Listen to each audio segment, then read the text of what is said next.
Chapter 551 Quidditch and Strong Emotions.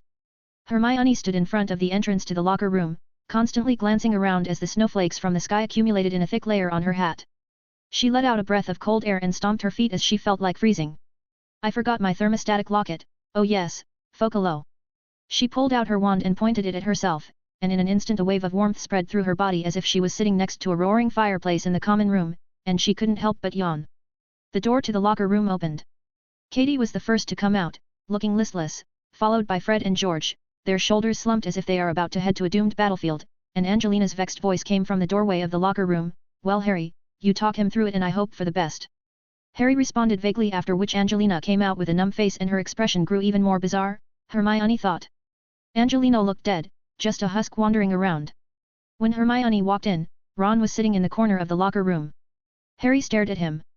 "What's the matter? Everyone's not in a particularly positive spirit for the upcoming match." "Oh, Hermione stepped past Harry to see Ron leaning back on the bench, his eyes dull with gloom, his face ashen as he stared at the ceiling with lost eyes. Harry passed Hermione a look. At that moment, Ron suddenly moved, so deftly that Harry and Hermione were taken aback. "Harry, quickly cast the cheering charm on me," he asked in an eager tone. "What?" Harry looked at him with a bewildered expression. "The cheering charm," Ron said, his lips slightly purple from the cold. "It's the only way out, it's what I've been thinking about all morning." "What's going on?" Ron sat back slowly. "I admit I got a little nervous, just a little, well, a lot. Harry, I boasted a lot and also praised by many. Angelina said I am no worse than Wood and Professor McGonagall exempted me from my Transfiguration class assignment. Can't you sum it up in one sentence?" Hermione snapped impatiently. "I'm afraid I can't defend a single goal." Ron stammered, "It's weird, this thought didn't cross my mind in the slightest before, but when I woke up this morning it hit me all of a sudden. I tried to cheer myself up by walking around the Black Lake twice, but things got worse and worse. I now have cold hands and feet, dizziness, panic attacks, and nausea." "That's because you haven't eaten a single thing this morning," Harry snapped irritably.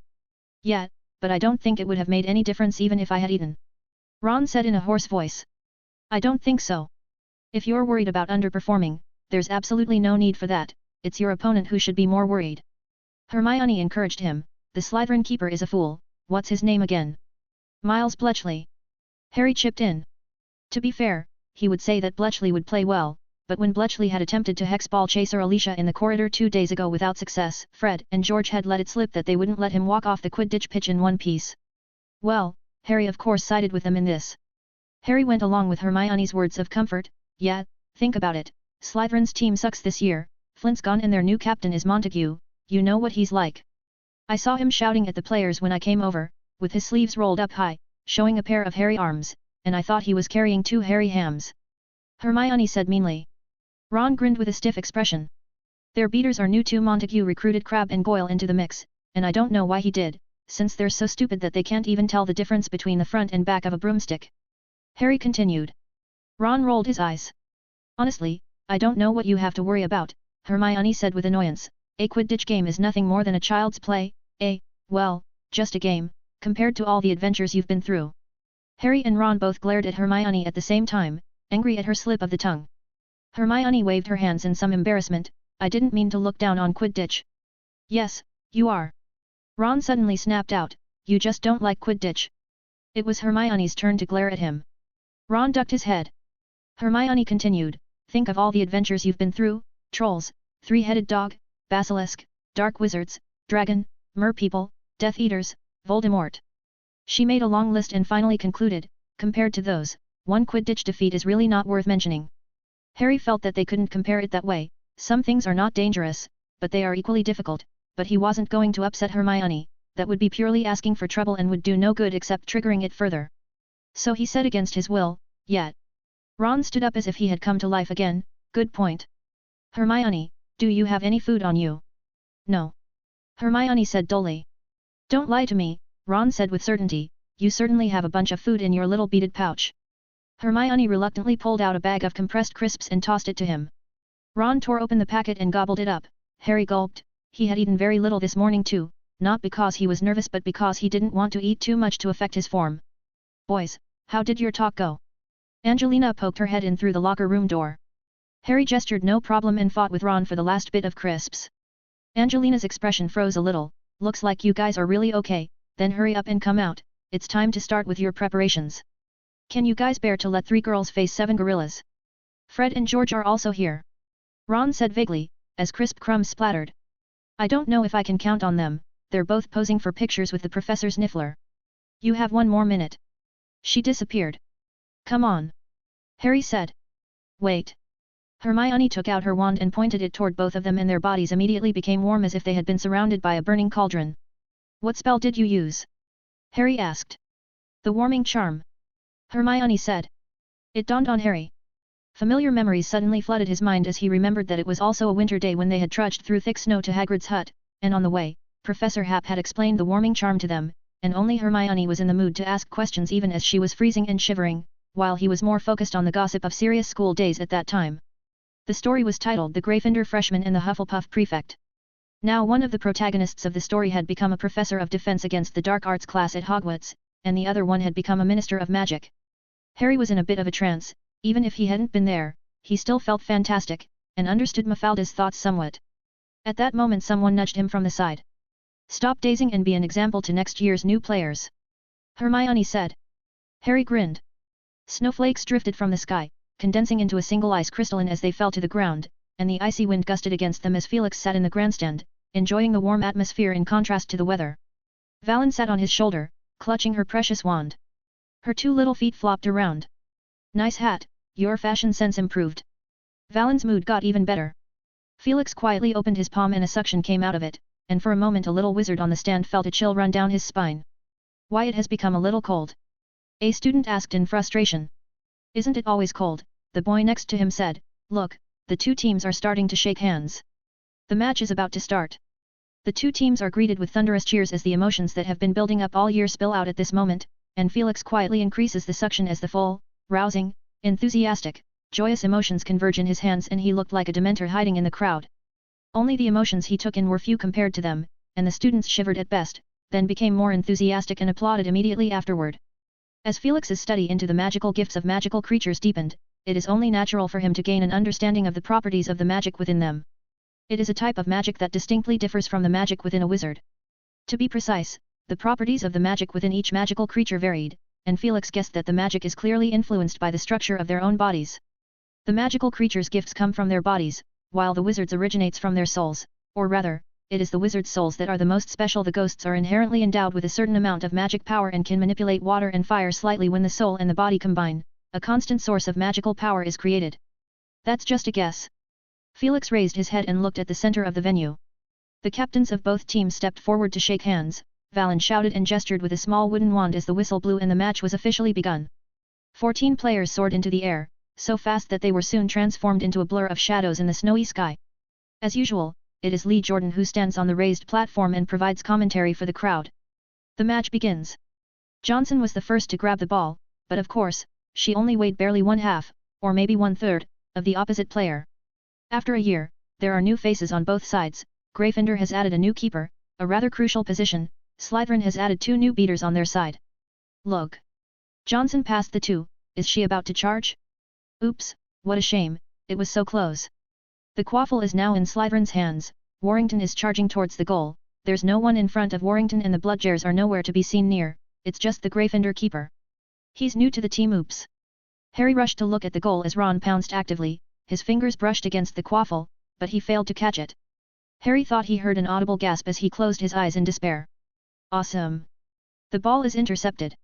Good job, I must say, a great start, Lee Jordan said excitedly. Jordan. Professor McGonagall shouted from the side wing. Noted for the next time, Professor. Let's get back to the match. Ron defended. Good start. Now it's Gryffindor's turn to attack. Fred and George are both near the Slytherin goal. I know it's not much of a tactic, as they told me privately. Ahem.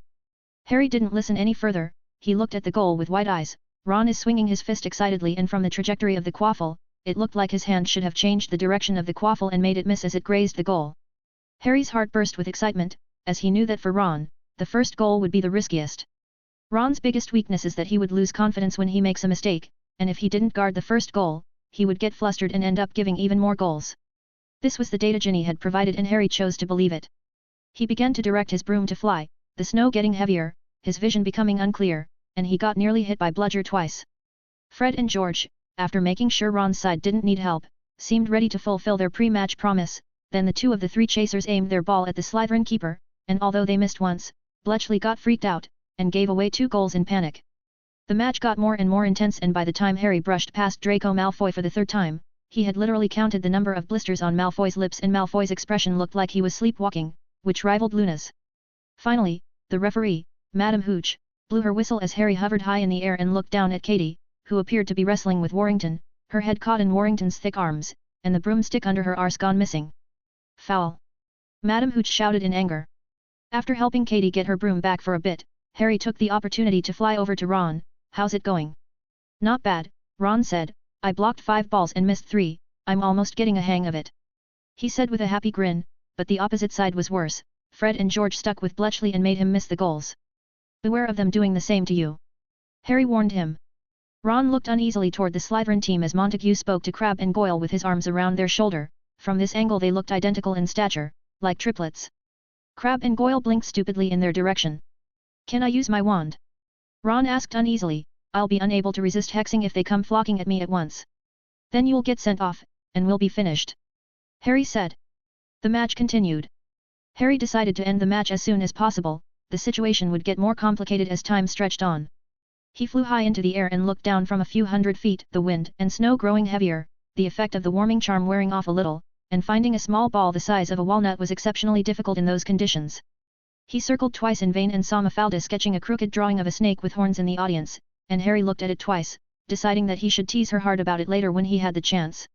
Lee Jordan's commentary burrowed into his ears every now and then. The score is very close, both teams seem to be playing with each other's keepers to score a goal. I don't know if this could be considered a new tactic, but in future, the keepers have to be more careful. Adrian Pusey got the quaffle. Harry finally saw it, the golden snitches hovering near the Gryffindor goal. Crabbe and Goyle flanked Ron from both sides, followed by Adrian Pusey behind them in a triangular formation, seemingly trying to replicate the tactics used by Gryffindor in the first half, and Ron grimaced, suspecting that he would be squashed by both of them if he didn't use his magic now. That's when his eyes suddenly lit up by the sight of Harry swooping down from high above. A warmth welled up in Ron's heart. Harry is coming to his rescue. The tempo at that moment seemed to settle into a proper rhythm. He could think of countless times when he was in a similar situation when Harry came to his rescue. He just needed to be at ease and do his own thing, but why everyone got so noisy all of a sudden? Ron lunged forward and deflected the quaffle. At the same time, he heard the wind whistling in his ears as Harry hovered upwards with the golden snitch in his hand. The stadium resounded with enthusiastic cheers, and the lion cap that Luna wore on her head roared through the chilly air, causing Valen to flinch in surprise at the sight. The match is over. Felix shook his head. The Slytherin team this term is indeed terrible, and their coordination was even more problematic.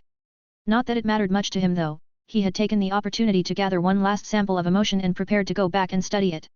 It would be difficult for one man to create emotions that he hadn't experienced before, and especially he couldn't create a collective emotion as strong as this one on a Quidditch pitch. In the evening, a coin that Felix kept close to him suddenly became piping hot. Is it the house elf, Bondi? After almost a week of time, has the man in Nurmengard Castle finally made up his mind? Read 50 days or 100 chapters in advance on Patreon. 552, Chapter 552, the beginning of correspondence. In Hogsmeade, the fire in the public fireplace spun around as Felix appeared, and patted the dust off his body. The sky looked grey-orange, with the red evening sun faintly visible through the clouds. The ground was covered with a thick layer of snow that crunched as Felix made his way through. The wizards that were returning home for the night greeted him. A skinny old wizard stopped to talk to him for a while, to discuss whether there is a lack of guts in wizards these days, before realizing that he had approached the wrong person and that his friend had gone home early for dinner because he couldn't bear his yapping anymore. Madame Rosmerta of the Three Broomsticks was posting a discount poster. Mr. Happ, why are you out so late? Would you like to come in for a drink? Oh, no, got something to take care of. Are you going to visit your branch outlet? I bought a chair to lie back in for a while before my shift every night. Felix made the turn to enter a side street. The light dimmed. The street is near the Shrieking Shack, so not many people would walk near this place. He stopped where he was and traced his fingers on a coin, and after a moment the sound of bouncing footsteps appeared from behind him. Mr. Happ. Bondi the house elf jumped out and gave him a bow. His nose brushed the snow on the ground as he straightened up. He then pulled a crumpled letter from his person and respectfully handed it to Felix. Felix took it and asked, in a seemingly casual tone, Bondi, who is your master? The house elf's body stiffened for a moment, and he bowed his head and said, Bondi was offered to Mr. Grindelwald by his master to look after his daily life. Was it by a certain faithful acolyte? When did this happen? 2 years before. Felix glanced at him. Mr. Grindelwald is in poor health. Bondi took a deep breath and said pointedly, the winter is heavy in Nurmengard Castle. And his magic? Mr. Grindelwald has not been allowed to cast spells since 1945. Certain magic is possible, Felix thought. He had seen Bondi on October 27, and it was clear that there was another man's will attached in his mind. There must have been some restriction placed on Grindelwald after the failure, not just a confiscation of a wand, which is not necessarily that much of a problem for wizards like Grindelwald, so there must be other harsher restrictions. An unbreakable vow, for example. The history is rather vague and not clearly documented, as if everyone had coincidentally and deliberately forgotten about this hidden problem, leading to the obvious holes that people like him would always find when they try to interpret it from the perspective of a spectator. Why did Grindelwald give up everything because of just a duel? Were all his tens of thousand followers a pretense? Even if only 1/10 of them were loyal, these people could knock any ministry of magic in the world out of existence. Felix didn't continue with that line of questions, and asked Bondi about other things. Do you usually live in Nurmengard Castle? Yes, sir. Is it possible to keep owls there? What? Bondi looked up in astonishment. It's too much trouble to solely rely on you to deliver the mail. From this year, Hogwarts protection magic will repel other house elves, but it does not place any restrictions on owls. Felix explained that it would certainly be a lot easier to send mail through an owl, saving him from having to run out every time. Bondi the house elf bowed his head deeply. Oh no, it's not possible. Nurmengard Castle is sealed off by a strong spell and no one can find it. Only the International Confederation of Wizards' dedicated officers have permission to open it. Felix was slightly surprised. Grindelwald seemed to be much more restricted than he had previously thought. He opened the letter, which was, as usual, not very long, and in summary, it stated that he had agreed to discuss certain issues with him. Other than that, it was nothing more than sarcastic remarks, such as I have read all your books, and they are very shallow, too passive and not as courageous as Carlotta Pinkstone, or, in an instructional tone, he advised Felix read up the history of magic from the 14th to the 17th centuries, and so on. At the end of the letter, he also requested some parchment, ink, and a quill. I've added a lot of snow to the ink bottle to write this letter. Also, those blokes will check Bondi's mind every 2 to 3 months, so you have to sort out that problem. Felix looked at the faint ink marks and smiled broadly. He had managed to catch some inconsistencies in the letter, but he wouldn't assume Grindelwald had gone senile without a proper check-up. Grindelwald claimed that he had read his books, so who had given them to him? To put it politely, Felix had never mentioned his plans or expectations for the wizarding world in his book, so to some people, he is just a pro-Muggle and Muggle sympathizer, or, an opportunistic businessman, grabbing wealth by carrying novel ideas from Muggle society.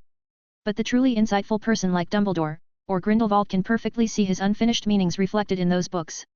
That is, Felix Happ believes that the fusion of wizards and Muggles is inevitable, but he is a non-aggressive mild-mannered person, or at least pretends to be so, who tries to subtly influence wizards to accept the idea and prepare them in advance.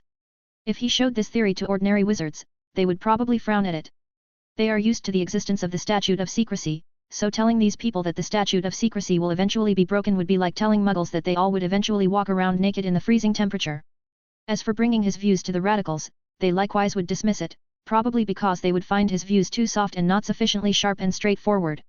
Take the witch Carlotta Pinkstone mentioned in the letter, as an example. She is a social campaigner, born in 1922, famous for advocating the repeal of the International Statute of Wizarding Secrecy, and has already been imprisoned several times for the blatant and deliberate use of magic in public.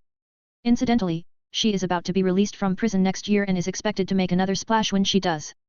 Grindelwald was also a radical, but again he was different because he was a failure. Taking Felix's book to him is akin to telling Grindelwald that there is a similar but more moderate ideology like yours out there that has achieved some success, and here's the book for you to check out. Felix could easily discern a strong preaching flavor in this kind of approach. He guessed that the man was Dumbledore. If it really was Dumbledore, then the restrictions imposed by the International Confederation of Wizards would pose no trouble at all, as there are multiple ways for him to get around the restrictions of Nurmengard Castle, and the easiest one is to send a mail through Phoenix Fox. Felix gave Bondi some stationery as for how it would bypass the inspection. Felix didn't take the bait. The fact that Grindelwald could even attach himself to Bondi and watch the battle at least meant he could use some memory magic, so he figured he might be testing him. But Felix isn't going to take the bait. Over the next few days, Felix spent some time brushing through the 14th to 17th century history. The Hogwarts library provided a wealth of information, including magical handwritten journals, travel journals from that period, and in particular, he found several books in the restricted section from that period that has no curses placed on them, and merely a historical record, the sort of book that he would not normally read. Felix read them all to the hilt with a heavy heart. All the historical records in restricted section are more real, with more gory truths. The letters he had started to receive during this time began to pile up as well, with all sorts of invitations to join raining down on him. Felix hadn't even known there were so many magical organizations before, with over 30 different alchemical and ancient runes societies alone. There were also many letters from individuals, the most notable of which was from Jura Edmund of Ilvermorny, whose correspondence perfectly reflected the current mentality of young people in the United States magical community in his description, like, "The performance of the MACUSA has been disappointing. The officials don't seem to realize the seriousness of the problem. I spoke to some of the older people at the school, and they told me that in the 1960s there was a group of people who were attracting members under the guise of pure blood and glory. However, there was no market for such concepts in America at the time because under the standards of the British magical community, no one except the few families that had migrated here was qualified to advertise themselves as pure bloods. So that group didn't succeed in its objectives. I'm sure something similar may have happened in other countries, but because at that time people had just experienced the bitter lessons brought by Grindelwald, such ideas were strictly discouraged and instinctively rejected by people, to the point that no new cults developed. Now almost another 30 years have passed, a new generation of wizards has grown up and new dissatisfactions are starting to build up. Our biggest conflict is caused by the forced division between wizards and Muggle society, which although has improved in the last 2 years, is still not as good as it should be. Sooner or later the false illusion of peace that we treasure so much will explode. I was deeply affected by the death of Professor Agilbert Fontaine, a man who had sheltered me, but now he is no longer present. So, Mr. Happ, I have departed from Ilvermorny. I have decided to join the emergency squad that the Magic Congress is planning to form, which in my opinion is just for show, but I still decided to sign up. For now, I will remain active in my country, but there may be a chance for us to meet in England in the future. I wish a smooth journey ahead of us." Felix closed the letter, and after pondering for a while, he took out a parchment and wrote a reply. "Dear Jura, I see the hope of the next generation of the United States magical community in you. There are some problems that are difficult to deal with, which we will all encounter sooner or later, so it is impossible to turn a blind eye to them. I have likewise thought deeply about the issues you mention in the letter and my thoughts are as follows. You are faced with two problems, one because of the public upheaval, social unrest, and the potential threat of the Voldemort forces that stem from the death of Headmaster Fontaine, and the second is caused by the dissatisfaction that has erupted from this matter and the negative attitude that you, the Renovation Society and all other visionary people have towards the Magical Congress. The former is an emergency and a major focus of everyone's attention at this time, while the latter is more distant and seemingly less urgent, but more tricky to deal with. I couldn't agree more with your decision to join the Magical Congress. It will give you a realistic experience of the struggles and moral dilemmas faced by those in power, and if you can't be confident that you can do better than they can, the result will inevitably be negative and counterproductive, no less damaging than the devastation caused by the death of Headmaster Fontaine. I also see that you have proposed some other solutions, such as working with Future World to replicate some of the proposals we made in our correspondence last year, but I must point out that you and I are not exactly in the same situation. Almost 300 years have passed since the Statute of Secrecy was created, in other words, no one alive today has ever seen what a completely non-secrecy situation would look like. The results of a rash change are bound to be both good and bad, and while people certainly will cheer for the opening of a door to a wonderful world, they will also inevitably be hurt by the thorns beyond it and thereby develop an aversion to it. If one wanted to count the conflicts between wizards and ordinary people, they could never be summed up in a single sentence. The Hogwarts collection contains a wealth of relevant documents and materials, starting with the witch hunts in the 14th century to the frosty relationship between the two in the years before the birth of the Statute of Secrecy in the 17th century. During these 300 years, wizards lived in near semi-public circles in the early days, and the best of them, or ambitious wizards, were often able to become guests of the royal nobility. But the lower classes of wizarding families still led a double life, when public opinion was controlled by secularism and religion, when wizards and magic were still considered mysterious, cunning, and evil, when witch hunting was considered legitimate, and when the idea of the elimination of heretics blossomed under the propaganda of some, thus creating a highly visible division between top and bottom. This period saw a concentration of thought-provoking cases, from good and dedicated wizards who were betrayed by the neighbors who they had helped, by the people who they had loved with all their existence, and from the bad and evil wizards who loved to experiment and slaughter others, and their widely spread tales of terror. It was in this environment that the book The Tales of Beetle the Bard was created, where opposing views and ideologies collided violently. If you ask me what my opinion is, I would say that any attempt to characterize a large group of people based on a handful of individuals is undoubtedly a bad idea. Especially if you have already chosen a side beforehand. But it must be admitted that ordinary people far outnumbered wizards by a ratio of nearly 3,000 to 1. Because of this, even if only a small percentage of ordinary people had a more violent attitude towards wizards, the result would be disastrous. Wizarding families back then were all particularly prone to losing their children, as the children were not able to control their magic and would frequently attract the attention of witch-hunting muggles, and were powerless to resist. We are accustomed to reading about mature, self-preserving wizards who saw pitchforks, hoes, and crosses as nothing, but the true history was not that rosy. The newly formed British Ministry of Magic, formerly the Wizarding Council, had sent a special delegation to contact the Muggle monarchs, William III and Mary II, in the hope that Muggle law would recognize and protect wizards. When this attempt to gain official recognition and protection failed, it forced wizards to voluntarily move in the opposite direction to go underground and keep their secrets. Thus, the Statute of Secrecy was born. This law effectively divided wizard society from Muggle society, and over time, some common ground was developed. For example, the fact that the parents of young wizards from Muggle families are excluded from this act of secrecy has certainly eased the conflict, especially compared to the harsh laws of the U.S. Magical Congress. As far as I know, the U.S. magical community and the non-magical government have always been in a state of hostility, and there is no cooperation between the two, which is due to a dark and bloody history, when a part of those in power had authorized attempts to crack the secrets of wizards, resulting in fierce confrontations and several moves of the headquarters of the Magical Congress of the United States of America. These all needed to be taken into consideration in advance. Read 50 days or 100 chapters in advance on Patreon.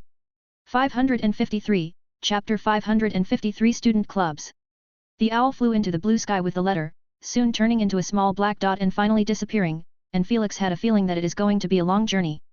During the last academic year, he had several exchanges with Jura, in which he mentioned some of his real ideas in a broad sense, such as using newspapers to gain public support, using the institutional approach to improve regulations, accumulating experience with trial projects, being strong enough to protect himself, and having enough patience.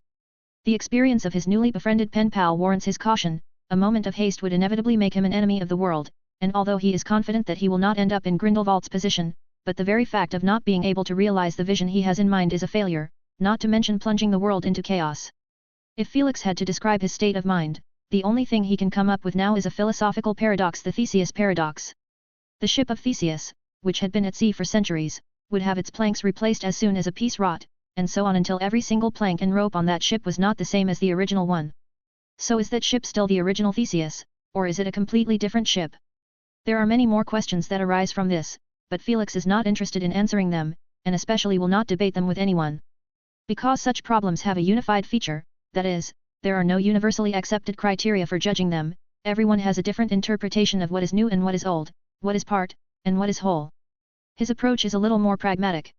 Felix is clear about one thing: if the ship had never replaced its rotten planks and had not been regularly maintained, it would never have lasted the centuries of turmoil and corrosion of the sea, and then no one would have thought about this torturous question later on because the ship would have been no more. The same would apply even if that ship is a ship of wizards.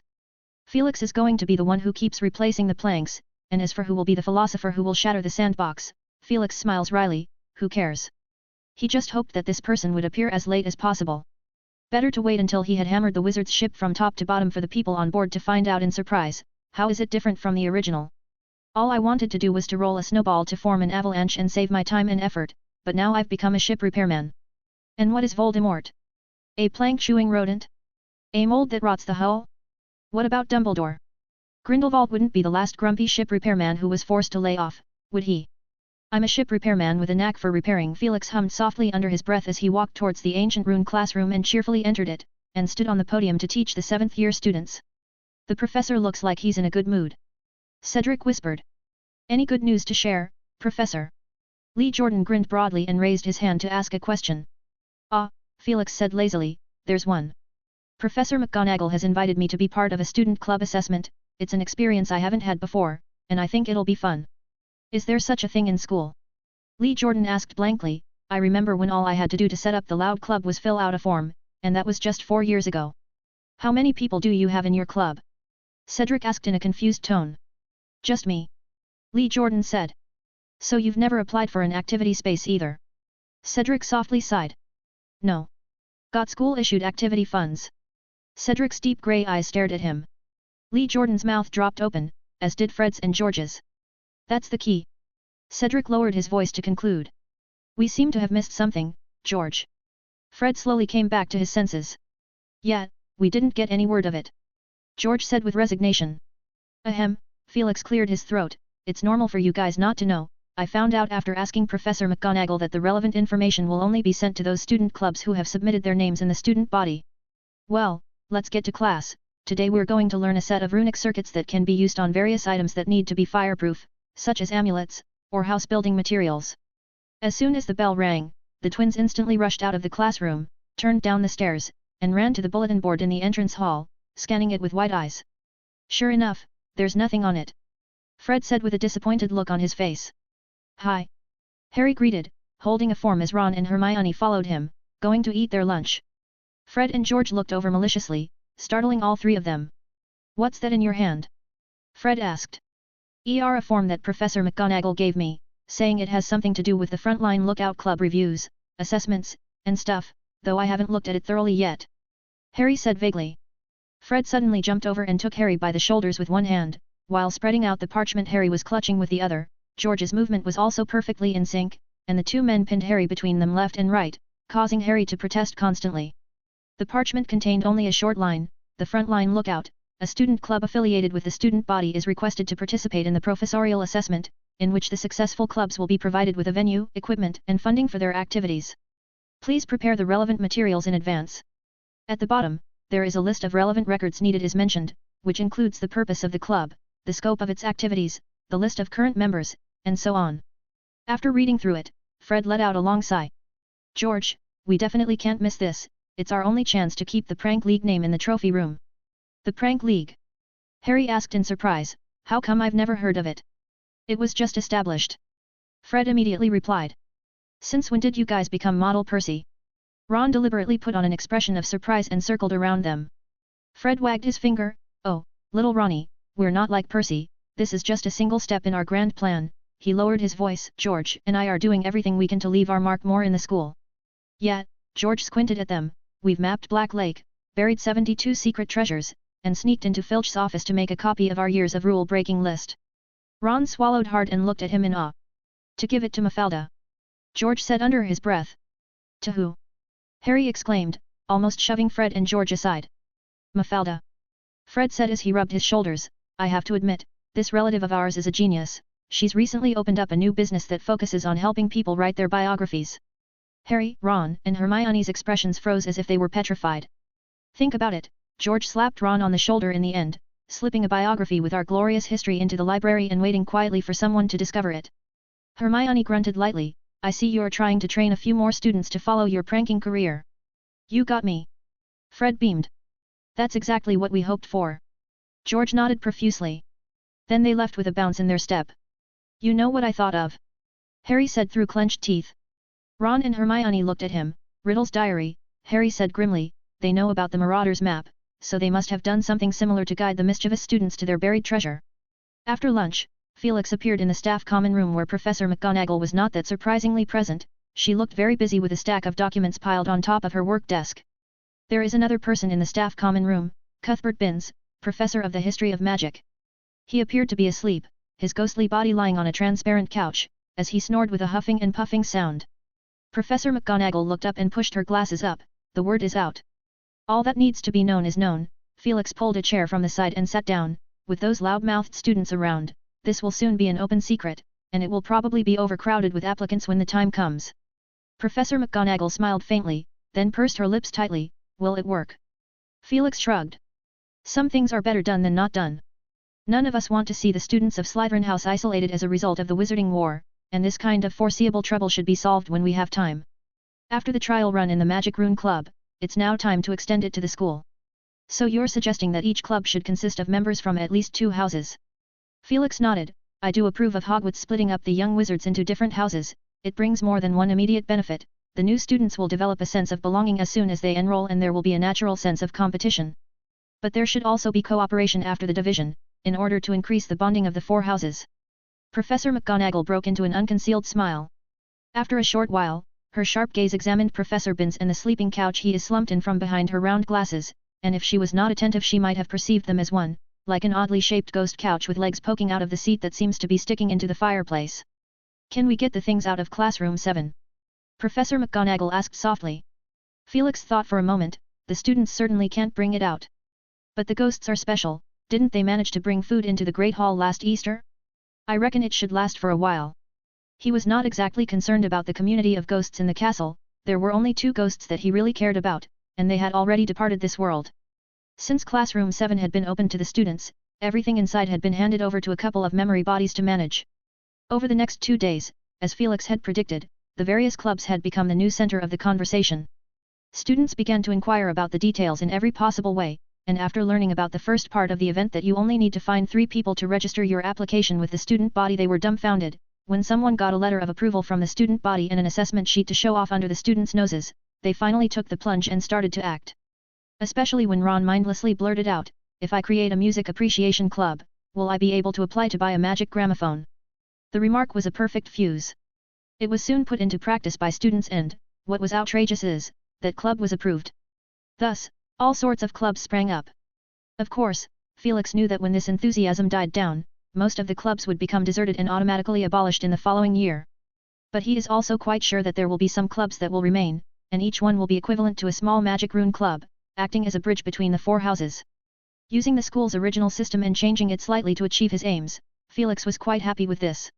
He, the ship repairman, replaced another plank.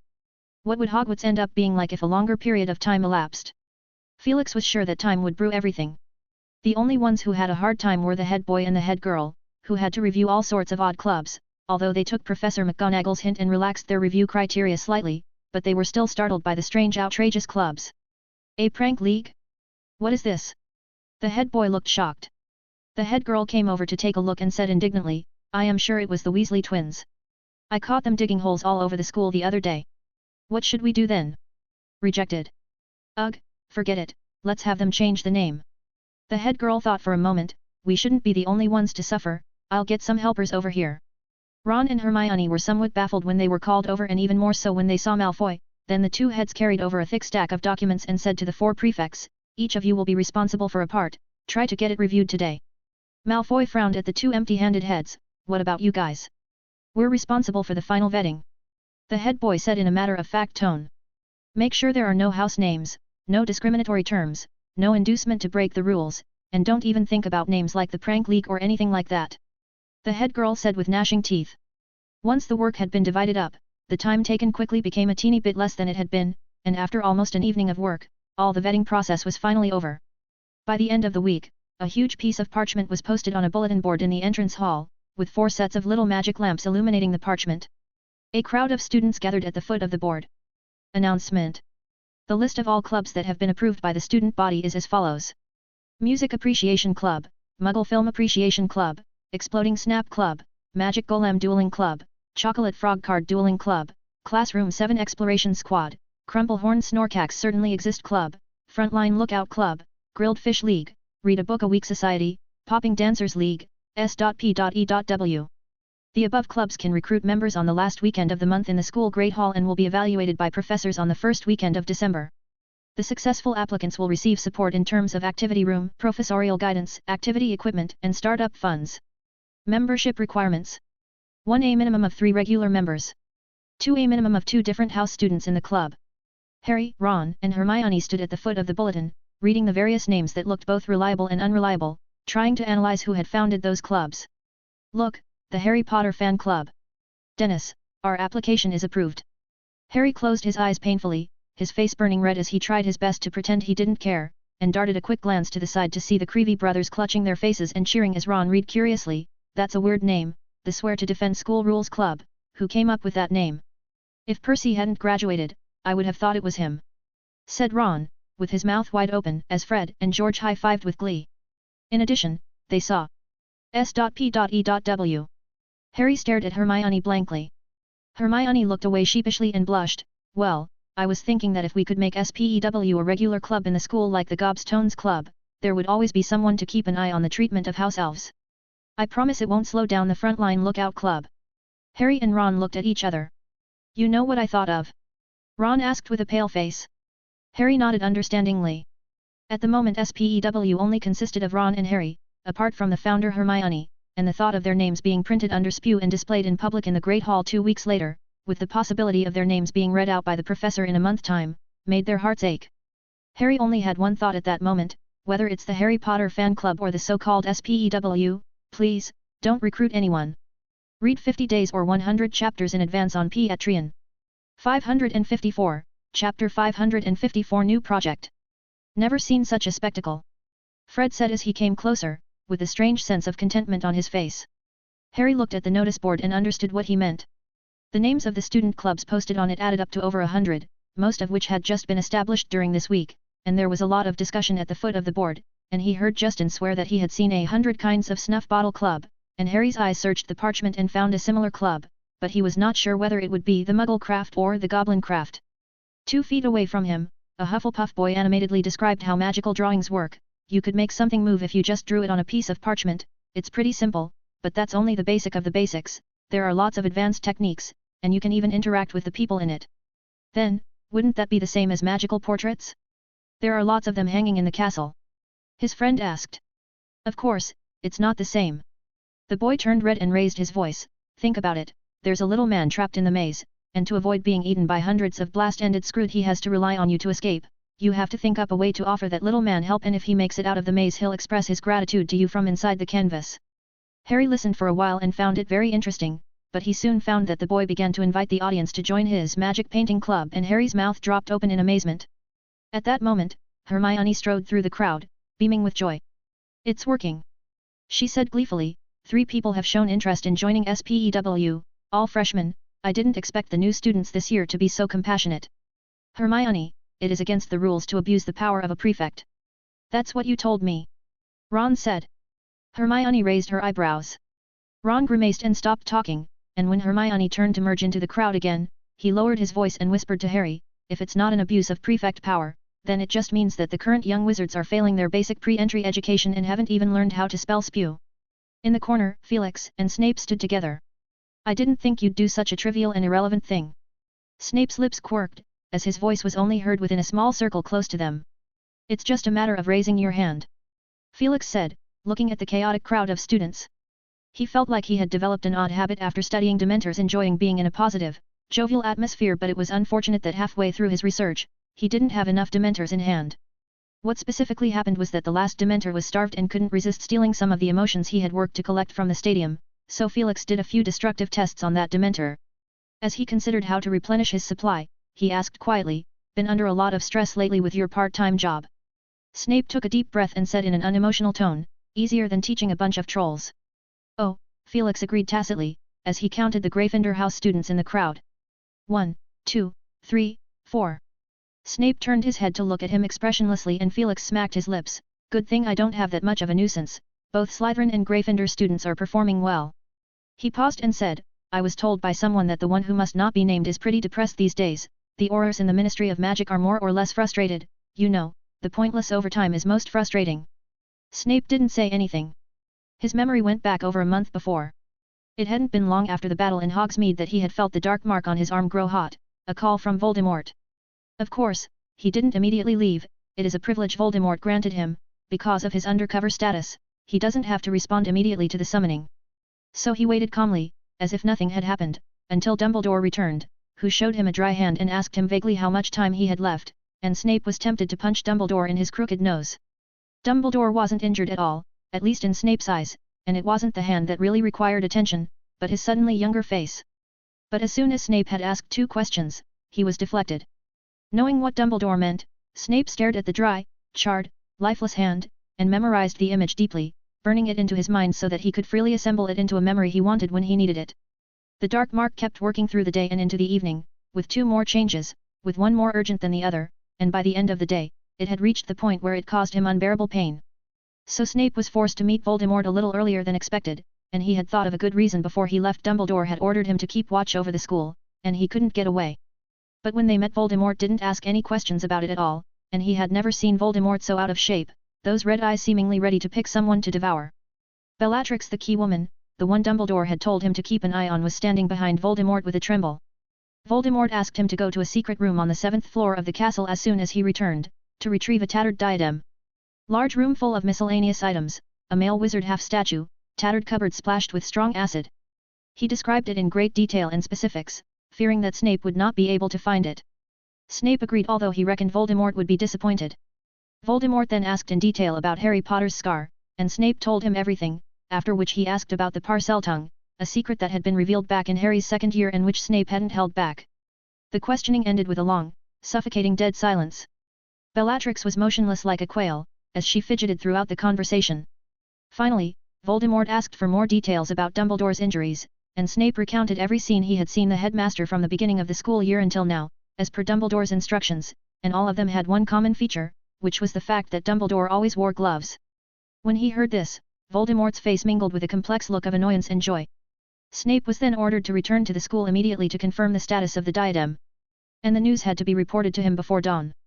In his mind, Snape thought Voldemort was out of his mind.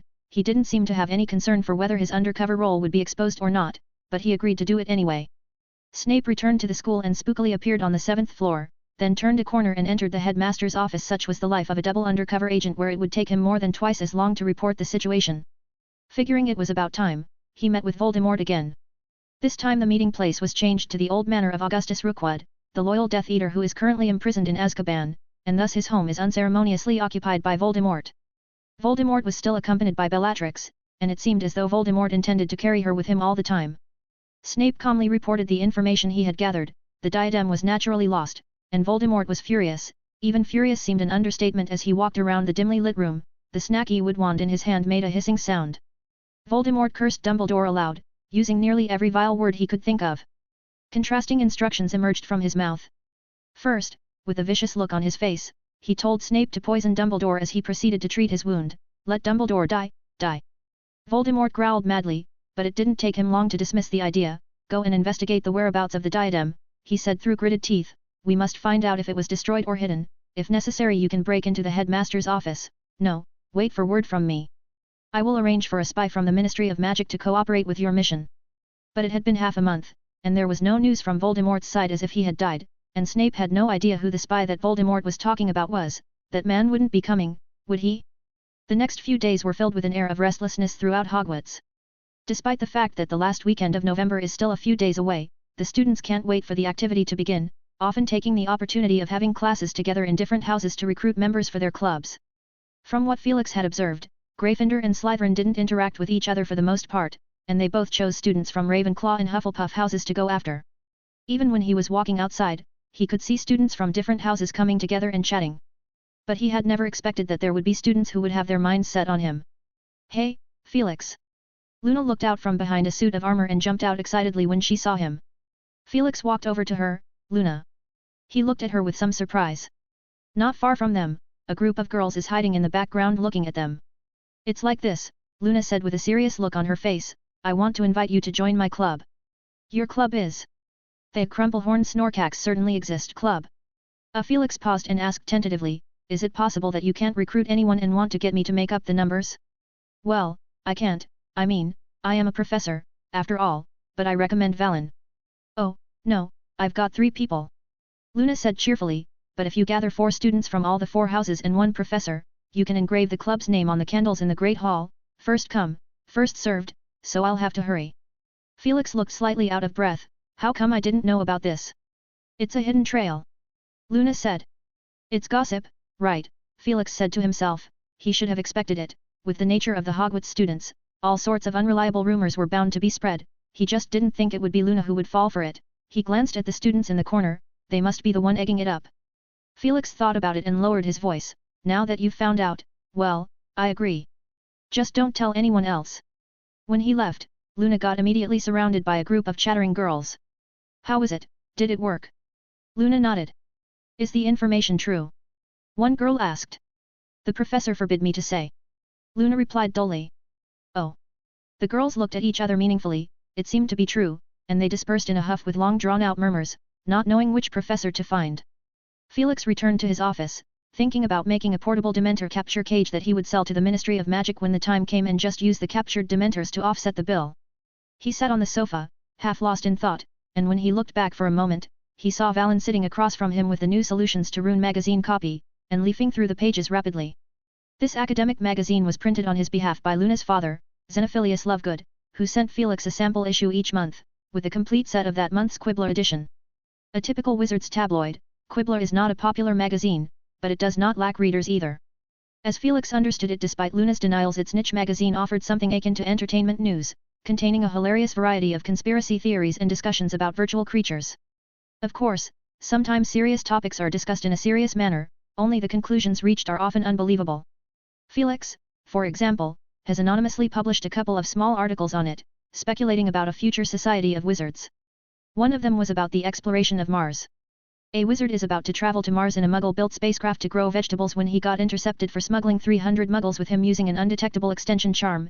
As a result, the Ministry of Magic and the Muggle government stated that the law would be amended to ban all non-transparent containers to be carried to Mars, and as a result, hot water bottles on Mars became a rare resource.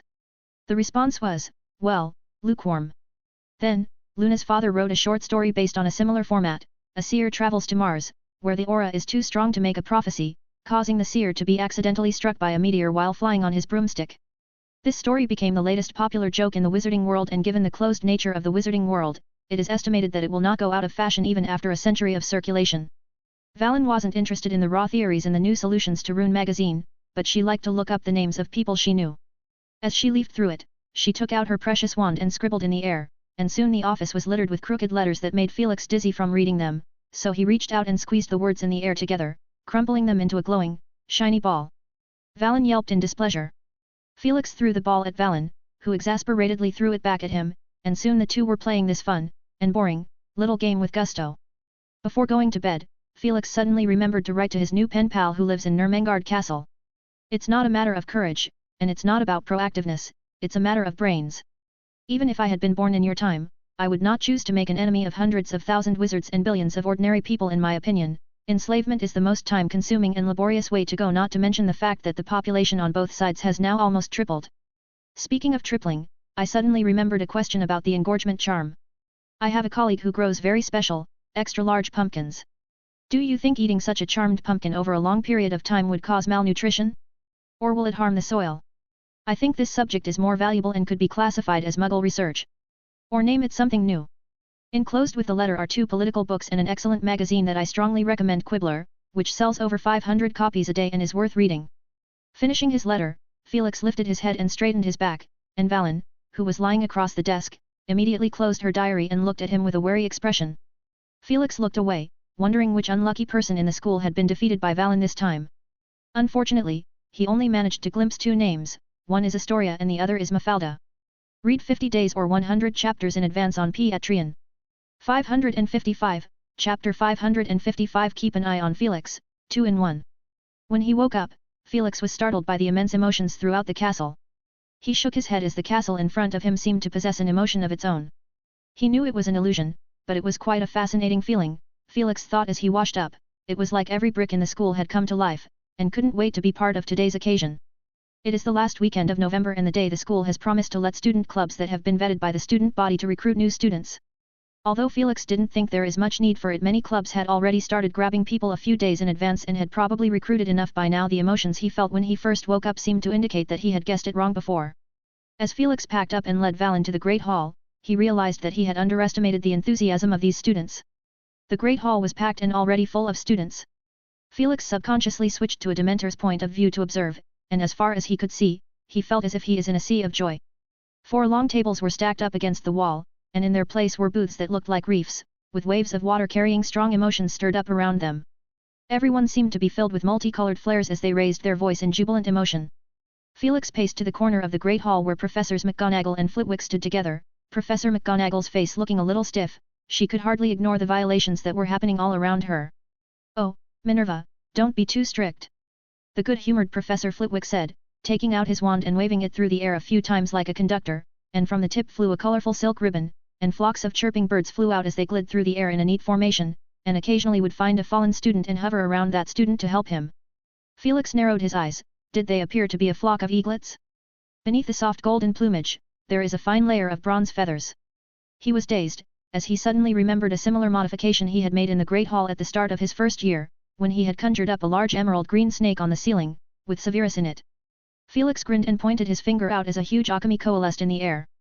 Bird head, thin neck, blue-green feathers, with freely stretched wings and shimmering plumes, and as it bent down it revealed a pair of serene amber eyes. The students in the Great Hall went quiet for a moment, then burst into even greater murmurs, and chattered noisily. An akami. I've only seen it in pictures, I never thought it would be so beautiful in real life. Justin Finch Fletchley said with a look of awe. I've seen them in classroom 7, Susan Bones said, but she too was staring up at the ceiling in fascination. They're hidden in the bamboo grove, beside the ceramic town. What's that? Justine asked. A town entirely made of porcelain, and Professor Happ's memory body invited me in to play around a little, saying it was. Susan Bones thought for a moment, a beta test. Yes, that's the word. A beta test. Justin more or less understood the meaning of the word. Sounds interesting, I wonder when it's going to open. On the other side, Professor McGonagall gave Felix a stern look, and felt quite uncomfortable with his polite yet provocative glance. Her chest puffed out and with a sudden swipe of her wand, the chairs in the corner magically flipped on their heels and burst out, transforming into large and small golden-furred lions. When Dumbledore appeared, the Great Hall looked like a chaotic mess, golden eaglets soaring around, Akami with blue-green feathers carrying a few students overhead, and a group of badgers hunkered down beside the wall, staring unblinkingly at the Peeves ghost above. Peeves floated around in midair, fully dressed in his usual silly costume, and he miraculously did nothing to spoil the occasion. This could only mean one thing, the emotions of the students in the Great Hall were causing Peeves to feel happy. Dumbledore's feet were met with a brushing sensation, and he lowered his head to see, as a small fluffy lion tilted its head up to meet his gaze. Dumbledore smiled and took out his wand and pointed it downwards, turning the dark, cold floor into a grass-green carpet with him at its center. Amidst a roar of cheers, Dumbledore courteously walked away, looking through the crowd as he went, and he soon found the very conspicuous figure. Severus, Dumbledore said as he stood side by side with Snape, taking in the bustling scene in the Great Hall, and shook his head as he did so. I would never wear a black robe if I had planned to attend a fete. Unfortunately, this is the only color I have to wear. Snape said coldly. Sometimes it's nice to change things up. What do you think of silver? Or green? Dumbledore concluded and gazed at the students walking around the Great Hall, and after a while, he softly whispered, "Keep an eye on Felix." "Who?" "Felix, Felix Happ." Dumbledore said in a near whisper. "Are you mad, Dumbledore?" Snape bellowed. A dozen feet away, a student holding up a Muggle film poster shook his hand in shock and the poster fluttered and landed at his feet. Snape stared at the name of the film on it with a disgusted look on his face. Lion King. The Lion King. The student picked up the poster with trepidation and ran away in a huff. Snape calmed down, but his tone became even snarkier as he lowered his voice and said, "Have you grown old and senile?" Dumbledore showed a helpless expression. "I am indeed old, but not quite senile." But Snape still peered at him as if to see, if he is someone else in disguise, there was nothing wrong with that hawkish nose any way he looked at it. Knowing he had to give an explanation, Dumbledore looked at the Weasley twins waving a huge banner in the distance and said with a sigh, "Felix is doing something very dangerous." "What is it?" Snape asked subconsciously, "Breaking the laws of the Ministry of Magic? Has he been doing something more illegal than that?" "No, Severus, it's much more serious than that," Dumbledore said, "it involves a very dangerous man, that's all you need to know. In a way, he's more dangerous than Voldemort. In short, I can't make an accurate judgment. You were his teacher, you're the only one who knows him best. No one will ever understand Felix Happ." Snape said spitefully, "I wouldn't be surprised if he suddenly cast a killing curse on you one day. To be honest, I don't really care about that." Dumbledore said with a grin on his face, "Well, just keep an extra eye on him, will you?"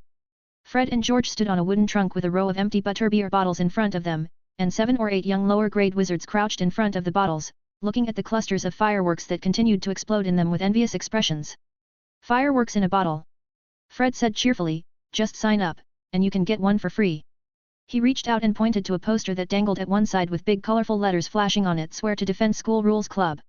A student reads carefully the introductory section below the big letters, still struggling to understand the cumbersome school rules?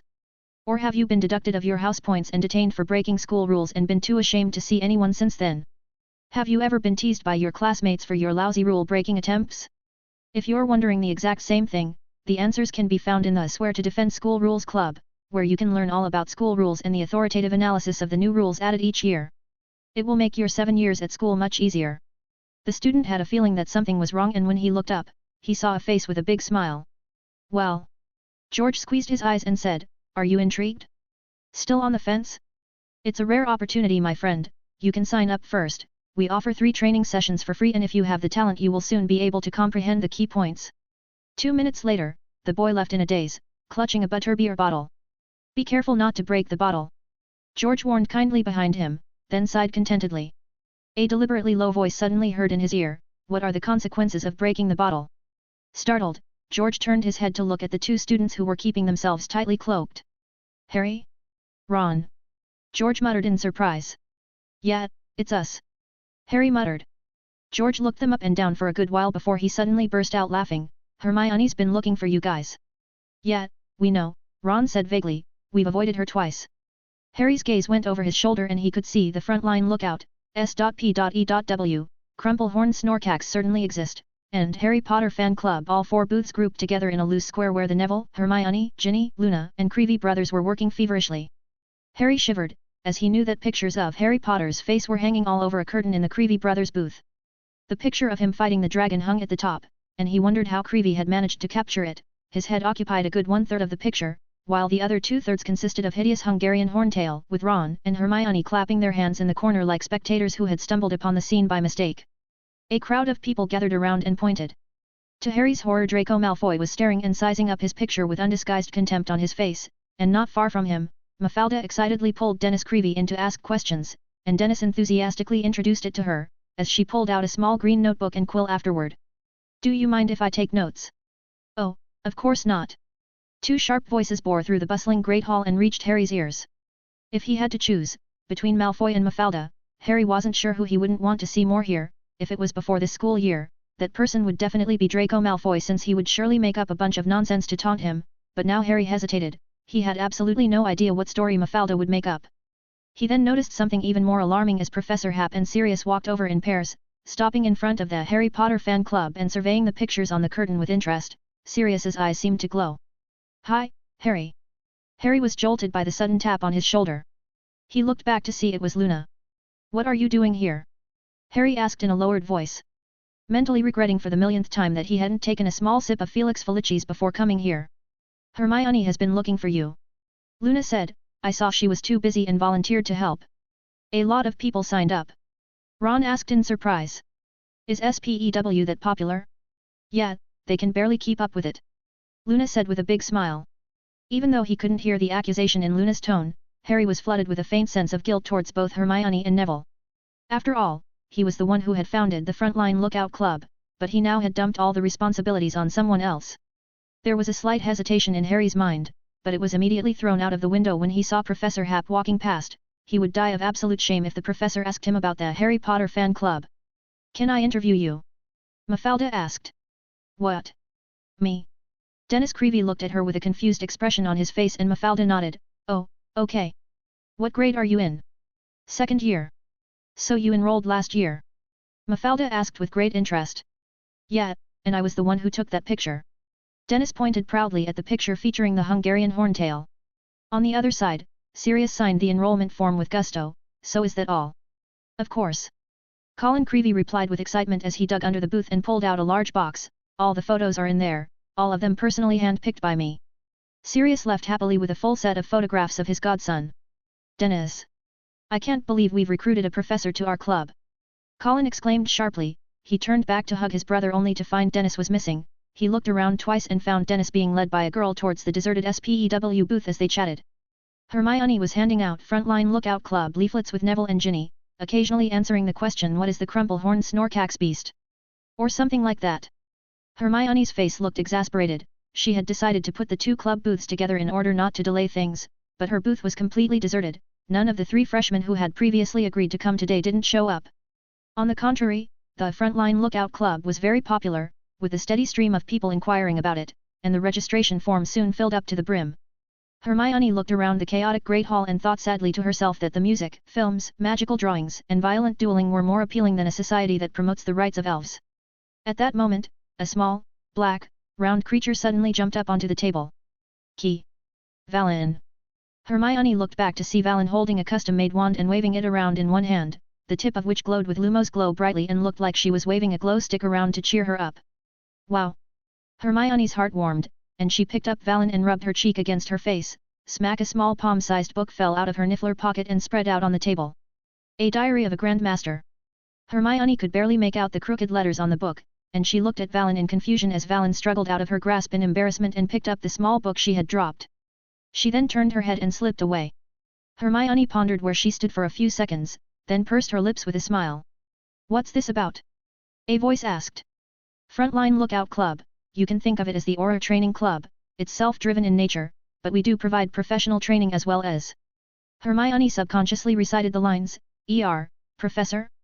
Felix smiled and nodded at her. "No one asked for it?" he asked, surveying the stack of blank registration forms on the table. "It most likely does not match the current trend," Hermione said, hanging her head in sadness. "If you just want to attract some members, you could try what the Weasley twins did, Felix said. He and Hermione looked together in the direction of the Swear to Defend School Rules Club, which looked packed, in stark contrast to this side of the room. But I don't want to, Hermione said, biting her lip, looking stumped. Hello. A voice interjected, and Mafalda probed at them. She had just made an appointment with Dennis for an interview and then proceeded to carry out her scheduled plans without stopping. Can I get a sign-up form? Hermione looked at her with wide eyes. You're joining S.P.E.W. Mafalda shrugged, if you're okay with that. I do. Hermione instantly said, you're interested in house elves too? What were your thoughts on that? I actually think the name is a bit outdated, but it's the first objective of this organization. I mean, contrary to my original vision, now I want to bring equal rights and benefits to all creatures with human-like intelligence with a new constitution that unites them all. Now the wizards have the absolute superiority over the other creatures in terms of power, making this the right time to show our grace. Felix twirled his quill in his hand and listened in silence as his own assistant seemed to keep refining his ideas. In his opinion, equal rights and benefits are unnecessary, and he wouldn't do such a thankless chore in any way. But nevertheless, it is worthwhile to eliminate hatred and build a pan-magical alliance led by wizards. After thinking about it for a moment, he took a registration form and filled it out. Mafalda is not quite used to Hermione's enthusiasm. Oh, she stammered, there's something I think you should better be aware of. Counting your club, I've joined a total of 27 clubs. The joy on Hermione's face froze. Are you kidding me? Or have you joined every club you can possibly sign up for? Of course not. Mafalda said angrily, I made sure to have a chat before I signed up, at least to make sure they didn't create it on a whim. Her voice grew smaller and smaller, as she sounded quite less convincing. The two stared blankly at each other for a while before Hermione finally gave in. She said tiredly, okay, here's the form. Wait, someone already filled this one out. Professor. Hermione looked around, only to see Harry and Ron sneaking around from the other side. They had pretty much wrapped themselves up like a mummy. You guys still know to come back. Hermione yelled at them. The professor left. Harry and Ron's eyes dodged, not daring to look at her. Harry blurted out sheepishly, Great, I mean, what are you doing here? He turned his head to glare at Mafalda. Mafalda raised her face up in a condescending manner. Read 50 days or 100 chapters in advance on Patreon. 556, Chapter 556 Grilled Fish, 2-in-1. Nothing to do with you. Mafalda said with a stubborn scowl. Well, Harry quipped accusingly, what story are you going to make up again? Harry Potter's secret army? Or Hermione Granger's ambitious recruitment of an army of house elves, with the determination to overthrow the Ministry of Magic? Sounds great. Mafalda said, filling out the registration form as quickly as she could. By the way, your costumes look ugly, you look like a pair of mummies. Don't concern yourself with us. Ron said angrily. I'm warning you, stop bossing us around and quit making up stuff about Harry or I'll deduce some points from your house, I'm telling you. Don't think I'll let you get away with it just because you're related to me.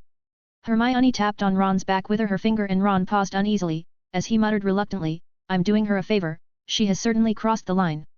At that moment a sarcastic voice interjected, it doesn't seem like your family name is earning you that much of a brownie point, does it? It was simply a pointless attempt. What are you trying to say? Mafalda clenched her fists and glared at Draco Malfoy. Pruitt, Draco stated softly, his grey eyes fixed on Mafalda as her whole body tensed, you claim to be from a distant offshoot of the Pruitt family, but as far as I know, the last few descendants of the Pruitt are few in number and have no children of school age. Mafalda's eyes flinched as she averted her eyes a little as her body trembled a bit. Malfoy, you haven't changed a bit, all you can do is bully a little girl. Harry couldn't bear to look away and chimed in to help, but as soon as the words left his mouth he regretted it a little. Why the heck did he bother to interject between them, since he hated both of them quite a bit? Draco's expression stiffened, just telling the facts. Mafalda calmed down as she wisely changed the subject, where's your girlfriend, Malfoy? She literally can't take her eyes off your pointy chin for a moment, oh my goodness, it's been almost 5 minutes, she's not going to faint, is she? Draco slowly said, you mean Pansy? She's gone to perform her duties as a prefect. I don't think so. Mafalda said with a sly and snarky tone, I just saw her trying to confiscate a butterbeer bottle from a student, when it fell to the ground and suddenly exploded and lit her pretty dress on fire. Oh, she's out of luck. And with that, she turned and ran off. Draco narrowed his eyes and then fixed his gaze on Harry, so you're once again famous, Potter. His head tilted to the side and Harry knew that Harry Potter fan club was exactly in that direction. Yet, Harry said woodenly, he knew Malfoy wouldn't miss the chance to taunt him, he had thought it would change for good after he promised Malfoy to keep the diary thing a secret a while back. Your fame is always going up, without stopping a single moment, and I'm actually quite bitter about it. Ron laughed out loud. Draco sized him up twice. If I were you, I'd go home and go through the family tree to avoid identifying a random person as my relative. Well, only if you have that kind of thing in your family. After saying it he turned and left. What does he mean? Ron frowned, as he stared at Draco's back. Hermione sighed, and she glanced carefully at Neville and Ginny, who were not far away from them, and kept her voice low to prevent it from spreading. You guys honestly don't think Mafalda's last name is Pruitt, do you? Why not? Ron asked, and then his eyes widened. Harry's mind raced. Mafalda's father is a distant cousin of Mrs. Weasley's, and Mrs. Weasley's surname was Pruitt before she married, and that suggests something. He quickly found the template for the comparison: Dudley and him. The two of them are cousins, but one of their last names is Disley while the other is Potter, and if Dudley ever has children in the future, his children will only have the last name Disley, and not something different, like Potter. It occurred to him now that Mafalda had mentioned that her father is a squib, and squibs are looked down upon in the wizarding world. Harry almost instantly believed that Mafalda's father had suffered a lot of discrimination when he was a little kid, so he certainly wouldn't want his daughter to be like him, and Harry was convinced that as a father he would do something about it when he heard his daughter going to be part of a wizarding community. What would it be?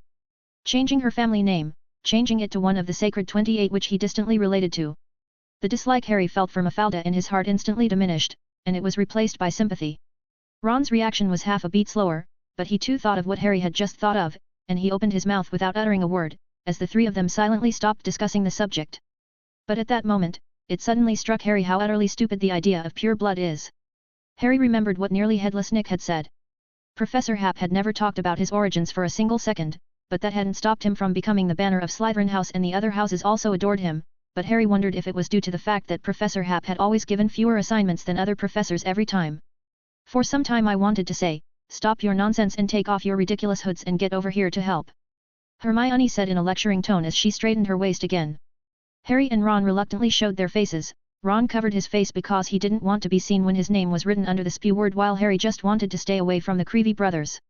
He peeked behind him and saw that the Harry Potter fan club was deserted, leaving only an empty brown curtain and table. Was there no recruitment? Harry thought expectantly as Ginny walked over quietly. They're out of gifts. What? Harry asked in confusion. The gifts? Ginny said calmly, a free set of your photographs for simply joining the club. I think the shots are quite good. Harry stared at her. You also didn't? Ginny shrugged and admitted readily, it's just writing a registration form, it's a real bargain for those who need it. Harry's face suddenly felt like it was on fire, and he couldn't speak without stammering. My set is under the table, you can take a look.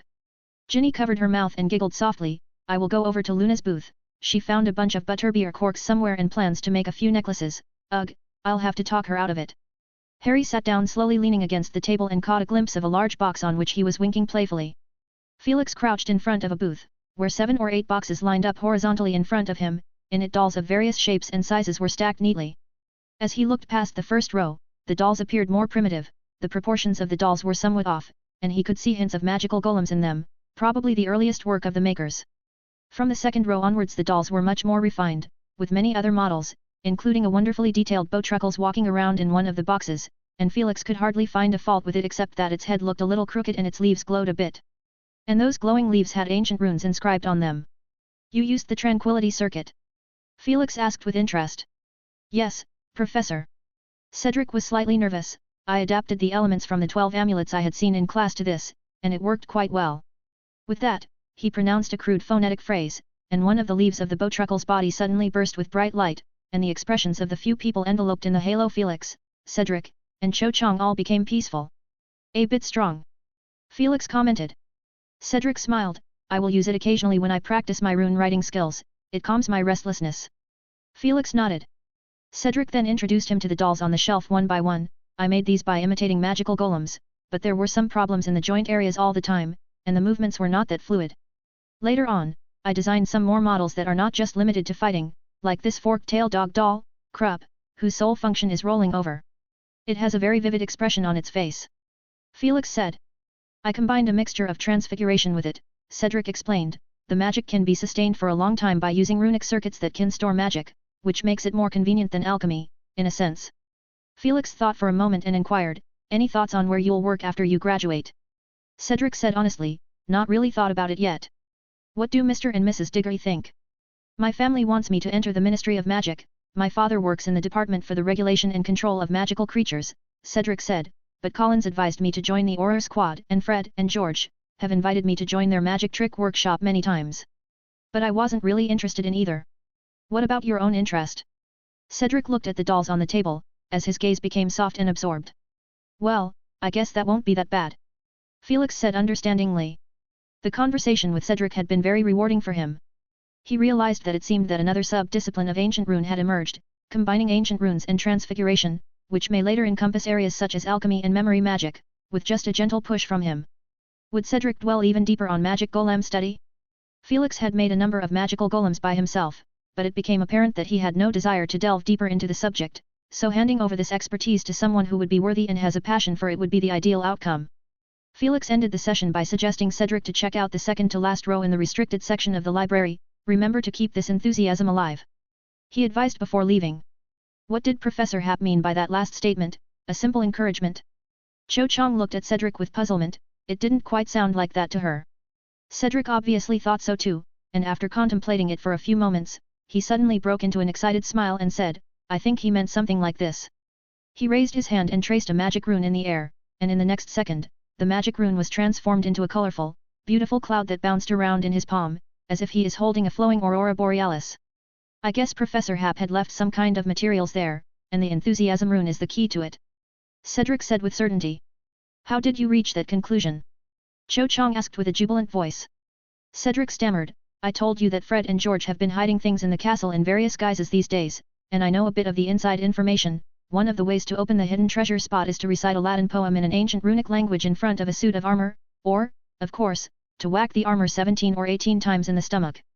Felix continued to wander around the Great Hall in a good mood, as he spotted many professors enjoying this experience alongside the students. The burly Hagrid and Professor Burbage, of Muggle Studies, are standing in front of a poster of a Muggle film. Professor Burbage was talking rapidly, but Hagrid was clearly distracted, as he kept staring at the poster, an old monkey standing on a raised rock, holding a newborn lion cub up high, with hundreds of animals standing beneath the rock with their heads bent down. In a jarring voice, Hagrid asked, A cartoon? Is it for kids? The student swallowed as he answered, Adults can watch it too, I think it's pretty entertaining. So Hagrid waved his arms, where can I see it? Do I need to buy a magic projector? The Future World Company sells them, and Professor Hap once had screened this film in our class. The student whispered. It sounds easy to get, Hagrid muttered, do you have any suggestions if I want to show it to a much larger creature than me? Oh, I think. The student said with a shaky voice, as he looked terrified, our club doesn't consider recruiting members of that size. Hello, Hagrid. Felix couldn't help but interject them. Hagrid turned his head and said with delight, Great. Felix, I've just had a great idea, if I could only show little Grop. His face suddenly flushed, so much that even his wool cap and the beard on his face couldn't hide it. Ahem, I mean if I could show it to the big guys in the Forbidden Forest, it would be great. It would be nice, at least it would reduce their tantrums. He muttered. You could write and ask Remus, I remember the company was doing tests on the new product and needed a lot of feedback. Felix said. Hagrid left cheerfully. As soon as Hagrid had left, Professor Burbage made her way over. She pulled a bulging envelope from her pocket and said with annoyance, Professor Hap, help me pass it on to that big talker, I'll make him come forward and admit his mistakes. Felix blinked, Charity, some of his words still make sense. But he is too arrogant, Professor Burbage said with exasperation, he's talking like I'm some little kid who doesn't know anything. Hear what he wrote, only a fool would abandon his wizardship, and if technology can't be used by wizards, it's only a threat. Professor Hap, who is your pen pal? I'd really like to have a proper chat with him in person. Snape, who was pretending to be passing by, stiffened and stopped in silence, as he inclined his head to survey the booth in front of him, a soft padded-clad wooden stand with a grilled fish sticking out of it. The grilled fish's eyes locked with his. Would you like a skewer, Professor Snape? A young girl asked, mustering up her courage. Snape tore his gaze away from the dead fish's eyes and stared into Eleanor Branstone's eyes, and coldly said, No need, Miss Branstone. On the other side, Felix was patiently explaining to Professor Burbage why his pen pal would not show up. Charity, you should know that in reality there are some people who are withdrawn, inarticulate, and extremely repulsive to interact with people. Professor Burbage showed a skeptical look, is that so? His language in the letter was pretty much sharp though. Some people prefer to communicate through their writing and think more thoughtfully. Felix said with a shrug. Eleanor Branston couldn't help but gaze curiously at the statue like Snape, wondering if Professor Snape is thinking that her fish isn't grilled properly, and pulled out a small jar from her belongings and used her wand to conjure out a blue bellflower-like flame, which circled the grilled fish twice as she sprinkled some spices, and in an instant the aroma was overwhelming. Snape's nose twitched slightly. Eleanor Branston looked at him encouragingly, as if waiting for him to ask, but Snape took 2 cold steps back, revealing Valen, who had been drawn in by the aroma. Traveling Niffler merchant. Eleanor Branston called out, pointing at Valen. Valen puffed out her chest proudly, her dark eyes blinking as she pointed out her one small finger at the grilled fish on the stand. Eleanor Branston handed her one with a grin. Valen leaped onto the table and gave an odd glance to Snape, who had been standing next to her, and when she saw no reaction from him, she ate it happily. It is delicious. Hey, Valen, so you are here. Felix, who had just concluded his conversation with Professor Burbage, turned his head and made his way to the booth where Valen eating. He stared at the grilled fish and muttered to himself, looks like a perfect heat, do I have to sign up to get one? He asked Eleanor, as he looked down. Or you can help with the flyers. Eleanor carefully pointed to a few students not far away, who appeared to be from different houses, but all with one unifying feature, grilled fish in one hand and a flyer in the other. Sounds fair enough, Felix said hesitantly, would it be alright if I traded it with a recipe? I know a secret sauce that tastes rather Severus. He trailed off in surprise. Snape looked at him indifferently. Of course, I've heard that you are the person who created the fish deadening spell, Eleanor said. Stop, don't mention that. Felix grimaced and pulled a piece of parchment from his ring, one hand on the fish, and the other one on the recipe. Deal. Eleanor Branston blinked. Deal. She glanced over at Snape and handed him 2 grilled fish over. The extra is a gift for you, Professor, you can give it to whoever you want. Oh, thanks. Felix took it and took a bite from one of the skewered grilled fish, then turned his head to look at Snape with a smirk. Want to try? I can assure you, it tastes great. Read 50 days or 100 chapters in advance on Patreon. 557, Chapter 557, the first trump card. Snape fought the urge to brush it off and took the grilled fish, but his gaze was frighteningly intense. Got something to discuss with me, Severus? Felix asked, seeing that Snape was silent. They emerged from the Great Hall and made their way to the middle of the yard, where the ground was covered in a blanket of snow. I heard your discussion with Burbage about growing crops with magic. Snape paused, putting the words together without a rise in his tone, and I happen to have a similar doubt. Of course, he had heard more than that, such as the existence of a pen pal involved, which he assumed would probably be the dangerous man that Dumbledore had mentioned, and through Felix's description, Snape had a brief mental picture of a withdrawn, stubborn, inarticulate, out-of-touch wizard. Such people were not uncommon in the wizarding world. But the one who could alarm Dumbledore so much would probably be someone of great strength. These thoughts flashed by as Snape concluded his sentence and surveyed Felix without moving. Felix glanced at him, unfazed. He had happened to want to pull a potions master in, and compared to Damocles Belby, who lived far away, Severus, who lived close at hand, would be obviously more suitable. There is also an alternate candidate in the form of Slughorn, but with that old man's fickle nature and fondness for enjoyments, it won't be easy to convince him. The wizards have always shown a disposition to be self-sufficient. Growing vegetables with magic? To them, it's no different from washing dishes or tidying their rooms with magic, but if you look at it another way, vegetables, fruits, and crops are all life, and no one had ever known for studying how magic played a facilitating role in this process of growth. Snape listened silently, always feeling something was wrong. Why was the conversation actually going on about growing vegetables? What the wizards have taken for granted is a fantasy in the eyes of the muggles. Felix continued, I think this is a good starting point. Starting point for what? Snape asked perceptively. Looking at muggle science from a wizard's point of view, and ultimately adopt and improve it using magic.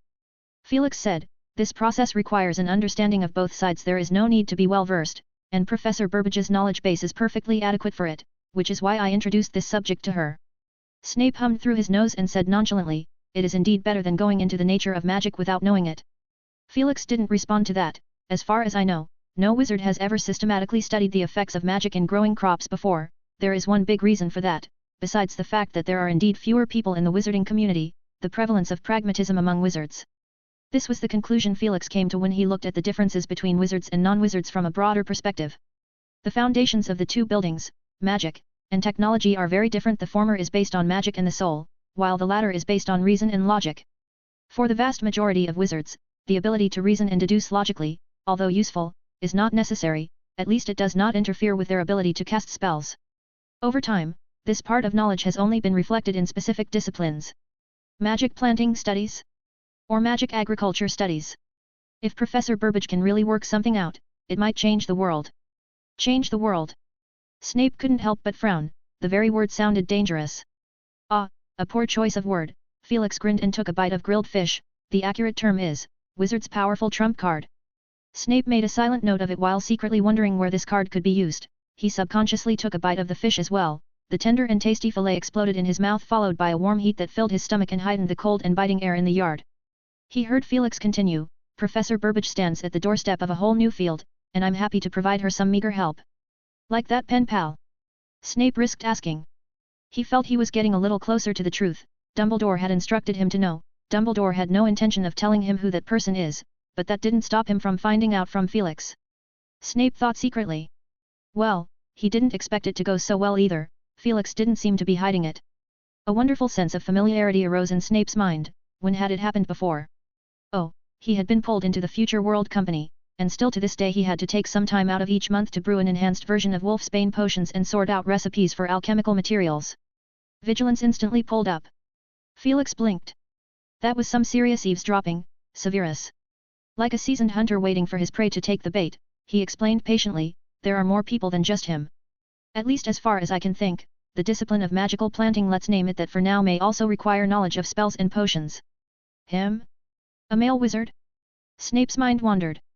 Then it dawned on him why Felix had revealed this information to him readily. It required knowledge of potions. He had a feeling he was throwing himself into the net. It seems like a lot of work, and I don't see any point in it. Snape said calmly, I've only heard of dumb wizards, not starving wizards. Broaden your mind, Severus, there are more than just wizards in this world. Snape mulled it over slightly, his calm heart rippled, the hand that held the grilled fish trembled, and he had to use occlumency to hide his true emotions. After a long while, he asked hoarsely, you mean those muggles? No, there is statute of secrecy to restrict it unless... His expression became unfathomable, and then a cold chill went up to his spine. Felix waved his hand, I didn't mean to defy the statute of secrecy, that's why I said it is just a trump card. Snape was slightly reassured, but Felix's next words made his heart rise to his throat and his guts jump out along with it. After all, there are lessons to be learned from the past, Felix said, if I've learned anything from the past, it's that you can't take an extreme route, because if you're extreme, the people who support you will be even more extreme. Even if it influences hundreds of thousands of people, it's somewhat insignificant. He shot Snape a meaningful look. A name instantly dawned on Snape, Gellert Grindelwald. Is he the man Dumbledore is wary of, the first Dark Lord? He listened intently, even slowing his breathing to carefully deduce every word Felix said. Extreme views can bring in blind followers, but they can also separate you and your followers from normal people. Felix said, it happens all the time, doesn't it? When you are the only one who is distraught by something and crying out for justice, the bystanders who don't feel that way, would look at you strangely and be intimidated by the way you wave your arms and subconsciously move away from you. So what did you do to solve this problem? Snape asked, having calmed down completely. With Dumbledore and the Ministry of Magic holding the front of the line. Felix said irresponsibly, at best I am simply anticipating some possible crisis and doing some advance preparation. It's not illegal to start a company, is it? And supporting the development of the wizarding world is not going to be attacked by the masses. Including pushing Burbage to study what you call magic planting study? You think this thing will get us through a certain storm, crises? Snape pursued the question heartily. I don't know. Felix said briefly, all I know is that there are still over 1 billion people who don't have enough to eat in this day and age. Read 50 days or 100 chapters in advance on Patreon. 558, Chapter 558, Changes after the club. The club recruitment event in the Great Hall came to an end. December brought more snow and cold wind, and one morning Felix was watching outside from his window.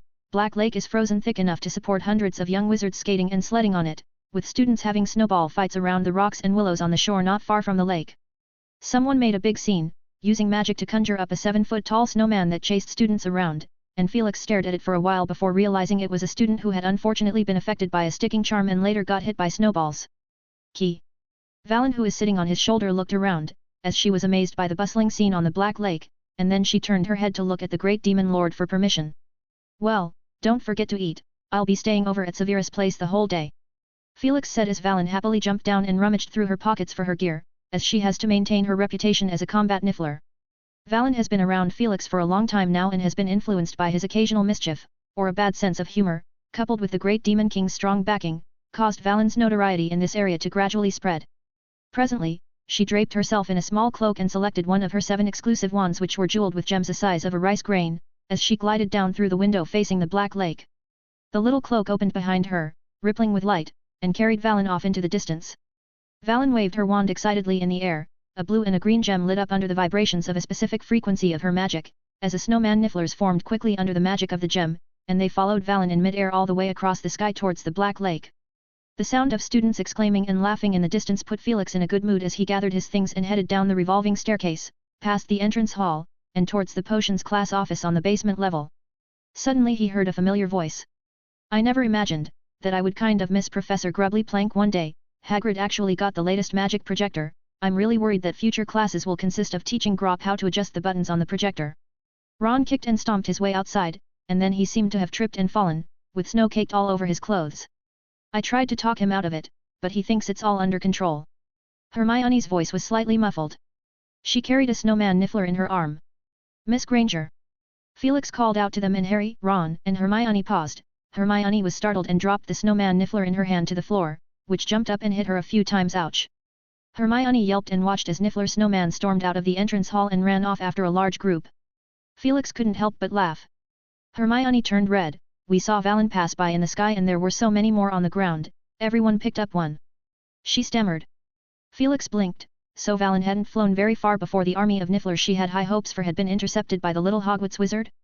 He felt a little sorry that he hadn't seen that scene, and Harry and Ron turned their heads sideways and laughed, as they had wanted to do so for a long time.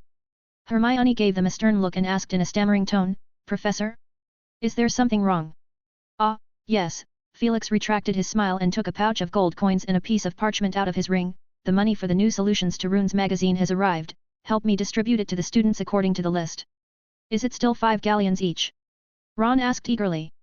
That's right, Weasley, Felix said. I remember you published several articles under the name Frontline Lookout. Yup. Ron said happily. Then you guys can have a nice Hogsmeade weekend. Felix said, turning his head to Harry who had been silent. I saw the article you wrote about incorporating the Rune Sun Wheel into the Patroness charm to make the Patroness stronger. Genius idea. Harry grinned a little. I was just trying it out. Didn't you suggest me to work on the Patroness charm more when I had the time, before I put most of my energy into the occlumency, but now there is no need for that, so I am spending my time working on the Patroness. The scar didn't hurt again in the last 2 months? Felix asked. Harry nodded. Something suddenly occurred to him. Professor, I've tried quite a few ancient runes, but this is the only one that worked, and I've never been able to figure out why. Felix thought for a moment and said with uncertainty, I would suggest you to try more runes that lean towards the spirit and will. After all, the Patroness itself is a product of positive emotions. Harry looked down in thought when Hermione blurted out, so Harry was able to pull it off because the Rune Sun Wheel symbolizes a positive rising process and also indicates a change of will under the influence of magic. Felix nodded approvingly. In that sense, the tranquility, enthusiasm, and even the light rune you have learned can be tried out with the charm. Well, when the Christmas break is over, I will have a look at your club. Harry breathed a sigh of relief when Felix left. Thankfully, the professor hadn't talked to him about anything else. He had been avoiding meetings with Professor Hap lately and was on the edge since meeting him now. It was simply because the scene of the professors reviewing the Harry Potter fan club at the start of December was too awful to look back on for the rest of his life. If there is a spell that uses an emotion like an embarrassment to cast it, Harry thinks he would surprise everyone by casting it very powerful beyond his mastery. I wonder who Harry seriously suspected it was Snape who had put the Harry Potter fan club together with Frontline Lookout Club in a very conspicuous place, so he was forced to stand expressionlessly in a corner of the Great Hall and listen to the Creevy brothers talk about the significance of the Harry Potter fan club in front of a crowd of professors. Harry Potter is the bravest man I've ever met. He fought the basilisk and outsmarted the you-know-who. The Creevy brothers spoke on stage in a high, staccato voice, like a duet, and Harry was leaning against the cold wall, praying that he would sink into it, preferably without anyone finding it. At least he didn't have the courage to look which of the three, Snape, Sirius, or Professor Hap, had the most excited expression on their face. Not to mention that all of Harry's professors who were teaching his classes had come over to join in the fun that day, and he didn't know how he'd gotten through the last 2 weeks. Harry, you could fry an egg on your face. Ron commented at that time. Even though the memory was really unbearable, Harry had secured 120 galleons for the Frontline Lookout activities. Hermione was jealous as she only received a stipend of 10 galleons for her meticulously prepared SPEW speech, which Snape interrupted nastily. This is not the venue for the Minister of Magic's campaign, Miss Granger. If you want to achieve even a tenth of your vision, you'll have to wait till you graduate. Hermione was exasperated for a few days, and at one point fantasized about using a permanent sticking charm to stamp the new SPEW slogan on the door of Snape's office. Even Harry and Ron, who had been upset with Snape, were startled and were forced to persuade her with facts and reason. In addition to a substantial amount of gold galleons, the frontline watch had well over 50 members, for which the school had given them a spacious abandoned classroom as an activity area. It wasn't until later that Harry learned from Professor McGonagall that the house elves would help with the cleaning up, but they hadn't had the chance to do it yet due to lack of manpower. Hermione insisted that the house elves should not help, saying condescendingly, "I can do it myself." Ron snickered, who said otherwise, "It's just a broom room, anyway, and he paid for it, spending most of the afternoon on thick dust and stubborn paint. But I am innocent, I didn't say anything about it."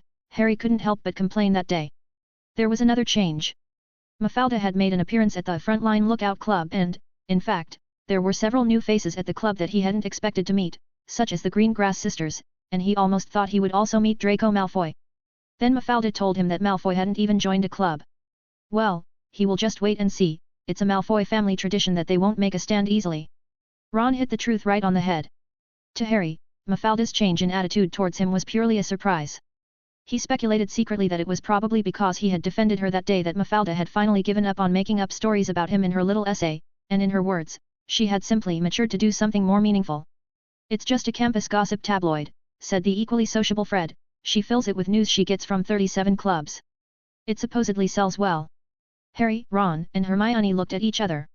"Is it popular?" Hermione asked with mixed emotions. "There were quite a few submissions from people," George said, "along with advertisements and anonymous love letters. You guys wouldn't be one of them, would you?" Ron asked with a squint. "We're paid for it, a full 2 sickles." Fred said, first with some indignation, then with a look of admiration, "To be honest, I kind of like her, that's not a bad business to run." We both felt like we were outdated. George said with a thumbs up. Read 50 days or 100 chapters in advance on Patreon. 559, Chapter 559 The Last Minute Scenario, 2 in 1. Felix knocked on the door in the dungeon office. Snape was wearing the same black cloak as always, his curly black hair fell to the back of his neck, and his unwavering dark eyes always reminded Felix of the grilled fish he had eaten that day under the cold wind in the yard. The person who had opened the door silently stepped aside, revealing Professor Burbage bent over the table, her hair disheveled as if it were a pile of hay and her wide glasses looked like a pitchfork stuck in the hay. As Professor Burbage was carefully inspecting a flower pot. "Did I miss something?" Felix asked pleasantly. "You're just in time, Felix," Professor Burbage said with excitement, still not taking her face off the flower pot. "I told Severus that we had to wait for you to come over and witness this." "There's nothing to witness," Snape said. He slammed the door behind him and strutted over to the table, where he pulled a glass vial out of his top pocket. "Please," he said coldly, and Professor Burbage hurriedly stepped aside, holding her breath as she watched Snape carefully screw open the stopper and drop a drop of liquid into the flower pot. A miraculous sight occurred. The brown dirt in the pot bulged up to reveal an inconspicuous hint of a tender green bud, and a few minutes later, as the three of them watched in silence, a palm-sized green shoot swayed gently in the pot. "This is," Felix inquired. "A rejuvenation potion, a magical potion that prompts seeds to sprout," Snape said. "Don't you have to add a growth potion? I remember when these two potions used together it could even restore most of the wilted plants to health."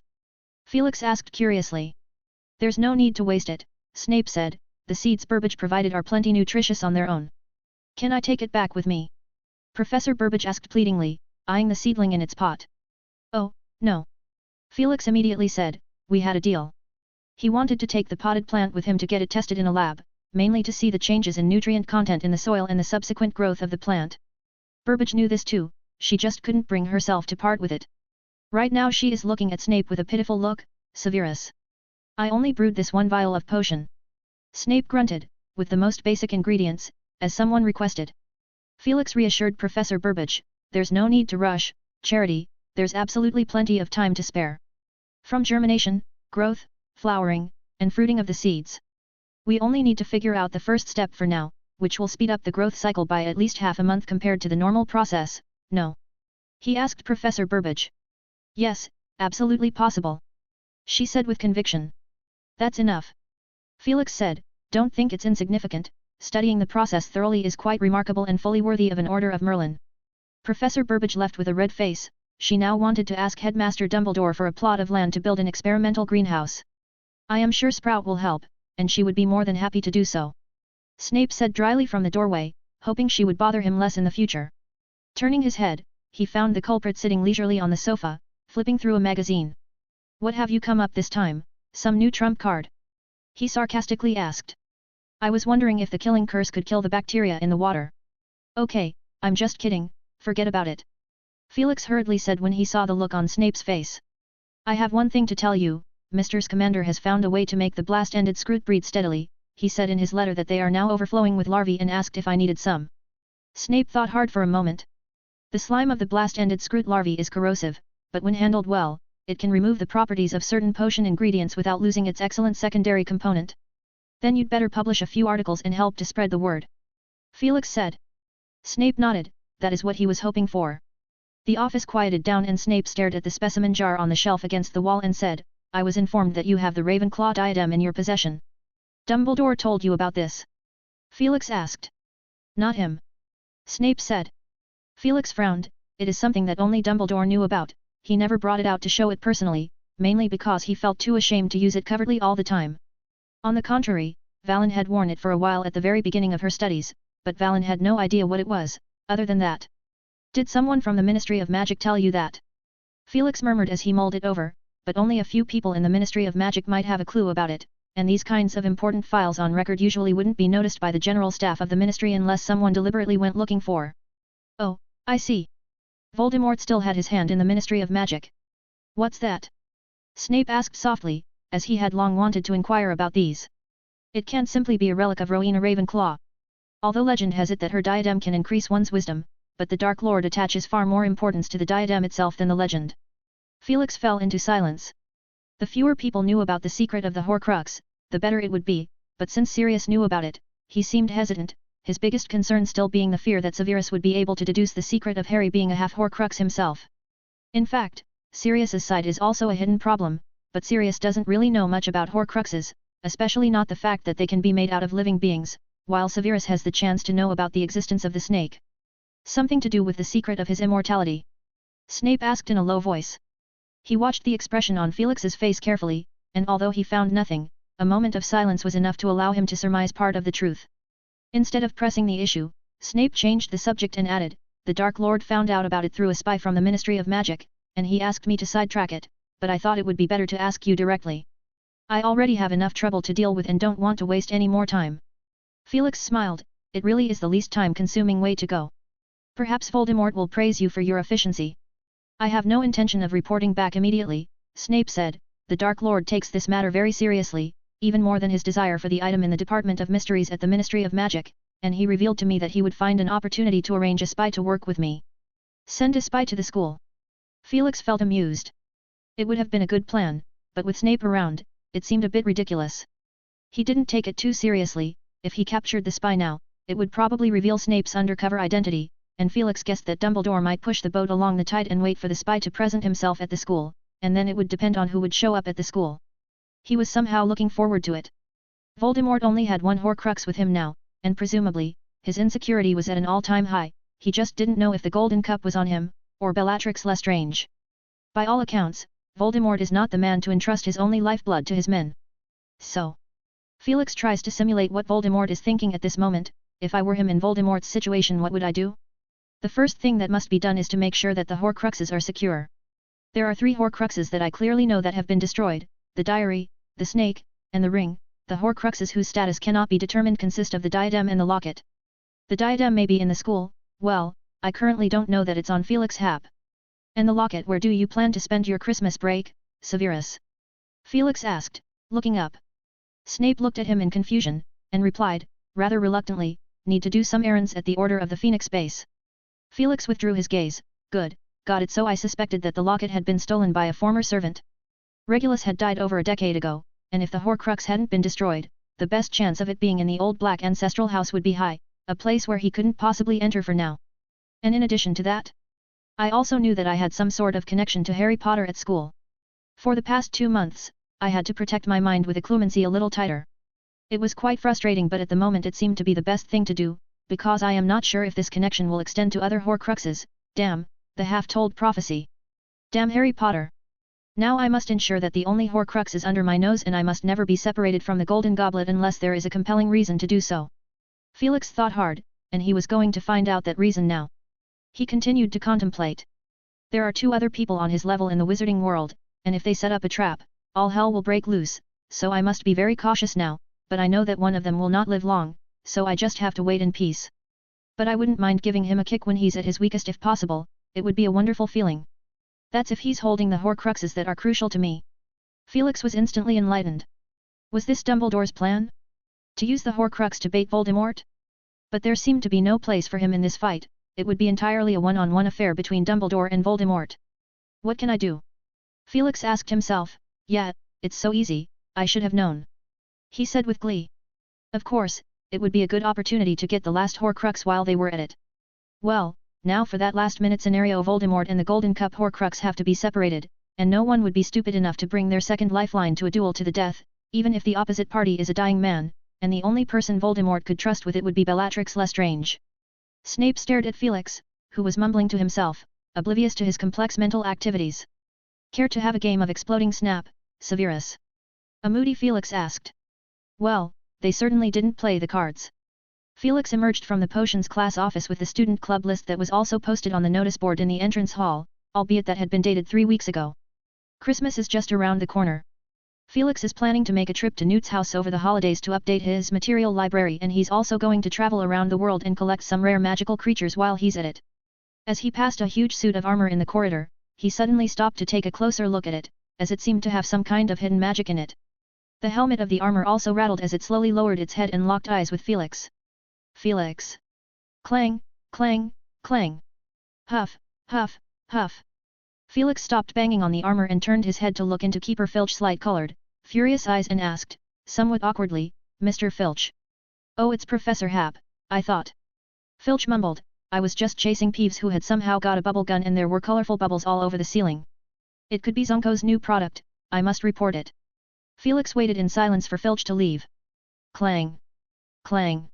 He knocked twice more and the armor finally seemed to have had enough and opened the mask on his helmet and began to dry heave.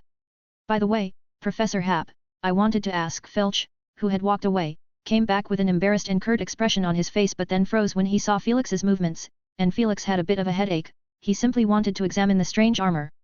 It was at this point that the armor exaggeratedly cupped its belly and opened its mouth to spit out a red envelope, which slowly floated through the air as the two watched.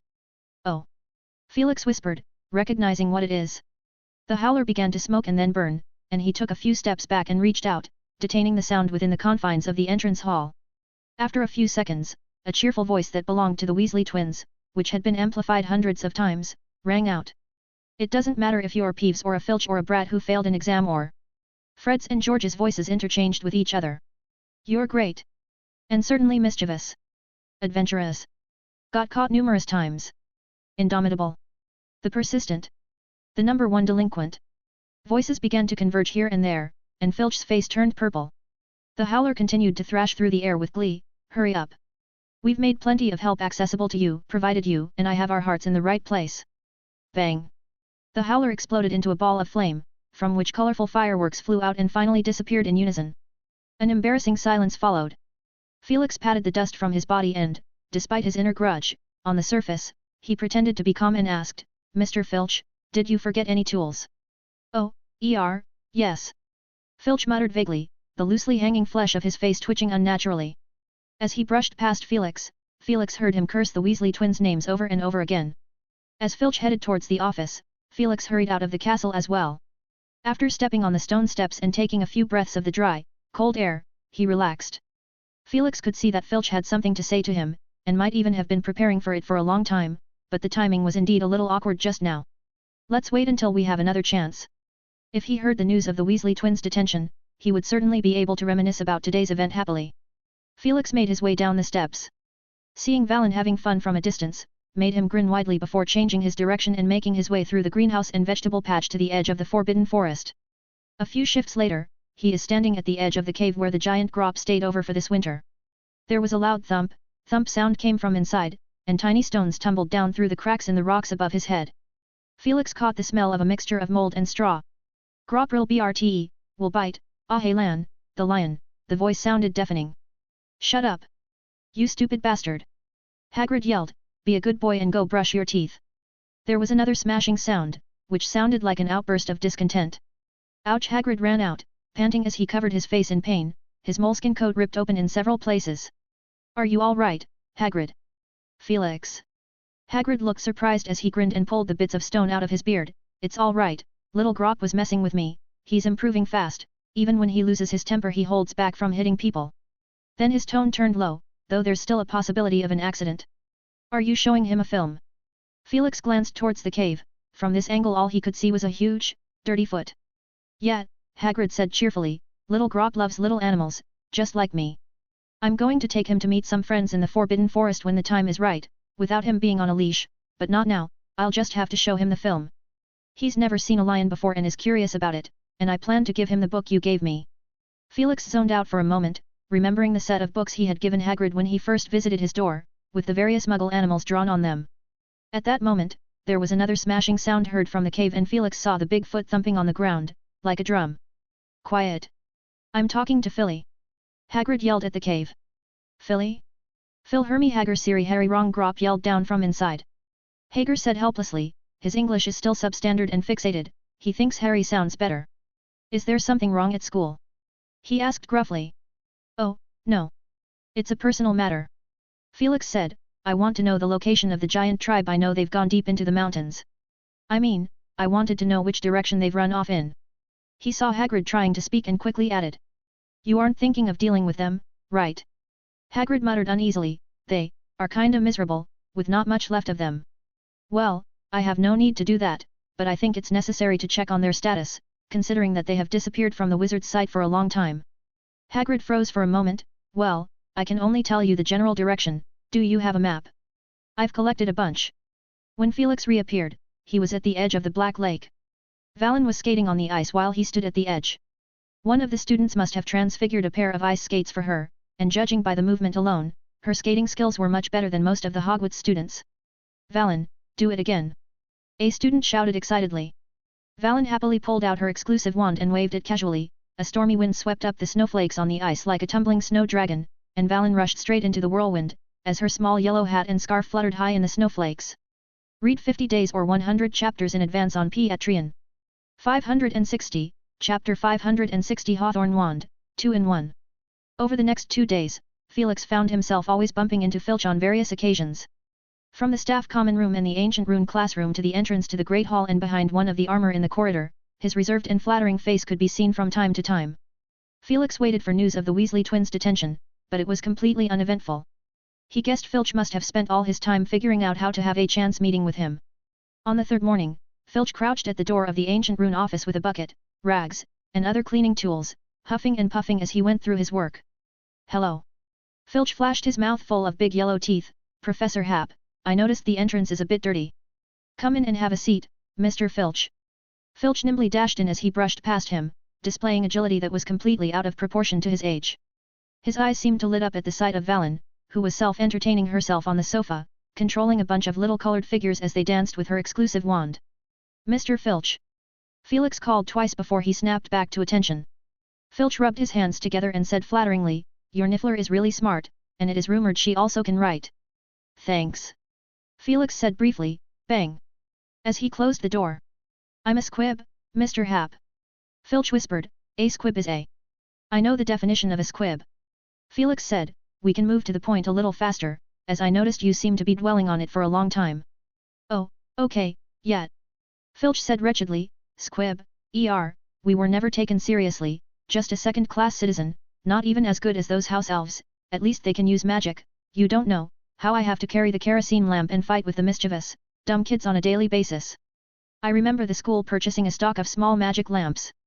Felix reminded him. Yes, but that light was too bright to catch without alerting them. Filch said wryly. Felix was silent, not wanting to comment whatsoever about the war between Filch and the students. All he knew is that Hogwarts needed someone to help keep order, lock the doors at night, and clean the castle at their leisure, so there is Filch. Filch did a good job, but he likewise extended his power boundlessly, repeatedly suggesting for the school to reinstate corporal punishment, the underlying root cause of which was naturally due to his jealousy towards the students. At the same time, Felix understood the reason why Filch came to the door. We don't even have a birth record. The only way to prove our existence is by looking up our parents' names. When I was 10 and hadn't shown any magical abilities, my family was frustrated. When I turned 11, naturally, I didn't receive my letter from Hogwarts, and they started talking about sending me away to a Muggle school, but it didn't happen because there was a war going on outside at the time. Old Filch gasped, people were dying everywhere, and they were so frightened that they decided to leave me behind, and pretend that they didn't have me because I disgraced them, and other relatives of the family stopped showing up at our door.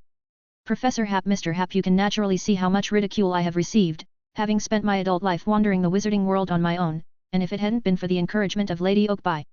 Idris Oakby? Felix asked. It is her. She is a good person, better than anyone. Too bad she died 10 years ago. It's true that good people don't live long, Filch said emotionally. Felix blinked. He had heard similar remarks back in the headmaster's office, where the chubby Slughorn was eating an icing pineapple while lamenting the misfortune of one of his favorite students, Lily. Felix thought these words were entirely heartfelt, as Slughorn had forked out a small vial of Felix Felicis. As for the Oakby that Filch spoke of, her full name is Idris Oakby, and her only widely known contribution was the establishment of the Society for the Support of Squibs, a society dedicated to helping the squibs living in the magical world in any way they could. Oakby died 10 years ago at the age of 113. But in Filch's words, it became good people don't live long. More than 20 years ago, I was doing odd jobs all over the place, not even able to buy newspapers, and scavenging for leftovers every day, until one day, Filch suddenly beamed, as his eyes widened. Do you know what I saw? A job posting. Felix conjured up in his mind the image of a cynical, cranky, idle, headstrong, stubborn, middle-aged man, doing a menial job with a fire of jealousy inside him. Of course, he had better options, but he had spent his entire childhood in the wizarding world, and letting Filch leave would be tantamount to killing him. So he muddled along until one day the middle-aged man got his hands on a newspaper from the trash or from some wizard on the street that changed his fate forever.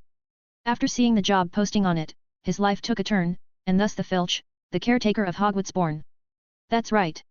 Finally, I made it to Hogwarts. 30 years late, but still made it, and I saw the young students, sir, and you don't know how envious I was of them. Filch looked frantic, part of his face strangely contorted and trembling as if spilling out his dark inner secrets unimpeded for the first time. Valen, who was playing with the colorful little figures, was stunned and stared blankly at Filch, whose expression was out of control. She looked at the great Demon King and then at Filch, wondering whether to slip out and call his cat over, as Filch's nose was about to drip a bucket of snot. Luckily Filch pulled a dirty handkerchief out of his pocket just in time. He blew his nose so hard in a fit of anger that made the edge of the handkerchief fly around. Filch looked up, showing his red nose, and smiled curtly, Mr. Hap, I'm sorry to make you see this. You are one of the few people at school who have helped me, and I feel no reason to hide. He met a pair of silver eyes, the silver glow covering the pupils and whites of the eyes. He had never seen such a sight before and was unable to speak in terror. Filch, do you know the definition of a squib? Felix asked. Filch felt puzzled. He had tried to explain it at the beginning of the conversation, only to be stopped by Felix, and now Felix had brought the subject up again. Filch thought he was being mocked, and his face turned ugly. Like many concepts in the magical world, squib is rather a broad concept, and we can define it from all angles. Felix said steadily, the common definition in the magical world deems someone who was born in a wizard family, but unable to demonstrate any magical ability as a squib. Filch looked at him blankly. Professor Hap. I hope you'll notice the subtle distinction here, it's the key to keep this conversation going. Filch's face showed a clear confusion, but he meekly shut his mouth. Professor Hap's expression at the moment was somewhat frightening. Many parents can't actually be sure if their child is a squib, there's no way to be sure. What really kills their hope is the letter of notification from Hogwarts, and if it's received, they are naturally not a squib. Even if his spell casting at the beginning was crappy, have you actually had the experience of casting a spell? Felix asked coldly. Filch froze, and stammered, I haven't, never. No, you don't understand me. Felix's silver eyes gazed at him and stared at the meager magic inside him that looked like stubborn stone, but it was an exaggerated metaphor. Magic and stone were two different things from every sense of the word. They could not be the same. Felix murmured, not some complete spell, one of those tiny, accidental experiences that you had dismissed only as an illusion, rattling a small piece of paper, breaking a cup with just a little force when you were angry. You had that experience, hadn't you? Filch thought hard and put on a pondering face. I think I have, yes. He suddenly shouted, startling Valen again, and she held up her little wand in front of her. Filch tried his best to keep his eyes wide as they shone with reminiscence. I remember a particularly stubborn stain a few years ago. I used up a whole bottle of detergent, and it didn't go away. I just kept staring at it for a while in a frustration, watching it in a bit of a trance, and then it was gone. Does that count? He looked at Felix with an expectant look on his face. We can try. Felix said with great interest, jumping up from his armchair as though he would sooner witness an interesting piece of spectacle. Half an hour later, Filch left excitedly. Mr. Filch, Felix called to him from behind, Your magical response is too weak if you don't mind me asking. Oh no, this is good enough for me, Filch grinned gleefully, holding a small, jeweled wooden wand in his hand. Even if it only works once in 10 times, it's still a godsend for me. But not for me, Felix thought to himself. Upon closer examination, he realized that the magical fluctuations in Filch's body were far weaker than Valen's. Even comparing Valen and Filch together was somewhat bullying. Valen may be a Niffler, but she is a normal Niffler, not a Squib Niffler. In terms of talent, she simply beats Filch by a landslide. It took a lot of effort on Felix's part to make it slightly more useful by adding a whole 5 amplification circuits in the end. The final result, the small wooden wand in Filch's hand, had 7 gems inlaid on it, 1 to store magic, 5 inscribed with amplification circuits, and only the last one containing the actual magic, the Scouring Charm. That is all he could achieve for now. Felix pulled back his tangled thoughts and said calmly, "You misunderstand, Argus. I meant to say that your situation is typical, and I'm going to take some time to study a few more similar cases, not now, of course, and I assume you know some friends who share your plight." Filch blinked twice and asked tentatively, "You'd like to get to know them?" Felix shrugged, "As you said, the Ministry of Magic doesn't have their names. It's pretty hard to find them." After closing the door, Felix sat down on the couch to play the exploding snap cards with Valen. But his thoughts had wandered elsewhere. The Squibs had always played the role of the invisible people, and by contrast, the Ministry of Magic's recent stream of incentives and enticements for werewolves to register voluntarily spoke volumes about everyone's attitude. One Filch certainly doesn't matter, but the group of Squibs is a natural link between the wizarding world and the ordinary world. If the wizarding world would ever be forced to go public, the best person Felix could think of to travel between the two worlds would be the Squibs group. Felix seemed to see a second trump card beckoning him. Well, he decided to ignore it. For now, Voldemort is still alive and kicking. He decided to leave the preliminary work to the employees of Future World Company. Gotta find something for them to do. Key. You lost. Felix snapped back to find Valen darting around with a small notebook. On a certain date, month, and year, the Great Demon King lost for the first time against the genius Niffler Valen. After peeking from the side, Felix confiscated the notebook in annoyance.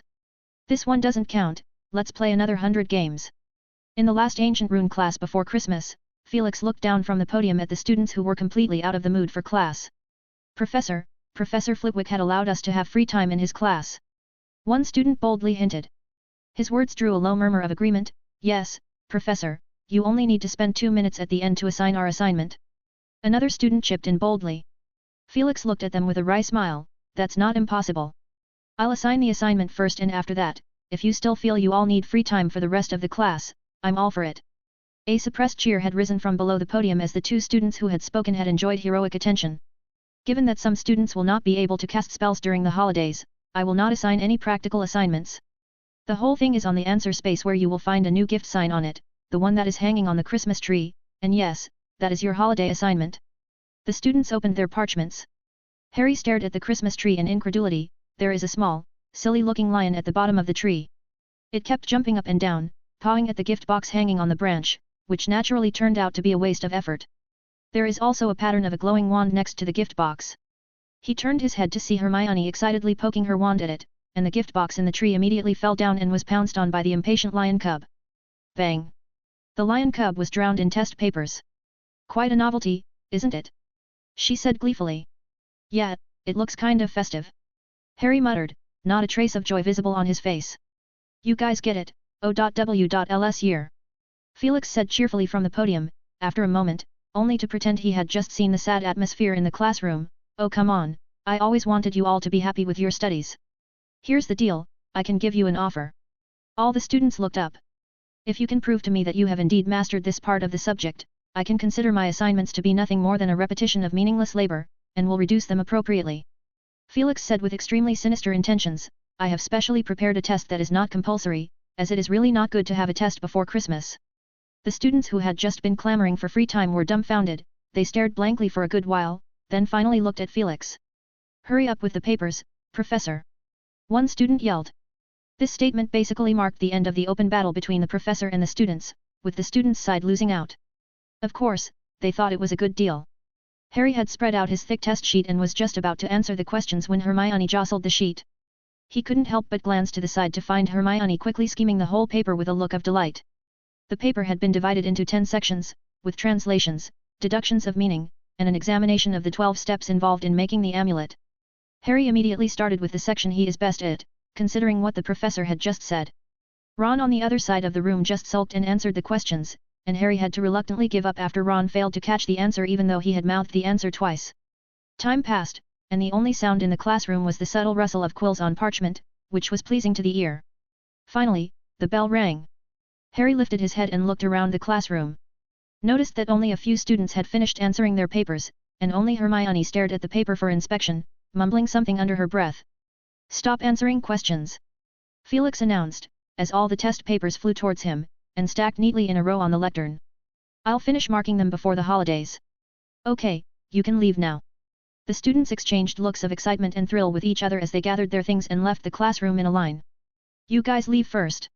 Draco Malfoy said to his two followers. Crabbe and Goyle scrunched their faces into a frown as if they didn't quite understand until he said it again, to which they shrugged and walked off alone. Draco stood in front of Felix, a fine bead of sweat seeping from the tip of his nose. "It's like this, Professor Hap," he stammered.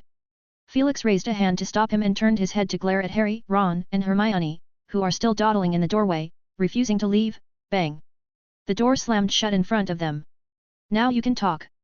Draco froze for a moment and whispered, "Professor, I wanted to ask if you are free for Christmas. I'd like to invite you to the house." "Lucius asked you to ask?" Felix calmly questioned. Draco looked up at him, unable to tell from that face whether he was happy or not. And he stammered, No, it's me. I think, well, you've always taken good care of me, teaching me not only the disillusionment charm and apparition but even the advanced magic like occlumency, which if my father found out, he would have let me express my gratitude." Felix looked down at him, his light yellow hair and pointed chin identical to his father's. Felix didn't speak for half a second. "Don't think too much about a lot of things, it is not your turn to get involved in this mess, for now, all you need to do is enjoy a pleasant holiday." "But Potter and the gang," Draco said defiantly as a flush rose to his pale face. "They're not like you." Felix said firmly, "Merry Christmas to you in advance, Mr. Malfoy." Draco turned away stiffly as he pushed the door open. "Draco!" he heard the professor's voice say, and Draco looked back with excitement. Professor Hap had stood in front of the huge window, the clean, clear sunlight from outside spilling into the classroom and casting itself on the professor's back. It made it completely impossible for him to see the man's face as he squinted his eyes. "Is your wand made of hawthorn wood?"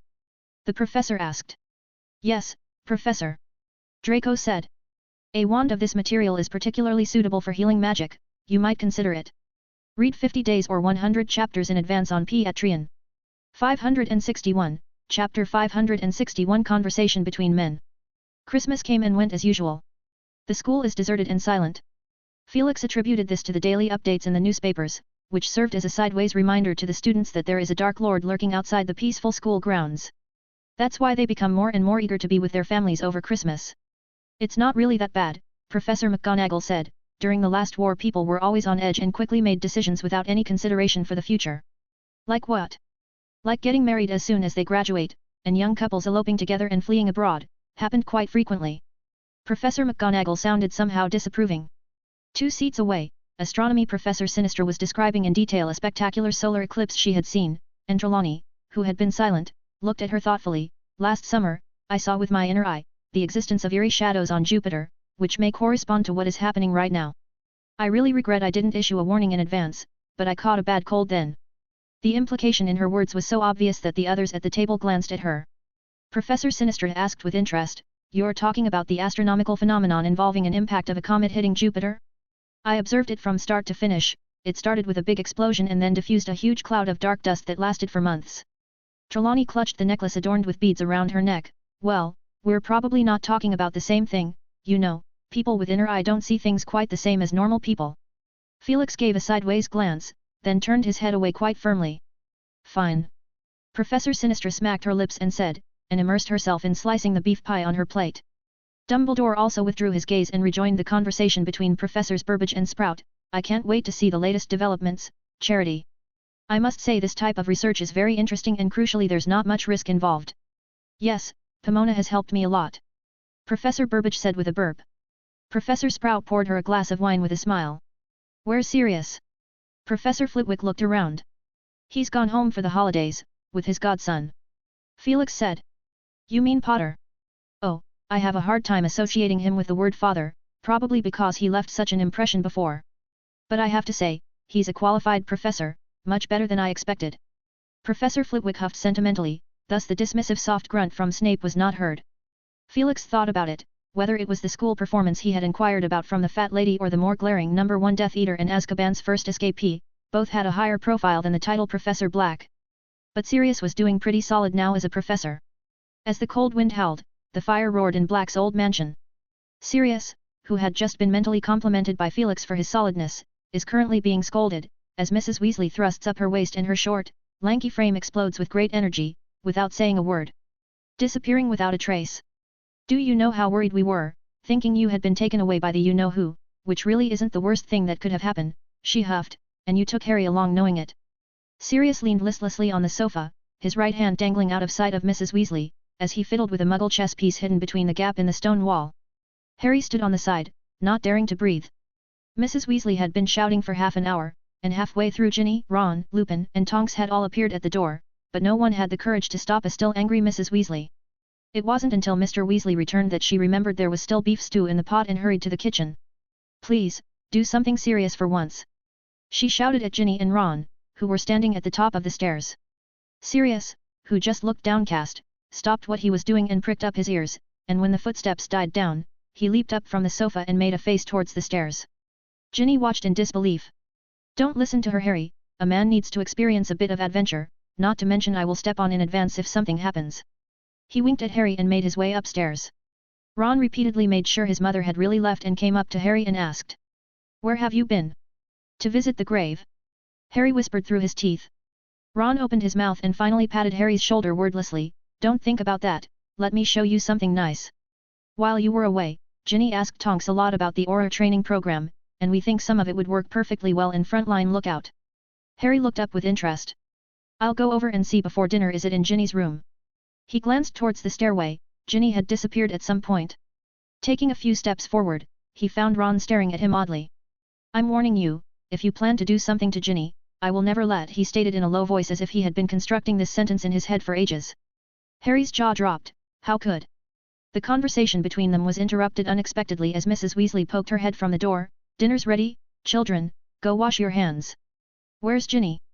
Harry and Ron both shrank back at the same time, leaving the previous conversation behind them. Didn't she went looking for you? Ron muttered. Each and every one of you is a pain in the arse. Mrs. Weasley's voice trailed off. Malfoy Manor. Draco Malfoy sat at the elaborately decorated dining table, a roaring fire burning in the ornate gold-gilded fireplace as he clinked his silver plate. Draco, mind your manners. Narcissa said, if you're done eating, you can look under the Christmas tree, a few of your seniors have brought you presents while you were napping. Draco licked his lips, and sat upright, as he looked at Lucius and said, I have something I want to talk to you about. Is something happened at school? Lucius put his fork down slowly and wiped his mouth, then picked up his goblet unhurriedly. No. Draco said, breathing heavily. Then what is it? Lady Malfoy looked at her son in disbelief. She had pale skin, with slightly high cheekbones, which made her look a bit villainous at first glance. Without answering his mother's question, Draco looked at Lucius and stammered, Dad, I want to talk to you alone, a conversation between men. Lucius and Narcissa exchanged an odd glance. So, you think you can take the responsibility? Lucius put down his goblet and wiped his mouth with the clean white velvet again, and repositioned his spine against the back of his chair, as he stared straight at his son. Draco, Narcissa's voice held a clear warning. I think so. Draco said stubbornly. Very well, very well. Lucius lowered his voice, come with me. Draco leaped up from his chair quickly. Bring your wand. Lucius said coldly. The expression on Draco's face froze. The next day dawned beautifully and Felix showed up at Diagon Alley very early. These are. Lupin watched in wonder as he pulled out a roll of parchment. A plan, and information about some squibs. Felix explained, some of the addresses may be old to find, and it's okay if you can't find them. Lupin unfolded the plans first, his lips quivered as he read the dark green print, and his expression gradually grew serious. The exclusive wand that allows the squibs to cast spells, the principle behind it is magic frequency, isn't it quite different for each person? That's right. The so-called magic frequency is actually a precise measurement of the fluctuation of magic power, and the magic power in each wizard has a subtle difference, which is our unique characteristic. In theory, you can accurately identify the wizard casting the spell by the magic frequency. And in reality? Lupin asked tactfully. In reality, it's more complicated. If your control of magic is strong enough, and you are determined to conceal it, it is entirely possible to change the frequency of your magic. Felix said in an elusive tone, but it must be recognized that such a process is difficult, very difficult. It is precisely because of this fact that Felix was able to create the exclusive wand. Because this wand can only recognize a specific magic power. If outsiders wanted to imitate it, they would have to rely entirely on luck, and there's a possibility that they wouldn't get any results even if they tried tens of thousands of times. Lupin looked at Felix and felt that his smile was rather crafty. He lowered his head and continued to look through the plans. Yesterday Sirius brought Harry to Godric's Hollow. He said as he read. No trouble, right? Felix asked. By the trouble he meant Voldemort, whose hideout is nowhere to be found. No, they went and returned quickly, they didn't stay too long. Lupin smiled, still got a good scolding from Molly, but I think it was a lesson he deserved. No need to rush this plan, right? Felix nodded slightly. Let's start with the people settled in the wizarding world first, don't make too much of a buzz. Lupin thought carefully for a moment. Felix, you don't have to lock your sights entirely on the squibs, some wizards are actually pretty bad at casting spells. You mean? We could advertise in the newspapers, something like a correspondence course in fast spell casting or something. Lupin gave a reminiscent look. I lived off that job for a while, it was a really an easy time, all I had to do was write letters every day, and only occasionally I will get customers at my door. That was also when I honed my teaching skills. Unfortunately, it didn't last long. The subject came to an abrupt end and Felix reckoned what followed would not be too rosy. Lupin took out his quill and cocked his head to ponder the wording for the ad, with an earnest look that Felix could not bear to disturb. He skulked around Lupin's office, mentally analyzing the positioning of the squibs. According to Felix's anticipation, when the dust had settled and the wizarding community had gone public, the two sides would inevitably enter into a more substantive exchange. But this exchange would certainly not be completely relaxed and unrestricted, and it would not be a scenario where wizards could fly all over the place. This is when someone will need to travel back and forth between the Wizarding Society and the Muggle Society. It is best to be involved in both sides in order to act as a bridge of communication, but then again there is a distinction between bridges. In Felix's mind, young wizards from Muggle families including purebloods willing to embark on the new wizarding ship represented the future backbone of the wizarding world, but they would essentially have to remain in the wizarding world in the end. They are unlikely to serve as a direct window to the outside world, presenting the wizarding world to the outside world and vice versa. That would undoubtedly be a waste. But it is quite necessary to have some windows for communication between the two sides in the early days of the opening. The alternatives Felix had in mind for this role are squibs and the relatives of young wizards from Muggle families. These people knew about the existence of magic early on and occasionally experienced it firsthand, or at least most of the parents of the young wizards had the experience of accompanying their children to Diagon Alley to buy books. It would be unlikely that they would be able to pursue magic, but the new age certainly would birth many new professions, and a number of them would suit them well. Felix expanded his imagination. First of all, tour guides would be necessary. They could either guide wizards to science and technology museums, or guide ordinary people to experience the magical world on a day trip. In addition, there would be new age writers who would use the perspective of ordinary people or the perspective of squibs and a wizard's relative to portray what it's like to see the magical world and unravel the mysteries of magic. The benefits are obvious. Strangeness is a breeding ground for suspicion, and the only way to bridge the gap is to understand. And of course, there are also the traders who sell potions, food, and moving comic books. These things always need to be run by someone, and it's hard to get wizards to do business based on pounds. After a lifetime of calculating that 1 galleon equals 17 sickles and 1 sickle equals 29 nuts, Felix reckons a fair number of wizards can't figure out decimal. But if the parents of the young wizards are willing to do so, Felix is happy to see it. He, for one, thought favorably of the parents of Justin Finch Fletchley, whom he had contacted. The only thing Felix is concerned about is the mentality of the squibs. He could intuitively sense the ambivalence of both desire and hatred in Filch. To him, it didn't matter at all who ruled the wizarding world or how many people died in the wizard wars, or he would even be happier with more deaths. The only people Filch could accept were those who had helped him, like Ms. Oakby. Felix is not even sure if he counts as one. The mentality of the marginal group of squibs was reflected in Filch, and it is quite representative. Of course, others would probably not be as extreme as Filch. In most cases, once the children of wizarding families were confirmed as squib, they would be sent to Muggle school early. Filch didn't go because of the war, and these people would grow up with very minimal entanglement with the wizarding community. Like Mafalda's father, he married and had children like normal people, and would have spent his life pretending the wizarding world didn't exist at all if it weren't for the fact that his daughter is a witch. So Filch is an example, or a rather extreme one.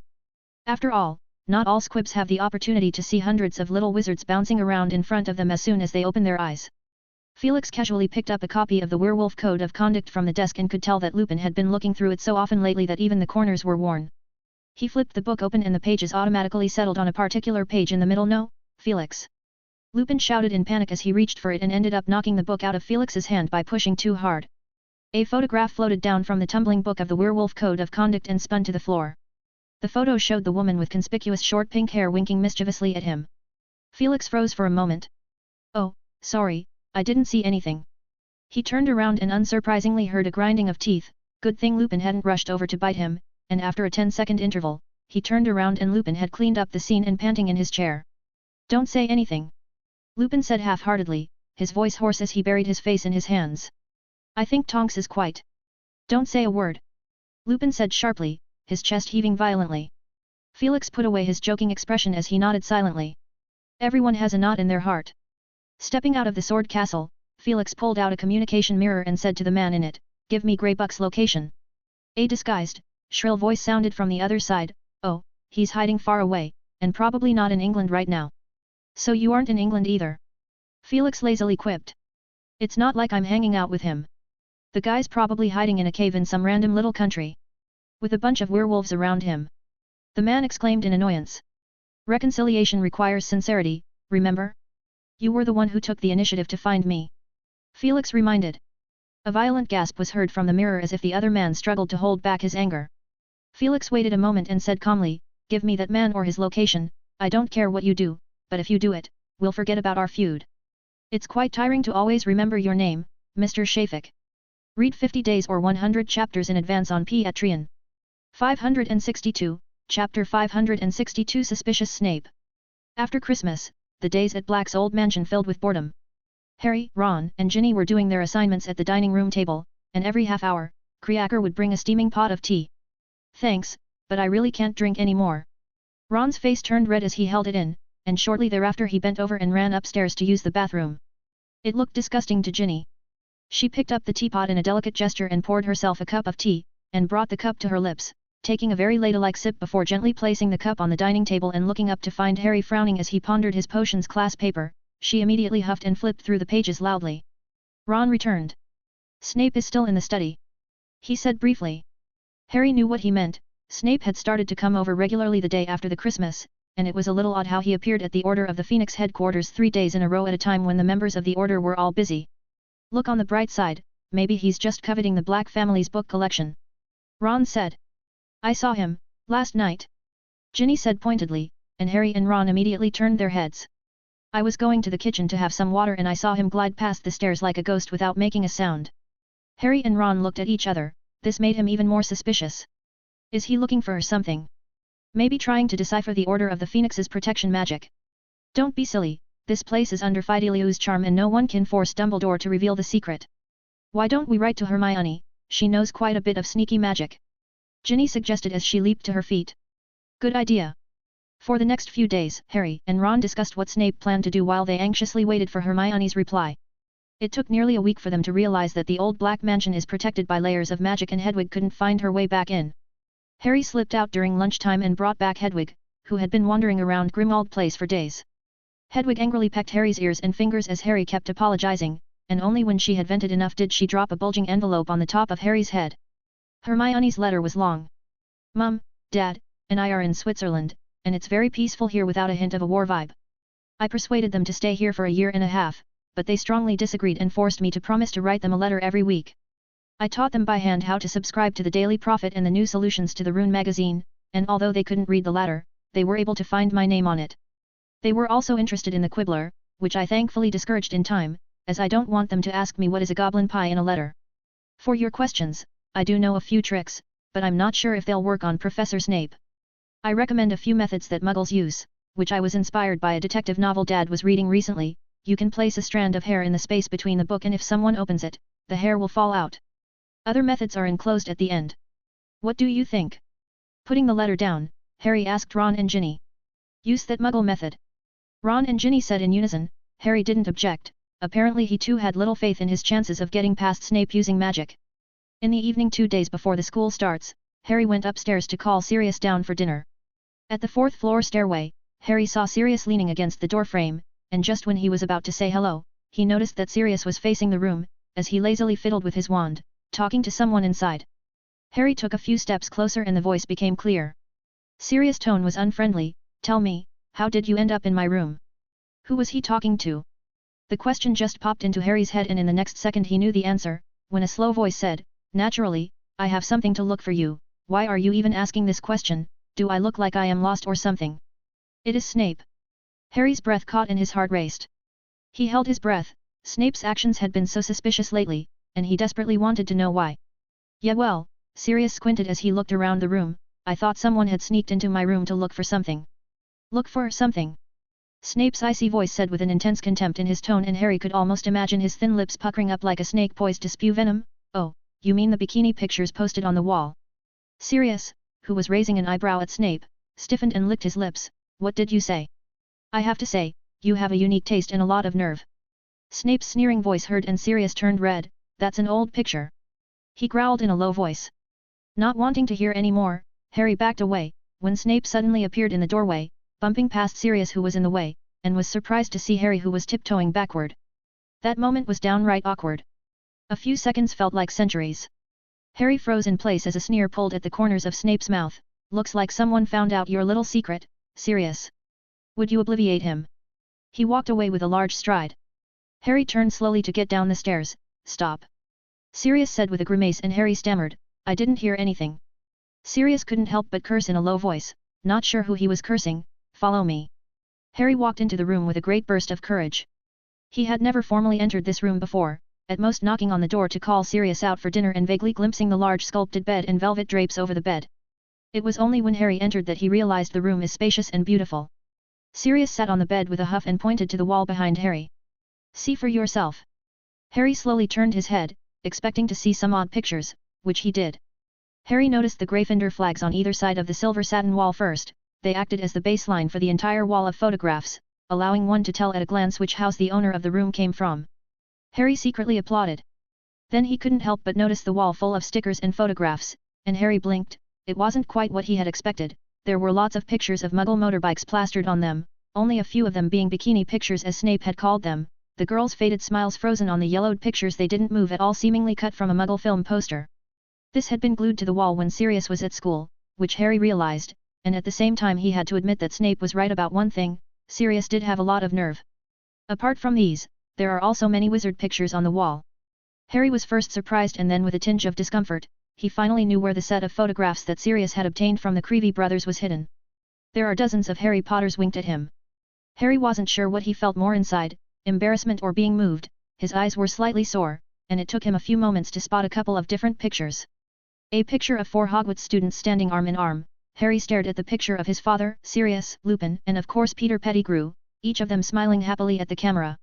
And then there is a picture of Sirius with a young man on his shoulder, which Harry recognizes as Regulus, neither of them very old when the picture was taken, and Sirius was yet to run away from home. The last picture Harry's breath froze featured a dark-haired baby flying up and down on a small broomstick, giggling and smiling, and 2 legs of a full-grown man were trailing behind him. That must be his father, James Potter. Lily mailed it to me back then, I managed to find it when I was cleaning the house. Sirius said, pointing to the baby picture, it was hidden in my motorbike repair manual and I nearly threw it away. Harry remained silent, unsure of what to say. I have a few more letters here from James and Lily. Sirius stammered, I've been hesitant whether you would want it or not. Of course I do. Harry immediately said, looking at Sirius with an expectant look on his face. Sirius smiled. It's probably not exactly what you're expecting. We talked mostly about the war in those days, except for your mother, Lily. She always had a great passion for life. He muttered, and when he finished he paused for a moment before getting up from the bed, and yanked open the drawer of his bedside table, taking a pile of letters from it. Harry gazed greedily at the somewhat faded traces of ink, wondering how he hadn't thought of this before. But then it occurred to him that he never seemed to have the habit of keeping Ron and Hermione's letters. He decided to change it immediately, starting now. Do you have James's invisibility cloak? Sirius abruptly asked. What? Oh yeah, Headmaster Dumbledore gave it to me in my first year. Harry replied, not knowing why Sirius was asking this question, his full attention fixed on the letters. He saw a line of beautiful handwriting, probably written by his mother. He impatiently held it in his hand, wishing he could feel the body heat of the person writing the letter. Sirius stopped talking and looked moody. He waved his hand and Harry headed outside. He suddenly turned back at the door. Well, Sirius, I wanted to say that you do have good taste. Without waiting for Sirius's reply, he hurriedly slipped away. Read 50 days or 100 chapters in advance on Patreon. 563, Chapter 563 Magical Creatures in the Arctic. Meanwhile, Felix is creating a house in the icy Arctic and Valen is hiding under his thick dragon hide hat, feeling uncomfortable from only seeing endless glaciers. Felix has had a pretty productive week. After Christmas dinner, he spent the day focusing on company matters before popping over to Newt's country house, where he was greeted by this commander couple, Newt's wife Tina's commander, a kind and earnest old woman who after knowing he was planning a short trip, had thoughtfully prepared Felix a box with 12 varieties of hot dogs. "Honey, you might as well make some apple pie as a dessert," Newt said. "I always have trouble grasping the heat," Tina said as she glanced at him. For the next 3 days, Felix followed Newt's instructions, traveling to and from all the magical creature sanctuaries around the world, collecting the magical creatures data he had in his mind, and as the final week of the holidays approached, he reached the North Pole, a place he knew the least about. "A magical creature that can split itself?" Newt asked. "Did my memory body tell you that?" "Frankly, I don't know if it was an illusion, but I saw one once in the far north of the world, which is a combination of a snow ferret, fox, and a wolf. They split themselves when hunting, somewhat like the Madagots that guard the important places of the French Ministry of Magic. Though they are totally different because the Madagots is not a creature, but a spirit being." Felix was very curious about this magical creature. He must admit that he was intrigued when he first heard about it in classroom 7. Despite knowing that the liquid luck potion is useless, he still used up the last bit of his stock and began his endless search. His advantages lie in his superb mobility due to the apparition in his eyes that can discern magic. But the Arctic is too vast, so hopelessly vast that he can only trace a circle outwards based on the general location provided by Newt. Luckily, he had found a rather precious jewel on the black market in the Americas, a jewel from a horned serpent that is endemic to that region, and the jewel on its forehead grants both invisibility and the ability to fly, which Felix had woven into a carpet, thus allowing him to float without any burden. Felix himself can fly, but it requires a lot of magical power, and he rarely uses it unless it is for battle. In comparison, Voldemort made it look easy, and Felix wondered if he had dissected a horned serpent and transplanted its bloodline into his own body, or of course, it could have been a Lethafold. 2 days to go, if we can't find it by then we'll return," Felix said, and soon the house made of ice was built. After entering it he enlarged the interior by casting the undetectable extension charm and created a fireplace inside, which was when Valen jumped out of his hat. "Didn't you have a good time with those otters yesterday? Kiki. The thermostatic pendant not working? Well, you've been using it for a long time. When we get back, I'll make you one. Never mind, let's buy one." Felix pulled out the thick blanket, an iron pot from the ring, as he turned his head to look at Valen and said hesitantly, "Do you prefer to grill fish or soup? Plus we have plenty of hot dogs, too." Valen gagged twice. "A bit greasy? How fussy." Felix smacked his lips. In the end, he didn't touch the hot dogs either. He'd had enough of them in those 2 days in the Brazilian rainforest. The next day, Felix was sitting on his flying carpet, looking down from several thousand feet above, with endless, undulating icebergs below him. The carpet could actually fly even higher, but Felix's magical perspective couldn't keep up if they go any higher. Valen leaned against his back, happily playing a mini-game. The game came from the Magic Painting Club at school. When the club was considering what theme to use as material for an interactive magic painting, Valen showed up at a crucial moment. She not only provided the core inspiration but also included a substantial amount of funding. The result was a magical painting mini-game called Brave Warrior, with Niffler as the lead role. After spending some time slaying, Valen took a new magic painting out of her pocket, and Niffler in the middle of the painting, which was anxiously waiting at the edge of the level, jumped onto another one, armed with a deluxe version of her exclusive wand, and set off to challenge the new level. On the other side, Felix had made a new discovery. A creature with snow-white fur nimbly moving across the white earth, and by following its path, Felix found a nest of frantically fleeing Arctic rabbits. The creature indeed looks like a combination of Arctic fox and Arctic wolf, as described by Newt, albeit a lot smaller, looking about the size of a ferret. The key thing is that Felix saw rapidly flowing magic on this creature. Having magic meant that this is a magical creature. As Felix floated 200 or 300 feet above the air, the snow-white magical creature, which was oblivious to the eyes of the mysterious man overhead, moved as fast as it could, but the Arctic rabbit was no slower and steered quite nimbly. This magical creature leaped high as it approached the Arctic rabbit, and splitting an identical entity from its body as it reached the peak high it could reach from the jump, the two white shadows crisscrossed through the snow, with their mind connected as they cooperated seamlessly and caught an unlucky rabbit in the blink of an eye. Felix watched as he descended, mentally tsked in amazement as he couldn't spot anything out of the ordinary if he didn't look closely. The magical creature with the snowy white fur picked up the rabbit and turned its head to see a strange creature descending from the sky. It had never seen a human before, so it stayed where it was to examine Felix. Felix smiled kindly. "Little fox? Maybe a little wolf? Or a little ferret? Whatever, I got delicious hot dogs for you." 2 days later, Felix released it. Full harvest, let's go, Valen. Valen waved goodbye to her newfound friend. Ki. Bye. Kiki. Watch your weight. Kiki. Otherwise you can't catch any food. Felix patted Valen lightly, he is much more in shape than you are. Exasperated, Valen wanted to hit him. The Hogwarts train had stopped at Hogsmeade and the young wizards who had gone home for the holidays returned to school by carriage. Ron and Hermione, as the prefect, had organized the young wizards into the carriage and entered the carriage in time with the last group. As soon as they got in, the Night Thestral carriage moved. What, all about dark magic? Snape. Hermione looked at Harry and Ron in surprise, her mind still not switched back after spending the last 2 weeks traveling around with her parents.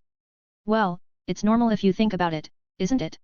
We all know he's interested in the defense against the dark arts class, maybe he's preparing for it. Harry said dismissively, if that's the case that's fine, it means we only have to put up with him for 1 more year. The point is, he's still sneaking around the house in the middle of the night, as Ginny can testify. Ron added. Oh, ugh, I don't know, but it's his personal business. Hermione stroked her hair, did you guys finish your assignments? I think there are a few things that could be changed. Harry and Ron looked at each other, they had obviously spent more time guessing Snape's motives. I'm still a little short, Ron glanced uneasily at Harry, who didn't say anything. Well, if you guys don't turn in your assignments tomorrow, will you give that reason to the professors? Hermione asked pointedly. Harry sighed. When they got back to school, they hurriedly finished their dinner and went to the library. A number of students were already sitting inside, and they found a random empty table and sat down, Hermione looking around thoughtfully. What's wrong? Well, the Mufflieto charm became popular. Harry looked around, he did notice some students' mouths opening and closing rapidly without making a sound, and the gloomy face of Mrs. Pants, the librarian, repeatedly showed up through the gaps in the bookshelves, like a vulture that has failed to find its prey circling high in the sky for a while before regretfully leaving. Harry tapped his wand on the table and the surrounding sounds became muffled, sounding like a low, noisy buzz. Harry flipped out his assignment, his history of the magic essay short of 1 more paper to finish. He swirled open his ink bottle, the tip of his quill drenched in ink, as he scribbled away on his parchment. In the interval of looking up, he saw Snape's silhouette flicker in the middle of the bookshelf. Harry's heart thumped and his eyes strained to catch Snape's movement, surprised to find him lingering in the restricted section for a short time before finally sitting at a table, reading a book. It was only when the library was about to close that Snape stood up and left with the book. Wait for me. Harry said to Ron and Hermione as he stood up. What? But he was already stood up and walked out of their table. He returned after a long while with his heart in his throat. What's wrong? Ron asked, you look like you've just been hit by Mrs. Pants with a chicken feather duster. Snape, the book Snape was reading. Harry swallowed hard, magic most evil. So? Hermione asked with annoyance, not taking her eyes off her own paper, Harry, he is a professor, even if he studies dark magic, he must have a legitimate reason, he's probably thinking about how to crack them, you probably would have found out more if you could check his book borrowing records. Good idea. Ron said, hey, I'm serious, we could really try that. Now you're wrong about that, Hermione. Harry said lowering his voice, I haven't read as many books as you have, I've only heard that name once. Hermione looked up and froze as she stared at Harry's face. In a dry voice she said, I remember, a passage in the preface of this book, no discussion or instruction regarding the evilest magical creation, the Horcrux, will be given here. Harry, you think he's investigating? She didn't continue, but both Harry and Ron knew what she meant. Snape might be secretly investigating about the Horcrux. Read 50 days or 100 chapters in advance on Patreon. 564, Chapter 564 The Unbelievable Truth. In the clubroom, Harry, Ron, and Hermione bickered verbally. Harry, we should better not get carried away, remember, in the first year you thought Professor Snape was planning to steal the Philosopher's Stone, but he was actually spying on Quirrell. He also extended his protection when Quirrell tried to make you fall off your flying broom. Hermione magically locked the door and chanted a few more anti-disruption spells to make it easier for them to talk about the dangerous topics without fear. I know. Harry sullenly agreed. And second year. Thanks for mentioning the second year, he tried to expel Ron and I as soon as school started, don't say he wanted to protect me, Hermione, his mind shouldn't have been magically connected to Dobby, not to mention he didn't know the Chamber of Secrets was going to be opened at that point. Oh, Hermione was a little short of words, third year, he was on our side. Do we need to award him a medal? For not siding with the Dementors. Harry was annoyed, Hermione, why do you keep speaking for him? He used to be a bloody Death Eater. Hermione was silent for a few seconds, but Headmaster Dumbledore defended him, you told us yourself, Harry, remember? You saw it in the Pensieve. He also doesn't deserve to be trusted. Harry said through clenched teeth. Who? Harry didn't say anything. Ron and Hermione looked at him uneasily. You mean Headmaster Dumbledore? What makes you think that? Harry remained silent. He is hiding a huge secret inside him that is weighing him down, and he doesn't know if he should tell it to Ron and Hermione. The secret had nothing to do with Snape, but it had to do with Headmaster Dumbledore. In the pile of letters Sirius had handed him, he learned a fact that shook him to his core. Have you had any nightmares lately, Harry? Hermione asked softly, looking over to Ron, who shook his head to show that he knew nothing about it. No. Harry said with a blank face, but Ron and Hermione looked even more worried. Harry hesitated twice internally before he pulled a letter out of his pocket and handed it to Hermione. Hermione immediately read it. Dear Padfoot, she paused. Who wrote this letter? My mum, Harry said. Keep reading. Oh, well. Dear Padfoot. Thank you for Harry's birthday present. It's his favorite toy ever. He looks delighted to be flying around on his toy broom. I've attached a photo for you to see. I'm sorry you couldn't make it. James was feeling a bit stuffy here, though he tried not to show it, but I could tell the invisibility cloak is still with Dumbledore, so there's no opportunity to go out. How happy he would be if you made it over. Wormtail was here last weekend and I felt he was downcast, but maybe it was from the news about the McKinnons. I cried all night too when I heard it. Bathilda drops by often, she's a funny old lady who tells so many stories about Dumbledore, it's truly unimaginable. I don't know if he would be happy to hear it in person. To be honest, I don't know how much to believe it. It's hard to believe that Dumbledore once knew Gellert Grindelwald, the Dark Lord who rampaged through Europe, and that they were once close friends because they shared the same ideology. But Bathilda claims to be Grindelwald's aunt, and if that's true, then it's hard to pretend what she said is anything but true after all. She doesn't have any reason to lie. She also revealed a fact about the catchphrase that was later used by Grindelwald to justify all his atrocities and which made him famous for the greater good, which is said to have originally been written in a letter addressed to his close friend Grindelwald by Dumbledore. It's unbelievable. There are even more unbelievable things, which I cannot reveal in this letter, and perhaps we should not be harsh on a young man at 17. Just think how silly we acted back then, and how James still thinks the whole world should know about Quidditch. That's all for now. I hear Harry's cry. I hope it's not because James tries some crap due to him being bored. If it's, I'd knock him hard on the head. Lily. Harry saw the shock written all over Ron and Hermione's faces, almost exactly the same as when he first saw the letter. One second he was experiencing all that tender care that he never remembered through his mother's handwriting, the next he was pulled back to reality by the cold truth. It was as if his heart had been torn in two, one half leaping with jubilation and sadness at the knowledge that they had once had a cat, that Sirius had bought him his first flying broom, and that his mother had been as gentle and kind as everyone had told him she was, perhaps a little sentimental as well. But the other half, Harry didn't know how to describe his feelings, when he was exposed to the more real Dumbledore, the 17-year-old Dumbledore, who had already become good friends with Gellert Grindelwald, the Dark Lord who was destined to bring doom later on when he was only 2 years older than he was now, and how ironic the words shared same ideology sounded. And there is also that invisibility cloak, Harry thought. For what reason did Dumbledore took the invisibility cloak? A legendary warlock like Dumbledore could become perfectly invisible even without an invisibility cloak. He recalled another implausible conjecture he, Ron, and Hermione had made about the invisibility cloak that the older brother of the three brothers from the Deathly Hallows held. If Dumbledore shared the same interest as a young man who aspired to establish a new order dominated by wizards in his youth, was he also interested in the legendary Deathly Hallows that could make one a master of death? Did they plan to establish an eternal reign together, just like Voldemort? Harry was ashamed of himself for thinking like that. How could he put Dumbledore on the same level as Voldemort? But it was hard for him to find excuses and prevent himself from having an afterthought. If Dumbledore hadn't taken the invisibility cloak, was it possible that his family might not have died? Harry stubbornly ignored the fact that Dumbledore, Professor Hap, and Professor Moody had all seen through the invisibility cloak, and held on to the possibility that could never be verified, repeatedly shifting between hope and cynicism. He buried it all, locked away firmly with an occlumency until he couldn't help but burst out suddenly during his conversation with Hermione. He felt resentment coursing through his veins as he looked fervently at Ron and Hermione, like asking them to see how Headmaster Dumbledore wasn't as nice as they thought. He felt a gush of pleasure from seeing the looks on Ron and Hermione's faces as they were on the edge of collapse. Harry, Hermione trailed off, I know it's truly unbelievable, but it's understandable. Understandable? Harry shouted, understandable. Understandable, you know he. Yeah, I know.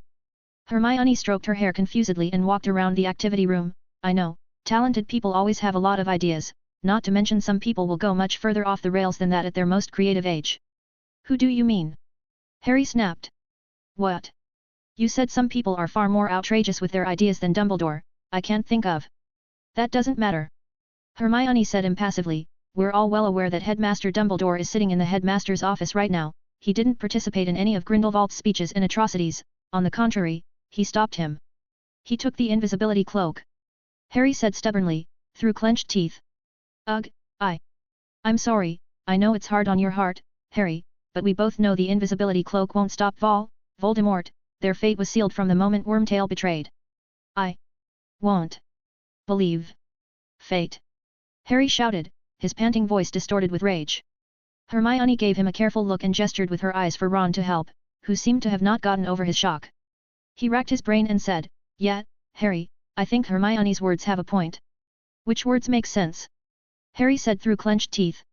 It's just that geniuses always think differently, they're all quite precocious, like Professor Hap, and of course, you Ron slowly mumbled. Me?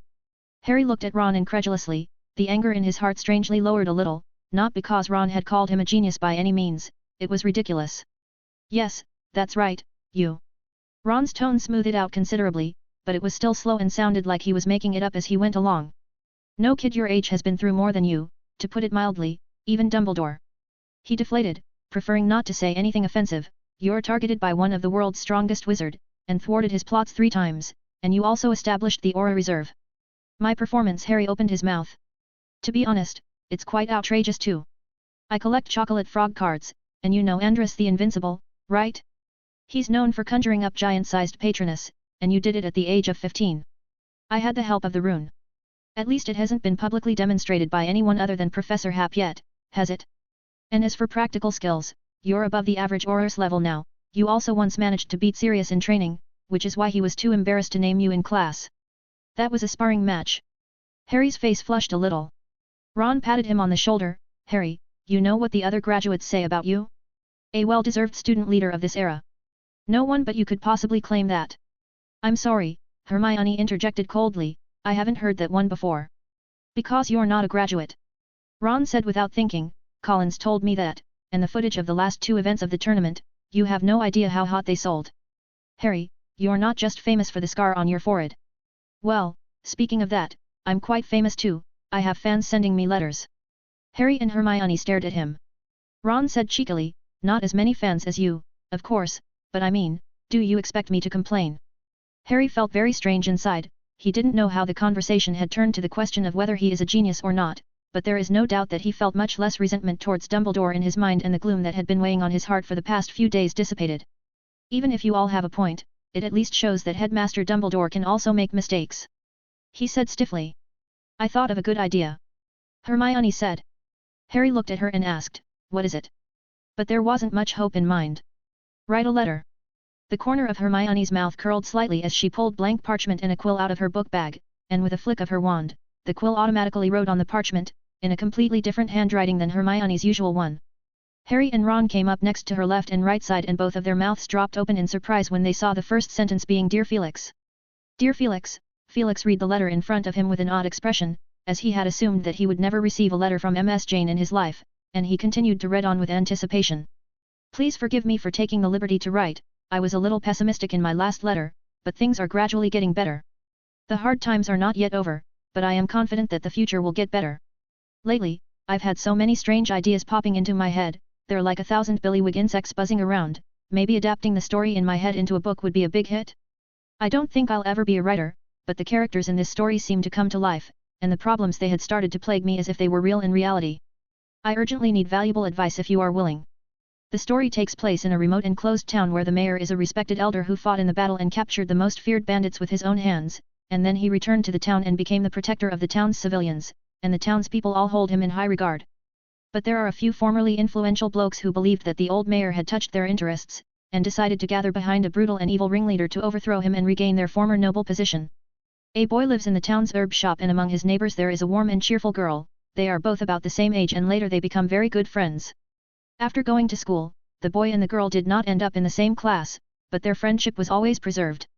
In the meantime, 2 major incidents happen to the boy. First is that he joins a school group that favors the idea of the criminal gang that rampages around the town, and the girl keeps urging the boy to leave, but the boy wants to gain fame and refuses to agree. As for the other incident, he and the girl fell out 2 years before graduation. After graduation, the boy secretly joined the criminal gang, while the girl became a policeman and married her suitor. The girl and the suitor foiled several plots of the criminal gang, which angered the gang leader, who killed them personally, leaving only a baby behind. After that day, the evil gang leader also disappeared and the townspeople rejoiced. When the trial took place, the mayor of the town stepped in and shielded the boy. It was said that he had indeed been a member of the gang, but at some point, he realized his mistake and became undercover. The boy then became a teacher at the only school in the town, and in this way, more than 10 years passed and the girl's orphan child came of school age. The child, who had been secretly fostered by the mayor of the town in the home of the girl's relatives because both of his parents had died, had a miserable childhood and had always believed that he would be shoveling cow dung for the rest of his life, but to his surprise, he received a letter of acceptance from the school. The child enters the school with great joy, only to be met with hostility from the boy who is now a teacher who had the same unhappy childhood as he did. I don't know why, maybe it's because the child always reminds the boy about the father of the child? The child showed a great deal of athletic talent and had the potential to become a good sheriff later on. The girl's orphan child wants to avenge his parents' death, so he has been trying to gather information about the gang leader. He later discovered about the comeback of the gang leader who now had found a new weapon, and also learned the reason why he didn't die last time was because he had built strong armor from precious materials, and he has 6 pieces of such armor in total. The boy had recently noticed that the teacher who had been targeting him had been acting strangely and might also be investigating the armor's mysteries. This is very unusual because not only did the mayor already know the reason why the leader was not dead, but he also destroyed several pieces of armor personally, so this teacher is definitely investigating privately behind the mayor's back. There were so many doubts in this boy's mind. He didn't know if the teacher who treated him badly is a good or bad person, and if he is good, why did he disobey the mayor's orders? Especially since the boy had also recently discovered that the mayor had made his share of mistakes when he was younger, and his image of the wise and good man in the boy's mind was shaken. Felix put the letter down and laughed rather heartily. Valen looked at him curiously. Oops, someone's secret is going to be impossible to hide. He looked at the snow owl that is waiting for a reply and asked, "Your name is Pigwidgeon?" Hedwig reluctantly whimpered in response and buried her head in her wings. Read 50 days or 100 chapters in advance on Patreon. 565, Chapter 565 Harry's Probe. Harry showed a confused expression as he handed the letter to an eager Hermione and Ron, who couldn't wait to read it. Ms. Jane, judging by your drafting skills alone, you're really not quite suitable for writing a book, it is a little too flat, that was a joke. I suggest you write from the point of view of the girl's orphan child and unravel the past layer by layer. As for how to string them together, find a theme for the story that flows throughout the whole book. Why does the mayor protect civilians? Why is the boy willing to go undercover? How did the girl's orphan child survive? By the way, some of the information is only known to the people involved and those closest to them and will seem incomprehensible to the bystander. For example, I have a niffler called Valen. Only I know how many hours a day she sleeps, and only I know that she is addicted to games these days. Don't be surprised if one day she no longer splurges, it might be because I blocked her pocket money. After reading your story, this is what I can assure you of. Finally, I suggest you to change the owl's name, she doesn't look very happy when I call her Pigwidgeon. Hermione looked thoughtful as she finished reading the letter. Is it really bad? Ron on the other hand snorted out a laugh. I told you we shouldn't have let Hedwig wear piggies, Ron's owl, tag, that would have looked silly. Hermione raised her eyebrows. And you guys agreed then? She looked to Harry for input. Harry didn't notice her gaze as he mulled it over with his head down. What would be the theme that flows through the whole thing? Guilt? Not really, Voldemort doesn't have guilt. Dude, the answer is pretty obvious. Ron said. Harry glared at him and Ron twisted his head and whistled. At the weekend, Harry bumped into Snape again at the library door, and Snape came out from inside clutching 2 large, thick books. Harry was relieved for a moment. This means that Snape has not pinpointed the keyword Horcrux, but when he thought about it again, it seems normal. Hermione at first rummaged through the restricted section but still couldn't find any reference material, even when she knew the name Horcrux. The only book that mentions the word Horcrux is Magic Most Evil, but the author of this book only schemed through about it. Harry was disappointed back then, and now he is glad. Potter. What are you doing? Snape strode over and asked him coldly. From his angle, Harry could see the cover of the book he carried in his arms featured the face of a distorted male wizard who seemed to be suffering inhuman torture, with his mouth wide open enough to fit half a coconut. I came to find a book to read in the library. Harry said. He took his eyes off the cover of the book and stared at Snape's face. It was completely a spontaneous reaction. From their first meeting, Snape had shown an intense and unwarranted hatred. Harry also hated Snape, whether his slow, drawn-out way of speaking, his cold, stone-like eyes, or his greasy hair and huge hawkish nose. These are the factors that Harry dislikes, not to mention that they come together. Even without counting these, Harry didn't think Snape is a qualified teacher. He is known for his eccentric attitude. Even Sirius is trying to remain impartial by restraining himself, but Snape deduces points unscrupulously. It does not seem so to me. You look like you are specifically waiting for someone. Snape spoke unkindly, staring at Harry's bulging pockets. I guess you have some prohibited item in your pocket, hand it over. Filch would be interested. Harry obediently took the object out. It looked like a silver-grey material composed of liquid, which fluttered and fell from his hands to the floor and formed a glistening puddle. Snape sucked in a cold breath. This is my invisibility cloak, a relic left to me by my mother and father. It saved me a few times, from Voldemort. Harry stared into his eyes and said, Professor Snape, does it count as a prohibited item? Snape did not speak for a while. The two men seemed to be engaged in a silent battle, at least that's what Harry thought. He was prepared for this. If Snape intended to confiscate it, which was just what he wanted, he could turn around and demand it back, since the invisibility cloak was a birthday present from Headmaster Dumbledore. Snape took his eyes off the invisibility cloak and stared into Harry's eyes, and half a moment later, he said coldly, put it away. Harry slowly bent down and picked up the invisibility cloak from the ground, and at this point, he didn't know what to do. His plan didn't consist of what to do next. While he was hesitant, he felt darkness before his eyes, a wind blew by, and the hem of the black robe brushed his hair. Harry looked up and only saw the back of a man hurrying away. Harry stared at Snape's back, a strange emotion fermented in his heart. In the evening, he pushed open the door to the common room. Ron and Hermione approached him anxiously. Where have you been, Harry? Yeah, we've looked everywhere. I went to the covered bridge. Harry muttered. The covered bridge. Ron looked at him uncertainly. What were you doing there? It is freezing outside. Thinking about something.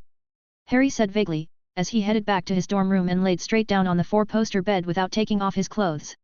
He hadn't slept a wink that night, which caused him to walk to class the next day muddled with dark circles under his eyes. Tell me, what color is this, Potter? In potions class, Snape's eyes glinted with malice as he spooned out the potion from Harry's cauldron before letting it flow back down for all the class to see. Green. Harry muttered stiffly. What color it is supposed to be? Snape asked again in his elusive voice. Pink. Harry replied. Pink, so you can tell the difference. Snape repeated as a chuckle broke out in the background. Then surely you should have known what you are brewing is just a pot of waste water. You are going to be stuck with 0 points, Potter. He waved his wand and the liquid in the cauldron was emptied in one swift motion. Harry sat down with an expressionless face, shaking with anger. It is true that he did not do well, but Goyle's potion resembled a sticky paste, and Crabbe's cauldron oozed a foul smell and black smoke, but Snape didn't give them a 0. It didn't require any brain to know that Snape was targeting him. He stared at Snape's back as he returned to the podium, and this time Harry didn't have any messy thoughts in his mind, he just wanted to hex him. The bat bogey hex seemed to have a different allure to him now, and his mind already imagined a swarm of bats flying out of Snape's large hawk nose. Don't be impulsive, Harry. Hermione in the side tried hard to calm him down. Ron didn't have time to talk, as his cauldron was steaming and spitting out a yellow bubble. Felix had been wondering what kind of person would show up at the school in the form of Voldemort's mole from the Ministry of Magic in late January when he heard Sirius complaining. Something's wrong, Sirius muttered in a small voice. Currently it is breakfast time, and he is tackling a tough-looking steak, the knife and fork hitting the plate with a tooth-aching sound. I don't know why the Ministry of Magic sent a team to school at this time of year to inspect the students' mastery of apparition and side-along apparition. Is this because they don't trust me? Well, you're not bad, Professor Flitwick complimented you on that. Felix said casually as he leafed through the Daily Prophet. It's his habit. Sirius was still fighting with his steak, and from using too much force the plate shattered. He huffed and pointed his wand at it, and the plate immediately restored itself to its original state, and he pointed once more, which cut the steak into pieces. No, I need to ask Amelia to see what she's up to. Felix had no intention of getting involved as he closed his newspaper and finished the last bit of milk. What's going on lately? Constructing a building. Well, sorry. We're really constructing a building, Sirius said vaguely as he wolfed down his steak, building all sorts of terrains. You know I can't mess around the castle, and I don't think classroom 7 is real enough. I'm tempted to take my students to the Shrieking Shack for adventures, it's easy to set up some traps there. You're still on probation. Felix reminded him. Thank you. The two men went their separate ways for their classes, and the atmosphere in the 7th year Ancient Rune class was very relaxed. Although it was their last year, with all kinds of new and exciting teaching methods, the students had been progressing very quickly, making it the subject that they had to least worry about. Felix took the students to classroom 7 and 2 ghosts floated past them, chatting as they floated by. Nice dessert today. The students were used to this. One by one they passed through the water like curtain. Felix stopped at the entrance and waited until the last student jumped in, and after a few more seconds a figure identical to him coalesced in the air. Felix's memory body looked up and down at his original and grinned. Gonna do something bad. Number Gene Cadogan. Read 50 days or 100 chapters in advance on Patreon. 566, Chapter 566 Wall of Mystery. Felix looked blankly. Okay, I will stop joking. I want to ask one question. I can act like as usual, right? The memory body frowned, seemingly genuinely troubled by this. Just don't overdo with your stupid play. Felix said. The memory body flipped the bird and Felix asked with a dark look on his face, where did you learn to do that? A student. The memory body said absently, I can tell you his name, I remember him well. Felix took a step out of classroom 7 and went to the room of requirement, then reappeared in the shrieking shack. A few apparitions later, he was standing near an abandoned warehouse.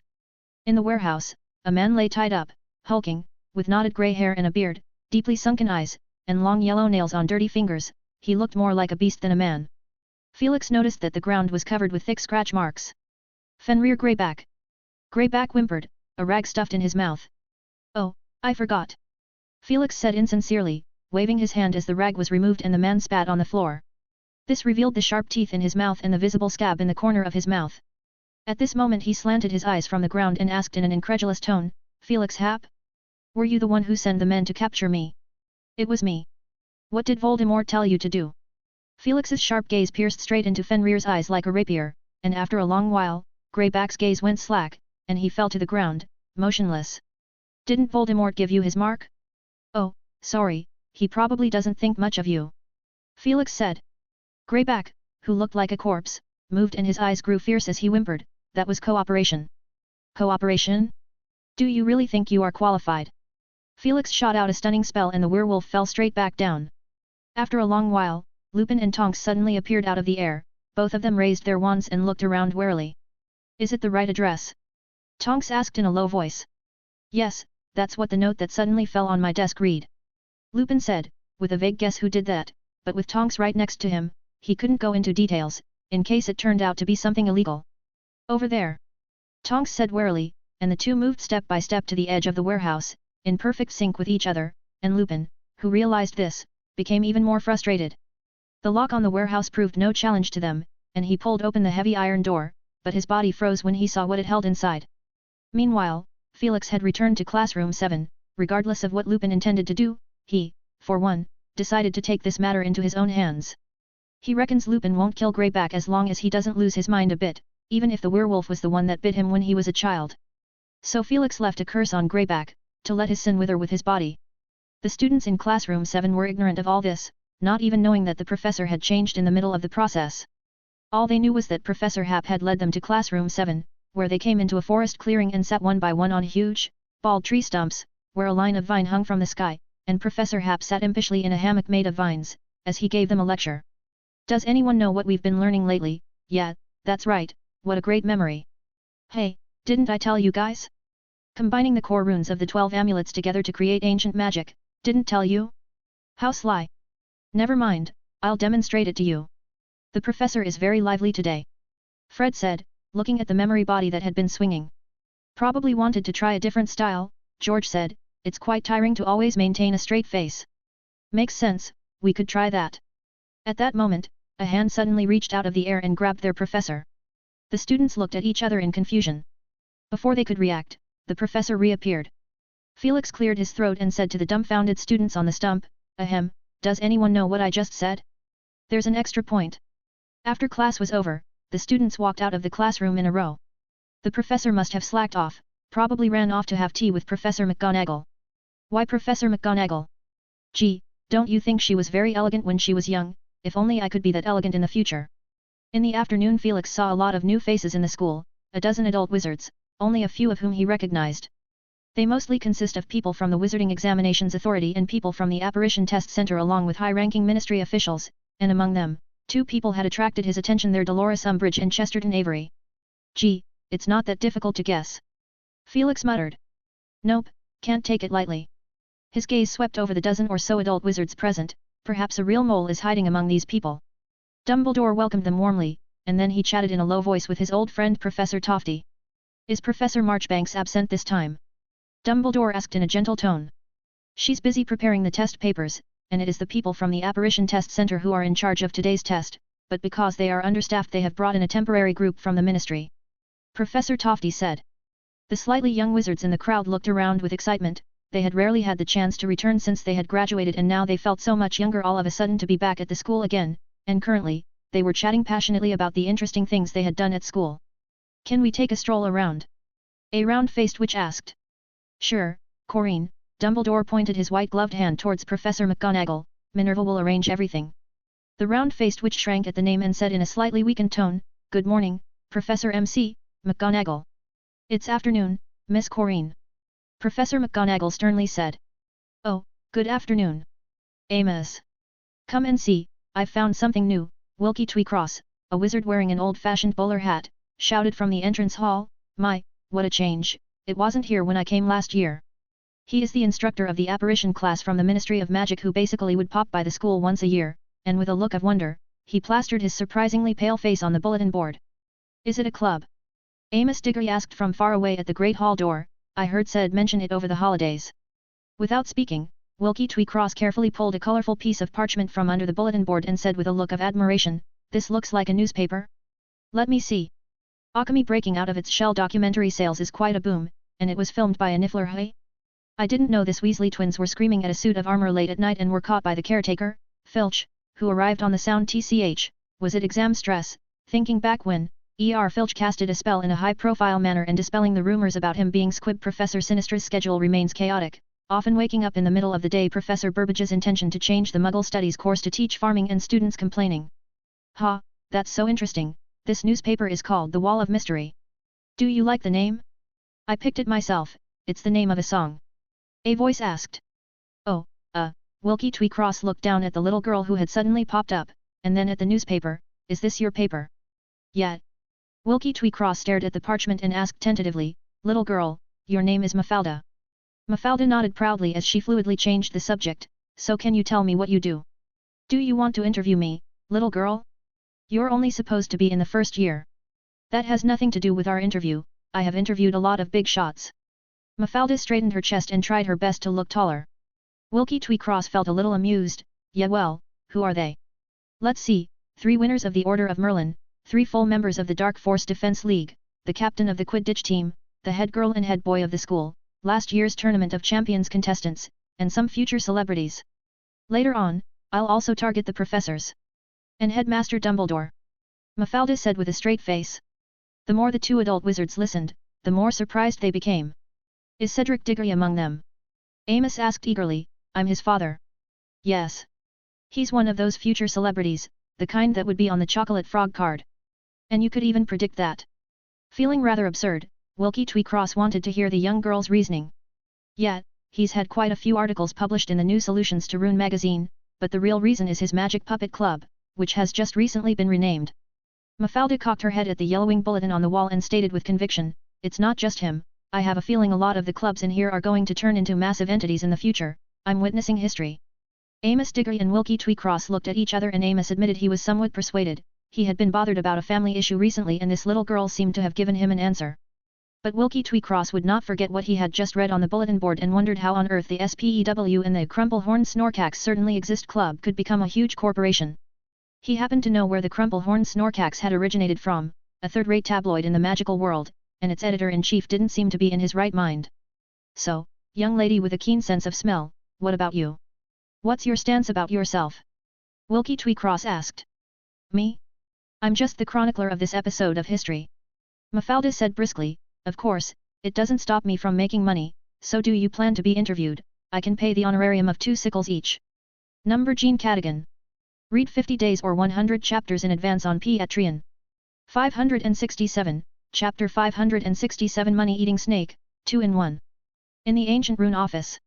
I heard you've been spending a lot of money recently. Valen responded stiffly, sitting on a small table. Seriously, how many clubs have you invested in up to now? Valen looked around with her little hands behind her back, refusing to look straight at Felix who is standing in front of her. And have you paid someone to write your autobiography? The student who runs that school tabloid. A newspaper shook in front of Valen.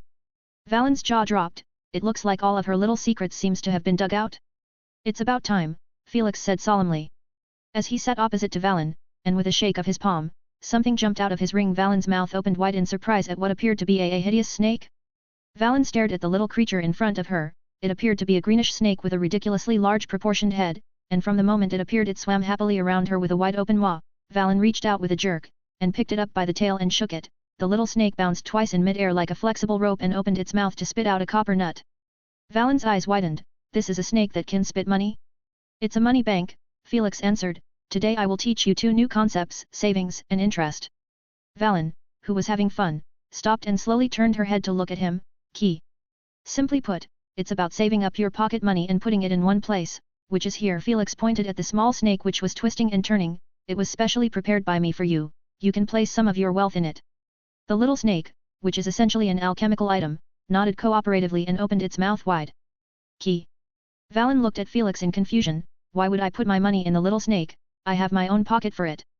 That's not the same, Felix said in a tactful manner. Think about it, the money that goes in your pocket, it's only getting smaller and smaller, isn't it? Valen froze and nodded. That's right. Felix raised his pitch to make his tone more convincing. But if you keep your money in the little snake, after a while, it will become more. Valen looked dumbly at Felix and then looked down at the little snake that she had been clutching in her hand. Is this another precious treasure? Key. How much more can it become?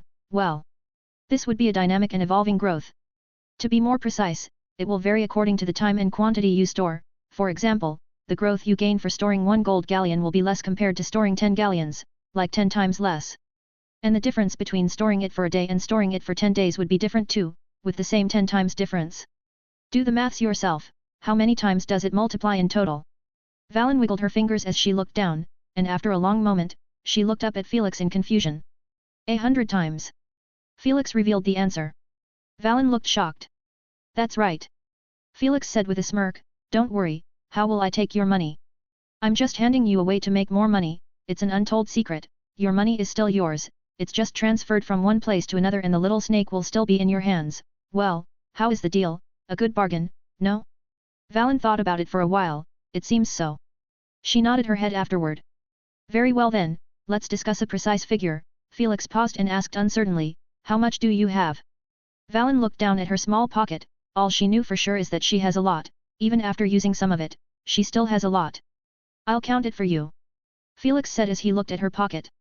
When he saw the lack of response from the opposite party for a long time, he muttered to himself with a sigh, save up, interest, money grows more money. Valen had an intense internal battle going on in her mind. Would the Great Demon King swindle her out of her money? But all the pocket money she has was given by Great Demon King. Don't forget the Great Demon King is very cunning. But the little snake would remain in her own pocket. The Great Demon King is very cunning. But the money grows more when you put it in the little snake. Valen barely realized that it is getting dark, and after a long internal tussle, she finally closes her eyes and solemnly nodded her head. Clang! Clang! Clang! Clang! Valen looked at her little pocket and instantly felt penniless, and then she looked at a small pile of gold galleons on the floor and her sense of joy returned. That makes a total of 2007 gold galleons when you calculate it. Felix said with a look of amazement, tell you what, how about we deposit 2,000 galleons into it? Valen looked at him silently. All she wanted now is to punch someone. It's a good deal, I'll do the maths for you, there are some pretty complicated mathematical equations involved, you haven't learned to do arithmetic? Ah, what a shame. The sky turned completely dark and Valen squeezed the numerical formula that took up most of the parchment with a pang of confusion. Swish. A small mound of galleons on the floor was swallowed by a little snake that had opened its bloody maw. Key. Valen grabbed the little snake by the neck and shook it hard, she was just starting to regret it. But now it is too late, the little snake burped and opened its mouth to spit out 7 gold coins. Valen looked at the money on the floor for a moment, before she picked it up one by one and stuffed it into her little pocket pitifully. We might as well place the little snake money bank it. Key. Valen clung to the little snake with a deadly hug, as her dark, shiny fur flared up all over her body. It's yours, all yours. Felix chuckled, just one last step, let's set a date, if you take it out earlier than that time, you won't get the extra galleons. Valen held out her trembling hands and offered the little snake to him. The next day when she woke up from her cradle bed, Valen stared at the ceiling in a daze for a couple of seconds and subconsciously felt her little pocket, then she yelped and jumped up from her bed, and looked around, finally finding the gluttonous snake that had eaten her wealth in one of the corners of the cradle bed. Valen breathed a long sigh of relief and her little shoulders relaxed. She slipped out of the bedroom with the little snake money bank and looked around the office for a moment. Is the Great Demon King not home? She walked over to the sofa, and with a hard hop, she jumped onto the Great Demon King's usual favorite spot and started rolling around on it. After rolling around contentedly for 2 minutes, she suddenly got worried and looked fearfully under the sofa. The little snake had coiled itself into a tight circle and lazily flicked out its tongue. Valen's heart settled down. It is a weekend, and she reckons that the Great Demon King has gone off somewhere for a stroll. She pulls out her magic painting and traced over it with her little finger, on which the game's protagonist, Niffler, has already collected 4 gems, each of which can unleash powerful ancient magic, and at Valen's insistence the Niffler is also wearing a charming cloak. But today the game seemed less appealing, and every now and then Valen was forced to check whether the gluttonous snake was still there. The snake often wandered off, in an irregular orbit around you, according to the Great Demon King, which Valen didn't quite understand, but it probably meant that it wouldn't go too far. Still, Valen would feel panic when the snake disappeared from her sight. Each time she takes the trouble to jump off the sofa and pull the gluttonous snake out of its hiding place in the corner and place it in front of her eyes. When lunchtime came, Valen wobbled and prepared to go out. After thinking for a moment, she took the gluttonous snake with her. She absolutely could not let it out of her sight. She hid the snake under her yellow hat and wandered around the castle, after seeing Mafalda, who was selling tabloids and looking for the material. Valen subconsciously looked at her little pocket, and there were only 7 gold galleons inside, which made her sad. Valen had learned how hard life can be when she eventually passed by Mafalda. She clenched her little fist. She had already made up her mind she would stop buying newspapers until she had saved enough money again. Till then she will borrow it from someone to browse. After some searching, she finally spotted an acquaintance. Key. Astoria Greengrass looked down and saw that Valen was greeting her in a friendly manner. The two came together and began to read the newspaper. Valen soon finished reading one side and was anxious to turn the page. She squinted her eyes. The reading speed of this defeated warrior is a bit slow. Never mind, one has to be considerate. Don't worry, Astoria seriously said, you see it says that 12 people from the Ministry of Magic have come to stay at the school for 2 whole weeks, and their job includes testing the results of the apparition training as well as assisting with special training, indicating that the Ministry of Magic is very concerned about the safety of its students. See, that's what it analyzes. Valen tilted her head to look at her, making Astoria slightly puzzled. Valen pulled a piece of parchment out of her small pocket and quietly handed it to her. What's this? Well, do you want me to calculate this formula? Let's see, it's not that hard to do. Astoria looked down at the dense mathematical formula, and her gaze swirled in circles. It's bit difficult, not my fault though, it's because I didn't choose the arithmancy class. Although she didn't get an answer, Valen finally put her mind at ease. It wasn't that she isn't smart enough, it was the Great Demon King who was making it difficult. As she parted from Astoria, she happily carried the gluttonous snake for a walk, and there is a large crowd of people gathered in the entrance hall, and Filch is blocking the entrance to the Great Hall with great poise, holding a wand in his hand. Harry, Ron, and Hermione stood in the crowd watching the buzz. What year are the ones inside? A new student asked. 7th year. Ron chimed in, they had learned apparition last year in their 6th grade and this is a chance for them to get their certificates early. After that, he finally revealed his true intentions. What do you guys think, is it possible to get a certificate even if you are not old enough to master the apparition? A few younger students around looked at him with awe. I think it's hard to get, Hermione said analytically, according to the rules, one has to be of age. But these are special circumstances, aren't they? Harry asked, quite looking forward to it too. If we got it, we don't have to take a carriage to Hogsmeade. And it would be a lot easier to seek Grop. He glanced at Hermione, who had also thought of that. The 3 of them could not escape Hagrid's warm invitation to visit Grop's temporary home for a weekend, no matter what. The trio prepared themselves rigorously by practicing all sorts of defensive spells all over again before going, and were amazed at the sight they saw when they arrived. Grop was sitting on a pile of hay, holding a giant half-eaten pumpkin in one hand and expertly switching the buttons of the magic projector with the other, and they couldn't believe they had watched half an episode of The Lion King in a cave together with the footage of the second event of the tournament. Grop became very excited to see Harry, as he huffed and yelped at him, and they half-guessed in conjunction with the footage on the magic projector, before eventually realizing that he actually wanted to see Harry's patroness charm. Hagrid had also bought a magic radio to keep Grop entertained, and when they emerged from the cave, Ron stated incredulously, "Have I been under a Confundu's charm? I still can't believe I heard witching hour in a cave next to a pair of feet over 20 inches tall that was tapping to the beat." "Don't worry, your mind is perfectly clear," Hermione said. She originally didn't want to come, but now she thought it was a good idea. "We can have a little faith in Hagrid's dream, can't we? Are you ready for a 16-foot-tall forest keeper?" Harry felt at the time that he could find a perfect opportunity to persuade Hagrid that he didn't need to rush and that 2 more years would be nothing. Unfortunately, he didn't get the chance. Snape had recently become more aggressive and kept picking on him. He wasn't sure if it was because Snape had read some of his thoughts. The previous year Professor Hap had happened to mention that Snape is a master of legilimency. A pair of small feet made their way to the Great Hall and Valen sneaked past the door. Filch was just about to stop her, but when he realized it was Valen, the old wrinkled face immediately smiled widely. Valen smoothly shoved a small dried fish to Mrs. Norris and slipped into the Great Hall. "Oh Merlin, she's so smooth," Neville said with admiration. At that moment, there was a shrill, squeezy scream sounded from inside, and the students in the entrance hall froze for a few seconds as a short, fat woman stepped out. "It's Umbridge," Harry instantly said. He had seen how condescending this woman was and how she had been carried out of the school in a wretched state. He just didn't expect to see this woman in school again. He had thought that Umbridge had been kicked out of the Ministry of Magic with Fudge's downfall. "Well, she has learned to keep a low profile," Ron said, and Harry knew what he meant. Umbridge is wearing a taut bright green wizard's robe that is conspicuous but very low-key compared to the dazzling pink from before. "Filch, I just saw a big rat," Umbridge said in a pinched tone.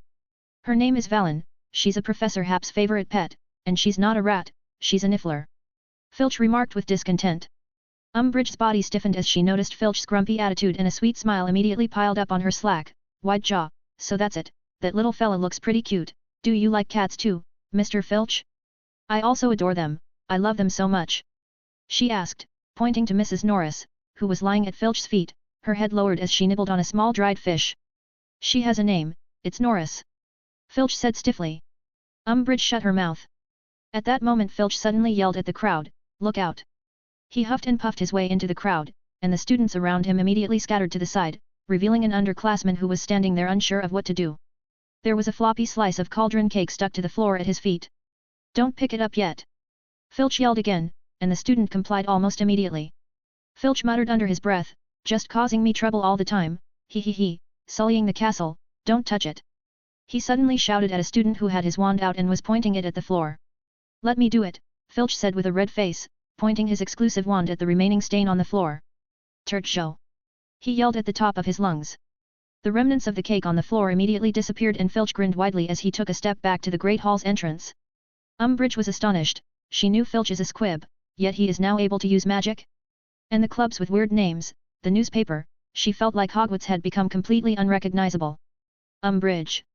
At that moment, another young man stepped out of the Great Hall. "Professor Tofty is asking to allow the 6th years in." Umbridge glanced at him. "I was just about to mention that, little Avery." The young man's brow immediately furrowed. The 6th years began to gather spontaneously and Harry saw the chaser Katie Bell mingle in the crowd, walking into the Great Hall with an excited look on her face. Greeting the 7th years who had finished their assessments, where the captain of the Gryffindor team, Angelina Johnson, had a beaming look on her face. "Did you make it?" Katie asked as she brushed past her shoulder. Angelina gestured a thumbs up at her. In the Great Hall, the two middle tables had been temporarily moved elsewhere and replaced by two little wooden circular stages, spaced about 10 feet apart from each other. A dozen adult wizards stood near the wooden circles, and all 4 of the heads of Hogwarts were present. "Good morning, everyone." Wilkie Tweecross stepped forward to speak, catching the eyes of all the 6th years. "I hope you saw the announcement posted in the entrance hall before you came in. The Ministry of Magic is busy at the moment, but we still managed to spare some of our manpower in order to have all the students at Hogwarts master the apparition or side-along apparition, which is a basic requirement set by the Ministry of Magic, as Ms. Bones believes it will effectively reduce casualties. Today is our first day, so my colleagues and I will be focusing on checking on your progress, and judging by the performance shown by 7th year students, you have learned quite well. I have to thank the professor of this year's Defense Against the Dark Arts class for that. I know how tiring it can be to teach apparition to others. So," he waved his wand, "students who have mastered apparition, or think they have, step forward, and we can finish this part of the assessment first." "Don't make a fuss," Felix said to Valen, who stood on his shoulder. "We'll be just watching the fun." He squinted as Umbridge and Avery made their way in grudgingly from the outside of the Great Hall, and Felix's gaze started to twinkle a bit. Number Jean Cadigan. Read 50 days or 100 chapters in advance on Patreon. 568, Chapter 568, The Ministry of Magic's Assessment. In the Great Hall, the 6th graders are still being assessed. They all had the basic foundation for it, and even according to the normal procedure in previous years, they would have started to access apparition magic around this time. But because of Sirius' appearance, they had got their training a little over half a year ahead of schedule, so a large proportion of the students stepped forward when Wilkie Tweecross questioned them. It was significantly less time-consuming for the staff of the Ministry of Magic to just examine the students' apparition performance without the need to guide them, as all they had to do was just stand by and record the results. There were 2 minor splinching instances occurred during which students reacted quite calmly, mainly because they had already seen it in advance in the defense against the dark arts class. The next step of the assessment is the side-along apparition, in which the staff of the Ministry of Magic is responsible to bring the students along with them to apparate, and then check the students' physical state to see if they have any strong negative reactions. It's a heavy load for us, Wilkie Tweecross said, and each person has to take a break for every few attempts. So I will reserve 2 days for this. But the thought that there are nearly 1,000 more students left sent a pang of distress through the Ministry of Magic staff's hearts. I wouldn't have to suffer this if I didn't come to see, said Amos Diggory whispered. After the most part of the day passed, the Ministry of Magic staff were all exhausted enough for the 4 heads of house and Felix to come down and help, but after 2 more sessions, something went wrong on Felix's side. Wilkie Tweecross came over quickly. How are you feeling? He watched the student's expression carefully. Quite fine. Cormac McLagan, who had a short thick, coarse hairstyle, froze for a moment and replied. Oh, that's not okay. Wilkie Tweecross paused as his lips furrowed. Why not? He asked in bewilderment. Without answering him, Wilkie Tweecross looked at Felix. Well, Mr. Happ, your apparition was very skillful, and the process of movement is nearly free of discomfort, which does not meet our test requirements. He pointed at the side where Amos Diggory had moved into the opposite wooden circle with a 6th-year student, and the girl began to dry heave before she could stand. Marietta, are you all right? Her friend Cho Chang asked with concern. Barf. Marietta clutched the wooden circle and vomited as Mr. Diggory covered his nose and walked away from her, and no one seemed to have wished to go near her except Cho Chang. You see, it has to be that bad to test the impact. Wilkie Tweecross said, without any extra expression on his face, which made Cormac McLagan look at him in respect. Oh, that's quite normal, it won't look weird when you see it more. So do you want me to cause as strong reaction as possible? Felix asked with interest and a shiver went down Cormac McLagan's spine. It doesn't have to be particularly strong. Wilkie Tweecross said in an unnatural tone. Near noon, the 6th years left with excited faces as they exchanged comments, and the Ministry of Magic staff wrote down their names and performances one by one, before letting the 5th years in. Wilkie Tweecross repeated what he had said before by the book and then asked the students to disperse evenly and wait for the staff to carry them as they apparate. The heads of house walked between the students to help them get lined up, and Ron raised his hand while Wilkie Tweecross approached them. Tweecross walked over to them. He looked thin and pale as if a gust of wind could blow him over. Well, student, what's your problem? Well, it's like this. Ron glanced at Harry and asked, I just wanted to ask, since we've mastered apparition. When he saw Wilkie Tweecross frown a bit, he hurriedly added, we were preparing for the Tournament of Champions, so incidentally we learned to apparate, me, Harry and Hermione. Wilkie Tweecross showed a look of surprise. He looked closely at Ron's face and then at Harry. Oh Merlin, yes. I recognize you. I saw you on the footage, you are Weasley's kid, right? I am sure of it when I saw the red hair and freckles, you were pretty impressive at the bottom of the lake. Ron's face flushed, he had just spent most of his time in the Black Lake reading a bunch of casual books by repeatedly breaking in the same level. Not noticing his hidden emotions, Wilkie Tweecross continued, I met your father Arthur Weasley a few times, unfortunately we never got to talk more than a greeting, ahem, I think it's okay. Pardon. Guys. Wilkie Tweecross clapped his hands as everyone looked over, let's add some fun to the hard work and welcome the winners of the Tournament of Champions, who have worked extraordinarily hard to make our country proud, and the footage only showed a very small part of it.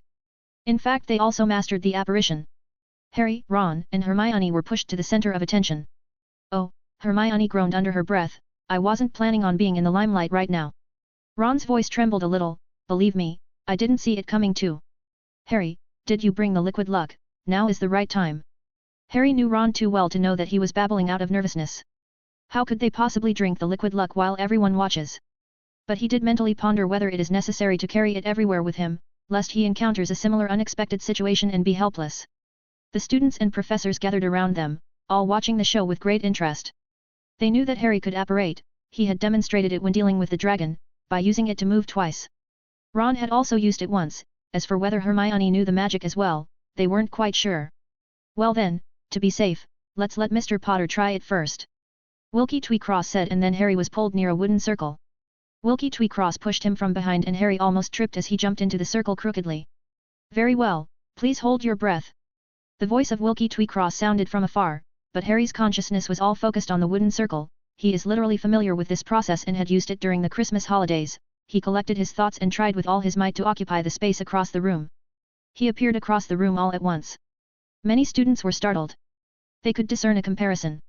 Most of them were unaware that the Ministry of Magic staff had in fact deliberately heightened the discomfort of the apparition. All they knew is that Harry's spell casting was extremely smooth compared to the loud bursts made by the adult wizards, and he appeared in the center of the wooden circle a dozen feet away in a flash before their eyes. In the crowd, Umbridge examined Harry, and she could tell that he was performing this magic extremely well. Wilkie Tweecross, the professional instructor, was also a little surprised. Can you adjust the position you appear in? Mr. Potter. Harry nodded. He had spent a lot of time over the summer trying to imitate Professor Happ's tactic. Although it still looked elementary compared to the original, it still had some semblance of the professor's tactic. At least Sirius couldn't handle it. The students applauded after a long pause, and several members of the front-line lookout loudly cheered for Harry. The crowd grew quiet and Ron saw Wilkie Tweecross grinning and beckoning him, so he walked over with fluttering feet. When Harry was returning, he squeezed the words out of his teeth and whispered, "Do you need a daydream spell from Neville?" Ron grinned stiffly as he stepped into the wooden circle. Wilkie Tweecross rambled on, introducing him to his colleague. "This is Weasley, his brother and dad both work in the ministry, you should know them. Arthur's very nice, I've seen him in the lift a few times, and he has always initiated the greeting. His brother's a workaholic, I had believed he worked the night shift for a while." Ron really wanted to tell him to shut up. He took a few deep breaths, trying to stabilize his emotions, his eyes fixed dead on the wooden circle in the distance. Bang! He appeared in the wooden circle. Ron touched his face quickly. "I made it. No hair loss? And the eyebrows are intact? Great!" He beamed with delight. Finally, it was Hermione's turn, who also managed to complete her spell skillfully, appearing exactly where she was supposed to be without much noise. The students applauded in unison, and she retreated into the crowd with a red face. "Very good!" exclaimed Wilkie Tweecross. "Very good, students. They have demonstrated their magic brilliantly, and I will advise the ministry to issue them certificates in advance. Also, as a professional instructor, I must correct one thing in order to avoid any unnecessary misconceptions on your part. Their spell-casting gestures are not the standard style." "What do you mean?" Cormac McLaggen asked. "They're doing it wrong." "No, of course not, in fact, they did it much better." Wilkie Tweecross spread his hands. "The most important thing for beginners to remember when operating is 3DS, destination, determination and deliberation. Other than that the gestures are also necessary. It will help us master apparition, because, with it, you can easily visualize." Tweecross walked into the nearest wooden circle, where he opened his arms and gracefully spun in place, and disappeared in a fluttering whirl of robes, before appearing in a wooden circle on the other side. "Just like that, mobilize your magic and turn gracefully. That's the right way to do it." "Are you kidding me?" Ron shouted. Tweecross looked at him calmly and Ron flinched as he mumbled, Sorry." "It's all right," said Tweecross. "I'm just curious about why you think it's weird. Didn't the person who taught you the apparition tell you about this spell-casting gesture?" Harry, Ron, and Hermione immediately looked to Professor Happ in the crowd. The professor looked at the ceiling and seemed to be suddenly fascinated by the candle decorations overhead. Draco Malfoy, who was not far away, also had a surprised look on his face. He had the same confusion when he had studied, but the professor hadn't mentioned it at all, and he had assumed that he had seen the wrong information. Professor McGonagall gave Felix a stern glare. As the situation became clear, Felix must have omitted a rather important step in the first place, causing Harry and the others to not even know the common spell-casting gesture used by beginners even after learning the spell. Professor McGonagall glanced at Hermione. This student should know, but the other too well. She smacked her lips and said, "Tweecross, can we continue the assessment?" Number Jean Cadogan. Read 50 days or 100 chapters in advance on Patreon. 569, Chapter 569 Myrtle's Help. "Oh, sure." Tweecross snapped out of his confused state. "So by the way, are there any other students who would like to try it as well? I know under the current special circumstances, some of the parents may have violated the restrictions for your safety. The Ministry of Magic is not going to pursue this for now." Harry's mind wandered as he stared at Malfoy, who had bragged to him a long time ago that the professor had promised him to privately tutor him some magic spells, including apparition. But Malfoy didn't intend to stand out, and until the end, he had just performed the side-along apparition, under Mr. Diggory's guidance, with ease. A week passed in a blink of an eye. The Ministry of Magic team had spent 2 days sorting through 1,000 students from top to bottom at Hogwarts, and in the end, less than 100 students had failed to meet the standard. According to Tweecross, "I'm really impressed, this has greatly reduced our workload. If you had come a few months later, the number of students who didn't meet the standard would have been even lower." Sirius stated, not knowing whether to say it proudly or grumblingly. "Ms. Bones was very anxious lately." Tweecross said half-heartedly. Sirius' heart fluttered, and he pulled Tweecross aside and whispered, "I know all that. I worked as an assistant for the minister for nearly 2 months before, and I'm on good terms with Amelia, she told me all about it. Things haven't gotten better." Alas, I also inquired by chance, said Tweecross, the number of Muggle victims has been steadily increasing in recent times, many of them were only discovered during the Ministry's private investigations, and their bodies were stolen. Ms. Bones was concerned that the you-know-who might be up to something big. Sirius frowned. When he approached Felix to discuss this matter, Felix looked unusually calm. Voldemort is personally taking action, and he seems to have planned to create a batch of Inferi. We should stop him. Sirius exclaimed sharply. I'd like to, but as I just said, Voldemort is personally handling this, and he's not utilizing any Death Eater's forces. And you certainly can't catch him when he wants to leave for sure. Sirius' face froze, and he muttered, something has to be done. We made some preparations, in fact, probably in the next few days, Felix said, before turning towards Angelina Johnson, who had been sitting on one of the benches in the yard. Miss Johnson? Angelina approached them slowly. Do you need me, Professor Hap? Her friends are looking over leisurely. Yes, I wanted to remind you that your hair is not exactly the same color as I've seen before. Felix stated calmly. Angelina yelped and fished a small mirror out of her robes and looked at herself carefully. It really is. She frowned as a very jarring strand of pink hair in her ponytail turned to black. Tonks.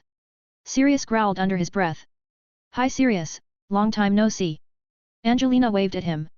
So that other one that wouldn't be Remus, would it? Sirius was taken aback and looked incredulously at the other girl on the bench. What makes you think that? Tonks rolled her eyes. He's not here, he needs to watch over the Sword Castle. That's Emmeline Vance and Kingsley and Mad-Eye Moody are also here, they got withdrawn from the Department of Mysteries guarding duties. Sirius gaped. Since when? Yesterday. Tonks cheerfully said. For the next 2 days, Sirius made an extra effort to look for students who were acting abnormally in class and even became slightly paranoid. He always felt that some students below the podium would be Mad-Eye Moody, Kingsley, or even Mundungus. After class, Harry, Ron, and Hermione went to the Great Hall for dinner. Sirius has been acting weird for the past 2 days. Harry said. I've been meaning to ask this, Ron asked with a grin, would you guys play a frisbee when you were alone together? Harry hammered him on the back softly.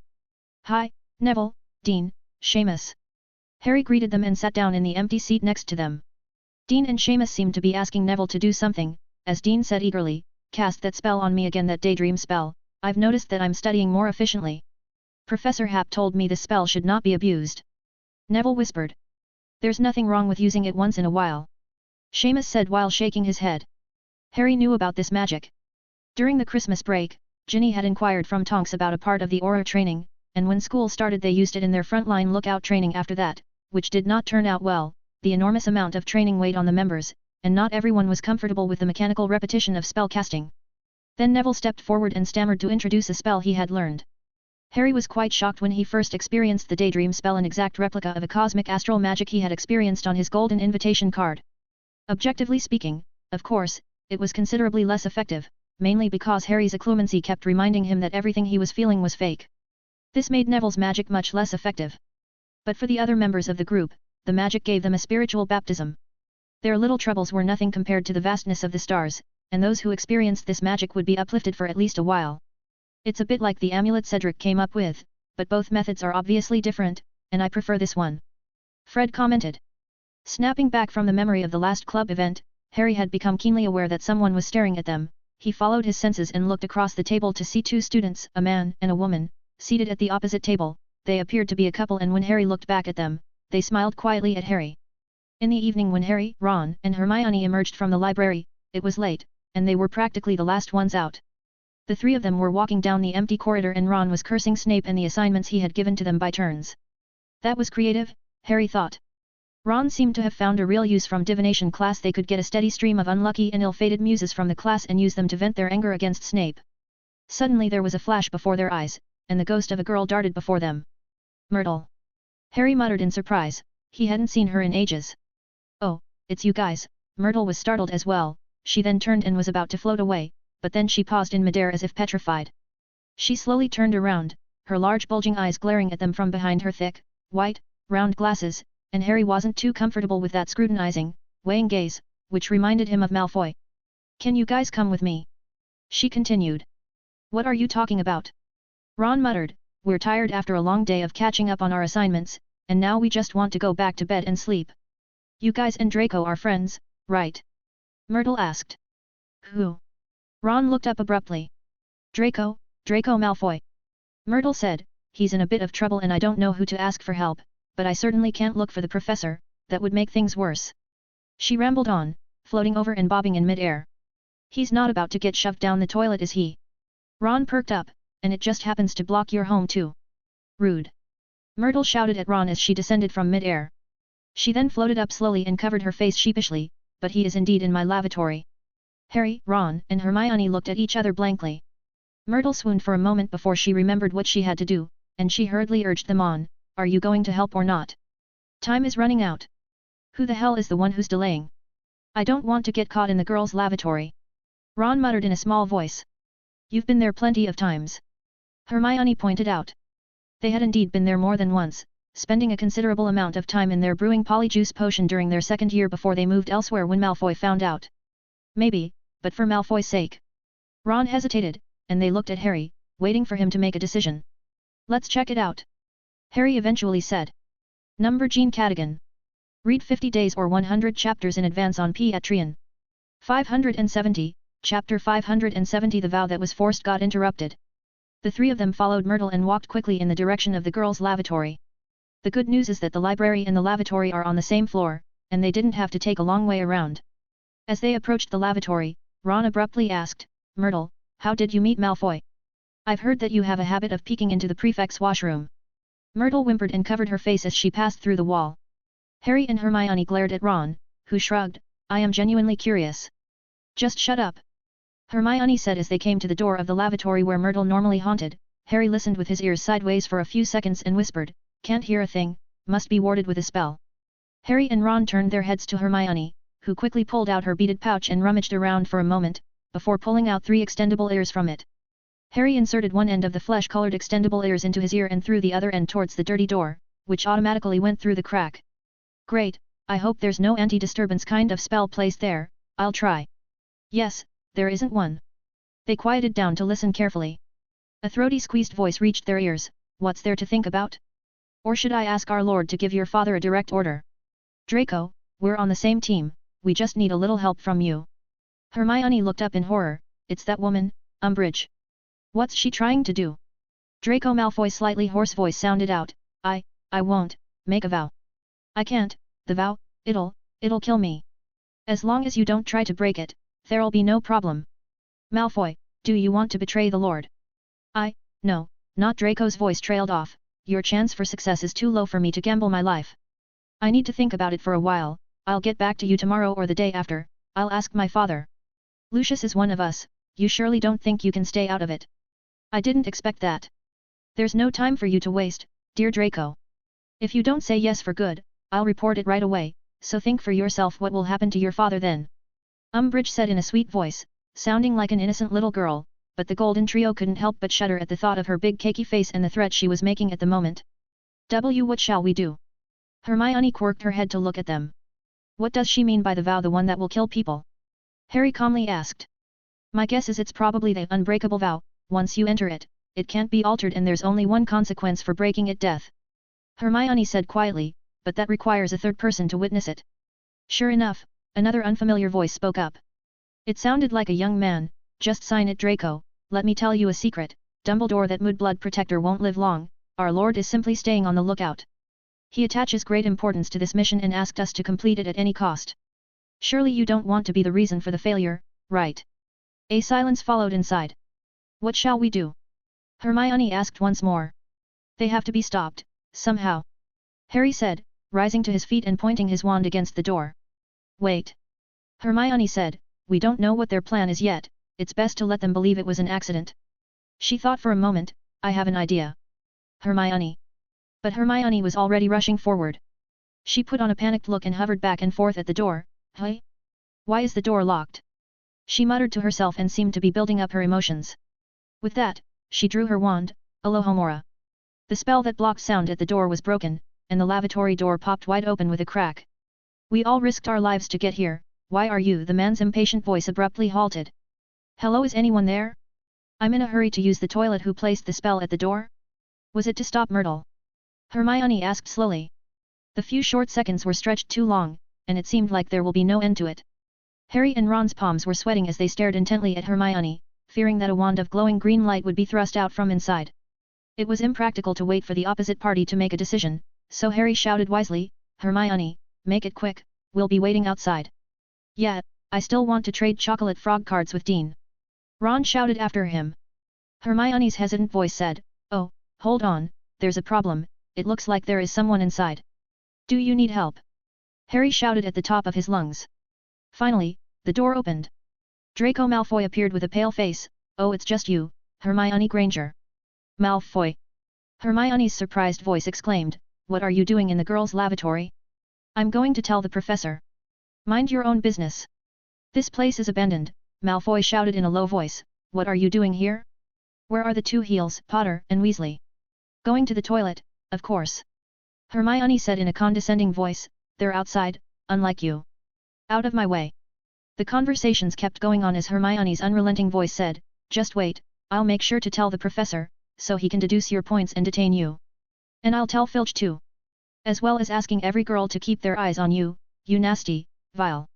Harry listened and secretly complimented Hermione in his mind, this way the people inside would be more or less apprehensive and would find it hard to approach Malfoy openly any further. The pale yellow hair and pointed chin of Draco's silhouette gradually became clear in the darkness, his face sweaty and pale, as if he seemed to have caught a serious illness. An enraged Hermione trailed behind him. Draco Malfoy! Harry blurted out in a faint tone of surprise. Malfoy gave them a stern glare and turned his head away without a word. Hermione paused in exasperation until Malfoy's figure disappeared, and then she asked in a calm whisper, how was it? Awesome. Ron gave her a thumbs up, and the people inside. Hermione shook her head slightly, indicating that she hadn't seen them. Probably hiding. Harry mouthed, the wand in his hand kept pointed at the darkened door of the abandoned girls' lavatory. Hermione hadn't fully entered just now, it would have been terrible if she had fallen under the Imperious curse, she wasn't sure she could break free from the curse. Harry nudged his wand over Ron and himself, and under the effect of the disillusionment charm, the two immediately blended into the darkness. Hermione also followed suit, and they slowly backed away, hiding in the darkness. After waiting quietly for 10 minutes, they all somewhat became impatient, and then a faint movement came from within. A silvery glow glowed in the darkness, it looked like a cat, but it seemed rather faint, and the patroness circled around for a moment, before dissipating into specks of silver. Then a short, fat woman materialized in shape and looked around before hurrying away. But none of the golden trio uttered a word, they knew there must be another one inside. After another moment, a young male wizard exited from inside and left with great strides. Only when his back disappeared did the trio breathe a sigh of relief. That man's name is Avery, we've seen him before at the Ministry of Magic. Hermione whispered. They walked back in silence, looking preoccupied. What had happened today was more than they had expected, they're obviously up to something, better tell the professor. Hermione said, to which Harry and Ron nodded. Suddenly, the door to the broom room on the ground floor opened silently and 3 pairs of hands poked out of the darkness to drag the trio inside. They reacted almost instantly. Harry casted a humanoid shield charm and the barrier that clung to his body swelled into a ball in the blink of an eye, pushing the disorganized hands out of the way, and 2 dark thorns flew out of Hermione's beaded pouch and headed towards the darkness in a tangle. Ron stepped back and muttered a spell, as white flames quickly gathered at the tip of his wand. It's us, Harry. A very familiar voice said. Harry's heart pounded as he looked at the figure in the darkness as he blurted out incredulously, Angelina. Come on in. Angelina said impatiently. The door to the broom room closed behind them. Number Will and number Maroni Albornoz Castro. Read 50 days or 100 chapters in advance on Patreon. 571, Chapter 571 Preparations from both sides, 2 in 1.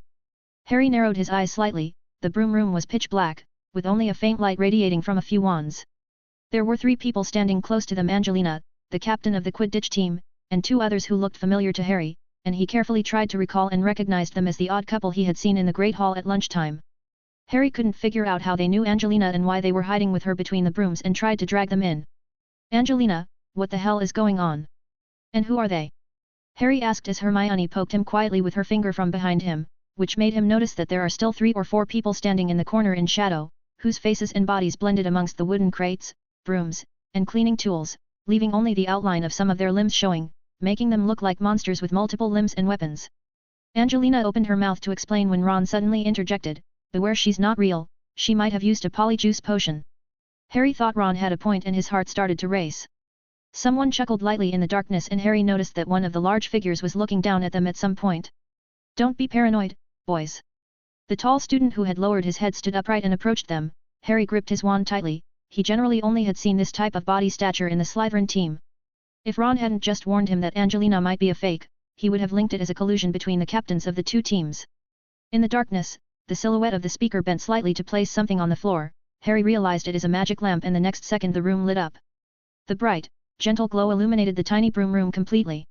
It was then Harry, Ron, and Hermione finally got a glimpse of the room in its entirety. Counting them, there are 8 people. 3 on their side. Harry unconsciously started to consider how they could win if a fight broke out, and although at the moment it appeared that the other side showed no hostility, Harry is certain that the Angelina in front of him is by no means the team captain he is familiar with. "It's me, Tonks," Angelina said, closing her eyes and assuming a thoughtful expression, as her face gradually transformed into a different appearance, with her hair turning pink. Harry, Ron, and Hermione's mouths dropped open. "It's really you." Then Harry stammered. Tonks seemed to be in a good mood as she pointed to the 2 people that Harry found familiar and said, "This is Frank and Alice, you've met them before at the Order of the Phoenix base, although they're in different faces now." And she pointed to the people in the corner, Alastair and Kingsley. They all greeted them. "I'm sorry, I might have scared you guys," Alice Longbottom said, "but you guys are really something." She pointed to the bruise on her wrist, then swiped her wand over the scratch, and it instantly healed. Harry felt that the events that had happened today were unbelievable, but he had at least solved one mystery. The 2 people across the table during the day were the Longbottoms, and they weren't looking at him, but at Neville, who was next to him, but more questions arose as to why they had shown up at the school in a group and disguised as students. Hermione drew a cold breath and hissed, "You guys are following Umbridge and Avery." Realization dawned on both Harry and Ron.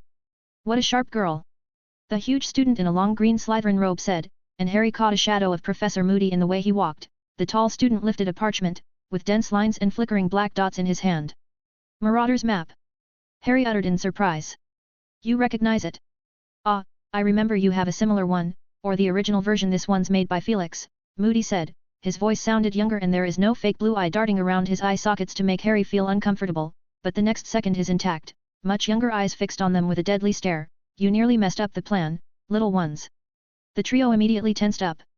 "Don't scare them, Mad Eye," Kingsley said with a smile. He still had the same dark complexion with lots of dreadlocks tied on his head. At first glance he looked a bit like Quidditch commentator Lee Jordan. But Harry knew that he is usually bald. Harry felt like he is attending a fancy dress party. Kingsley said gently, "It's true that our visit to the school has something to do with Umbridge and Avery, but there are other tasks on our shoulders." "What task is it?" Ron pressed impatiently. Kingsley shook his head slightly. "Involving Voldemort? Do you guys need help?" Harry offered testingly. He figured it out in context with what he had just heard in the abandoned girls' lavatory. Kingsley stared blankly at him. "Okay, well, there's plenty of time to catch up later. Let's get down to business first," Moody said. His gaze settled on Harry, Ron, and Hermione, who subconsciously felt a gush of pressure despite the fact that he had a completely different face before their eyes, which looked considerably more well-defined than Moody's. "Well, I saw it on the map. The ghost named Myrtle led you all to the girls' lavatory, didn't she?" He waved the Marauder's map in his hand, and Harry, Ron, and Hermione nodded dully. Moody grunted and paced back and forth in a small circle. "It looks like you guys having a colorful school life, but you really shouldn't have disturbed them." "But they were forcing Malfoy to make a vow," Hermione snapped sharply. "Still an unbreakable vow," Ron said. "That stuff literally costs life." "Yeah, we can't just stand by and watch," Harry muttered. Moody stopped pacing while everyone showed a surprised look on their faces. "That's rather a surprise," Moody said as he glared at them, a look of disbelief still visible on his face. "Tell us what you know, and we'll try to analyze it." "Granger, you speak." He called Hermione's name. "Oh, okay, Professor Moody." Hermione was somewhat surprised. Moody grinned wordlessly, and Harry concluded that this grin looked intimidating regardless of the face it appeared on. "I was your professor for only 6 months, but I was extremely impressed with your paper. To be honest, I wish I had an assistant like you when I was working, at least I didn't have to worry about reports." Professor Hap probably thought the same thing. Ron muttered in a small voice. "I helped you write a few reports too, Alastair," Tonks reminded kindly, "but you only gave me my usual score." "Yeah," Moody said, "and I wonder why I didn't look you up afterward." After all the jokes ended, Hermione cleared her throat and began to describe their experience. "Well, we came back from the library, it was about 8 o'clock, and then we met Moaning Myrtle halfway through, and she told us."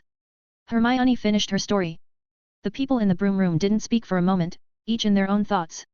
This left the trio somewhat unsure of their attitudes, and Hermione asked softly, Did we do something wrong?" She thought about the plan Moody had mentioned at the beginning and worried that she had inadvertently ruined it. "No, you guys made a good choice. Kingsley reassured her, we targeted Umbridge and Avery early on, but we also suspected there might be another mole in the school, so we've been using the map to monitor their movements for the past few days, hoping to follow their trail, as we did tonight. But we couldn't possibly crouch under their noses and figure out what they were actually talking about, let alone realize that they had gone to the extent of forcing a student to make an unbreakable vow. It was you guys who saved that boy. Death Eater's little brat. Moody scornfully commented. But also a student of the school. Kingsley stated with a nod. He is likely to be a Death Eater in the future, just like his father, aunt, and uncle. Moody growled in a low voice. You better make it clear that it's the aunt who married Lestrange, Tonks said cheerfully, to avoid a misunderstanding. Oh, I'm sorry about that. Moody said under his breath. Harry wanted to laugh a little, he thought about the purebloods dilemma that Sirius had mentioned to him, catching one means pulling a bunch of them, but right now it is not the time to laugh. The atmosphere in the broom room was a little serious, and Frank interjected from the side, but the boy isn't a Death Eater, at least not yet. If we try hard enough, he won't be able to inherit the family business even if he wanted to. Let's hope so. Moody's young face wavered a bit. Alastair's just saying empty words, in reality, he's more righteous than any of us when it comes to this kind of thing. Kingsley reassured a somewhat dazed Harry, Ron, and Hermione, he would have made the same choice in your position, so don't feel pressured, you've done a good job today. I heard you guys aren't exactly on good terms with Malfoy? That's even more impressive, so go back and get a good night's sleep. At that moment there was a knock at the door and the Golden Trio turned back in alarm, do you accepting someone? It's probably Emmeline. Moody muttered, as he picked up his wand and gestured for the rest to be quiet. The door opened and a girl with straw-colored hair and a round face walked in, carrying a cloth bag. There's quite a bit more food in the kitchen than I thought there would be. She said cheerfully. Harry got the feeling that he had seen that face somewhere, he guessed it might be one of the upperclassmen like Angelina. Hey, you guys here too? Want some? Emmeline Vance asked, taking the food out of her bag and handing it out to the others as she did so. No, thanks, Harry said, and Ron and Hermione also shook their heads. By the way, Harry turned his head to Tonks, where's the real Angelina? Of course, she's in her own dorm room now, Tonks said as she took a hard bite of the pie in her hand. She agreed immediately when I asked her, saying that she can freely use this time to think up a game plan while I borrow her identity. You know, I'm metamorphmagus, so it's easy for me to disguise. Everyone is relying on a polyjuice potion to disguise. Alastair, Frank, and Alice are using normal human hair. You know, the school is so big that no one can guarantee to know everyone. Emmeline has a relative in the school. It's usually just two of us that are hanging outside to collect information. Harry nodded as Emmeline spun around and came back to him, holding up a bag in her hand. Ron and Hermione each holding a chocolate muffin and grinning cheekily at him. Kinda hungry after a night of extra work. Ron whispered. Have some, I asked the house elf in the kitchen for some extra dessert. Emmeline Vance said kindly. Harry relented to her hospitality and randomly picked up a fried jam donut and ate it in silence. Why are you back so late? Moody asked. Emmeline Vance sighed. There was a club having an event in the kitchen, and they were having a great time exchanging cooking tips with the house elves, and I had a hard time until I found a lone one and asked for his help. It was very novel, we didn't have anything like this back in our day. Well, can I ask a question? Ron asked. The guys looked at him and Kingsley smiled. What do you want to ask? We won't reveal anything that needs to be kept secret. What are they doing at the school, I mean Umbridge and Avery? The question you should ask is, what the you-know-who want them to do. Death Eaters don't make their own decisions. Wreaking havoc, stealing things, snooping for information, are all possibilities, but the possibility of creating havoc is low. Why do you say that? Ron asked, wiping the crumbs of cake from his mouth. The guys looked at each other and Frank Longbottom answered with careful deliberation, because it's not worth the effort. Based on our judgment, those two should be one of the few undercover agents that the you-know-who have in the Ministry of Magic. After all, we have the upper hand now and not many people are willing to surrender to the losing side. Besides, unlike the last war with Thief's downfall, any attempt to use bewitching magic like the Imperious Curse would no longer work. Headmaster Dumbledore also confirmed this point. Harry, Ron, and Hermione took the moment to exchange meaningful glances with each other as they lowered their heads to eat. They probably knew what Voldemort is up to, the Horcrux, but Harry's mind wondered why Headmaster Dumbledore hadn't destroyed it as soon as he could if he had one intact in his possession. I'd like to ask a question too, may I? Hermione asked. All right, one question each. Then you guys should behave and go back to your beds. Kingsley said in a coaxing tone. How long are you all going to stay? Hermione asked. Harry looked up and around excitedly, while mentally fighting the urge to applaud Hermione. It won't be too long. Tonks said with regret, whatever they plan to do, they have to act in the next few days. That's why Ministry decided to send us here, to keep a few more pairs of eyes on them. If they drag it any longer, the Ministry of Magic will take us back. Okay, enough talk, Moody said, interrupting her as he looked at Harry. The final question. Harry shoved the last bit of fried jam donut into his mouth and asked, politely, Professor Moody, did you see Professor Snape on the map? What's he doing? And Sirius? He added Sirius for the sake of it. Snape's name isn't on it. Felix mentioned that his name was erased when he gave me the map. Moody said calmly, as if he didn't catch the undertone of targeting in Harry's question. As for Sirius, he was a little pissed off that we didn't tell him first, and now he lowered his head and stared at the Marauder's map. He's going back and forth in his office, probably thinking things over. He claps his hands to end today's conversation. Boys, I have to thank you for your noble behavior today, but you need to hurry back because the lights will be turned off pretty soon outside. Keep it a secret. You know quite a lot of the inner story because we see you as one of our own, he continued with a wave of his hand when he saw Harry trying to respond, not as juniors, but as future companions and comrades in arms. I've heard about the club you've been running for the past 2 days, the Frontline Lookout Club. And that's pretty impressive. Remember, there's no such thing as a shortage of dark wizards to catch, and there will be plenty of opportunities for you to flex your muscles in the future. But that's not now. Harry looked a little disappointed and mumbled, so we don't have to do anything. The question made Moody hesitate for a moment. He looked at Ron and Hermione, who also looked expectant, and said, if there's a ruckus in the school in the next 2 days, you guys can help to maintain the order. But it's likely you'll not feel anything as it passes. Provided it's not a threat to your own safety. Kingsley added. Okay. Harry said. And then the three of them walked out of the broom room. Hundreds of kilometers away, Voldemort walked down a long, eerily dim underground passage, with green torches on either side, and he was followed by Bellatrix Lestrange. My lord, will they make it? Bellatrix asked in a low voice. Whether they succeed or not is irrelevant. Voldemort said coldly. So much time had passed that he had completely calmed down, but his desire for his Horcruxes had been growing with each passing day. Especially after his attempts to make a new Horcrux had failed. After the Battle of Hogsmeade, Voldemort realized that Old Man Dumbledore knew the secret of the Horcruxes. Although he was shocked, he was not overly frightened. He calmed down and figured out that Dumbledore was cursed and would die sooner or later after a few years. At that time only Felix Happ could stand against him, and he firmly believed after a period of time he would not lose. When it comes to the critical point of the fight, it would not be impossible to trade one life for another. After all, he still had a Horcrux with him and could continue to make Horcruxes. But when he intended to use the death of Headmaster Ilvermorny to create a new Horcrux, a violent tremor ran through his soul, as if he was going to disappear in the next instant. Voldemort realized the possibility that he would no longer be able to split his soul. Not being able to split his soul meant that he would not be able to make a new Horcrux, and it also implied that every single Horcrux that still remained would be incredibly valuable. Every extra Horcrux in existence counted as more than one life.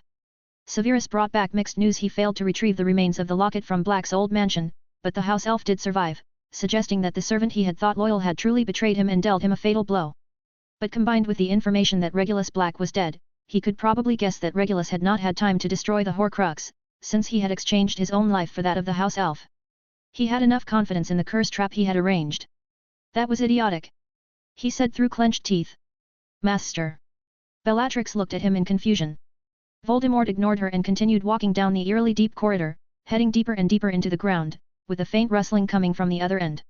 House elves do have some tricks up their sleeves, and he had failed to consider those tricks, but house elves are too weak and incapable of destroying a Horcrux.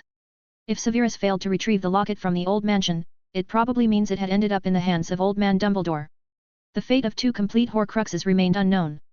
Voldemort clenched his fists furiously, as a dangerous red glint flashed in his eyes. Just as Dumbledore knew Voldemort, Voldemort also thought he saw through Dumbledore, and he knew one thing, whether or not the 2 Horcruxes survived to this day, they would all be destroyed before Dumbledore dies. Voldemort took a deep breath. Bella. He said softly, and Bellatrix looked up at him respectfully. Gather all the forces. But. Voldemort glanced at her coldly, and she immediately stopped talking. As far as Voldemort is concerned, he would not be distressed even if all his servants died, provided their deaths are worthwhile. And in his mind, if they could slightly stumble his opponents and buy a little time for his plan, they would be considered to have died for a good cause. Number Will and Number Moroni Albornoz Castro.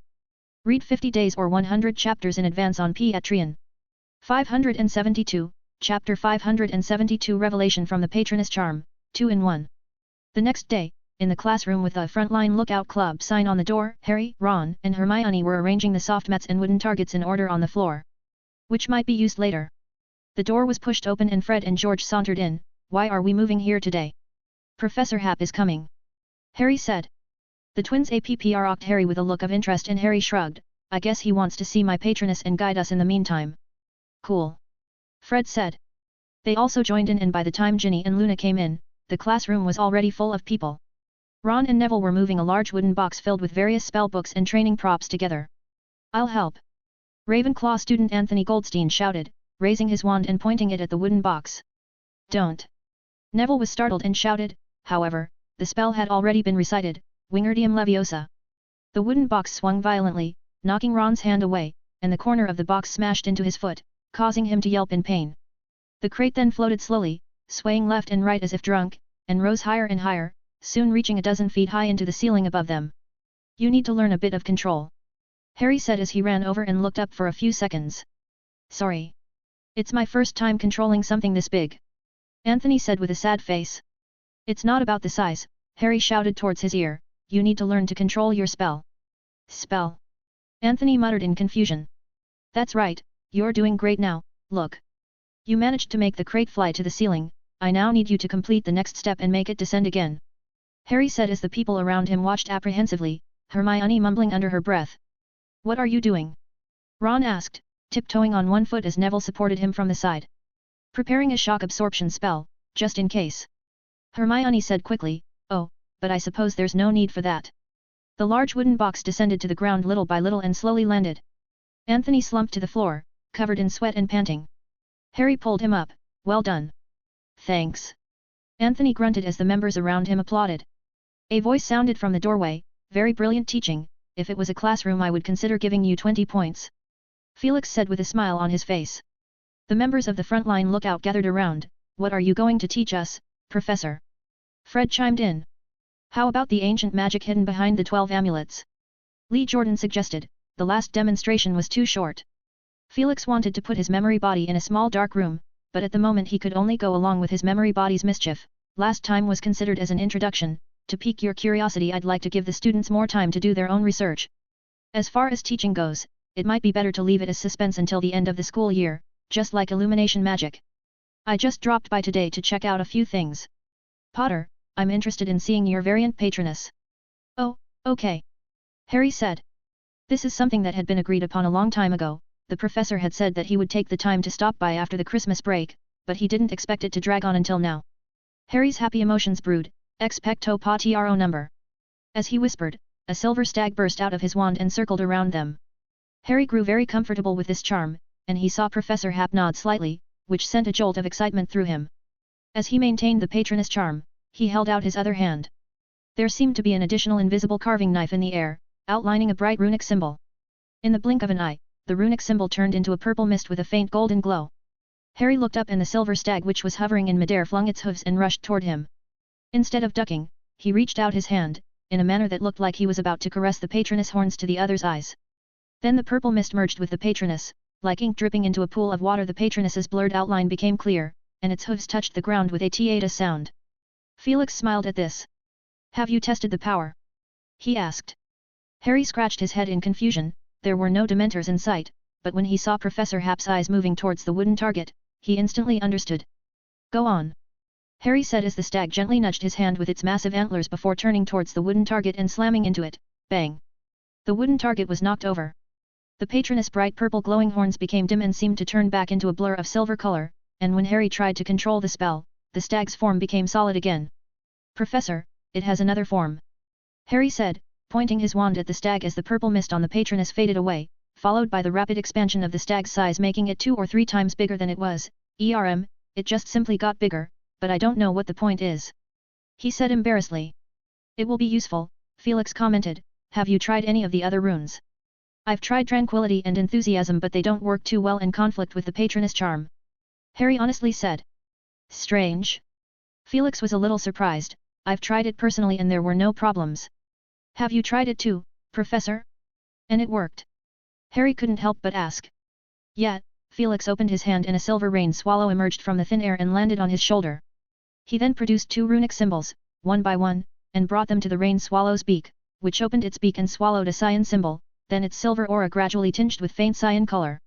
A faint halo rippled out, and those around it immediately felt their mood become very calm and peaceful, with a very lazy, but clear consciousness. Then the rain swallow patroness swallowed another fiery red symbol, and its body looked like it cloaked itself in a thin layer of flame as it gave a high-pitched cry as a halo of radiance spread out. The peace of mind was immediately shattered, and Fred and George, who were close by, clenched their fists with excited expressions. "Fred, I've got a great idea, how about pulling Peeves into our club?"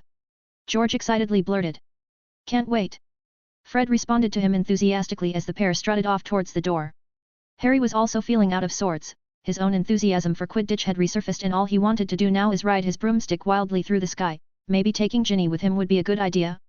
His mind whirled with crazy thoughts, then the occlumency spontaneously worked and his mind cleared, as he subconsciously pulled the twin who reacted the most. "Professor!" he shouted urgently. "I know." Felix cancelled the spell and looked around the room. Most of them felt like they had been bonked in the head and gradually came back to their senses, but with confusion still evident in their expressions. "Sorry, I didn't expect such a big reaction. You guys carry on with your practice and ignore me while I examine it myself." Felix sat down on the large box in the corner and secretly wondered what had happened. Are they that weak to be affected that much by a slight emotion? Harry shook his head. The occlumency is isolating the adverse reactions. He looked at the rest of the group, who were clearly caught up in a state of false enthusiasm and dazedness.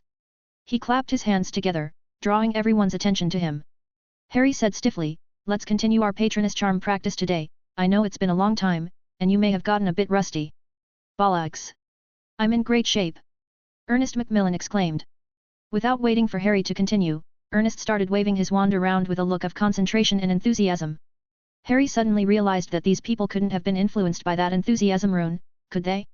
Amplifying emotions with the power of the patroness, but how on earth did Professor did that? The training today had been surprisingly good. It only took Ernest half an hour to condense a vague shape, and Harry was startled when he saw it. How did Ernest's patroness somehow look like his cousin Dudley? He stared at it for a while before recognizing it as a boar, and because of this he missed the Weasley brothers' brilliant show. Narrowly they brought the blurred silver mist together to form a vivid magpie. "Look at this, Harry!" Fred exclaimed, but as his wand turned a different direction, the magpie reverted back into a mist. "You're close enough, try again a few times," Harry encouraged, even though he didn't know what had happened. Got it," Fred stated impatiently and proceeded to get together with George to study the odd magpie patroness. Fred's attitude was not unusual. Harry noticed most of the members had become more focused but also became rather annoyed if they were disturbed, as if they were immersed in their own world. This could be an effect of the professor's magic, Harry thought. He approached Felix resentfully, the professor holding a rain swallow in his hand, constantly feeding it runes of various shapes and sizes, which had tinted the rain swallow with a blossom of colors. "What's wrong?" Felix asked with his eyes closed. "He is experiencing the construction of the rain swallow patroness. His patroness is far more stable than the others, even beyond the definition of the patroness charm itself, due to the fact that he had inherited Lady Rowena Ravenclaw's memory nodes and used them to nearly reconstruct his patroness. They don't need my guidance, at least for today," Harry quipped. "Oh, I'm sorry, I seem to have messed up your day," Felix said. "It looks like they got a great deal out of it." Harry shook his head and then looked at the rest of the classroom with some concern. "It won't leave any after effects, will it?" "No, it's like a sudden rainfall, the effects are minimal." "They should get tired though, you can prepare some chocolate in advance." Harry nodded. "Unless they're in that mood for a long time, that is." Felix stopped and opened his eyes. "Professor?" Harry looked at him curiously. "I've been wondering what would be a good carrier for the emotions," Felix muttered. "And now? Seems to have found the answer right at hand." "No." Felix lowered his head to examine his patroness. "Say sorry to them for me. Also, the reason you couldn't incorporate the other runes into the patroness was found, because its spell intent simply isn't the same as those runes. I'll write it down and give it to you later. It's a bit of a pain in the arse to explain at once." He got up with a jump and disappeared in a flash with the help of the Room of Requirement as a medium. Dumbstruck, Harry reached out and poked the air in front of him. Just now someone had been sitting here, but now it seemed as if the professor had never been here. Harry sat in Felix's place for a moment in confusion, which naturally ended in no success. He looked up at the others, who didn't notice the eerie scene except for a dubious glance shot by Hermione, who nevertheless turned her head back to practice the patroness charm. Only one person seemed unaffected in any way. Mafalda came over and asked curiously, "What did you talk about? And why Professor Hap has suddenly disappeared? I thought it is not possible to apparate in the castle." "It was nothing," Harry said warily, "you weren't affected." "Well, I was, but now I have an urge to interview you, very badly." Mafalda's enthusiasm for gossip, interview, overrode her enthusiasm for magic. Harry looked speechless. and after a long pause, he whispered, "There's something I happen to ask of you. An advertisement? Or an exclusive reveal?" Mafalda asked with great interest. "Is there any difference between the two?" Harry squinted at her. "The former requires you to pay for the advertisement, while the latter involves me paying you an honorarium," Mafalda said matter-of-factly. "Well, you need to distinguish it." Harry froze and said vaguely, "Well, it's an exclusive reveal, but it also counts as an advertisement." After half an hour the whole group broke from that state of intense focus one by one, looking exhausted. Harry handed out the prepared chocolates to them. "The professor asked me to convey his apologies, he's not quite skilled in that magic yet." "Where is he?" Fred turned his head to look around. "I guess he got into a frenzy too, but he went into that state by choice." Harry said furtively, "He'll probably perfect that magic next time." "That's pretty cool," George said with a look of admiration. Ginny yawned, her eyes fluttering half open and half closed as she asked, "Can I have a nap on the cushion, Harry?" "Let's go to the Crumpled Horn Snorkax Certainly Exist Club," Luna said. "I transplanted a lot of plants, and it looks like a little garden with a hammock. Want to come along?" She turned her head to stare at Harry.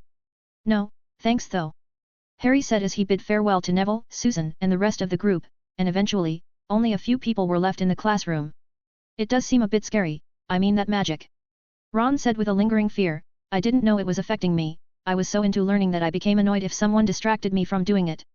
Then he added with a smile, "But it worked like a charm though, I seem to be getting the hang of it and my patroness has taken on a hint of shape."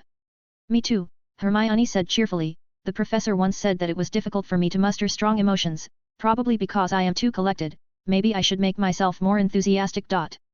Mafalda was the last to leave apart from them, and she gestured at Harry. "It's a deal." "What deal have you made?" Ron asked, munching his chocolate. "Draco Malfoy," Harry said softly. "Great," Ron said happily, "I can't wait to see him get cursed by everyone. Peeping in the girls' lavatory is enough to get him in trouble. And he couldn't complain about it because we sort of helped him out." He was in such a good mood that he looked as if he had already eaten several chocolates, his face beamed brightly. "I didn't say his name." Harry shook his head and said. "Oh." Ron's eyebrows dropped. "I bet he would not thank you for letting him off the hook regarding this." Harry shrugged. "I don't expect to get anything in return either." The Great Hall was buzzing with life in the late evening as the Ministry of Magic staff remained after the dinner to guide the students who had failed their assessment as usual. "Step up, there's only less than a third of them remaining." Twycross cheered his colleague on. "I need a break," Umbridge said coldly, as she walked out of the Great Hall on her own. "Wilkie, I'd like to get some air too, it's been a tiring few days, sorry," Avery whispered, followed by several more people who made their own excuses to leave. Twycross watched this with a mixture of bewilderment and deflation as he glared at the remaining people from the Ministry. "Do you want a break too?" No one walked out of the room this time. "Twycross, do you need a hand?" Professor Flitwick asked enthusiastically. "Oh, Professor Flitwick? Is it your turn to be on duty with Professor Snape tonight?" Twycross beamed, "Thank you so much." Snape, who followed Flitwick, stood in silence as he stared at Umbridge and Avery as they passed the long table until they disappeared in the doorway of the Great Hall. The fact that Voldemort had not revealed his undercover status to these two made him secretly relieved. It indicates that the Dark Lord seemed to have finally regained a bit of his senses. Although it is not necessarily a good thing, at least he does not have to worry about him suddenly going berserk during one of the debriefings. On the other hand, Umbridge and Avery, who had walked out of the Great Hall, passed through the entrance hall and came to a dark corridor, where they hid behind a huge pillar and muttered. "You go. Why not you? I have a more important task." Valen, who was passing by in the distance, gave them a curious look. She smacked her lips and carried the little snake away. She had failed to negotiate with the Great Demon King last night. Valen had concluded that she sucked at maths and that she needed to find some assistance. From her previous experience with Astoria, she knew that many of the students at school are unreliable and probably inferior to her, and she had to find the right person for this task. It just so happens that she knows a school topper. Umbridge and Avery peeked out furtively from behind the pillar and stared at Valen's back. "You think this little thing will help with the plan? Give it a try. If it works, you'll have someone to open the door for you." Avery whispered, "I'll find another opportunity to make contact with Malfoy, and if that doesn't work, there's a backup." He left from the other side of the stone pillar. Umbridge stopped where she was, somewhat persuaded. The ancient Rune office seemed like a den of horrors in her mind, but if someone there to lead the way, it would undoubtedly be much easier. She stepped out from behind the pillar and discreetly pulled out her wand. Her wand looked very short, only 8 inches, like a quill with its feathers pulled out, and it looked very inconspicuous. Umbridge stepped closer. She had heard about this Niffler in the past few days, a pet, raised by that man, who she hated with a passion.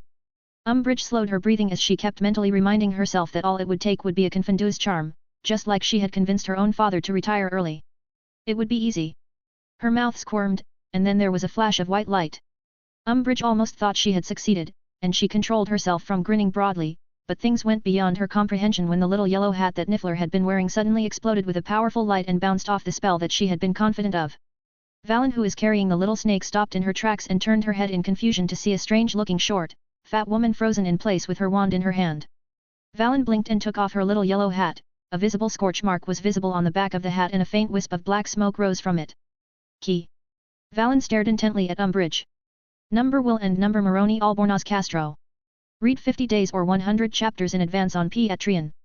573, Chapter 573 Start, 2 in 1. Umbridge never expected to find a precious defense item on the Niffler body. She had only heard that the Future World Company is developing a similar product and the Ministry of Magic had recently ordered a batch. Yes. She snapped out of it. Future World and Felix Hap, in a way, both are considered the same. Umbridge looked around, and there was no one anywhere.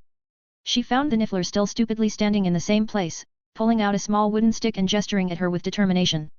Umbridge made up her mind and took a step closer. She squeezed a smile out of her big fat face and said in a sweet tone, "What a little cutie, can I hold you?" Valen shivered as she waved her little wooden wand and backed away. Umbridge's pitch-black shadow covered Valen's tiny figure and Valen was soon cornered. Umbridge broke into a vicious grin and the next second she saw the little wooden stick in the Niffler's hand light up in the darkness. This scene seemed somewhat familiar, she seemed to have seen it somewhere. Umbridge barely associated it with Filch when a strong whirlwind appeared from below her feet and dragged her whole body into the air. One by one the gems on the exclusive wand which the great demon lord had asked her to use with caution lit up, and the wind increased, creating a strong whirlwind that in seconds produced a terrible whimpering sound resembling a fast sword clash, and then a flurry of snowflakes fell down. Umbridge, who found herself trapped in the freezing wind, fell backward and forwards, and cried like a slaughtered pig. Valen looked uneasily at the screaming Umbridge, fearing that she would get into trouble for this, and then she tucked away her exclusive wand and scampered away. She decided to go and tell the great demon king everything. Bang! Umbridge fell from mid-air, her face covered with bloody scratches, her clothes torn and tattered, and her grey-brown hair looked like a hornet's nest laced with ice. She rose from the ground, shivering with anger.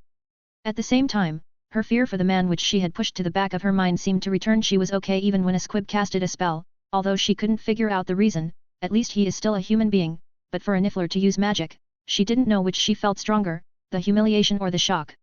It took a few moments for her to come back to her senses, and she hastily treated her wounds with a few crappy healing spells, then left quickly. She crossed the corridor to the entrance hall where Mafalda is distributing tomorrow's newspaper under the bulletin board, with half a dozen young wizards standing in front of her.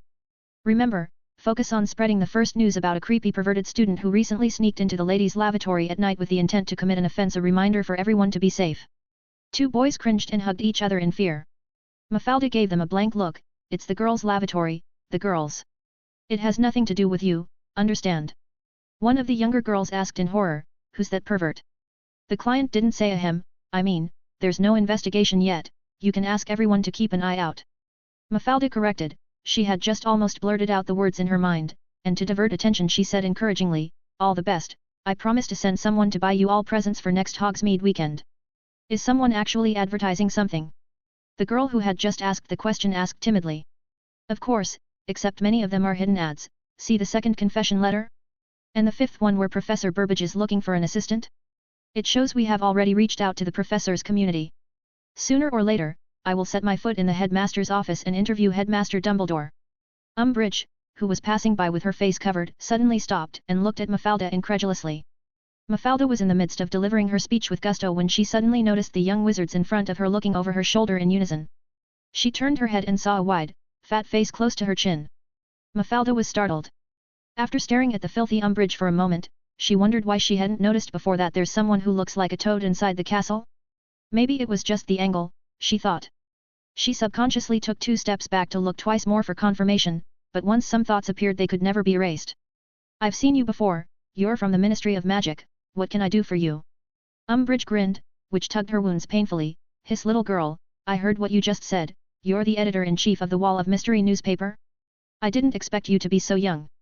You want to buy a newspaper? Mafalda interrupted her. Umbridge stared at her with bulging eyes, and asked after a moment's frozen silence, how much is it? 3 nuts a copy.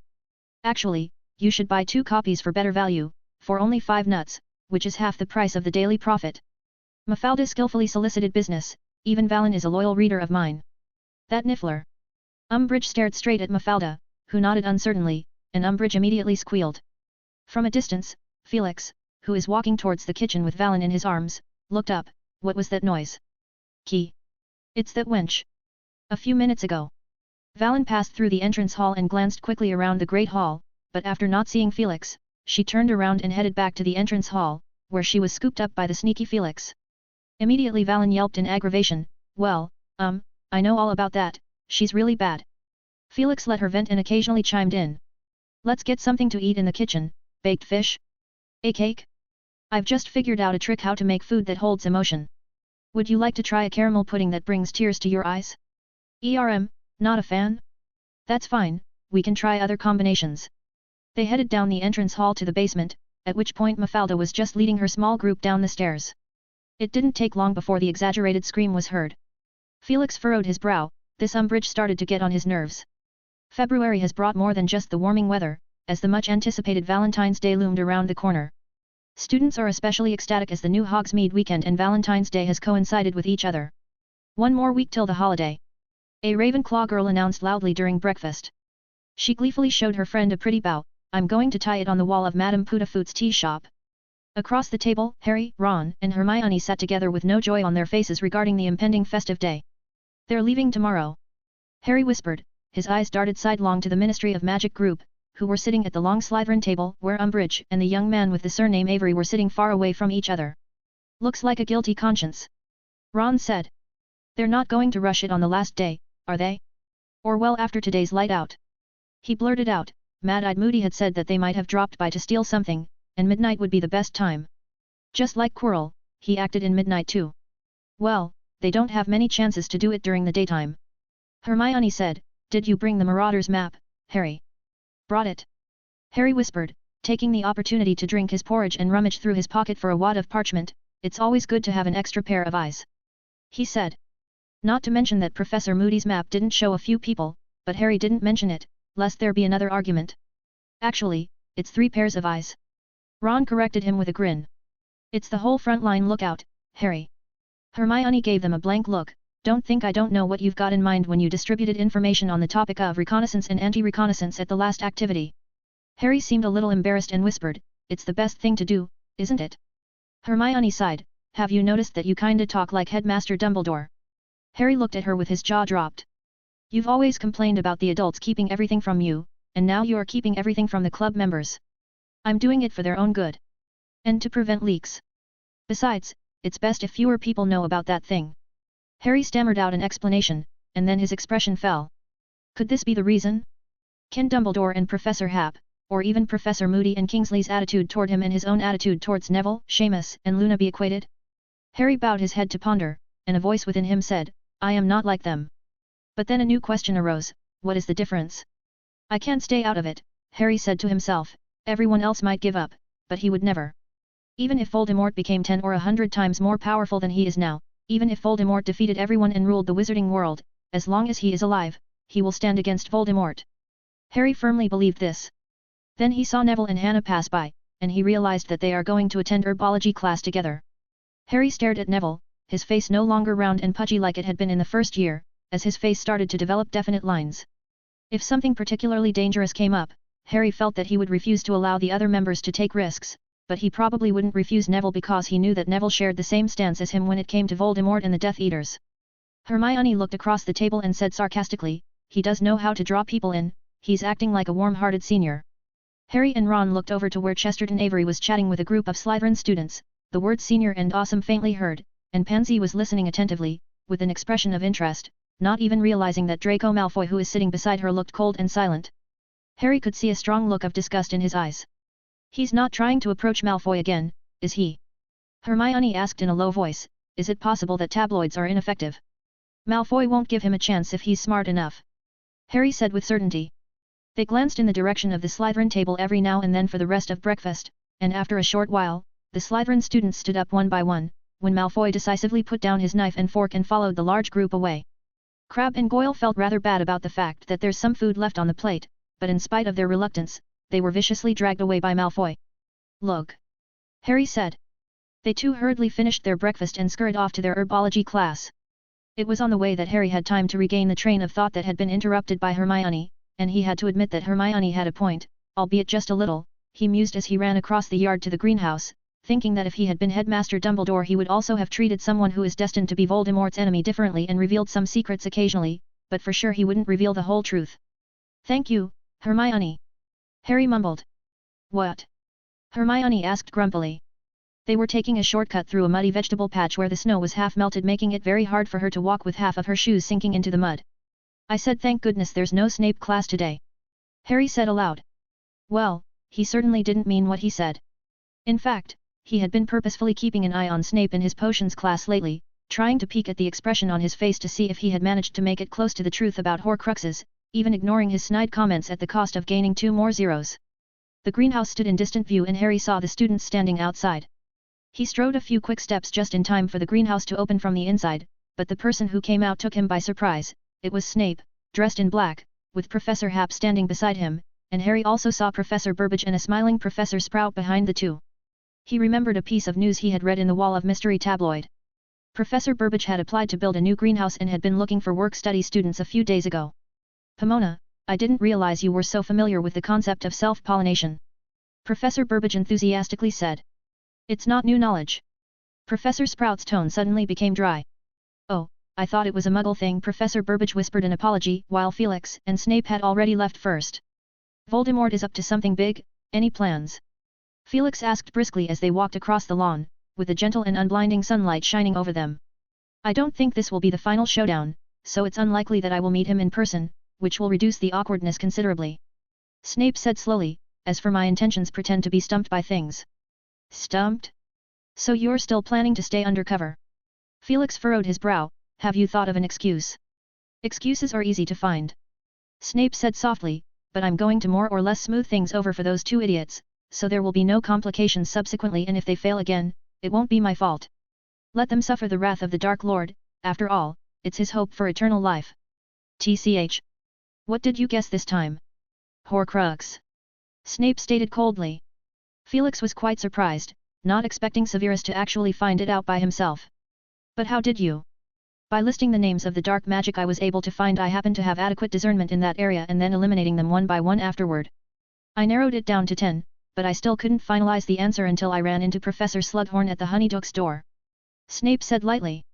Felix had no thoughts other than sigh at the coincidence, even though there was still some trace to it. Dumbledore had taken Harry to visit Mr. Slughorn several times during his 4th-year summer holidays, and with Severus' keenness, he surely could have guessed that Slughorn is hiding a great secret. All he had lacked was some association. And Felix reckoned Severus must have made his best effort to have a good conversation with Slughorn by adding optimum layers of verbal manipulation and perhaps even using Dumbledore's name, which would have made the other man less defensive. So did Severus manage to guess Harry's half-Horcrux status? Felix wondered a bit, but again, this isn't his problem. Let's leave this headache to Dumbledore. "Have you considered that Potter will ruin your plans?" Snape suddenly spoke up. "What about him?" Felix suddenly remembered the letter. "He tested me." Snape squeezed the words out of his teeth. Felix turned his head, and stifled his laughter. "Oh, As he looked up, "Don't worry, I'll consider his influence. Maybe this is a good thing. The more people involved, the harder it is to sort out the tangled threads. I'll talk to Dumbledore when I get a chance to make a few more sets of plans." After parting ways with Snape, Felix used his communication mirror to contact Lupin, who lounged in the Sword Castle. "I have a feeling that the Sword Castle will be attacked today, between 6 to 8 o'clock in the evening. Those things I left in the storeroom should come in handy." "Great." The other side said mildly, "I've been planning to organize a staff party. They've been working hard lately. By the way, how did you pinpoint the exact time? Did you use a crystal ball or tea?" "Neither, I read the phases of the moon." Felix joked. "Oh, actually you could have just asked me," Lupin said pleasantly. "I think I have more say in this. After all, the full moon is only a few days away. Are you feeling all right?" "Barely able to eat. The potion Severus prepared works better than the market one, and of course, it tastes more bitter. I'm worried I'll develop a sweet tooth one day. At least I know what to get you for next Christmas." Felix said optimistically. "I'll also keep an eye on the map and will be there as soon as the attack happens, so keep an eye out and focus on staying alive." "What about the school?" the other side asked in surprise. "The best I can do is finish the fight in time. Moreover, no matter what, I need to show my face in the company. Felix was about to put away the mirror when Lupin's hesitant voice was heard from it. Felix, do you know Fenrir Greyback? The infamous werewolf. Felix said casually, no, I don't. What happened? Dead. On the third day after being taken into custody by the Ministry of Magic, before the Ministry could figure out a solution to his amnesia, he poofed into pus, and I was told the smell in the interrogation room was unbearable. Stop describing it. Felix said with a black face. He bet he heard a soft chuckle from the opposite end. Well, Professor Hap, Mooney asked me to send his regards. So thanks. In the evening the sun was sinking in the west over the treetops of the Forbidden Forest and the sky darkened. After dinner, Wilkie Tweecross conducted the usual supplementary lessons on apparition and side-along apparition in the Great Hall, with fewer than 30 students left to meet the standard. Umbridge and Avery didn't show up again. Tweecross asked gloomily, as his mood turned for the worse now. Although Professor Tofty is technically the group head this time, but because of his age, he only showed up at the beginning, and after that as the most experienced one, he had taken charge of the group all these days. I'm sorry, Mr. Tweecross, Avery said with an apologetic look on his face as he hurried over, I'm late. Wilkie Tweecross nodded stiffly as he waited a few more minutes, but Umbridge didn't show up. Annoyed, he decided that he would make sure to highlight her dereliction of duty in his report when he returned. Let's finish the lesson, he announced. Meanwhile, in the Gryffindor common room, Harry scribbled away his homework with a grimace. The professors didn't care about Valentine's Day, so instead of decreasing, their homework started to increase each day as the new term began. He pressed the Marauders map under his parchment and stared at it every now and then. Suddenly, he stood up with a loud thud as his knees hit the desk. Ron, Hermione, and even Neville, Seamus, and Dean, who were a few tables away, were startled, and the others in the common room also looked over. Harry held back his tears and stared fixedly at the Marauders map. The dot belonging to Umbridge is moving rapidly in the direction of the headmaster's office, and the office is currently vacant of people. Number Will and number Moroni Albornoz Castro. Read 50 days or 100 chapters in advance on Patreon. 574, Chapter 574 The Chaotic Castle, 2-in-1. Something's happened. Ron asked in a hushed voice, his hand unconsciously reaching into his pocket, where Harry knew his wand was stowed. Let's talk outside, Harry said in a near whisper. Ron and Hermione stood up and hurried out of the common room. As they passed Neville, he stood up and asked, "Hop," but Harry quickened his pace and walked away. He is still uncertain about the situation, so it is best to leave the others out of it until the critical moment. The trio pushed open the door of the common room and walked some distance ahead. Have they started the operation, Umbridge and Avery? Ron asked impatiently. Harry spread out the slightly crumpled Marauders map, and immediately both Ron and Hermione surrounded him. It's hard to tell, look here. Harry pointed at a small dot. It's Umbridge, she's heading towards the headmaster's tower. I don't know if she knows the password, but... Hey, we're on the 7th floor. With a few turns of stairs and corridors, we might be able to intercept her early. Ron said excitedly. Good idea. Harry said, but there's one problem, we have to split up. Why? Ron looked at Harry in confusion and then at Hermione, hoping for an explanation. Umbridge's strange movements may be a sign that the operation has begun. But she's not the whole picture, look. She pointed her finger over the map. Avery is still in the Great Hall, and he hasn't made a move that's not normal. Where's the Order of the Phoenix? Ron asked. 2 are guarding the Great Hall, 2 are at the front and back gates of the school, and the remaining 2. Well, Alastair and Tonks are patrolling the school walls. They're guarding against the Death Eaters who might break into the school. Ron muttered in surprise. It's possible, Harry said, looking down at the map. Have you seen Malfoy? Probably in the Slytherin common room. I'll look for... Oh no, Hermione groaned. He's out and on his way up. At this time of day no less. Could he be? She asked uneasily. I don't know. Harry said, so we need to split up. You guys take the map and keep an eye out for Avery on the way. Since Umbridge has moved, he's bound to do the same. But it's a good thing we have Frank and Alice, as well as other professors in. What about you? I don't need a map, the destination is clear. Harry said briefly, I just need to make sure no one slips into the headmaster's office, and it would be best if it's just a false alarm. That's why I didn't alert anyone before, as we need confirmation. Ron and Hermione nodded silently as Harry walked up a different staircase from them. After passing through 2 turns, he knew he would soon arrive at the headmaster's office, as he had been there before and vividly remembered the huge gargoyle statue standing in the doorway, which Harry hoped would still remain in its place. A stone gargoyle stood at the center of the empty corridor, with no one else in sight. Harry wondered if Umbridge had broken in. Even if she couldn't possibly have left on such short notice. At that moment the gargoyle suddenly moved out of the way, as the revolving staircase automatically curved down and a man appeared in Harry's line of sight, to which Harry slowed his pace and looked incredulously at the man who had emerged from the headmaster's office. "It is Snape." "Potter," he said coldly, as he blocked Harry's path, "what are you doing here?" Snape, Professor, I'm looking for Headmaster Dumbledore. I saw Umbridge approaching here, and it's clear she's trying to break into the headmaster's office." "What a load of crap, I just came out of there, the door was locked, and the headmaster wasn't there," Snape said coldly. But Harry opened his mouth, not sure whether Snape was telling the truth or not, and he looked back at the corridor he had come from. No one had appeared.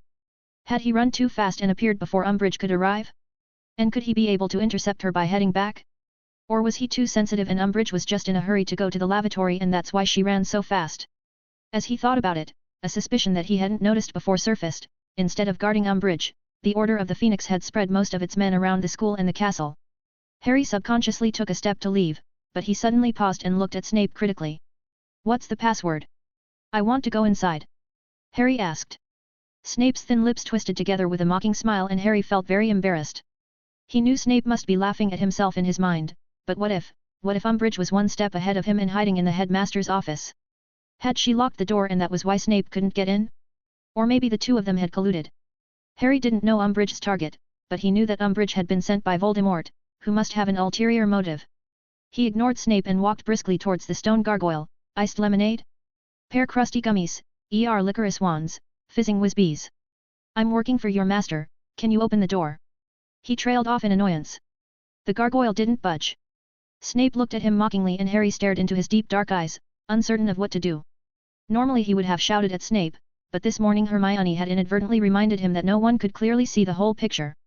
This made him think, since he could get part of the information from the others and privately rack his brains with Ron and Hermione to try and piece together the complete truth, it would be possible that Snape was doing the same thing. This all provided in the premise that both he and Snape had been partially informed by Headmaster Dumbledore's revelations and had seen a clue by chance. Professor Happ's reply also clouded Harry's judgment. If the answer to the questions asked in that letter is love as Ron had said, the answer is quite obvious. Harry's breath stopped when he considered that, then Snape's willingness to go undercover, despite the danger he had faced, could be explained in a way that made Harry uncomfortable. Snape is inherently a bad person, it's ingrained in his bones. Both his preference for Slytherin House and his undisguised hatred for Harry are simply a strong proof for this conclusion. The only difference would be that he loved someone deeply, Lily, and Lily's death made him turn his back on his old master and completely fall to Dumbledore's side. But if Snape and Dumbledore were working together, why he didn't have the slightest care about something so big? Harry thought with annoyance, didn't he know that Voldemort was plotting outside? Harry stared at Snape, with intense anger. The intense and complex emotions churning inside him made it nearly impossible for him to think, and the occlumency was hardly helping. Suddenly a spark of inspiration ignited the fog in his mind. Voldemort. Yes, Voldemort had returned, and if Harry felt breathless. He shuddered at the thought that he seemed to know where Snape had gotten the information about the Death Eaters, not from visiting his Death Eater friends, not from writing letters, not from stalking them, but he is one of them. The boy who once lived a quiet life for over a decade has reassumed his Death Eater guise, and once again became an undercover agent. Would it be the case? If Snape is undercover, then Harry has absolutely nothing to worry about, even Umbridge is just a ridiculous tool to pass on false information. He was suddenly enlightened. But what if it isn't? Harry looked hesitantly at Snape, who had already turned to leave, and Harry gritted his teeth as he chased after him, blocking in front of Snape. Snape's eyes were blank, his face was expressionless, as he looked at Harry condescendingly. Harry was completely unable to tell what he was thinking. "Potter, would you like me to give you a deduction?" "In my opinion, 20 points. You know what's in the headmaster's office, don't you? Silverware made by goblins, pensieve, all sorts of precious books, even information about Voldemort and his whore." "Shut up, Potter!" Snape interrupted him loudly. "I didn't mean to say it," Harry said calmly, wondering inwardly at how quickly he had reacted. "But you didn't seem surprised by it, you knew it, didn't you?" He stared at Snape's face. "Then you should know its importance. We've destroyed a few of them, like the diary, like the snake, and the ring, but maybe one or two still remain. Headmaster Dumbledore is trying to decipher its secrets, and it's hidden in the headmaster's office at the moment. If Voldemort regains it back..." "The snake? What snake?" Snape asked coldly. "Don't you know? A big snake used to follow Voldemort around before he was resurrected, and later it was killed, and it was one of those," Harry said. One of those things," Snape muttered, and then suddenly stared dead at Harry, his empty, cold eyes showing a look of horror. Harry couldn't understand that look, it held so many emotions: shock, suspicion, clarity, and fear, probably more complex than all the emotions he had felt from their first meeting to now combined. Dark eyes stared into green ones. Harry suddenly lost the courage to meet Snape's gaze, but he stubbornly refused to look away. Snape made a frightening whirring, gurgling, and choking sound from his throat as if he was about to eat someone. Harry took a step back in fright, before forcefully bracing himself not to turn his head and run. He even admired his courage, and after an unknown amount of time, the complex and terrifying emotions in the depths of the opposite eye were hidden away and became undetectable. Snape looked at him and gritted his teeth. Harry clutched his wand uneasily. Bam! A distant, dull thud interrupted their staring contest, and Harry looked out the window. The sound didn't come from this side. He ran to the other side and pressed his face against the edge of the corridor window, squinting hard to make out a blaze of light rising from the edge of the dark, forbidding forest in the distance. He didn't know if it was an illusion, but Harry had the absurd notion. A huge hole had been blown in the school wall. Then a few red sparks appeared in the sky and hovered in the air. Harry's heart tightened. It was a warning sign from the Order of the Phoenix. Snape also stood at the window, his black eyes staring ahead. In addition to the red sparks, the fire that had first appeared disappeared and was replaced with rolling black smoke that climbed straight up high into the sky. Then they heard a faint shout, and then a green light shot into the black smoke and twisted the smoke into a large, unmistakable skull pattern that shone with a haunting green glow. The dark mark. Harry uttered word by word. He stared at the huge skull rising high into the sky, and instead of being obscured by the rolling smoke, it became clearer and alternated with the red sparks emitted by members of the Order of the Phoenix as a giant python squirmed eerily and grotesquely out of the skull's mouth. The Death Eaters are attacking? Harry thought incredulously, unable to accept it for a moment. The Hogwarts School of Witchcraft and Wizardry with Dumbledore, Professor Hap, and a bunch of professors present is the safest place in the world, like a steel wall. How dare Voldemort became? Isn't he afraid of being killed? Even if he had a Horcrux, it still would be too stupid. A buzz and cacophony of noises rang through the castle and Harry knew that the others had also heard the commotion and were probably asking each other what had happened. Potter, go back to the common room. Snape coldly said. Harry ignored him. He knew that a part of the Hogwarts wall had broken off, and Voldemort would never do a useless job. The danger is here. His face pressed hard against the window, his glasses embedded in his skin, and his nose pressed hard, as he stared blankly at something. There seemed to be some sort of creature in the area where the wall had broken off, a Death Eater? But he wasn't sure if it was just a reflection of the green, dark mark. Potter, I said go back. Snape shouted angrily, striding over with his wand raised to drag Harry away from the window. Hold on. Harry shouted. His heart felt like it had been submerged in ice water abruptly and his body shivered. He could see a steady stream of creatures coming in through the broken wall, not black-robed Death Eaters, but some kind of pale, strange humanoid creature with a phosphorescent body that glowed brightly, like a cluster of dancing ghostly fires. In fury, Snape breathed in, his hand suspended in midair. The noise in the castle grew louder, accompanied by screams and panicked footsteps, and Harry jumped up at once, remembering what Moody had told him a few days ago, that there might be a ruckus in the school. He left Snape behind and scurried outside. A riot is happening, Harry thought as he ran. A large number of Inferi had rushed into the school. Is it 100 or 1,000, or perhaps even more? It couldn't be just the Inferi. He imagined an army of Death Eaters, dark wizards, werewolves, vampires, and dementors swarming in. The more he thought about it, the colder his heart grew, wondering what happened to the members of the Order of the Phoenix who were guarding the outside now. Had they fought or retreated? He became anxious. The only good news is it is almost dark. Most of the students are staying in the castle. There is no danger for now, but it is not impossible for some exceptions to happen, in case there are students wandering around the edge of the Forbidden Forest. Harry's heart jumped. He thought of Luna. She has a centaur friend, the one called Forenza. She and Ginny occasionally went to the edge of the Forbidden Forest to meet him, in case. He dreaded to even think about it.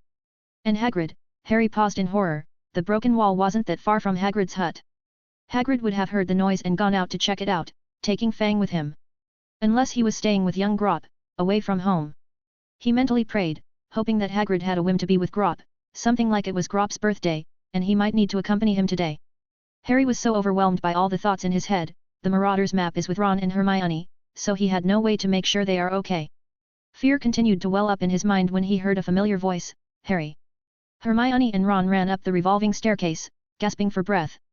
Harry found himself subconsciously running towards the door of the Gryffindor common room, and the next second, the portrait of the fat lady was pushed open from the inside. Neville stepped out, with his wand raised. He asked sharply, what's happening? I heard voices and those humanoid things.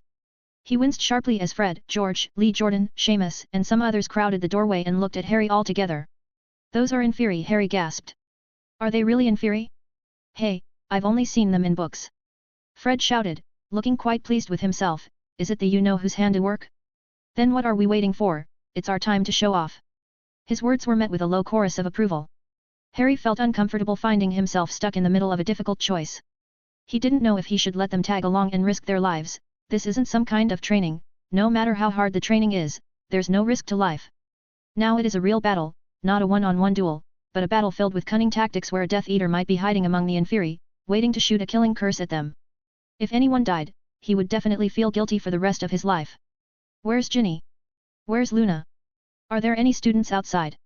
Harry ran out of things to say, and he needed some time to weigh up the situation. I'm here, Harry. Ginny's voice was heard, and Harry saw an arm raising from behind the crowd.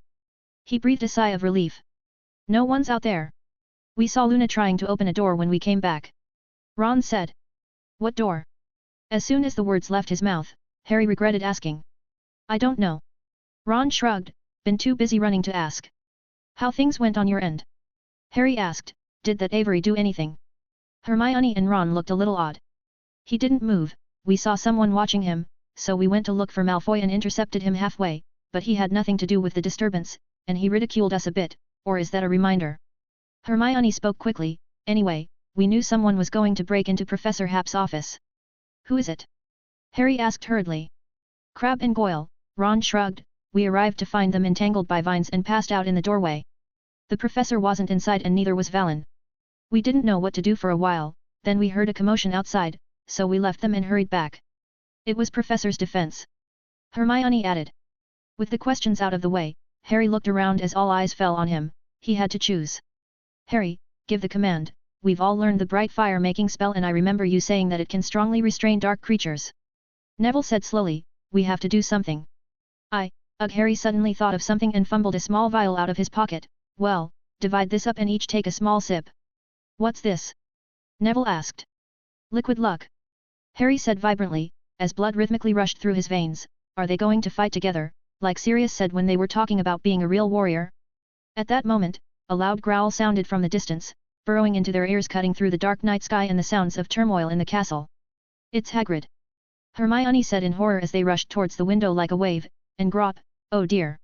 Who's Grop, Hagrid's friend? Oh, Fred stared into the pitch-black night, too shocked to speak when he saw the huge figure next to Hagrid. Hagrid looked like a dwarf compared to the giant of unknown origin, and the inferi that surrounded them, glowing ghastly white under the reflections of the dark mark and phosphorescence light, appeared like a gnome jumping up and down.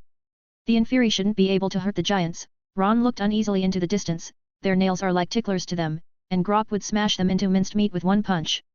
No, there are Dementors, Hagrid and Grop can't handle them. Hermione said with a groan. Harry tried his best to calm himself down, he wanted to use the Patroness charm, but it was too far away, and he wasn't sure if it would work. The most important thing he needed to do now is to back up Hagrid as soon as possible, and with that, he held out his wand, Oxio Firebolt. After waiting a few seconds, a streamlined broom tore through the air as it whistled through the common room from the dorm, and descended into Harry's hands as it passed the open door where the fat lady's portrait hung. Oh yeah, I also got a flying broom, a Nimbus 2001 at that, and it performs like a champ. Ron said dumbly. No one asked you to advertise it, Fred said sullenly, and then asked, as he spoke up again, can I borrow your broom? George and I have left ours at the team's room. George kept nodding his head at the side. You guys stay and organize people to maintain order. Harry said. Hagrid is our friend too, Harry. Fred said. Harry stared, then call more people, don't come over with just one or two. After saying that he raised his wand and the glass in front of him shattered. Harry glanced back at Ron and Hermione, the two understood what he meant, protect them. He tipped over and jumped down from the castle. The others peered down through the window as Harry descended a dozen feet or so before rising sharply up and turning into a blurred shadow, using the firebolt to its fullest potential. Expecto Patronum number. A silver stag appeared, glowing with light, and leaped continuously in midair, rushing with Harry towards the direction of Hagrid's hut. The light from the Patroness formed a straight trajectory, illuminating the clearing below. Hiss those left behind sucked in their breath in unison, the lawn is littered with inferi that are about to surround the castle. We must guard the entrance, we can't let them in. Neville's face filled with fear, but nevertheless, he spoke firmly. We know the shortcut. Fred said, gesturing to him and George. I have a suggestion, maybe we can pass through Madame Hooch's office? It might be a slight detour, but I remember a room next to it that contains old flying brooms. George looked over his shoulder and asked, Hermione, what are you doing? Hermione is tapping a piece of parchment with her wand. Oh well, I just informed the members of the frontline lookout, and the Magic Rune Club. Cool. Fred said. A dozen Gryffindor students kept walking through the secret passageways of the castle. They saw the students constantly walking around, as well as prefects who were loudly maintaining order. They ran into acquaintances in the middle, and after learning their purpose, they joined the group without saying a word.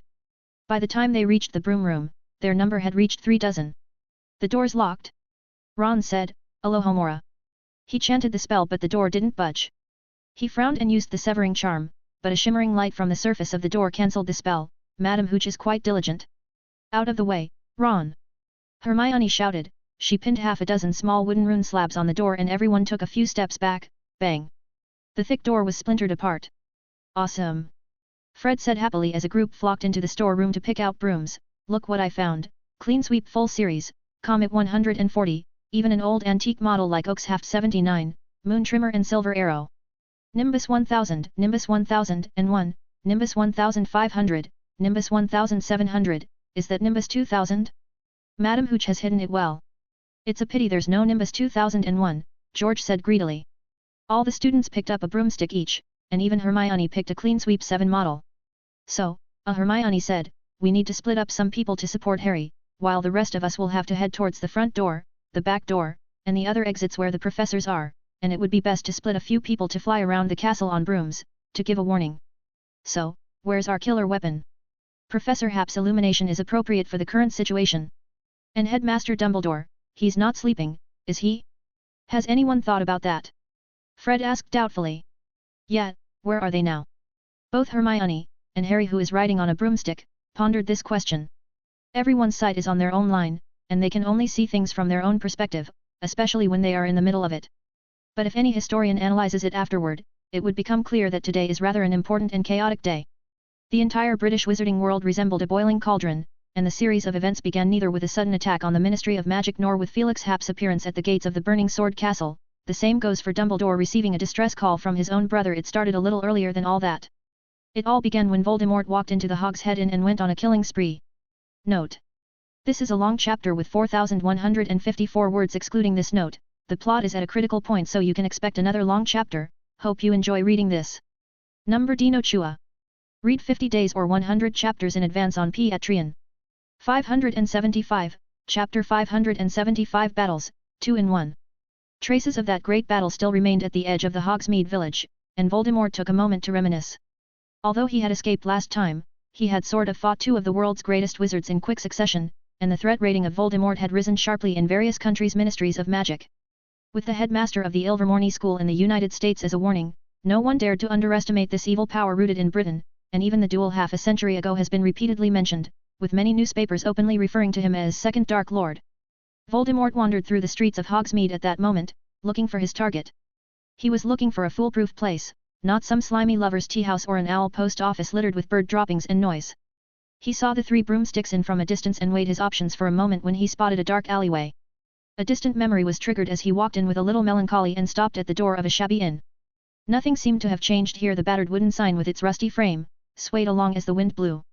Rude shouts of drunks drifted out through the old windows that were accumulated with thick grime. Sigh. Voldemort pushed the door and walked into the Hog's Head Inn, bringing the chill of the early February night with him. The scene before him was even more familiar. The bar was occupied by a dozen or so cloaked customers, wearing veils and hoods as if it was the latest trend. With just a cursory glance, he could tell that at least 3 tables of customers are engaging in illegal transactions. The barman on the counter was pushing a glass of flaming blue wine to a hooded fellow, after which the barman Aberforth continued to polish the empty glass, and looked up absently as he did so when his movements suddenly froze.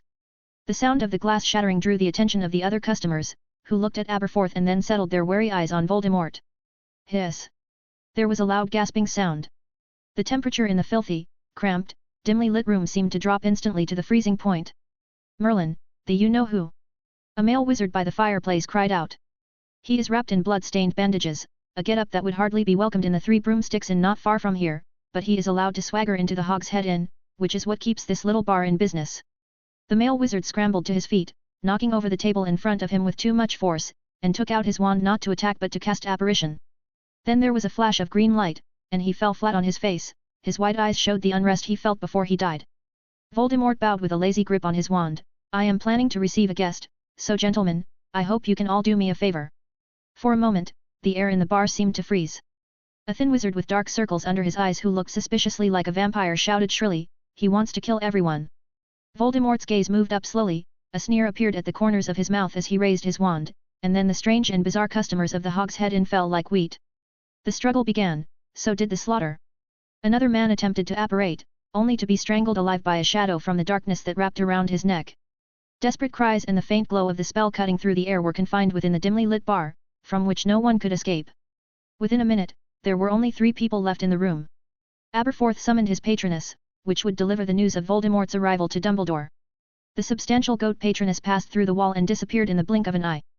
Voldemort calmed down after the killings and gazed intently at the face that looked identical to Dumbledore. If it was just a resemblance, he wouldn't have cared at all and would have just killed him in passing, but rather than being weak, Aberforth is far above the level of the average wizard, and his will for resistance is extremely tenacious, giving Voldemort some trouble insignificant, but enough to make him look at the other party differently. For Voldemort, who is obsessed with the power of bloodline, being strong and looking like Dumbledore were traits that made him associate Aberforth with Dumbledore. The more he stared at Aberforth's bright blue eyes that erupted with anger beneath his dirty glasses, and the strands of metallic, wiry grey hair and beard, the more he really did see the resemblance. The memory of that failed job application decades ago rushed back to him. With great ambition and the intent to spread his influence throughout the wizarding world, he had chosen the post of defense against the dark arts class professor as his springboard, but his plot had ended even before it had begun. Dumbledore had turned him down mercilessly, pointing out the fact that his minions were staying and doing business at the Hog's Head Inn. He recalled Dumbledore admitting personally at the time that he had a good relationship with the local barman. So that's it. Voldemort smiled, with a wicked look on his face. He waved his arm twice and 2 more wizards fell, leaving only Aberforth behind. Aberforth's face looked grave. He knew he could not escape, there was hope before, but he had insisted on fighting, and it had proved to be the wrong choice. He was no match for him. Now that he is left alone, it would be hard to apparate in front of Voldemort any longer. What are you to Dumbledore? Voldemort asked softly. Tui. Aberforth spat on the ground, which mixed with the trace of his blood. Then he raised his wand. The battle ended swiftly. Despite all superficial attempts of resistance by Aberforth, and despite the fact that half of the wall of the Hog's Head Inn was reduced to rubble, Voldemort won easily. He slowly and deliberately swung his snaky wood wand and from its tip a few snake-like ropes sprang up, trapping Aberforth firmly in place. He was hung upside down on the wobbly ceiling. Satisfied, Voldemort paced up to Aberforth and watched him struggle on, as he leisurely beckoned a bottle of wine and a glass from the bar shelf, but both the bottle and the glass were too dirty for him to use, so he threw them away in disgust and asked in an almost whispering voice, "Can you speak now? What are you to Dumbledore? A relative, or a blood brother? You, goat turd, scum." A few scattered words spewed from Aberforth's blood-oozing mouth, which didn't exactly sounded like a good word. You need to learn to respect the strong, has nobody taught you that? Or perhaps you're illiterate. Voldemort said, and with a wave of his hand, the snake-like rope wrapped around Aberforth's neck as he calmly said, Crucio. A stifled scream rang out. I hope you can hold out until Dumbledore comes to rescue you. Compared to the tragic events in the Hog's Head Inn, the sword castle in Diagon Alley looked like a blazing sword that attracted everyone's attention. The sharp blade of the sword that pointed straight upwards, billowed black smoke. A dozen black-robed wizards continued to add the fire in the darkness, and the building debris that fell from the sword castle smashed the ground into a deep, burning pit. The hit wizards stationed in Diagon Alley battled fiercely with the black-robed wizards. Damn it, they're using fiend fire. Are they trying to completely destroy this place? One of the hit wizard, hiding behind Ollivander's window, coldly stretched out his arm to throw a few magic spells, which knocked down an advancing enemy. But Holt's heart sank. He didn't know what was happening at the ministry, but 5 minutes had passed since the distress call had been sent, and the ministry's backup wasn't here yet. At the moment there are only 2 emergency squads in Diagon Alley, which are perfectly adequate for daily patrols, but they are outnumbered in the face of a sudden attack. It didn't take long before they had to abandon the public fireplace in Diagon Alley and fight their battles in the streets and alleys. With a few loud bangs, Holt knew that the historic fireplace had been blown to pieces. There will be no more support for a short time. He gasped and looked out over the distant sword castle. The magical building seemed to be crumbling. He hoped there wouldn't be too many people inside, maybe they had apparat and escaped. Suddenly, he rubbed his eyes, suspecting he had gone blind. A man silently appeared at the entrance to the sword castle, gazing up at the blazing torch-like building. With the help of the swaying firelight, Holt saw the side of the man's face, with short black hair, blue eyes and a tall, thin figure. Holt wanted to shout, but he was too far away, and then he saw a shocking sight. The surrounding fire spontaneously gathered into the man's hand, condensing into the shape of a long sword, and with a flash of light, a dark wizard who was standing proudly a short distance away was pierced through the chest by the flaming longsword, and in the next instant, a mass of flame burst from the dark wizard's body, burning him to a crisp in the blink of an eye. Holt felt like he seems to have been nailed in place and couldn't move. At that moment, a spell came from around the corner and hit the window glass, clipping half of the metallic grid with a crisp blow. He hurriedly crouched down with his head shrunken and threw out a few spells haphazardly, knowing for sure that he had missed his target. "Boy, get in here. Hurry!" A voice said from overhead, and Holt looked up to see a white-haired Ollivander waving at him through the window. Holt almost dropped his jaw. Didn't this old man leave for a holiday abroad? He crawled into the house, and the door slammed shut as he asked urgently, "Are you really Mr. Ollivander?" "As true as you are," Ollivander said as he hid behind a stack of old boxes, watching for movement outside. "But aren't you?" "That's false information, a lie. I've been hiding in the basement of the shop," Ollivander muttered. "I had to. A lot of wand makers have been harmed over a period of time. I didn't want to disappear like Gregorovich for no reason." "How many of you from the ministry are there? You don't seem to have enough people to deal with Death Eaters." "There are only 2 squads in Diagon Alley now, and the fireplace was destroyed," Holt explained, "but the turnaround has arrived." "Why can't I see that?" Ollivander whispered. The cries outside subsided a bit and Felix glanced into the hall, which looked like a mess but without any corpses. Remus and a dozen workers are being protected by a pack of tall, sturdy magic golems and fighting 24 dark wizards. A watery glow rippled over the surface of these big golems, and ordinary spells that struck them simply had no effect. Rather than being evenly matched, it would be better to say that Remus and the group are dragging the enemies down. Not to mention the fact that the employees are fully armed with a full range of anti-spell products. Felix turned his head up and appeared high in the air, then he opened the book of Rune and sent bolts of black lightning downwards. In a matter of seconds, the enemies outside the sword castle were purged out. After that he entered the hall of the castle, where the battle is still raging, and the group of dark wizards did not notice Felix's arrival, or rather those who were guarding the outside did not have time to inform. "Can we withdraw?" one of the dark wizards shouted. "We can't break in. Those lumps of stone are too solid, harder than metal." "No. We must wait for that man to come," another one said, who is clearly superior in position and seemed to be the leader. Felix noticed that man and quickly identified his name from the list of Death Eaters as well, Lestrange. A member of the Lestrange family. "Are you waiting for me?" As he walked towards the battlefield, his fingers sliced through the air and sent the black smoke rolling out. "It's Felix Happ. He's here, run!" Someone shouted and they all apparat. There was too little time for Felix to distinguish whether Bellatrix Lestrange was among them. He was slightly disappointed, but that hadn't been part of the plan, as Voldemort hadn't been that cornered and had no greater temptation to part with his only Horcrux now. He waved his hand again and the hall was covered in a silvery glow, and in the blink of an eye, they seemed to be taken to a completely unfamiliar place. Before they had time to react, an overwhelming golden flame filled that particular space. They were burnt to ashes in the mind space. In reality, one by one, the dark wizards' eyes were lost in thought, their bodies stiffened and their eyes rolled upwards involuntarily, and Penelope took the opportunity to hit 2 of them in the head without noticing the anomaly. "This is..." Clammy pointed at Felix, and an expression of surprise dawned on Penelope. She stared at the dark wizards, who had been removed from their special state. "Hurry up," one of them shouted, and before she could finish the word run, their bodies went rigid again as if they had been struck by an invisible hammer on the back of their heads. The others in the sword castle paused as the dark wizards took a few steps backward and forward before collapsing in unison. Felix approached the Lestrange, crouched down and opened his eyelids, and looked him in the eye. The Lestrange's eyes magically turned silvery grey, and after a short while, Felix stood up. He waved his wand, and the fiend fire that were burning inside and outside the sword castle converged toward him.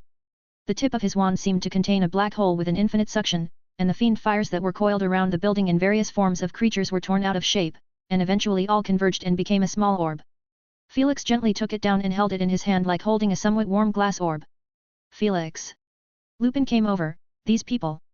Lock them up for now, the Ministry of Magic won't have time to send someone to collect them for a while. How exactly did it go on your end? Were there any casualties?" Felix asked in a low voice. "No casualties," Lupin said under his breath, looking at the people who had slumped to the ground in the distance and couldn't help but smile. "The attack happened after work hour, so most people went back home. I managed to gather the remaining people together and escape the first wave of attacks. I then activated the golem guards to send the employees who aren't good at fighting to leave through the fireplace, which took a while, and the rest of the people who volunteered to stay behind to defend the company followed the golem guards to the lobby, just in time to bump into these people. To be honest, the enemy's strength," he frowned, "isn't exactly what I expected. it's like a makeshift group with only a few good fighters. In fact, I wanted to be more aggressive in the fight, but I refrained myself. Since Penelope and the group aren't exactly warriors. You're right, Felix nodded, Voldemort is simply not powerful enough to fight Hogwarts, Future World Company, and the Ministry of Magic at the same time. I have roughly looked at their memories, these people are made up of a few Death Eaters and the Dark Wizards they have recruited and threatened to join them, with the task to create as much chaos as possible. Presumably, something similar is happening on the Ministry of Magic's side. If that's the case, there will be fewer casualties. Lupin said analytically, what about the school side? Well, everything was peaceful when I came over, but now, well, it's hard to say. Hurry back. I can handle it from here, and I promise you, when you come back everything will be back to the way it was. Lupin said quickly. Felix chuckled softly and took a few steps forward as the scene before him changed rapidly. At Hogwarts, Frank and Alice, who are disguised as students, are holding a Marauder's map, staring at the names Avery on it, when all of a sudden a jumble of footsteps is heard from the grand staircase, and the two looked at each other, before lowering their heads to look at the extra string of student names on the map. After getting their brooms, the students scattered to the various entrances of the school. Ron, Hermione, Neville, Fred, and George, along with some of the others, rushed to the castle's main door and were surprised to find it locked and Filch guarding it. By order of Deputy Headmistress McGonagall, all students are forbidden to set foot outside the castle. Filch said with a stern face. Oh come on, Hermione said, we want to help, and we can help, the professor is right behind the door, isn't she? Filch, sir, we can't let them fight alone, they're up against Inferi, Dementors, werewolves, vampires, and whatever else. He won't get out of the way, Fred said under his breath, why not let me give him a... But Filch thought about it and actually stepped aside. Thanks, Mr. Filch. Hermione said gratefully, taking out her wand and pointing it at the door, which opened noiselessly, and from a distance, they could hear the sound of professors chanting out incantations. They should be on the stone steps, yes, that's it. One by one they stepped out of the oakwood door and Filch caught Mafalda by the arm, her expression bewildered as she wondered why she was pulled out. So did Luna, who is standing next to her. You can't go out. You're too young. Filch said with bulging eyes as he stared at Mafalda and spoke hesitantly, you're a freshman? What's your name? Mafalda turned her head to Luna and pointed her hand out, I don't know, ask her. What's going on? Ron came over in a huff, he had just barely sat on his broom when this unexpected situation occurred, he sucked in a breath when he saw Mafalda, what are you doing here? Filch, Mafalda looked over at Luna and Ron stiffened and turned his head, praying he wouldn't hear an outrageous answer. Luna said cheerfully, didn't I greet you all earlier, she was there. You found Mafalda behind that door. Ron blurted out, remembering what had happened some time earlier when Luna had attempted to open a door. Yeah, I saw both she and Umbridge walk in, and not long after she was the only one who walked out and locked it from the outside. I thought it was strange, so I knocked on the door but there was no response, and later I was surprised to find her inside instead of Umbridge, Luna said as she spread her hands. You idiot, Luna, obviously Umbridge had used a polyjuice potion. Ron shouted at her. You're not allowed to yell at her. Mafalda shouted. You don't make trouble. Ron yelled back. He shoved Mafalda roughly into Filch's hands like a rag in the process, well, ahem, please, help me keep an eye on her, so she doesn't slip away. Ron. Someone shouted in the distance. Oh crap, I've got to go and back up Harry. Ron said, jogging to the platform outside the main door and mounting his broom with the twins and Neville. That's when another voice sounded behind them. Wait. Alice panted, as she ran over, you guys shouldn't go out, it's too dangerous out there. Aren't we done with this already? And who is this? Fred snapped irritably, looking like he wanted to hit someone. When Hermione saw Alice's face she acted like she had seen a ghost and yanked his sleeve so hard that she almost hauled him out of his broom, ouch. Hermione, what are you doing? She's Neville's mum. Hermione whispered and Fred was taken aback. Does Neville know? Fred asked in a lowered voice, and George tried hard to eavesdrop, but he was pushed back. Hermione shook her head. Alice Longbottom stared at Neville, you're still young. Not that young. Neville said, looking anxiously into the distance, 7 or 8 minutes had passed since Harry had left. He said stiffly, you chose to stay at the castle, I chose to back up Harry, we all have our own choice. No, I mean, they'll be fine, you just need to stay in the castle in peace, the adults will take care of everything, the children, Alice stated anxiously, taking Neville's hand, think about your parents. I'm sorry, Neville said, they'd be proud of me. He took a deep look at Alice and, with a strong push of his feet, flew high into the sky. On the side, Fred gave a thumbs up. As he, George, and Ron flew off in the direction of Hagrid's hut. Number Dino Chua. Read 50 days or 100 chapters in advance on Patreon. 576, Chapter 576 End. 2 in 1. Granger and, oh, dear. Professor McGonagall came running from the distance and darted her head back in mid-sentence as several brooms whizzed past above her head. Her chest rose and fell violently as she stared at the distant Neville and the boys. You guys, what the hell is going on? She asked under her breath. Well, it's rather obvious, isn't it? They went to reinforce Harry. Hermione made her tone as light as possible. What about the whole Harry thing? Hagrid's in danger. I know, I've sent Sirius and Snape over there. And little Grop. Don't tell me you know about the giant, Miss Granger, or did you just come up with a name on the spot? Professor McGonagall asked exasperatedly. I know, Hermione answered stiffly. Now no one else was present, she felt it is her duty to explain, especially speaking up for the already exposed little Grop. That's Hagrid's brother. We spend our time with him listening to music and watching films when we were free. He's quite fond of the song A Cauldron Full of Hot, Strong Love. She couldn't go on any more, because Professor McGonagall clutched her chest, gasping for breath, and looked like she would pass out soon. Professor? Is there anything we can do to help? Hermione asked cautiously. The dozen or so students who had followed her nodded silently, although from the looks on their faces you can tell they all seem to have shaken. Two giants are considered fairly brutal creatures in wizards' books, so they admired the courage of Hermione, who was able to listen to music with the giant along with Harry and Ron, who aren't present. If it weren't for the bad timing at the moment, they would have asked 100,000 questions now. Professor McGonagall glared at Hermione and swept her gaze over the students behind her. I heard that Professor Black had taught you a few practical combat formations in class? Let me see what you have learned. Work in groups of 3, and hide behind armors and gargoyles. Don't venture out easily, and only attack the inferi that the professors missed, remember. If you are injured, report it immediately, even if it is just a scratch. The claws and teeth of the inferi are poisonous. The students nodded silently, and the excitement on their faces lessened a little. Luna, Ginny, you're with me. Hermione whispered, and Ginny pulled Luna closer. Hermione stretched out her hand and clawed it toward the sky. Golden flames created by the ancient magic poured out from her fingers and coalesced into the shape of a firebird before it reached the ground. It stretched its swan-like wings and flew off into the distance. The other students looked at her enviously. The firebird swept across the castle ground, illuminating a wide flat area halfway to the hill, where a whole array of armors and gargoyles, both big and small, and even in the shape of creatures, stood in rows at the moment, forming a solid defensive line to hold off the inferious. At their back a dozen adult wizards stood, both professors from the school and men from the Ministry of Magic.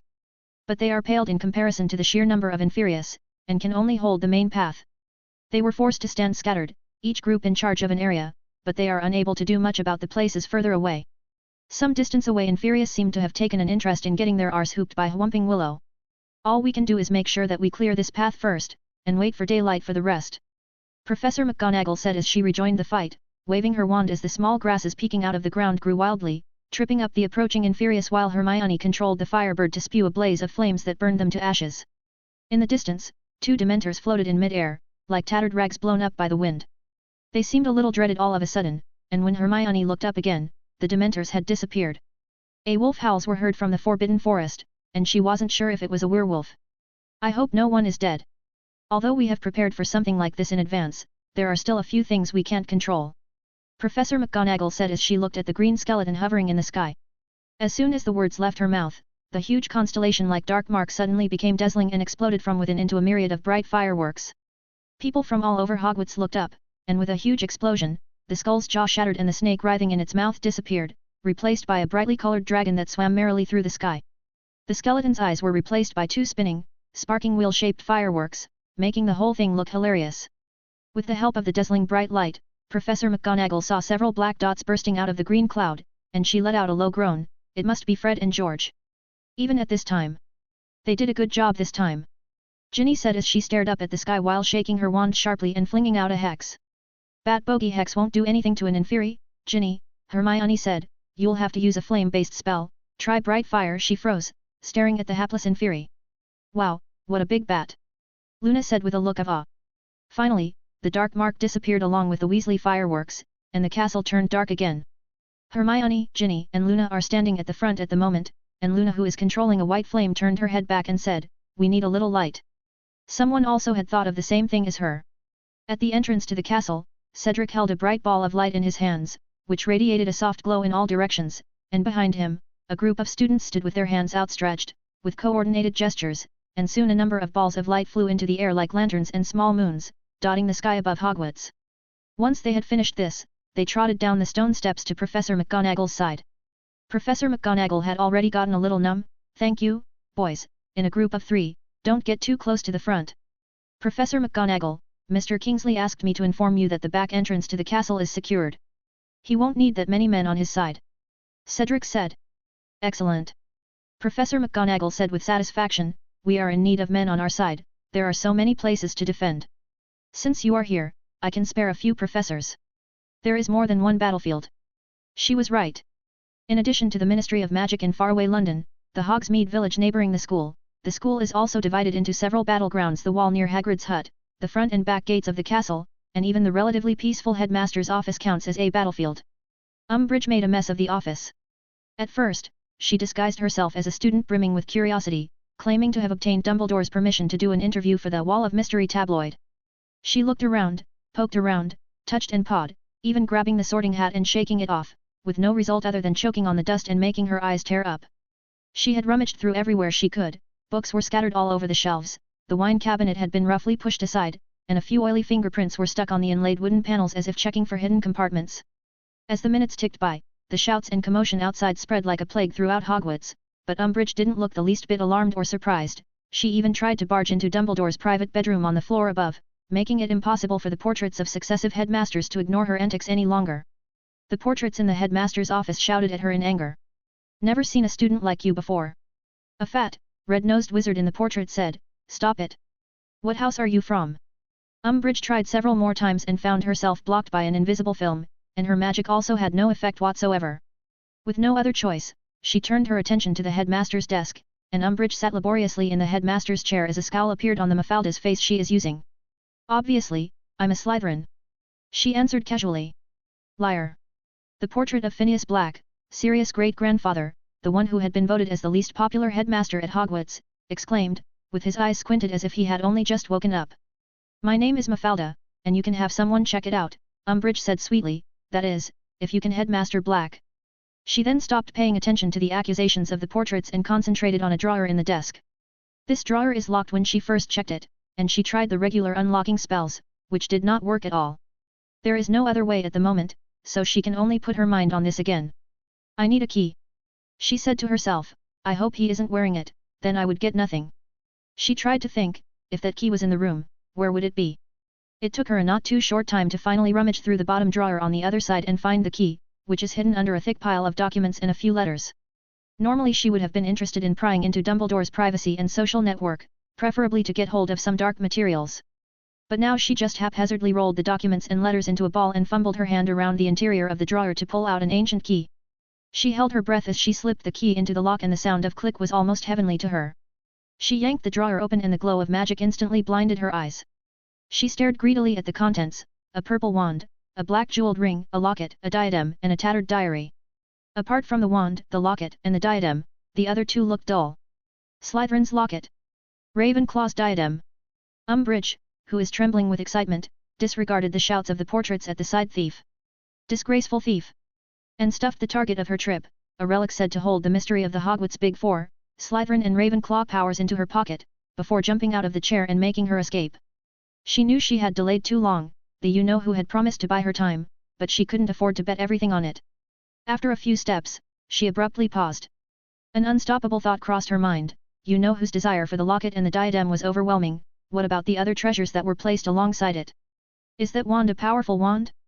Is there any hidden secret behind the black jewel ring? Diary. Umbridge, however, did not bother to think about the tattered diary with a large hole in the center. Greed and desire once again prevailed as she turned back and reached out towards the drawer when she heard a high, resounding chirp and a phoenix materialized out of the fire in the circular office. Umbridge was horrified. She hadn't considered this situation at all. Is Dumbledore coming back? She could only fool stupid portraits with her appearance, there is no way she could fool Dumbledore. For a moment, she seemed to forget how to breathe. Fawkes spread his wings and landed on the gilded perch in the office, and looked at her critically. There was some silence in the circular room and Umbridge slowly retracted her hand, and curtly showed her empty hands to the phoenix as she moved towards the door step by step. "Don't let her leave." "Fawkes, she's a thief!" a portrait shouted. Umbridge's mind went buzz. "Damn you, stupid portrait, I'll destroy you sometime." She had already heard the angry chirping of the phoenix and the flapping of its wings, and with a pull, the door opened, and thanks to her now slim and much smaller figure than the phoenix with its wings spread, she was able to close the door quickly before it could enter. At the last moment, Umbridge saw Fawkes' long, sharp beak peck the door frame, sending a few sparks through the door. Bang! The door slammed shut and Umbridge sighed with relief. Thud! There was another thud, and she jumped up in fright, scrambling to the spiral staircase, which began to slowly descend automatically, but she couldn't wait, so with her short legs she stomped down the steps to increase her speed. The wall started to split open a gap, and she leaped out impatiently, followed by a mad dash through the empty corridor. Her heart was in her throat when she heard the door slam open, and she rolled and crawled all the way to the grand stairway on the main block, where she nearly rolled down the stairs. She took a couple of gasps of air and ran desperately down the stairs, looking like a mess. She didn't care though, it isn't her face that's being used anyway. She had planned it from the start, to make the girl the scapegoat. All she had to do now is run to that abandoned classroom on the ground floor and switch over with the real Mafalda. Umbridge's eyes glinted menacingly as she ran. To destroy the evidence and get rid of suspicion, leaving a corpse in the school would be the best option. The chirping of the phoenix echoed through the castle corridor and Umbridge spooked and sped faster. But she didn't really have to worry too much. The phoenix's cry wasn't aimed at her, instead, it was aimed at a certain ancient Rune professor who has laid his hands on him.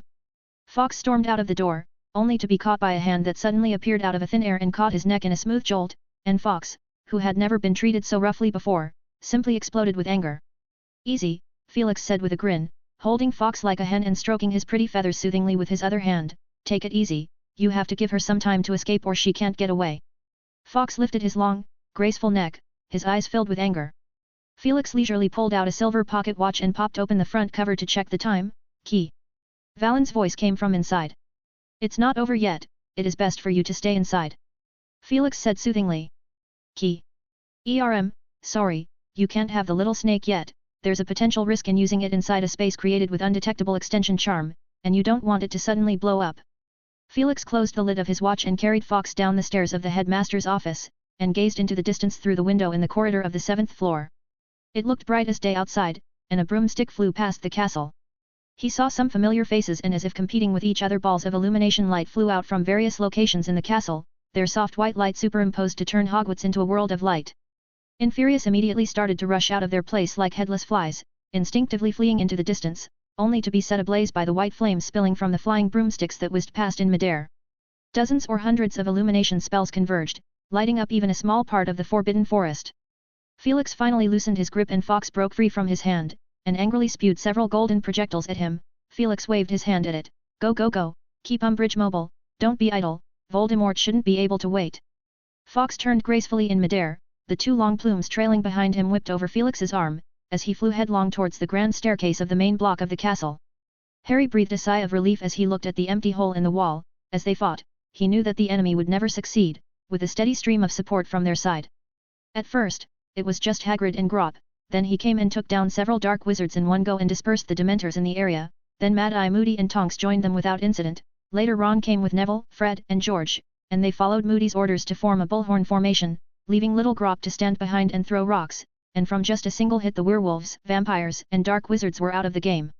Sirius and Snape were also sent over by Professor McGonagall. Hagrid whistled and summoned the centaurs, and when Professor Flitwick and Professor Sprout also arrived, the situation was completely stabilized. The intruders were forced to retreat beyond the broken wall. Let's wrap it up and march forward. Moody shouted, as he nonchalantly grabbed the flying broom from Ron, Fred, George and Neville. The twins cursed but relented. Tonight Moody didn't use the polyjuice potion because he and Tonks were stationed at the school wall, so his magic eye which freely darted in his eye socket made him look a bit intimidating. Moody glanced at Harry and didn't ask him for his firebolt, much to Harry's relief. He distributed the broomsticks to Sirius, Tonks and Snape and kept the last one for himself. Moody stared at Harry and said in an irrefutable tone, "You stay here and don't interfere." "Listen to me," he growled, "I heard you're a good seeker, so play your part. I'm not assigning you any tasks." Moody, Sirius, Tonks, and Snape mounted their broomsticks and flew outside the wall, a move that certainly caught the opposite side off guard as a chorus of shrieks and bodies falling heavily to the ground rang out from outside. "Time for us to make our move too, boys," Flitwick said pointedly, "please stand behind me." With Professor Sprout he stood together, like a sharp arrow, and headed towards the huge hole in the wall. With sufficient light at hand, there is no danger of being sneaked up on. The four students followed close behind, followed by the centaurs, Hagrid and Grop. Harry held his firebolt with a little bewilderment, then climbed onto his broom and flew into mid-air, and now he could see more clearly. The moody team of 4 were simply flying across with the help of the broom, and then descended from it when they had reached the enemies, and Harry understood his position at once. The sky is his domain. He swooped down, the firebolt seemed to have merged with him. Harry swept past a Death Eater like a ghost. He could even see his reflection in the man's pupils. A red light flashed and the dark wizard fell to the ground. Look out! It's Harry Potter, he's flying. Well done, boy! Moody shouted happily, taking advantage of the opportunity Harry had created to instantly take down 2 dark wizards, while the rest of the group also fought their own battles. Harry was able to maneuver the firebolt with ease, his body covered in a humanoid shield charm as he continued to fly low and fast. The ear-splitting whistle produced by his flight frightened the dark wizards, and after a few moments, the remaining enemies could not hold their own. They fled in a panic with apparition, and more than one had suffered an extremely serious splinch. A few got away. Moody muttered. Harry slowly dropped down and Sirius ran over to him excitedly and slapped Harry's shoulders so hard that Harry sat on his butt, which hurt like hell from all the gravel, and he couldn't help but glare at his godfather. Sirius grinned broadly and sat near him. You did well, Harry. What about us?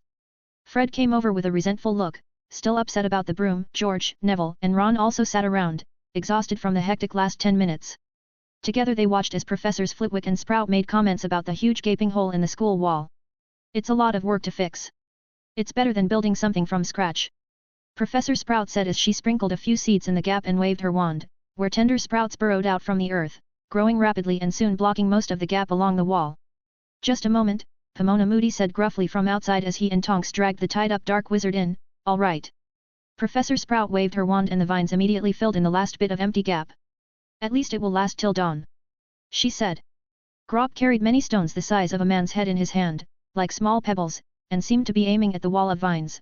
Hagrid hurried to stop him, and half a dozen centaurs looked warily at the giant sitting on the ground, but because of the battle they had shared, they were too embarrassed to aim their bows at him at the moment. Finally, it's over. I'm going to die of exhaustion.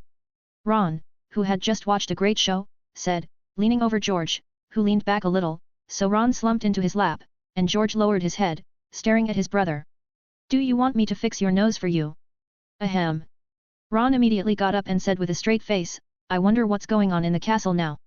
Author, I don't think I'll be able to finish this arc before tomorrow. I have so much I want to express since this arc focus on a group. Read 50 days or 100 chapters in advance on Patreon. 577, Chapter 577 The battle is endless, 2 in 1. Chesterton Avery panted, oblivious to the sounds of the castle and beyond, the world in his eyes only a tiny bit bigger. He is hiding in the broom cupboard under the spiral staircase on the ground floor, peering through the keyhole at the commotion outside. This is where Filch stores buckets, mops, brooms, and various cleaning tools, but Filch hadn't visited this place for some time. Avery took an instant liking to this place. This broom cupboard had many advantages. It is concealed enough to be inconspicuous, it is also close to the entrance hall meaning it is easy to escape, and he also can watch through the keyhole for people coming down from other floors. Avery considered himself far superior to Umbridge because he is a pure-blooded Avery, whereas Umbridge is only a relative of the Selwyn family, something his cousin told him as a joke. For example, this time, the Dark Lord had granted him a weapon out of respect for the Avery family, and as a result, his task would become much easier. He heard a high-pitched, resounding chirp, followed by Umbridge's scream which echoed through the empty corridor as she shouted, Avery! I've got it! Quick, come out and save me! Avery wished he could kill her. This woman is beyond stupid.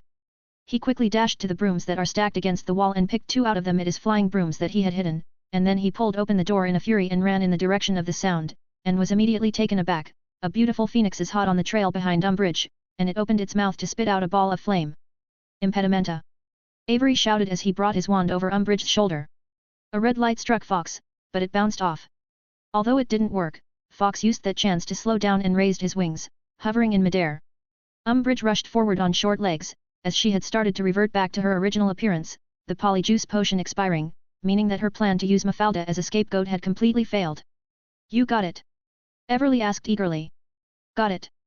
Both of them were in the headmaster's office. Both of them.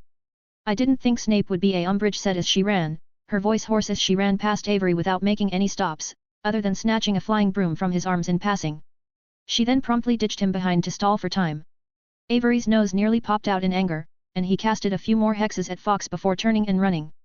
As he caught up with Umbridge, he growled in a low voice, Give me that item, you've been exposed. No. Umbridge shouted.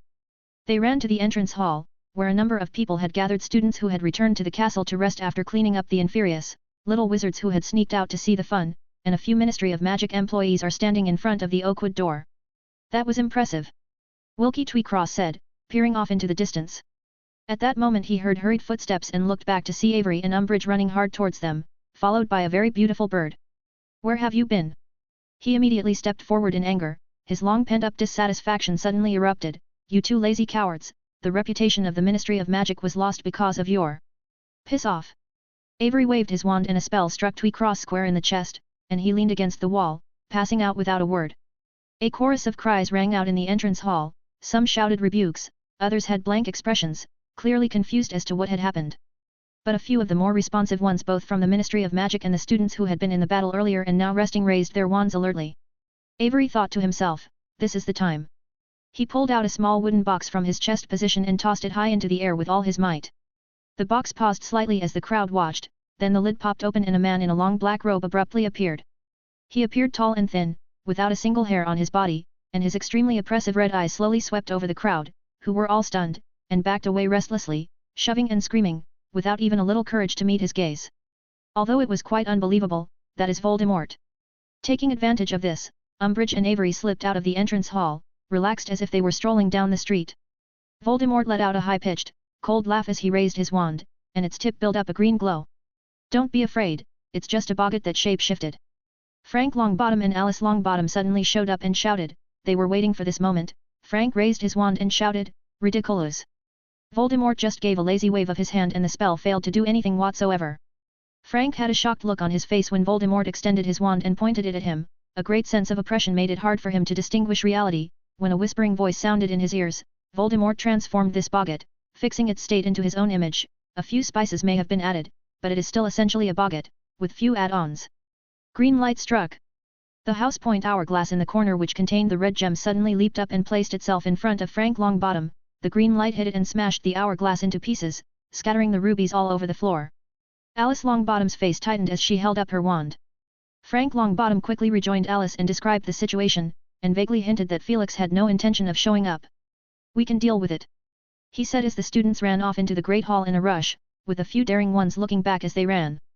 Felix watched for a moment, and after making sure that the Longbottoms are perfectly capable of dealing with this mutant boggart, he hurried off towards the far end. He is trying to keep his moves to a minimum. So far he didn't show up openly at the school, and Remus is also cooperating with him from the other side, blurring his time trajectory so that he can just appear at the right moment. Umbridge and Avery mounted their flying brooms, unable to believe their good fortune that they had actually escaped. The two brooms swept quickly over the stone steps and headed out of the school. The professors and students halfway up the hill who are still cleaning up the inferious spotted them, but they didn't bother to obstruct them. At best they secretly despised them in their hearts. They still thought these two are cowards and deserters. Give me the items, Umbridge, I'm the one in charge of the operation. Avery leaned over his broom, shouting as he flew. Dream on, Umbridge said, pivoting her broom handle to get away from him, but Avery kept leaning over and speeding up. Umbridge's eyes fluttered desperately. She had already decided that once she left the school grounds, she would immediately apparate and hand over the items to the Dark Lord personally. There is no way out. Mafalda has been rescued by who knows who, and with that damned phoenix chasing her too closely, she has been completely exposed. The you-know-who's promise to help her clear out the Ministry's stumbling blocks and help her ascend to the position of Minister of Magic had naturally gone down the drain, and right now she had no choice other than fall in line with the you-know-who. But how to defect is something that needs to be considered hard. If she could personally offer him what he craves most, she would undoubtedly springboard a few steps and become an important figure in the Death Eater's hierarchy. Which made Avery an obstacle. Rumble. There was a loud bang in the distance, the ground shook and Harry's body slumped, nearly lunging into Sirius. Despite being a little fuzzy, he realized what had happened. There was just too much noise. A mountain had collapsed. Harry's eyes widened, as stunned as everyone else, and then out of the corner of his eye, he saw Umbridge and Avery riding their broomsticks in the sky. Without thinking, he grabbed the firebolt on the ground and rushed out. Harry. Felix, who had been following without slowing down, looked in the direction of Hogsmeade Village and mentally smiled. The fight had gotten really intense. Voldemort hadn't been killed by Dumbledore, had he? What had he done? No one could consider all the details and mishaps that could happen in the plan. Dumbledore couldn't, and neither could Felix. After much deliberation, he and Dumbledore finally came to the conclusion that Voldemort's purpose is clear, the Horcruxes, everything else is just a blindfold, and that's why the school is the top priority. At least one of the two of them had to keep an eye on the school the whole time and be ready to back up. But that choice was not for the two of them to decide, but rather to see which side Voldemort appeared on, so when Felix realized that it was only some cannon fodder that was besieging the Sword Castle, he knew that Dumbledore would not be returning any time soon. Voldemort chose to stall Dumbledore, and in fact, Dumbledore also wanted to stall Voldemort so that Felix could be free to steer things the way they wanted it to be. Cutting Voldemort's wings is just a matter of convenience, the hardest thing to do is convince Voldemort that his two Horcruxes are still intact in Dumbledore's hands. And Dumbledore is dying in his eyes. Once Voldemort accepted this setup, with the Horcruxes jigging ahead, his options would become extremely limited. Felix and Dumbledore both like to take the initiative, they can't always be passive and wait for an opportunity and spend the next 10 or 20 years of their time and energy on how to defend themselves against Voldemort's schemes and tricks, or at least Felix personally hated that idea quite a lot. Is that the battlefield where the you-know-who and Dumbledore are? Umbridge looked off into the distance with a shocked look on her face, the two of them slowed down subconsciously. You are supposed to call our Lord as Dark Lord. Avery shouted. Umbridge didn't respond. She heard a muffled, piercing sound and when she thought she had heard it wrong, a red light swept past against the strands of her hair and she sucked in a breath, crouching her short, fat body on her broom and glancing back.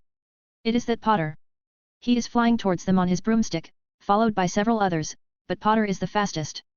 He moved with great dexterity, controlling the broom to accelerate as he shot out a spell. In the blink of an eye, Avery was hit by the stunning spell and fell off his broom. Horrified, Umbridge hurriedly aimed her wand behind her, Incarcerus! Incarcerus! Incarcerus! Then she gritted her teeth and redirected her broom, flying in the direction of the Hogsmeade village with only one thought in her mind, to leave the range of the anti-apparition charm and seek refuge with you-know-who. She had already formulated what to report in her mind, and as for Dumbledore? There is absolutely no need to worry about him, the you-know-who will do everything in his power to protect her as long as he wants to get his hands on the locket and the diadem. Another stunning spell charged at her, although it missed, it did wake Umbridge from her sweet dream. The nasty Potter! Annoyed, she looked back only to find that Harry is already very close to her and is aiming his wand at her. A silver stag flew out from the tip of his wand and Umbridge froze. Had Potter lost his mind and used his patroness against her by mistake? What was going through his mind? She is not a Dementor. Umbridge didn't care, and desperately tried to make her flying broom speed up, when suddenly there was a sharp pain in the back of her head like something hard had hit her solidly. She blacked out for a moment and almost fell off the broom like Avery. When she touched the back of her head, it is stained with blood. Hiss! Umbridge looked resentful and shocked at the same time. A patroness could actually hit someone? For a moment she wondered if she had never learned this magic properly. A silvery glow once again appeared above her from the side, and she hurriedly moved her broom to the side. The patroness hoof stomped on her hand that was gripping the broom handle, causing her to scream in pain and almost fall off her broom. She barely managed to control the less responsive broom, when the sound of the patroness hoof stomping through the air sounded behind her again, and Umbridge looked back in despair to see the silver stag directly above her, both front hooves raised high, and she knew she is done for, even though she came so close to being able to use apparition. Bang! The patroness was suddenly scattered and Umbridge turned back incredulously. Potter, who is not far from her, also sported a surprised look on his face. Her eyes glanced past Potter to look behind him. Snape is riding his broomstick, holding his wand up with a gloomy look on his face. If one only looked at the general outlook, one might have thought it was an accidental slip, and Snape's spell had only accidentally struck Potter's patroness, which coincidentally had helped her. But Umbridge knew Snape is a spy, and she was overjoyed when she flew the final mile and raced past the boundaries of Hogwarts. She smelt freedom and power, and of course, she didn't care who gave it to her, as long as she could occupy a high position. She stared at the battlefield of Hogsmeade Village in the distance and prepared to use apparition. She had never tried to apparate while flying at high speed, but she felt confident. At least at this moment, Umbridge's desire for power and the desire to appear beside the you-know-who would definitely help her in that. Oxio Horcruxes! A young, mildly calming voice stated, in a voice that sounded somewhat familiar to Umbridge, but she failed to register at the moment who spoke and what he said. Horcruxes? What is a Horcrux?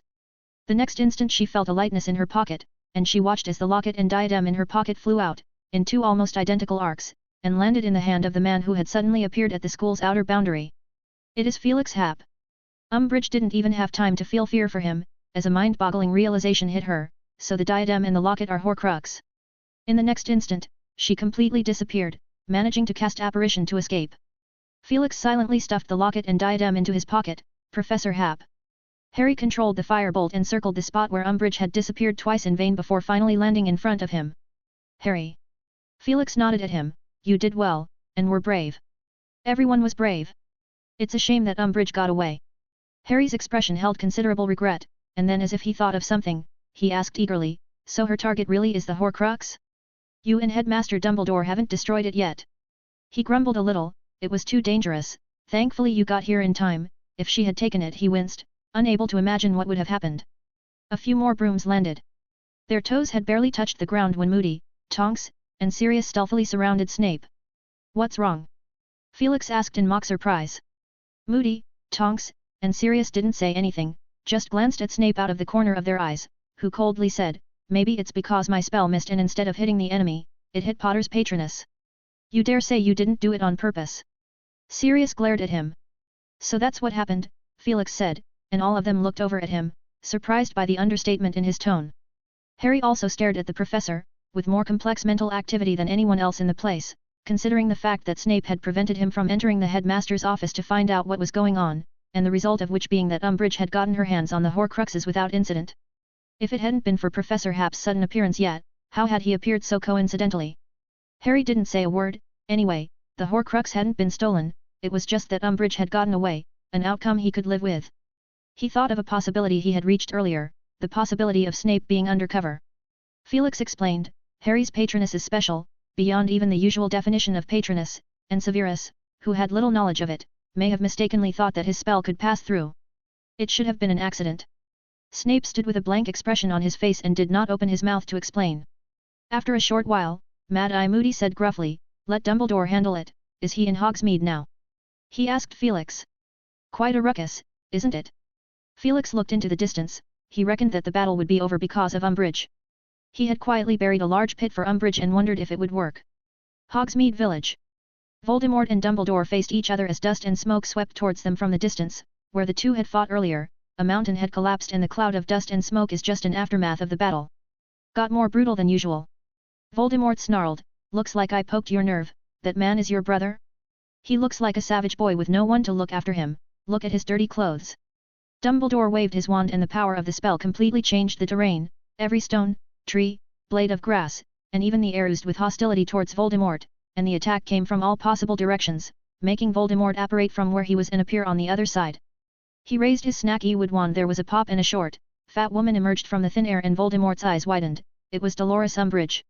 Why is she here? Success or failure, she isn't supposed to be here. You know who, oh Dark Lord, help me. Umbridge cried out, with an expression of ecstasy, as she had escaped for good, from Felix Happ. But she was greeted by a pair of scarlet snake eyes, and Umbridge's eyes became blank and hollow as images of the day, especially of the last half-hour's experience, came back to her like a passing light during travel. You're being too careless. Someone's coming, I'll stop them, remember, the password is socks. Snape whispered, and Umbridge, who was disguised as Mafalda, stared blankly, frozen in place. The gargoyle blocking the path obediently moved aside. Move. Snape growled at her, pushing her towards the spiral staircase. She stumbled and panicked, while Snape straightened his robes and headed off in the opposite direction. Another scene, in the headmaster's office, Umbridge opened the drawer. Voldemort's snake-like nostrils inhaled sharply. The drawer contained all the Horcruxes he had been daydreaming about, the locket, the diadem, and even his former U-wand, along with the ruined diary and Gaunt's ring all together. Then comes the scene of Umbridge being chased by a phoenix, which cried out in a high-pitched tone, spilling golden flames. The scene changed, she was riding on a broomstick, next to Avery, and the two idiots managed to escape, no, with the help of Severus. How clever, his undercover work can continue. The situation took a sharp turn, Avery was shot down, and a mutated Patronus appeared. It was Harry Potter, the boy who had survived because of luck, trying to get in his way once again. Then Voldemort heard a voice say, Oxio Horcruxes. And the diadem and locket flew out of Umbridge's pocket, and he felt empathetic, helplessly reaching out his hand, but it was only a memory, and his heart frustrated to the core. The Horcruxes had fallen into Felix Happ's hand, who would be able to get them from him? Not even he could do that personally. Voldemort realized that he had once again failed and his follow-up plan became completely useless. Without any warning he disappeared and appeared in the distance, ignoring Umbridge's pleading gaze, he stared at Dumbledore and said hatefully, give me the diadem and the locket, I know you have them, Dumbledore. I swear I will leave England immediately and would never return. Dumbledore shook his head slightly, we both know it is an empty statement. You know what I am capable of, you can't always protect everyone.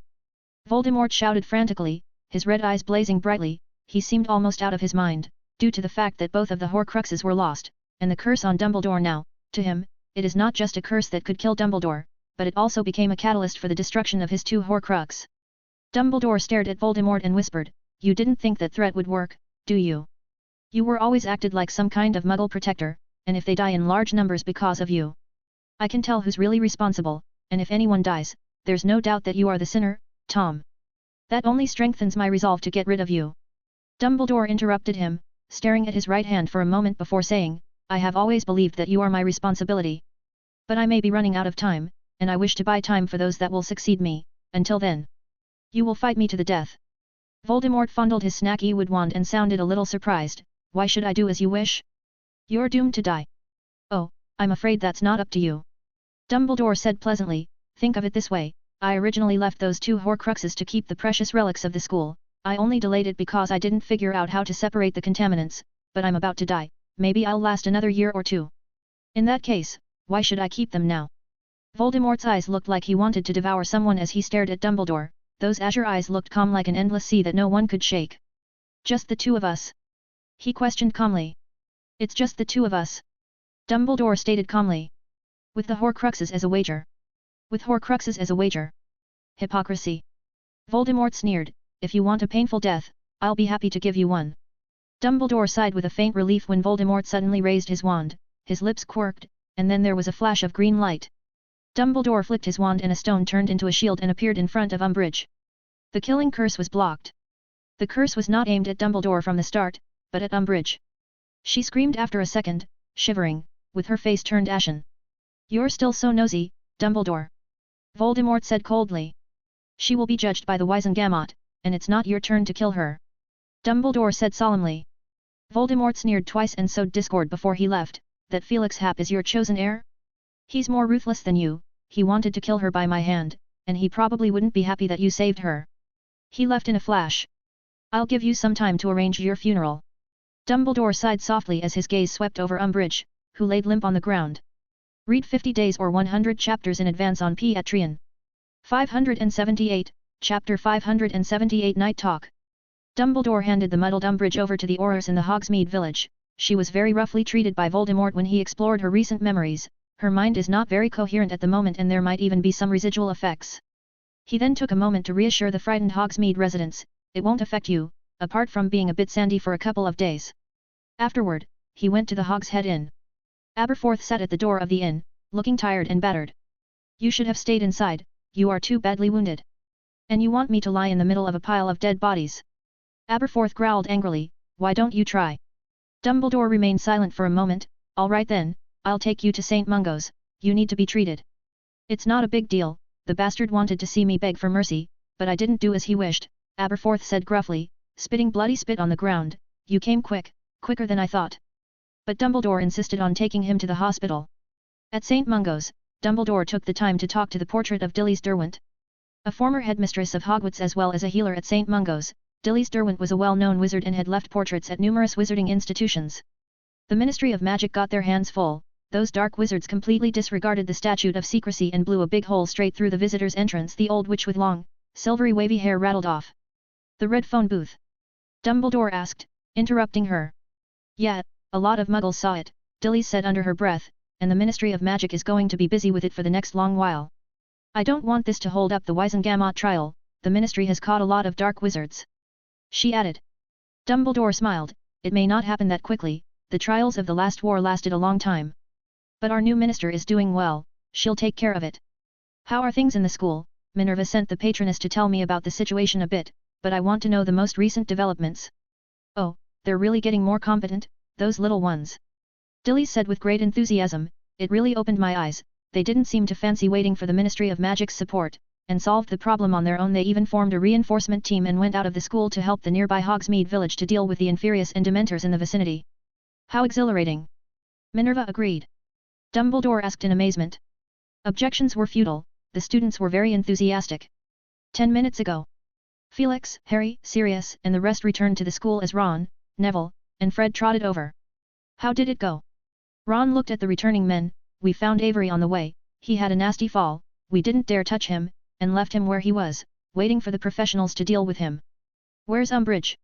"She ran away," Harry said briefly. Ron stared as Harry added, "Her plot failed though, with Professor Hap showing up at the critical moment. He stole a glance at Felix, who smiled at him without rebuffing the remark. This made Harry very depressed. He had hinted quite clearly, and the professor still hadn't responded. Well, he planned to pull Ron and Hermione together to help him analyze it privately. Well, she's just a minor character on the run. Ron smacked his lips, then he said with some excitement, Neville just brought up an idea that I think is pretty good. Do you guys want to hear it? He looked at Harry and then at everyone. The group looked at Neville, who said shyly, many Inferius and Dementors are wandering outside right now, maybe some of them have run off to the Hogsmeade village beside us, and there are lots of wizard families living around there, and not everyone can deal with those things. You want to support Hogsmeade? Harry quipped in surprise, and Felix also looked over in surprise. Neville seemed to have grown up.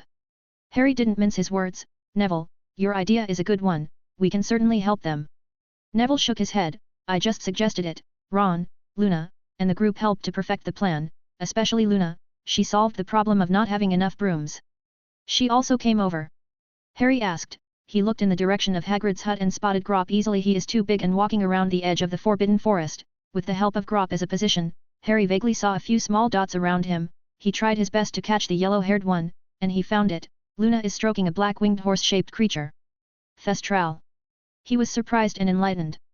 We've been robbed of our broom, so we have to use our brains to find a replacement. Fred said with a grin and flinched nervously when Moody's magic eye looked over. Just kidding, Professor Moody, don't take it seriously. I should warn you, Felix interjected, your idea is lovely, but first you must get the school's approval. The person in charge at the moment is Professor McGonagall. He nudged his eyes, and in the distance Professor McGonagall came scurrying over, with her hair draped behind her back, making her look imposing. Harry froze and looked at Felix tentatively. Will you speak for us, Professor? Felix winked. I'd love to be on your side, but I have to maintain the relationship between colleagues, so it's up to you to convince her. Harry stared at him in disbelief. Eventually, Professor McGonagall was convinced, but she strongly urged several professors to accompany them. Sirius, Flitwick, Sprout, Tonks, the Longbottoms, and Emmeline Vance led the way as 36 students rushed high into the air on broomsticks and thestrals. The students who emerged from the castle looked at the group like heroes, applauding and cheering them enthusiastically. Harry hovered in the sky on his firebolt, watching in exhilaration as the students and professors set off from the brightly lit Hogwarts school and flew towards Hogsmeade. Turning back, he caught sight of Draco Malfoy in the crowd. He had stayed at the school, but his eyes were dead set on the sky. Harry saw reluctance and jealousy in Malfoy's eyes, a look he unexpectedly did not hate, as he suddenly realized that Malfoy wanted to be part of the support group traveling on broomsticks to Hogsmeade. Reluctance and jealousy could also be rephrased as envy. Those left behind went about their own business. Moody watched over the captured dark wizard. Madame Pomfrey treated the young wizard who had been scratched by an Inferius, or tripped over a stone. Kingsley returned to the Ministry of Magic, and Felix and Professor McGonagall stayed at the school, pacifying, ordering the students to return to the safety of the castle. To be precise, the students are overly excited tonight and seem to want to party all night outside. We could move the kitchen outside and wait for the men to return from Hogsmeade. Do you guys think they'll bring back some Honeydukes candies along with them? Such thoughts were quickly quelled by the dark force within the school, which was headed by Professor McGonagall. Although the sky above Hogwarts was as bright as day, it wasn't exactly safe to be outside the castle. There might be Inferius or Dementors hiding around some corner. They would have to check it out carefully. Later in the night, Dumbledore returned to the school. He spoke with Moody, McGonagall, Felix, and Snape one by one to find out what had happened as the night deepened. When Snape relaxing in his office, he felt a burning pain in his arm and stood up with a blank face. The Dark Lord is summoning him. So you came to see me empty-handed, Severus?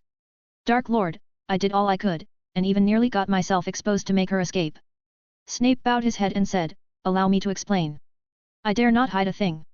A ray of moonlight poured through the broken window and cast a pale light on his face. Voldemort sat in the darkness, with no light around him, and his snaky wood wand made a hissing sound in his hand. He had seen bits and pieces of Umbridge's memories and knew what Snape had done, but he still burned with anger. Snape waited for a moment, and when he saw Voldemort did not interrupt him, he spoke. You asked me to move when I saw the opportunity, and I did. I gave Umbridge the password to the headmaster's office at a crucial moment, and then distracted Potter, who had rushed over there. After that, an army of Inferius broke in. Although Dumbledore was not there, McGonagall assumed the authorities of a deputy headmistress at the first opportunity, summoning all heads as well as professors. It would have been too suspicious if I didn't show up. As you know, I hadn't gained much trust in the Order of the Phoenix and there were too many eyes on me in the school. I have an enmity with Sirius Black. I don't have much of a friendship with Minerva McGonagall, Harry Potter and his friends are even more unabashedly hostile towards me. Potter has the original Marauders map in his hands, and even if you had taught me how to hide myself, I couldn't do it so easily, since it would have aroused even greater suspicion. I have a student-teacher relationship with Felix Happ, but last time I risked it to pry information about the diadem, which may have consumed some of that trust, and as for Dumbledore, he never puts his secrets in one basket, as he did this time when he secretly arranged for the Order of the Phoenix to enter the school. He must have sensed something, but I knew nothing about it. I even faked a mistake to stop Potter when he tried to capture Umbridge, but Felix Happ suddenly appeared and foiled that plan. Dumbledore came back and took the locket and the diadem straight away, leaving me no chance to interfere. Snape related the story, at which point he suddenly frowned. One thing is odd, I don't know if I've been exposed. I had hinted to Umbridge about my identity as a spy, but she was caught by Dumbledore. What if she confessed something? Don't worry, I messed with her head. Voldemort's high-pitched, clear voice came through the darkness. Felix Happ is a master of memory, Snape reminded. Voldemort sneered a few times. If they had investigated, they would have discovered a large group of spies that Umbridge will identify, and you are just one of them. You didn't tell Avery your identity, did you? No. I've been very discreet. Snape said. That's not safe either. Voldemort stood up and paced the empty room. Is he in St. Mungo's now? Snape nodded and said, Avery is badly wounded and seems to have hurt his head. He hasn't woken up yet. Then don't let him wake up again. Voldemort said with a murderous grin. The hiss of the snaky wood wand grew louder as if there are hundreds of snakes hissing in the room. Lord? Do you still want me to go back to school? Snape asked in a low voice, showing just the right hint of dissatisfaction. You don't want to, Severus? Voldemort asked softly. He approached, bathed in the moonlight, his bare pale skin seemed to glow. On that snake-like face, his red eyes stared at Snape. No, of course no, Snape stammered. I had thought that I could come back, return to the ranks of the Death Eaters this time. Voldemort looked at him silently for a moment. Have the years of undercover work bored you? He spoke nonchalantly, twirling his fingers around his snaky wood wand. I still need you to do one last thing for me, Severus. After this is done, you can return to the ranks of the Death Eaters. Snape glanced up excitedly before lowering his head again. Thank you, Lord. I will serve you gladly, just as I did over a decade ago.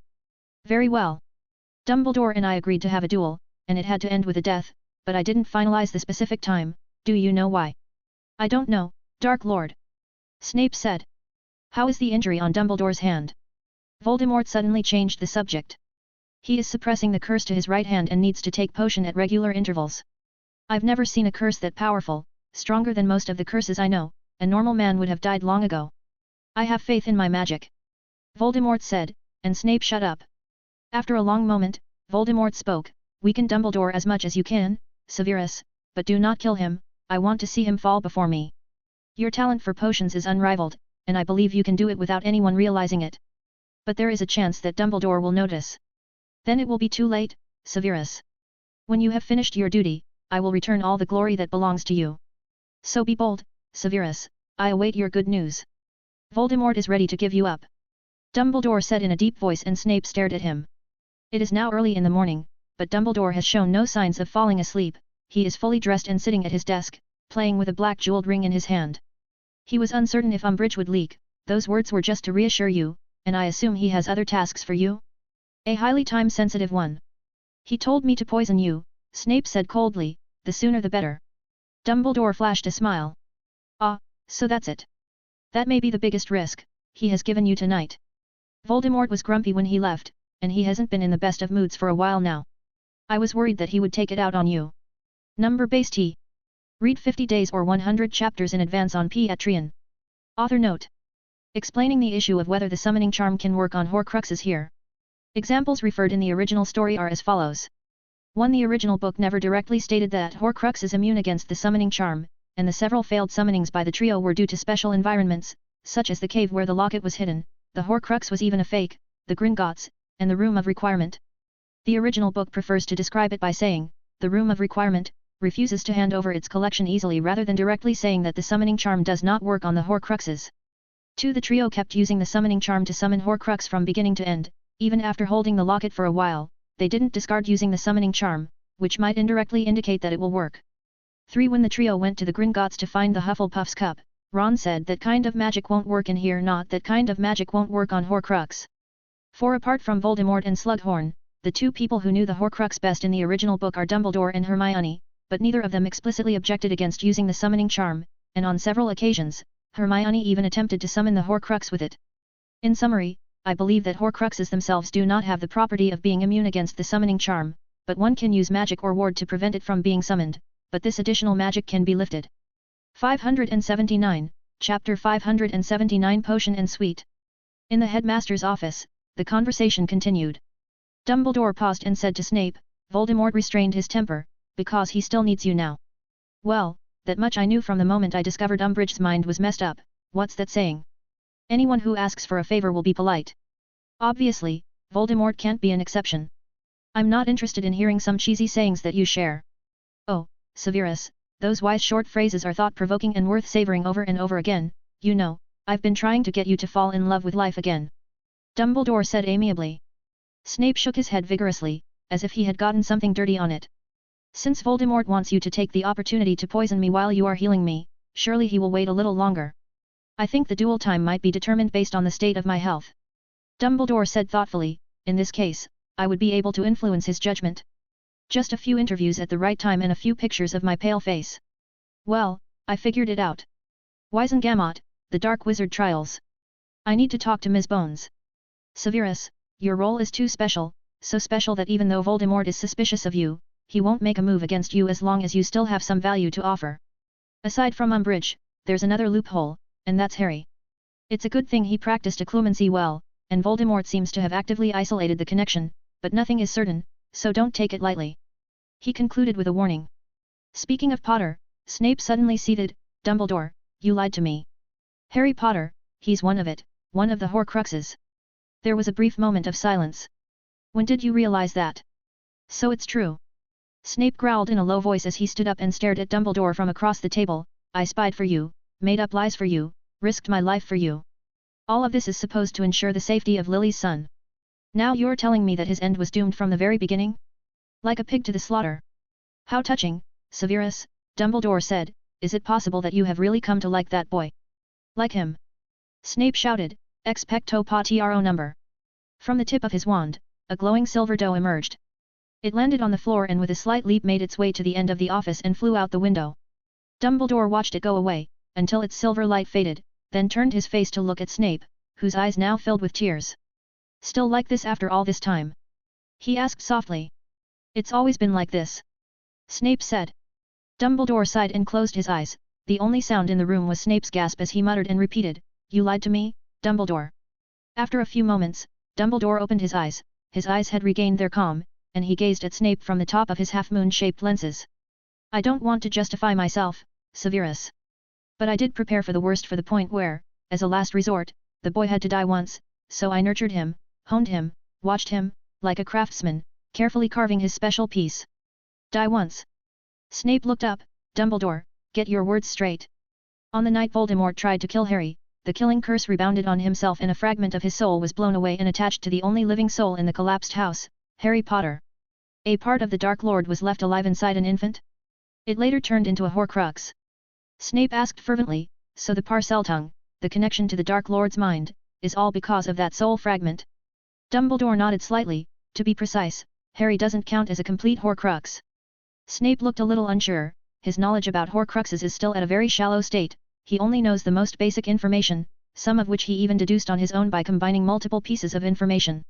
He didn't know how a Horcrux could be made, let alone many of its taboos. He was only able to link Harry to the Horcrux easily and uncover the truth due to a slip of that boy's tongue. Right now, he pricked up his ears and listened carefully. The steps involved in creating a real Horcrux are extremely complex and difficult beyond imagination. Maybe that's why Voldemort hadn't been able to connect Harry to the Horcrux yet. Harry isn't anywhere remotely comparable to that snake in terms of completeness. But again, he does serve the purpose of the Horcrux. As long as the shard remains inside Harry, Voldemort will never truly die in a sense. So, is it possible to separate the shard? Snape racked his brain, it was just unintentionally attached, wasn't it? Like a dirty spot on the wall, just find some way to remove the stain. He held his breath as he looked at the old man in front of him. Have you found it? Dumbledore slowly shook his head. Snape's body shook for a moment, and he propped his hands on the table, looking at Dumbledore with a blank gaze. Any matter involving the soul must be approached with extreme caution, Dumbledore said softly, we are not able to draw wisdom from the scrolls of those who came before us, so we must rely entirely on ourselves. And Harry's situation is much more dangerous. The fragments of Voldemort's soul which remained undisturbed, bonded directly to Harry's soul. After all these years, the connection between them is probably much stronger than you, or I can imagine. And this connection also becomes stronger and stronger as Harry ages, like a parasitic being. You should have been aware of Harry's exaggerated rate of progress this school year, right? He asked. Snape looked expressionlessly at Dumbledore, who looked back at Snape in an equally similar manner. I thought it is the result of his diligent training. I do not deny the significance of that. But apart from the gap in knowledge and experience, Harry is not much weaker than you are now. That's never normal, Severus. Is there no other solution? Felix and I, both of us, are trying to find a solution. He found a line of thought in the books about Horcrux: repentance can reunite a fragmented soul.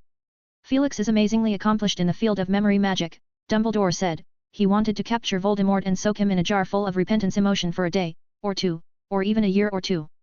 Snape was shocked by the sheer audacity of Felix's thinking. But I don't hold out much hope for this method. The conditions are too demanding. You have to capture the living Voldemort first, a step that is surprisingly easy compared to the other steps. Second, you have to make Voldemort genuinely repent for what he had done, and frankly, I don't think he has an ounce of remorse in him. I wouldn't be surprised if he suddenly showed me his patroness. Apart from that, even if Voldemort is forced to repent, what effect would drawing out the soul fragments will have on Harry? No one knows. Snape froze in place. After a long pause, he asked, with difficulty, you only mentioned Felix's attempts, what about you? What have you worked on? Oh, I can't reveal that to you yet. Dumbledore said apologetically, that method is probably more elusive and unbelievable, than getting Voldemort to make a sincere confession, and I have no way of verifying it for the time being, so it would only add further trouble if I told you. He tucked the black jeweled ring into a drawer and fiddled with the delicate silverware on the table. The conversation seemed to have ended there as Snape stood up and headed for the door. Oh, by the way, Severus. Snape turned his head and met the blue eyes beneath the half-moon-shaped lenses. Put some sweet in the potion, will you? Number-based tea. Read 50 days or 100 chapters in advance on Patreon. 580, Chapter 580 Influence of the Incident. Even though 3 days have passed since that night when an army of Inferi roamed around the school grounds, Hogwarts students are still talking about the events of that night with great relish. Those students who had first-hand knowledge, those who cleared out the Inferius, or were involved in supporting Hogsmeade Village are the most sought after, and wherever they go they are followed by gangs of students asking for specific information: the common room, the stairways, the classrooms, the library, everywhere you can find someone recounting what they had witnessed. We set off from the school, clearing hundreds of Inferi and a dozen Dementors along the way, and when we descended in the Hogsmeade Village from the sky, the looks we saw on those people's faces were simply fabulous. You guys would have loved to witness that. One of the seniors said. Awesome. Someone in the crowd said with admiration. How did you catch the Dementors? Another student snapped pointedly. I remember the patroness could only banish them, no. With a cage. To which the man replied in a high-pitched voice, seemingly pleased that someone had asked that question, it's a portable device that looks like a nose-biting teacup, but it's certainly not the same. Once you drive the Dementors and they can't get out. According to the Auror named Tonks, this is something that Professor Hap had researched. He whispered in a mysterious tone. A chorus of gasps sounded from the crowd. Well, make a way, please. I have to go find my mate and ask if the school has issued any task that involves searching the Forbidden Forest. The student waved his hand in a feigned manner. As you know, there is a possibility that a few werewolves are hiding there. The people gathered around watched him leave with reverence. Various variety of stories broke out one after another, and someone meticulously described the broken hill on the outskirts of Hogsmeade. There were many cauldron-sized boulders tumbling down when we arrived, and the dust was too heavy to get a full view. The members of the Magic Painting Club had made plans with each other to visit the site over the Hogsmeade weekend on Valentine's Day, to work together and create a piece of art. A number of students were tempted when they heard that they were looking for investment everywhere and for only 7 sickles they could leave their name on that huge masterpiece. There was also the discreet revelation about a dozen bodies dragged out of the Hogshead Inn, which is now closed. Something tragic may have happened. Those words were said with a humorous tone. All I know is that Professor Moody had shoved a dozen dark wizards into the dungeon of the castle, although they were relocated the same night. One of the Slytherin students said, the place where the dark wizards were kept is close to our common room and quite a few people saw it. Don't you guys live in the dungeon? Someone asked in confusion. That's different, the Slytherin student retorted irritably, our common room only looks like a dungeon. Gee, after all these years you haven't even thought of adding some decorations. We installed magic lamps. Oh. Currently, it is breakfast time and Felix is having breakfast in the Great Hall. He flipped through the day's newspaper. The front page had a shot of Ms. Bones speaking, but in fact, This particular event had happened 2 days ago, the day after the attack, and the photo had probably been chosen to boost sales more than anything else. He quickly skimmed over the contents at the top, which read: A spokesman for Wisengamot stated that the investigations had already begun, and the perpetrators captured included a significant number of foreign wizards, which would possibly bring in observers from the International Confederation of Wizards during trials. In addition, a number of countries have sent official letters from their ministries of magic asking if they can extradite their own wizards, and after a stern refusal from Ms. Bones, they have applied to be involved in the trial process. Although no specific trial date has been set, we at least know where the main source of forces behind the mass attack planned by the you-know-who came from. The second page described how they will respond to the danger of exposure. In the eyes of the Muggles this will be an underground gas pipe leak. The third page mentioned that the Sword Castle had been restored to its original state and included a photograph on which Felix spotted Percy looking around, straightening his tie in a dignified manner when someone noticed him. A mid-page article between the fourth and fifth pages described Blast-ended Scroot Farm is now started to operate. Felix wondered whether that was an advertisement. The eighth page featured the news showing that the anti-spell product line had become the official equipment of the Ministry of Magic. On the ninth page, a member of the Shafik family cuts the ribbon for a shop. Felix put the paper down and quickly finished his plate of food, and walked towards the entrance hall when he spotted the Weasley twins leading the members of the Swear to Defend School Rules Club they had formed out of the castle. Remember, this operation may be dangerous, but we, the members of the Swear to Defend School Rules Club will not be afraid. Fred said loudly. What are we going to do? An underclassman asked warily. Didn't we mention that? Fred looked over at George, who shrugged at him. Well, we're going to Black Lake.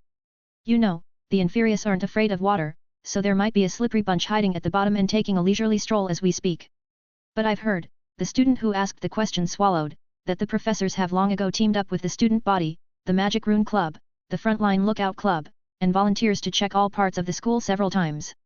His voice grew lower and lower as the twins stared straight at him. You know, you remind me of our little brother Ron. The lower grade student's eyes lit up as he spoke excitedly. You mean Ron Weasley? Harry Potter's right-hand man? Oh, what an honor. Fred and George looked at each other, a little dumbfounded. Is he that famous now? George asked. We're not in someone's dream, are we? I mean, could this be a side effect of the patented Daydream Charm box? No way, Fred said with a depressed tone, I would have rejected that dream as unsellable in the first place. Meanwhile, Harry, Ron, and Hermione walked down the stone steps, intending to visit Hagrid. Is Mafalda okay? What did Madame Pomfrey say? Harry asked. Nothing serious, Hermione said, she was hit by a confuse charm and a stunning spell, she'll be fine after 2 days of rest. Except for a bald spot on her head, she was too embarrassed to come out and see anyone. Ron smiled and gloated a little, Umbridge hit her pretty hard. You need to wait a few more days to see her. Outside the castle, the snow melted away. A layer of tender sprouts poked out of the lawn, and in a short while, it would completely cover the grey mud. They crossed the vegetable patch and saw Muggle Professor Burbage coming out of a greenhouse from a distance, wearing an oversized hat, a dirty apron tied around her waist that smeared with grey mud. At first glance, Harry thought that Professor Sprout had lost weight. But he would only think like that in his mind, and he would never say that out loud in front of a Hufflepuff student. A dozen students stood near Hagrid's hut, chattering and giggling, with a mixture of excitement and fear on their faces. Curious, the trio went around to the back of the hut and found Hagrid training Grop on how to carry things. Grop want food? The giant yelled. You'll get it when you're done carrying it. Hagrid shouted, pointing to a pile of rocks on the ground and a huge pumpkin under his other arm. Hi, guys. When he spotted Harry, Ron, and Hermione, he greeted them enthusiastically. I'm teaching him to do odd jobs, starting with the basics, you see. Look out! Hagrid! Hermione suddenly shouted. Hagrid jerked his head back and was sent tumbling to the ground with a punch, and Harry felt the ground tremble. Luckily, Grop didn't continue to attack. He withdrew his dirty fist and took the pumpkin out of Hagrid's arms as if he is holding a large apple, and bit it down, splashing the juice everywhere. The little wizards who had gathered around had long ago run away squealing, and Harry reckoned they were scared shitless. Hagrid sat up on the ground and held his nose. Oh, well, still the same thing. I shouldn't have walked around with food in front of him. The trio looked at each other and Harry gathered the courage to ask, Hagrid, are you going to let little Grop move in with you? I did thought of that, but it doesn't look like it's going to work now, so I'm going to build a house in the Forbidden Forest. Would the centaurs be okay with that? Hermione asked worriedly. Who cares about those mules? Hagrid said under his breath, blood seeping out of his nostrils. Take it easy, Hagrid. Ron shouted. Hagrid waved his other hand, it's not like they own the Forbidden Forest, anyone can live there if they want. And then he muttered, I'll just ask them superfluously, a bunch of old cranks. Number-based T. Read 50 days or 100 chapters in advance on Patreon. 581, Chapter 581 Malfoy. The trio headed out of Hagrid's hut and on their way they ran into the young wizards who were watching earlier. They are very young and have an intense curiosity, so Harry had expected them to run back to the castle in a rush, but instead, they are chattering on the side of the path, discussing whether they should go back or not. Those brats! Ron shook his head as he remarked sagely. Harry looked back at them and guessed in his mind that these students would not have a clue that they might be sewing clothes for Professor Hagrid's dear brother in the Care of Magical Creatures class later. A damp cloth that is probably bigger than a tent, is now hanging in Hagrid's hut. They walked up the stone steps and saw Valen walking outside at the entrance of the castle. Harry's mood perked up, he ran over and locked his gaze with Valen. Is Professor nearby? He asked excitedly. After that lengthy night, Valen reacquired the gluttonous snake and carried it around every day, reassuring herself that all her treasures are inside. She looked up quizzically, and when she heard Harry's question, she held out her other empty hand to point in the direction of the Great Hall. The Golden Trio walked into the Great Hall and turned back when they didn't spot their target, should be there. Hermione said, gesturing in the direction of the staff room. It dawned on Harry, but there was some hesitation in his mind. Snape might be in the staff room, and lately, he's trying his best to avoid looking at Snape. Come on, let's have a look inside. Hermione said encouragingly. Harry was just about to push the door open when, to his surprise, he heard Draco Malfoy's shaky voice from inside, yes, I'm sure. Harry's hand retracted. The trio looked at each other, somewhat unsure.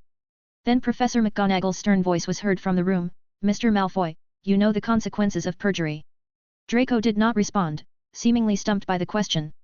At that moment Professor Happ's voice was heard in the room, let me ask him a few questions Malfoy, can I assume that you didn't know what Avery and Umbridge were up to, and they claimed that they are your father's friends, which caused you to let your guard down? Yes, Professor. Felix muttered to himself, well, it's understandable. For that reason, you followed them to the well, the girls' lavatory. The abandoned one. Pardon. It's the abandoned girls' lavatory. Draco swallowed hard and said. Okay, so you followed them to the abandoned girls' lavatory and Umbridge forced you to help them and even asked you to make a deadly vow, but it was disrupted when Miss Granger suddenly appeared. Yes. Felix, the serious voice of Professor McGonagall interjected. Later you felt afraid and kept avoiding them. Felix continued the question. Yes. Draco whispered in a low voice. Well, I see. Felix's tone lightened, and he said with conviction, I guess Avery must have sneaked up on Crabbe and Goyle later and cast a Confundus charm on them. Felix, I should remind you that the Confundus charm has a time limit. Professor McGonagall uttered in exasperation. I know, Minerva. But Crabbe and Goyle's brain, Felix paused, isn't exactly bright, they're in a state of confusion at all times, they might have even taken it as their own thoughts after the effect of the spell had ended, and only those who know them best would be able to spot the anomaly, such as Mr. Draco Malfoy. The sound of Professor McGonagall's intake of breath was heard from the room. Harry listened in disbelief, he could picture Professor McGonagall pursing her lips and her chest heaving violently, just as she had done a few days ago when he had worked up the courage to convince her to allow the students to assist Hogsmeade. She must surely be furious. All right, Mr. Malfoy. Professor McGonagall said, thank you for your testimony, and I will consider temporarily holding off on expelling Crabbe and Goyle unless there is new evidence that she paused, suggests that they were voluntarily aiding and abetting the you-know-who. Thanks, Professor. Malfoy said in a grateful tone. The sound of footsteps was heard at the door. Harry, Ron, and Hermione scrambled away from the doorknob as the door opened and Draco Malfoy looked at them in surprise. Ron grinned, hello. Draco gave them a hard stare and slammed the door behind him, and without saying anything, he turned and left. After that father-son session at the Christmas holiday, Lucius had told him a few things not just about the present situation, but also about the plans for the future. According to his father, even if the war ended and Hap's side won, he intended to gradually become low-key and diminish his influence. I'm undercover, but I'm also a Death Eater, and as long as I'm active, those two labels will remain. So the Malfoys will be relying on you when the time comes. Harry knocked on the door. But inside Professor McGonagall was talking loudly and their knock was ignored. Felix, Crabbe, and Goyle didn't have any signs of being under a charm. It's hard to tell. Malfoy's testimony was full of holes, and he said he had an argument with Crabbe. Well, it was a bit odd, but after the touch-ups I just applied, it might make slightly more sense, right? Harry, Ron, and Hermione stood awkwardly in the entrance, watching as Professor McGonagall cornered Professor Hap against the wall with her arms crossed, and Professor Hap kept gesturing for her to calm down. Pfft! There was a chuckle heard from the corner and Harry jerked his head back to see Sirius sitting in an engraved chair, clutching his teacup and watching the drama. Potter, Weasley, Granger, Professor McGonagall spotted the trio in the room. She took a few steps back and took a few deep breaths, her face regaining its composure. Very well, I will find Professor Dumbledore and explain the situation. She took a large step out of the room. Aside from the Golden Trio, only Sirius and Professor Hap are left in the staff room. Can I ask what just happened? Harry asked impatiently. Sirius bristled. Congratulations on seeing a good show. Someone turned black and white and treated the school rules and laws like they were nothing.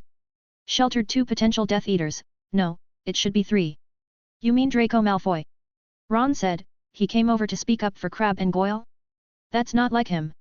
That's right. Once he realized those 2 not only broke school rules but could also potentially be shoved into the Wizengamot trial sequence, he wanted to back off. Sirius leaned back his body, letting the front legs of his chair pivot, and said dismissively, after a few questions from Minerva, he panicked, and that's when our righteous and kind Professor Hap descended from heaven to fabricate a plausible excuse for Malfoy. What a noble act. Tell me, Felix, how much did the Malfoys pay you? Sirius asked with a wide grin. That's a question you should ask Remus. The Malfoys have bought a fair deal of Future World Company products. He knows the exact figures. Felix said lightly. He walked over unhurriedly, and picked up the teapot on the table, pouring himself a cup of tea. Then 3 cups descended next to the trio and Felix gestured towards the 3, who sat down with their teacups. Well, Harry, what are you doing here? He asked. Harry was stumped. There are many things he wanted to ask, but he figured Professor Hap wouldn't tell him so readily. Over the last few days, he had found a number of suspicious things when he had discussed and analyzed everything with Ron and Hermione. The matter of Headmaster Dumbledore arranging for someone from the Order of the Phoenix to infiltrate the school ahead of time could be explained by the discovery of clues about Voldemort's troop movements, but there are a few things that seemed too much of a coincidence. Why did Snape appear near the headmaster's office, which happened to be around the same time as Umbridge? But it would make sense with the explanation that his mission was to deliver the password to the office. And then there was Professor Hap, whose appearance was also packed with theatrics. If he had been a few seconds later, Umbridge would have disappeared with the Horcruxes. But if Professor Hap had been there all along, it's like the adults have joined together to stage a play. Hermione stated back then. Neville's parents seemed to know something, but they had already left. Harry had brought it up to Neville a few times, acting casually, but each time he became squirmy and Ron asked, "Did you get beaten up by your mum and dad? Tell us about it, we won't laugh at you." Neville gave him a stern look. So Harry had no choice but to let it go. He cleared his mind of these random thoughts and asked slowly, "What's going to happen to Crabbe and Goyle?" "Suspended on probation, I guess," Felix said carelessly. "Their father got caught red-handed," Sirius suddenly interjected, "for attacking the Ministry of Magic, and is probably in the company of the Lestrange brothers at the moment." With that, he gave Felix a provocative look, as if expecting a retort. But Felix reacted flatly. "Oh, what about Malfoy?" Harry asked, holding his breath. "I mean Lucius Malfoy." Sirius's face suddenly scrunched up. "He made his escape." "How?" Ron asked. Sirius put his upright chair down and looked at them. "I suppose he was lucky to get away in advance. Amelia told me she was glad that she didn't remove the anti-apparition zone she had set up a while back." "What was that thing?" Harry asked in surprise. "Remember the ancient magic rune exchange held in Hogsmeade earlier?" Felix asked and the 3 nodded. "More than remembering, it is a vivid memory. Voldemort had killed the headmaster of the Ilvermorny school that day, stolen Salazar Slytherin's snacky wood wand, and destroyed a small part of Hogsmeade shortly afterward. We speculated at that time that Voldemort might take the opportunity to break into the Ministry of Magic. There is something there that is important to him. For this reason, the Ministry of Magic and the Order of the Phoenix had set up traps in advance, and the anti-apparition zone was one of them. It's a pity he didn't show up last time." Felix's tone seemed light, but several people in the room could feel the hidden chill in it. Once the anti-apparition zone is turned on, Voldemort wouldn't be able to escape and be caught by the combination of the 2, Headmaster Dumbledore and Professor Hap. Then it was most likely that the war would have been over that day. "Professor?" Hermione asked. "I saw in the paper that the Shafik—" "Oh, I know about that." Felix interrupted her and Hermione fell silent. Before leaving, Harry asked a question, "Do you still believe Snape? After all that happened?" "You should call him Professor Snape," Felix replied. So Harry got the answer in his mind. "Lucius Malfoy is one of your men?" Sirius abruptly asked as he closed the door. Felix looked at him with a smirk. "Did you smell it?" "Don't use that metaphor," Sirius muttered in discontent. "I thought you'd like it. You're right," Felix said. Sirius straightened up in surprise. "And you're telling it to me just like that?" He couldn't help but look up and down. "He's not going to be sold out by you, Just because he's no longer valuable, is he? Felix rolled his eyes. What image do I really have in your mind? Scheming and cunning. Sirius subconsciously said. Felix glared at him, pondering an excuse to beat him up. Sirius shivered and hurriedly changed the subject. What are you going to do for Valentine's Day? Got a date? Of course I do. Really? With who? Sirius asked with interest. Met. Felix said dismissively. February 14th. On Valentine's Day, students lined up in long lines ready to spend a pleasant day in Hogsmeade. That's when they saw Filch standing in front of the main entrance of the school, staring at passing students with a rude look and checking for prohibited items. Filch is as unpleasant as ever and likes to catch students red-handed. Ron said. But at least he's on our side, isn't he? Harry said. And your requirements are too low. Ron said, and abruptly hid behind Harry. Block me. What's wrong? Harry looked uncertainly in the opposite direction to Ron as Parvati and Lavender Brown passed by in a pair. She wants to ask me out for the weekend. Ron whispered, waiting for them to leave before he stepped out. Lavender. Harry guessed. It's her. Ron said smugly, can't help that, I am so popular. I received several cards. It occurred to Harry as an afterthought that he also seemed to have received quite a few cards this year, and Ginny said she was getting her hands sore from opening them. At that moment, they saw Professor Hap appear at the entrance, dressed formally, and apparat the way at the school gate. Someone asked the professor out. Ron asked in surprise. I don't know. Harry said dryly, seeing Ginny coming over in a pretty purple dress, and he pretended like he didn't see Luna, who had carrot earrings on and a dress full of shiny glittery sequins, beside her. It is nice to have an extra person, it reduces a lot of embarrassment. Harry thought. Diagon Alley, Sword Castle. Felix stood at the entrance and looked around for a while, then walked in. A number of people had gathered in the spacious hall on the ground floor, and most of them had their faces covered tightly with scarves. These people stood some distance apart from each other and seemed completely uninterested in making small talk. Clammy trotted over. Is everyone here? Felix asked. All present. 7 squibs, and 12 wizards with spellcasting problems, they're all here. Clammy said quickly, these are their profiles. She shoved a stack of parchments into Felix's arms, then looked at him with an expectant look. Have a good time. Bye. Clammy said simply, before turning her head to run away. Felix smacked his lips, suddenly feeling a little depressed. He jerked his hand and the heavy door slammed shut behind him. So, everyone, are you ready to feel the magic of magic? Read 50 days or 100 chapters in advance on Patreon. 582, Chapter 582 Miss Winnie's Magical Journey, 2-in-1. Winnie waited in line, peering out anxiously and looking around, as a blonde ponytail flopped around behind her head. 1, 2, 3, 4, 5, 6, 6 more ahead. She counted silently. From her viewpoint, she could see Felix Hap sitting behind a desk with a stack of documents laid on the desk that had been handed to Mr. Hap by the witch who had received them this morning. Every now and then Mr. Hap would write and draw on it, and there is also a bell on the table. Jingle jingle. Winnie jerked her head up and stared intently at the man at the front of the room. More than one person did as she did, simply because the next scene would be magical enough. Mr. Hap gestured to his right, and in front of him, the wizard Mr. Ackle a squib to be precise, in his 40s with half his hair balding cautiously prodded with his one foot forward as if the ground was littered with unseen and unknown traps. No one urged him on, and all eyes opened wide to discern something in him, but, just like the previous instances, after a few steps, he disappeared out of thin air. Winnie once again marveled at the wonders of magic, which was more magical than anything she had ever witnessed before. She recalled that just 10 minutes ago, this man, who looked almost her age, had closed a huge wooden door, over 12 feet high, with a wave of his hand, without even using his wand. That hand had silenced everyone in the room, most of them, if you counted the wizards, couldn't even wield the wand properly, and the rest of them didn't possess a wand at all. Winnie stared at Felix's dark hair and blue eyes as he worked. Should that count as work? Looking serious, as he asked questions without urgency, and she wondered how much it would cost to hire a wizard like Mr. Hap. She couldn't even contemplate it, it simply wouldn't happen in reality anytime soon. All she knew about was that Quick Spell Beginner's Magic Correspondence course, which she attended a short distance from Sword Castle, would cost 15 gold galleons for a total of 2 weeks of instruction. It was something she had personally gone out of her way to ask about, and well, she didn't even have the qualifications to think it was too expensive. Because she is a squib. Apart from the long lingering gloomy emotions of that day when she was sent to a foster home, Winnie didn't have many strong memories of her childhood before 11. And with all these years gone by, she had long managed to gain a foothold in Muggle society, where she's now working in a law firm and occasionally publishing a few short and crisp stories in magazines. She's not going to tell anyone that her brilliant imagination comes from another world, a world where the magic truly exists. All her colleagues know is that she loves to read and listen to music, and she loves to visit various bookshops and record shops in her spare time. So Winnie was never shy about saying this whenever she went out. I'm going to drop by Charing Cross. Her friends would ask her for niche titles or for the most popular records on the market, and she always had an answer for them. Jingle jingle. Winnie suddenly woke up to the fact that there was no one else in front of her. She took a few quick steps and stood in front of the desk, sizing up the silhouette of Felix Happ, a man who is nearly the same age as her but has accomplished so much that she couldn't even muster up the emotion of jealousy.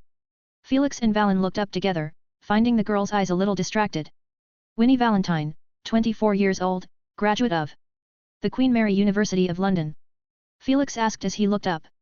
Yes, that's right. Winnie said with a little tremor in her voice, you're totally accurate. It's all written right here on the paper.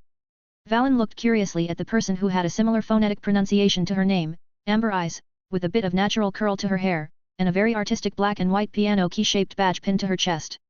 Winnie blushed slightly, not looking straight into those light blue eyes, and lowered her head to look at the platypus sitting nearby. No, a Niffler.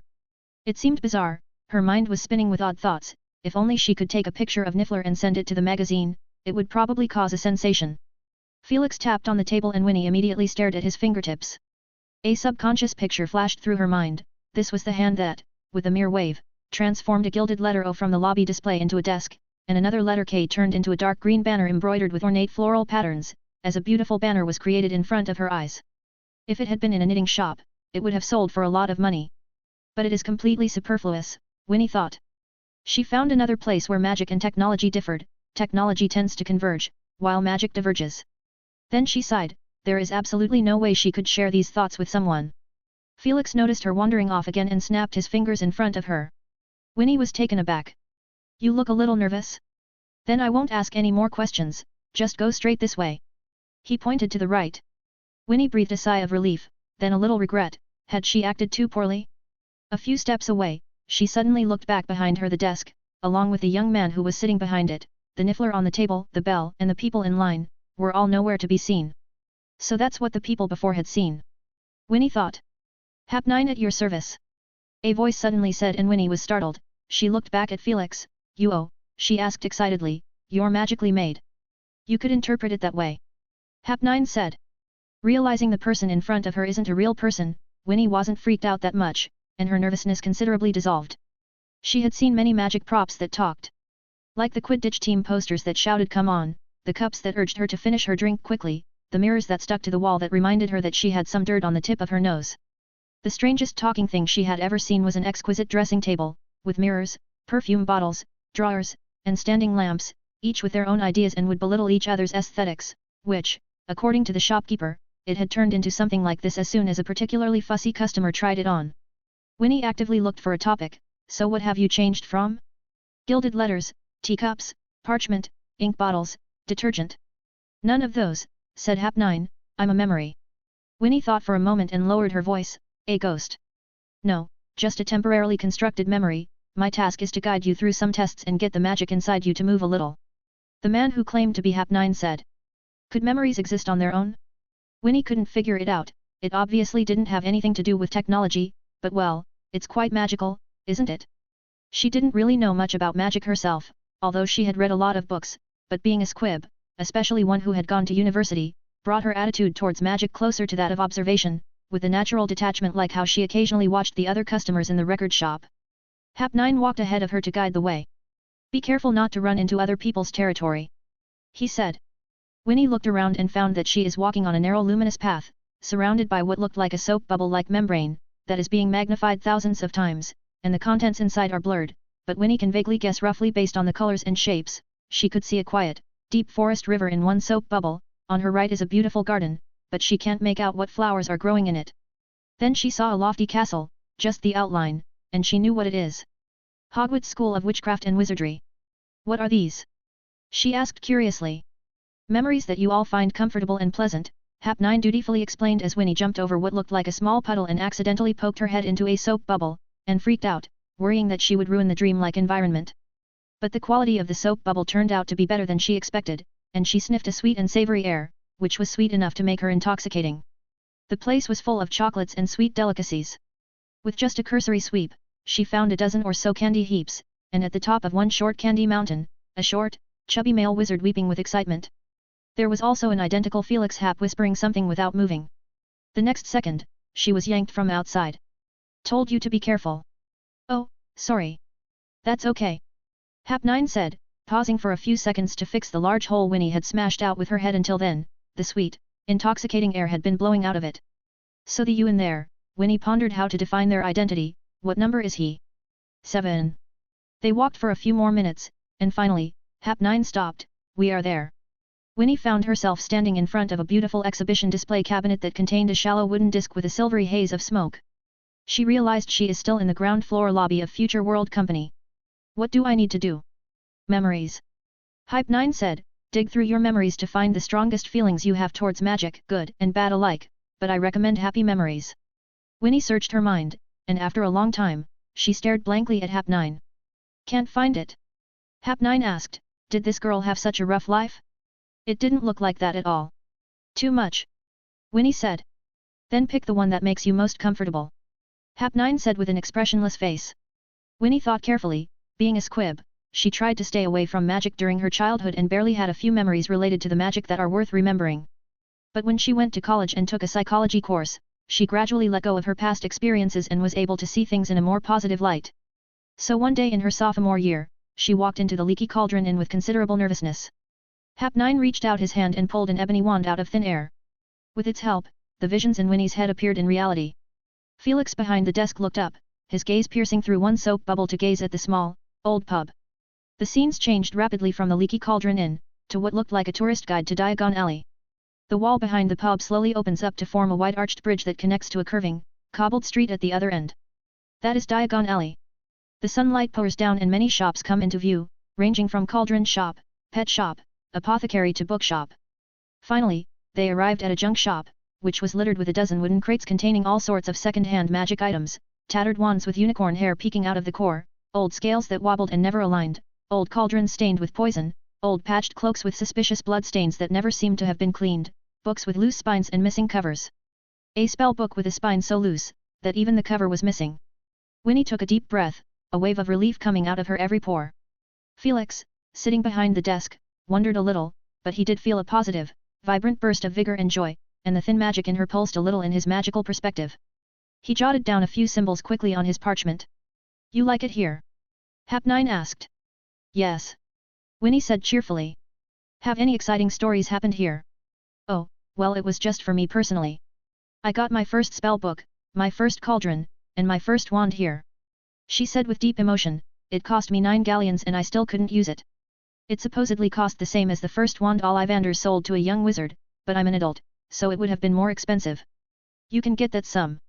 Hap 9 asked, knowing that Winnie had always stayed in Muggle society, even if she wasn't short of money. He figured the Gringotts wouldn't casually exchange that much money to her, those goblins had very tight control in that regard.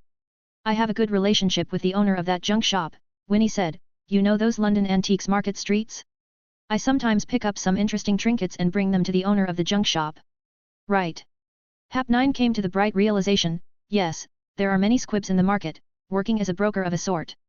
You'll have a real wand soon, although there are spell casting restrictions, it works pretty decently. I thought I was being scammed when your staff approached me, but luckily I ended up coming over. Winnie said excitedly, how much does it cost? Oh, it's free only for now. Your wands are all special custom-made one and various tests are required in order to match them as closely as possible to you. Let's get back to business. Firstly, Miss Valentine, I'm going to assess your magic, scoring it according to activity, quantity, and quality. Don't worry, it's just a general estimate as I haven't taken the time to work out the general rules for it yet. An hour later. The soap bubbles in the lobby of the Sword Castle faded away and Winnie's head spun from side to side as the vision, supposedly constructed from memories, existed in the atmosphere for another 10 seconds or so, then they quickly faded in color and shape as if they were ancient relics that had been exposed to the light of day again. Winnie let out a slow breath as she stared at a particularly beautiful clock tower disappearing before her eyes. Along with it 19 haps disappeared, from number 1 to number 19. Hap 9 gave a final wave towards Winnie and blended into the atmosphere. Winnie was disappointed as if she had lost a friend she had known for a long time. Everyone, wait a moment, I need some time to make your exclusive wands. You can visit the exhibition cases in the meantime. Silence fell over the lobby as Felix disappeared, and then some people gathered together. It should be true. An old wizard said, having taken off his scarf to reveal a wrinkled face. Old Borg, you think a big man like Mr. Hap would lie to you? Another man asked in a loud voice. Of course not. Borg, who had initially spoken, turned bright red and retorted angrily. Winnie didn't get involved in the discussion as she began to pace around the exhibition cases in the hall. The ground floor lobby of Future World Company was occasionally open to the public, inviting a number of wizards to experience products that had yet to become available, for modification purposes based on feedback. She had been here a few times before, but only once she had been chosen, and the product she experienced was an anti-spell hat. The thing was incredible, the hex would just bounce off of you, even if you were just simply standing there staring at the person reciting the hex, in a completely automatic manner. She also gave her opinion carefully. Well, she couldn't really pick any faults, but she wished there would be more styles, for which she specifically drew a few sketches of women's caps. 10 minutes later, Felix reappeared. This morning he had arrived sort of well prepared, with all the materials on hand, and he just needed to tweak the magic frequencies, which went very fast as soon as he became adept. He lined up a row of wands set with small, colorful gems and slowly swept his gaze over a line of eager eyes. Gentlemen, most of you are in fact signed up for the beginner's magic course from the newspaper, but Clammy should have told you the truth earlier, right? Everyone in the room nodded. At the moment this research is not public, so there are some confidentiality contracts that you will need to abide by. There are 2 confidentiality contracts, one from Future World Company, which prohibits the disclosure of this research to the public, and the other from the Ministry of Magic, which prohibits the performance of magic in the presence of non-magical people, and if it involves your immediate family, you can report it to the Ministry. In addition, because this work is of a research nature, you will not have to pay extra money, but you will have to cooperate by doing some tests, and the staff of Future World Corporation will observe your spellcasting data, so we can improve the product. In the long run, this will contribute to the advancement of this product. Is there anyone who holds a different opinion regarding this? Felix waited a moment. Very well. A wand flew up to them, the magic on it is fixed, but it's all practical, the levitation charm alone has dozens of application scenarios. You have half an hour to familiarize yourselves with your wands, after which we will begin the testing. Winnie stroked her wand and the more she looked at it, the more she liked it. From the way the wooden wand curved, to the small gems embedded in it, it looked like an outstanding piece of craftsmanship. She stared at a dark red gem that seemed to hide a swirling vortex inside, which slowly spun. She followed the guidance of the now vanished Hap 9, mobilizing her emotions as strongly as she could, letting the desire to cast a successful spell fill her whole body, and then she raised her wand and recited the incantation, Lumos. A glow of light was released from the tip of her wand. Winnie gasped as she looked up in disbelief and looked around. Someone had managed to successfully cast a levitation charm, allowing himself to levitate 3 feet above the ground, and he was so stunned that both of his legs thrashed like frogs. Think about what you are going to do, and don't constrain your imagination. Felix made occasional reminders. The morning passed quickly. Winnie and the others fondly and reluctantly handed their wands back, in the hope that Mr. Hap would make adjustments based on their performance today. Winnie included a small note with her thoughts on how she would like to have an additional movement spell on the exclusive wand, a spell that would allow the item to move. She was envious of the way how Mr. Ackle directed his 2 shoes to dance next to her. She headed for the door when she suddenly heard someone call her name. Miss Valentine. She looked up and met Felix's gaze, and she pointed at herself in surprise. Felix nodded at her, which implied, yes, it's you. Winnie walked over to him feeling nervous. I read your file again. You studied law back in university? Felix asked. Winnie nodded. So interested in making some extra money? The short-term kind?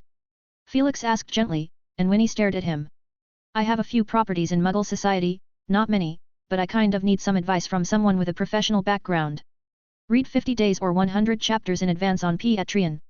583, Chapter 583 Voldemort's Adventure, 2-in-1. When he returned to school in the evening, Felix was in a very good mood. That afternoon he and Winnie went to the law firm where she worked to take on a legal consultation service as her friend.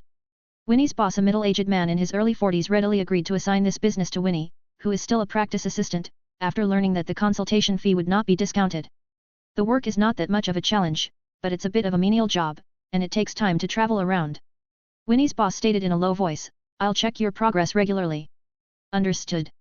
Winnie said with a nervous look on her tense face. She knew that her boss was concerned that she would casually muddle through with her work due to the fact that she had found this job from a friend. But the truth is that he had completely missed the mark. There is much more to do than what was laid out in plain sight. In addition to the legal issues of several gold and silver handicraft shops, she also has a secret task on her plate, analyze the wizarding social system through the lens of a modern social system. Winnie could literally go on for 3 days and nights explaining the differences between the two, but Felix dismissed the angle of dissection she proposed. The law. No need for you to worry about it, a small society of tens of thousands of people doesn't need to have it all figured out. Finance. No need for you to worry about that either. Then what did you ask me to do? Winnie looked at him with exasperation. Right now they were in the cafe downstairs from the law firm. Felix was scooping up ice cream with a small metal spoon. Valen preferred strawberry flavor, and she was sitting proudly at the table by the window, where pedestrians walked up and down the block but none of them seems to have noticed her. Use your head, Miss Valentine. You have had a complete and comprehensive higher education, there are very few people among the squib who have had similar experiences to you, you are a rare talent that has a whole complete social system at your back. By the way, you've dealt with quite a few companies, haven't you? It's all the cases that the firm takes on, Winnie said under her breath, and I'm responsible for gathering information and sometimes writing a report that is presentable, as per the requirements. That's it. Felix nodded, waving the small spoon in his hand. A word of advice, you can think of the wizarding community as a large corporation that is actively seeking to transform itself and just happens to have found you. Winnie stared at him, intrigued by the analogy, but she held a different opinion. We're talking about serious topics, aren't we? Winnie looked at Felix for confirmation, and he nodded before she continued, if that's the case, using the company as an analogy would seem inappropriate. As far as I can see, the various systems in the wizarding community are still stuck centuries ago. The statute of secrecy may be the main reason for this, but you can't deny that wizards can't act like a real corporation, with clear goals and unified operations. If it had to be compared to a company, it would be a loosely structured one, full of internal and external issues, with absolutely no future prospects. Winnie finished in one breath, her mood inexplicably bright, and she felt like she had gotten her revenge. Who had made the wizarding community abandon her back then? Felix smiled at her, I have no say in what you are thinking, but right now this futureless company employs you, and you need to come up with a solution. Winnie's hand that holding the spoon froze, and she tossed her ponytail in annoyance. I can't think of one, just tell me. Internal and external problems? Someone will naturally take care of that, loose structure. No need for you to think about that either. Felix stated softly, what I want you to do is consider it from your own perspective, what is there in the wizarding world that is attractive enough to form a new industry? Simply put, if I wanted to integrate the wizarding community into Muggle society, like a set of gears, what are the possible points of interconnection? Forestry, industry, agriculture, livestock, fishing, science. Why would you want to do that? Winnie said holding her breath, do you know any insider information that the wizarding community is planning to reform? You could interpret it as a kind of reserve for future scenarios, a pre-planning for the future. Winnie looked at him in bewilderment. There's no major war at the moment, but have humans given up developing weapons? The wizarding community has no intention of amending the statute of secrecy for the time being, but in the long run, change is essential. You know about mobile phones, don't you? Winnie nodded. What about cameras? Winnie nodded again. And have you seen a product that combines the two together? Winnie nodded at first, then shook her head rapidly. Never seen one at all. Then you can look forward to its appearance in a little while, I expect something similar will be created in a few years. Felix said, try to imagine if in the future everyone had a mobile phone in their hands that could take pictures, would wizards still be as well hidden as they are now? Not to mention the internet. But Felix didn't mention that line of thing. You think wizards will be exposed to the general public at large? Winnie couldn't help but ask. She felt a little horrified inside. It's just a matter of odds and time. The Ministry of Magic deals with more accidental disclosures every year as technology advances. They are facing a new test. Felix said, I judge that there are two possibilities for the future, either the Ministry of Magic gets tired and has to start working more closely with the Muggle government where more people or at least some of the government workers will be aware of the existence of wizards. Winnie imagined that scenario, an ordinary person spotted a wizard, casually pulled out a phone to take a picture, and then reported the news to the TV station. Faced with this situation, it would indeed be difficult for the wizards to completely block out the news, and in time it would probably end up like the way Mr. Happ had described it, that the wizards would have to make a compromise and rely on the more well-staffed government agencies. But she soon realized a problem, this approach would treat the symptoms but not the root cause. As you probably realized, there is more than one Ministry of Magic and more than one Muggle government in the world, and when the day truly comes when both societies must work together to keep secrets, it is only normal for mistakes to occur. Felix said to himself, not to mention. He didn't go on, but Winnie followed his train of thought, not to mention that it is highly unlikely for all countries to be willing to cooperate, and as soon as there is an accident in one of the middle links and the talks fall apart, the result is that the whole secret will be broken. That's why you need to make an advance plan. Winnie more or less understood Felix's train of thoughts, the whole thing is indeed essential. She just didn't think she would have the opportunity to be involved in such a big affair, but she was somewhat relieved when she thought about Mr. Happ's status in the wizarding community. That's right. Felix said briefly. This is one of the reasons why he wants the war to end as soon as possible. The Ministry of Magic is having a hard time just keeping things running right now, and if they are kept getting sidetracked by other matters, especially big ones that concern the future fate of the wizarding community, he thinks Ms. Bones will probably explode from sheer frustration. But it is the Ministry's responsibility to safeguard the entire wizarding community from being discovered in the first place. Felix had spent the last few years gaining fame so that one day, when he formally raised this serious issue, everyone including foreign wizards would have to take it seriously and not dismiss the words as some foolish mumbo-jumbo. He did not want to do all the work alone, even with the future world at hand, the force he could wield is still too small. Winnie asked quietly, the wizarding community has been monitoring the technological advances? I knew about the communication mirror, and watched people use it, and at that time I just thought the magic was magical, but now that I think about it, it's simply the direction the future mobile phone is heading, small and convenient, with the ability to transmit images in addition to calls, just with a distance limit. The distance restriction is already improving. Felix said. There are actually readily available alternatives available, such as a two-way mirror, but it's a bit complex to manufacture and not suitable for mass production. We're considering making a magic photo instead. Can you be more specific? Winnie asked with interest. It is a knowledge that is completely inaccessible to her normally. Felix moved his fingers, and the two roses in the cafe in response jumped down and transformed into two photographs, and Winnie stared at her own face in the picture, and then at Felix Happ in the other one, mentally marveling in wonder. You must be no stranger to seeing pictures that move in the newspapers. There exists a more advanced type of magical portrait in the wizarding community that not only can converse with a person, but also retains some of the wisdom of the portrait's owner when he was alive, depending on how much memory the owner has given it. This is where the inspiration for what I said came from. If you want to see each other, the easiest way is not to transmit a real-time image, but to hold each other's pictures and through enchantment replicate your current actions on your own picture. Just like this. Felix waved his hand, and the image in his photo followed suit. This method is relatively simple, but it also requires customization, and currently only the inventors of the couple's mirror, the predecessor of the communication mirror, Fred and George Weasley, are accepting this type of order, tailoring it specifically how the couple wants it. Winnie's head was spinning, and she is feeling very conflicted right now. On the one hand, she knew that the wizarding community is lagging behind the real world in many areas, and can even be said to be centuries behind, but on the other hand, the wizarding community is practically predicting the future direction of technology. Not only this one product, but many of future world's products also had a vague shadow of something familiar. She tried to attribute this phenomenon to the peculiarities of magic, but the reasoning didn't make sense, and she stared at Felix again as a realization dawned on her. In a magic society where there are too many old-fashioned creators, you're the best inventor of this era, Mr. Happ. Felix waved his hand. Well, I wouldn't presume myself as such. He is not brushing it off to be polite, on the contrary, the more he delves into magic, the more he understands one thing, any master of magic is a potential inventor. If the Weasley twins could make a couple's mirror, then why Dumbledore could not be able to do so?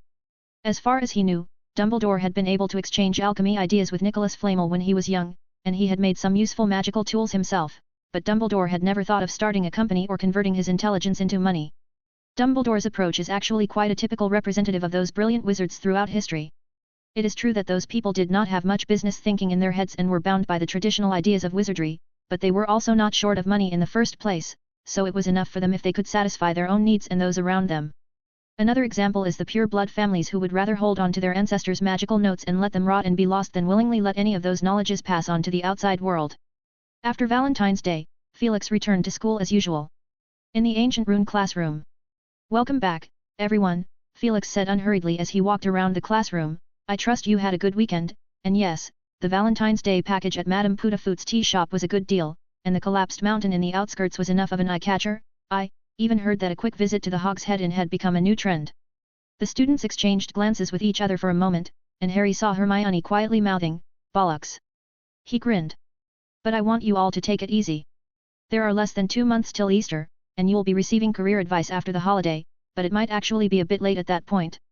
In the middle of his sentence, Felix trailed off as the students stared at him as he pulled a small slip of paper from his pocket. Let's see, what's next is the important and significant things about O.W.Ls exams, and revision plans.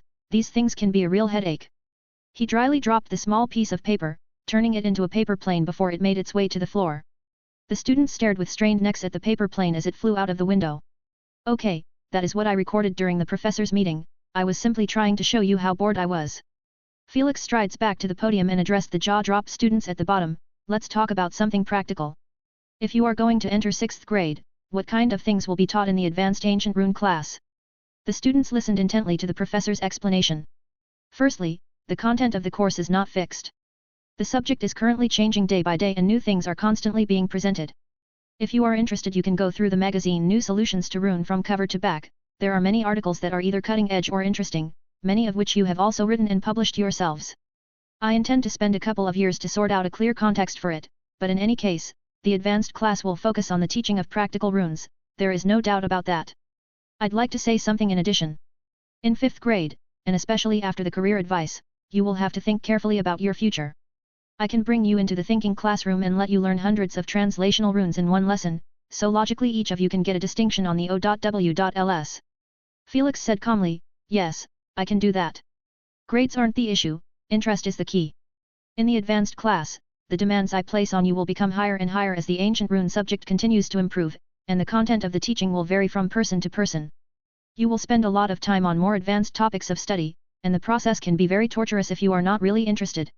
So think carefully and clearly, what does this course really mean to you, and perhaps your thinking today will lead to the birth of new fields of cross-discipline of rune. Throughout the month of March, students are kept busy. But outside of campus, or rather outside of the United Kingdom, the very order of the international magical community was turned upside down by Voldemort alone. In the period between Valentine's Day and the beginning of March, Felix and Lucius met a few times and found that Voldemort seemed to have completely disappeared, and Felix could only assume that he is preparing for his duel with Dumbledore. But Voldemort had proved that it is difficult for him to settle down. On March 12, a letter arrived that caught Felix's attention. Enclosed with the letter was a clipping from a foreign newspaper, which mentioned that Voldemort had broken into a foreign auction house and snatched a valuable magical cloak. But according to the security staff, he took it, said rubbish, and disappeared. On March 17, he showed up in the underground vault of the Gringotts French branch and took a rather famous goblin sword with him. On March 25, Voldemort broke into a ruin of an ancient wizard that was being excavated in Brazil, where he pried open a coffin and threw its contents to the ground as if they were rubbish, and the lifelike body of the ancient wizard had decayed rapidly. During that period of time, a hunting party composed of aurors from several countries was formed. They were ordered to capture Voldemort, but for the better part of a month they ended up with no results. The newspapers were full of reports and the Minister of Magic of a small country made a public announcement, claiming that Voldemort was a dancing jester who could only hide from everyone. The very next day Voldemort broke into that country's Ministry of Magic and slaughtered over 50 wizards. He then showed up at the premises of that wildly pieced-together hunting party and killed the flies that had been following his arse all this time. For a period of time, no one dared to speak out. Even Britain itself was looked at very negatively, the pages of the newspapers seemed to have been dominated by Voldemort alone, many old people were forced to recall the horrific war more than a decade ago and the tension continued to build up until just before Easter. The Ministry of Magic finally finalized and announced to the public the time for the Dark Wizard's trial. At the same time, Felix received a letter from the High Court of Wizards Wiesengamot. Read 50 days or 100 chapters in advance on Patreon. 584, Chapter 584 Judgment. On the morning of the first day of the Easter holidays, Felix changed into a plum-colored robe and looked in the mirror. The color clearly didn't suit him, which was evident from the way Valen was giggling and gloating for a while. He quietly altered a few details, like making the color a bit darker, and finally reached up and smoothed out the embroidered silver W on his left breast, making it barely noticeable. He had no choice but to wear it, as it had been issued to him when he first became a member of the Wiesengamot for his formal court appearance. Felix walked out of the room and made his way to the headmaster's office. Knocking on the door, he entered. As he looked at Dumbledore behind his desk in surprise, he looked pale, weak, and tired, and even the wrinkles on his face had increased by a few. "Albus, you gave me a fright," Felix said, instantly associating many things with the situation. He recalled carefully and noticed that the change seemed to be a gradual transition, not noticeable at first, and he hadn't noticed it at all. But he hadn't seen Dumbledore in the last week, so the change became instantly noticeable for him. "It's not an easy task to fool Voldemort," Dumbledore said with a weak smile. Well, Felix had to admit he had a point, but I am afraid that some of our own people will get spooked first. The two appeared in the Ministry of Magic through the fireplace in the headmaster's office. Felix looked around the gleaming main lobby of the Ministry of Magic. He found no remnants of the February battle, but some details did look different. The statues of the Fountain of Magical Brethren in the center of the entrance hall had changed slightly in position, presumably because the renovation had rebuilt the part that could not be restored by magic. They made their way to the golden doors at the end of the lobby and met Mad-Eye Moody and Professor Marchbanks, who were waiting for the lift together. Been looking forward to this day. Professor Marchbanks, who had her back facing them, spoke to Moody at the top of her lungs. There is a need to cheer people up, and yes, I've noticed some people have become a bit pessimistic lately. I really don't know what they think, it's so obvious we're doing so much better than last time.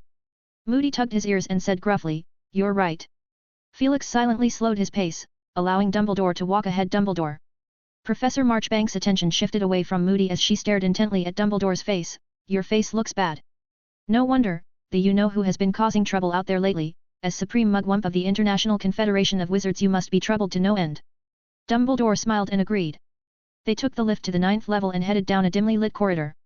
Felix glanced at the black door of the Department of Mysteries at the end of his vision and said nothing, then the group turned to the entrance on the left side of the corridor and stepped down the stairs, finally reaching the 10th level. The sound of talking was heard near the stairs. "There's no need to rearrange the sequence," Ms. Bones said in a somewhat disgruntled voice. "Since those people want to observe, let them stay a few more days." She heard footsteps and looked up to see a few people, who were walking over as they conversed with bright smiles. Kingsley nodded at them and left in the opposite direction. The torches perched on the stone walls trailed his shadow in a long, constantly leaping trajectory as he finally disappeared behind a thick wooden door. On this side, Ms. Bones greeted Dumbledore and inquired about his health with concern and then led them toward their destination. "You were just talking about the Ministry of Magic from other countries?" Felix asked. "Yes." Ms. Bones hummed through her nose as she lowered her voice. "They have united to apply pressure on us and I more or less had to display some sort of attitude. But they, just like the observers from the International Confederation of Wizards, only have a right to watch, without the ability to voice their opinions and vote. Here it is."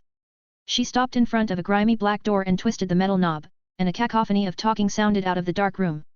There were about 36 people inside, and Felix narrowed his eyes and spotted a familiar face. He walked over to him. Damocles. Damocles Belby, the potion master, looked up, first somewhat surprised, then an expression of realization dawned on him. "Of course, you're part of the Wizengamot, but I'm not aware since you didn't attend the first few gatherings." Felix chatted with him for a few minutes, and halfway through a couple of wizards sitting on long benches walked over to greet him, but this really isn't the place for socializing, so they kept it short, and then Felix sat next to Belby, staring with interest at the chained chair placed in the center alone. As Felix looked around, he noticed that the seating today was quite sophisticated. The courtroom was made of black light-absorbing stone and the surrounding light was kept very dim as if to create a deliberately eerie and solemn atmosphere.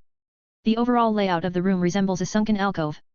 It is bordered by benches arranged in a stairway configuration, and there are people sitting sporadically on 3 of the sides, dressed, like Felix, in peach-colored robes. These are all members of the Wizengamot. There were also a few journalists holding quill and parchment dotted through the room, appearing discreet and low-key, being careful even when they spoke. Felix caught a glimpse of Rita Skeeter among them. He could find familiar faces on 3 sides of the gallery, but on the last side at the back of the chained black chair there were a small group of strangers, dressed formally, but with badges and embroidered inscriptions that showed that they were from different organizations, and Felix knew that these were the so-called observers from various ministries of magic and International Confederation of Wizards. Another 10 minutes passed and people kept coming in. Duck duck duck. The sound of a cane hitting the floor echoed through the room and Felix looked up to see a thick, bushy-haired man striding in, his cane constantly jabbing the floor. It was Rufus Scrimgeour. He walked over to Ms. Bones and whispered something to her, and Ms. Bones nodded slightly. They each found their seats and sat down. "It is time to begin." Scrimgeour's low voice echoed through the courtroom. When Ms. Bones had become Minister of Magic, he had taken the seat she had vacated and at present, he is the head of the Department of Magical Law Enforcement. In accordance with custom, he is in charge of presiding over this trial. His words were like a signal, and as soon as the words left his lips, the door in the corner opened and 3 men walked in. 2 tall, lanky guards entered the courtroom sandwiching a short man, so short that he was carried in mid-air like a little chicken, constantly tapping his toes on the floor. The guards shoved the short man into a chair in the center of the room and then stood on either side. The chains on the floor rose high like snakes and the man winced in fear. "No need for now," Scrimgeour said, and the chains obediently slumped to the floor. He then started to read a document in a low, unemotional voice. Bard Hughes, a Norwegian wizard who was formerly charged in his home country for smuggling prohibited commodities and his involvement in 2 Muggle attacks, and he was caught red-handed in February of this year when he was participating in the assault against the British Ministry of Magic.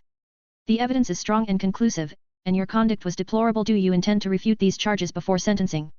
The short man seemed terrified and fidgeted in his chair. Felix could understand him. All around him, most of the men remained hidden in the darkness, the flickering torches occasionally showing a static image, many pairs of eyes staring straight into his eyes and then abruptly disappearing. There was an occasional rustling of papers being leafed through heard in the background. The psychological effect of these elements is indeed very intense.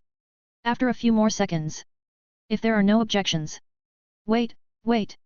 The short man suddenly called out, trying to rise from his chair, only to be pinned back by two guards, and a golden light erupted from the chains that weighed on the floor, and the man flinched as he curled his body back against the chair. He raised his frightened face and strained his eyes to keep them open to stare at the firelight reflecting off the walls, as he tried to catch Scrimgeour's position. He gasped, I have objections, I do. I was under an imperious curse. Behind him, there was a murmur among the group of observers from various countries. What a load of bollocks! Scrimgeour shouted, his lion's mane like brown hair fluttered. The Ministry of Magic has installed thieves' downfalls in front of the fireplaces, and between the various floors, which will wash away the effects of the spells, and if you have indeed been affected by the imperious curse, how do you explain the fact that you were knocked down head-on by the Ministry of Magic aura instead of waking up at the entrance? The short man opened his mouth, without being able to utter a single word. Scrimgeour raised his head and looked around. The truth is crystal clear, members of the jury, raise your hands if you think he's guilty. The men on the benches raised their arms. The long, upturned shapes of their arms looked very striking in the dim, wavering firelight of the room. The short man slumped helplessly in the chair. The charge is proven. Bart Hughes, you are sentenced to 10 years imprisonment in Azkaban, at the end of which time the British Ministry of Magic will transfer you to the Norwegian Ministry of Magic, where you will continue to atone for the crimes you have committed in your own country. Bang! The gavel fell heavily. Bart Hughes was taken away with a disoriented look on his face.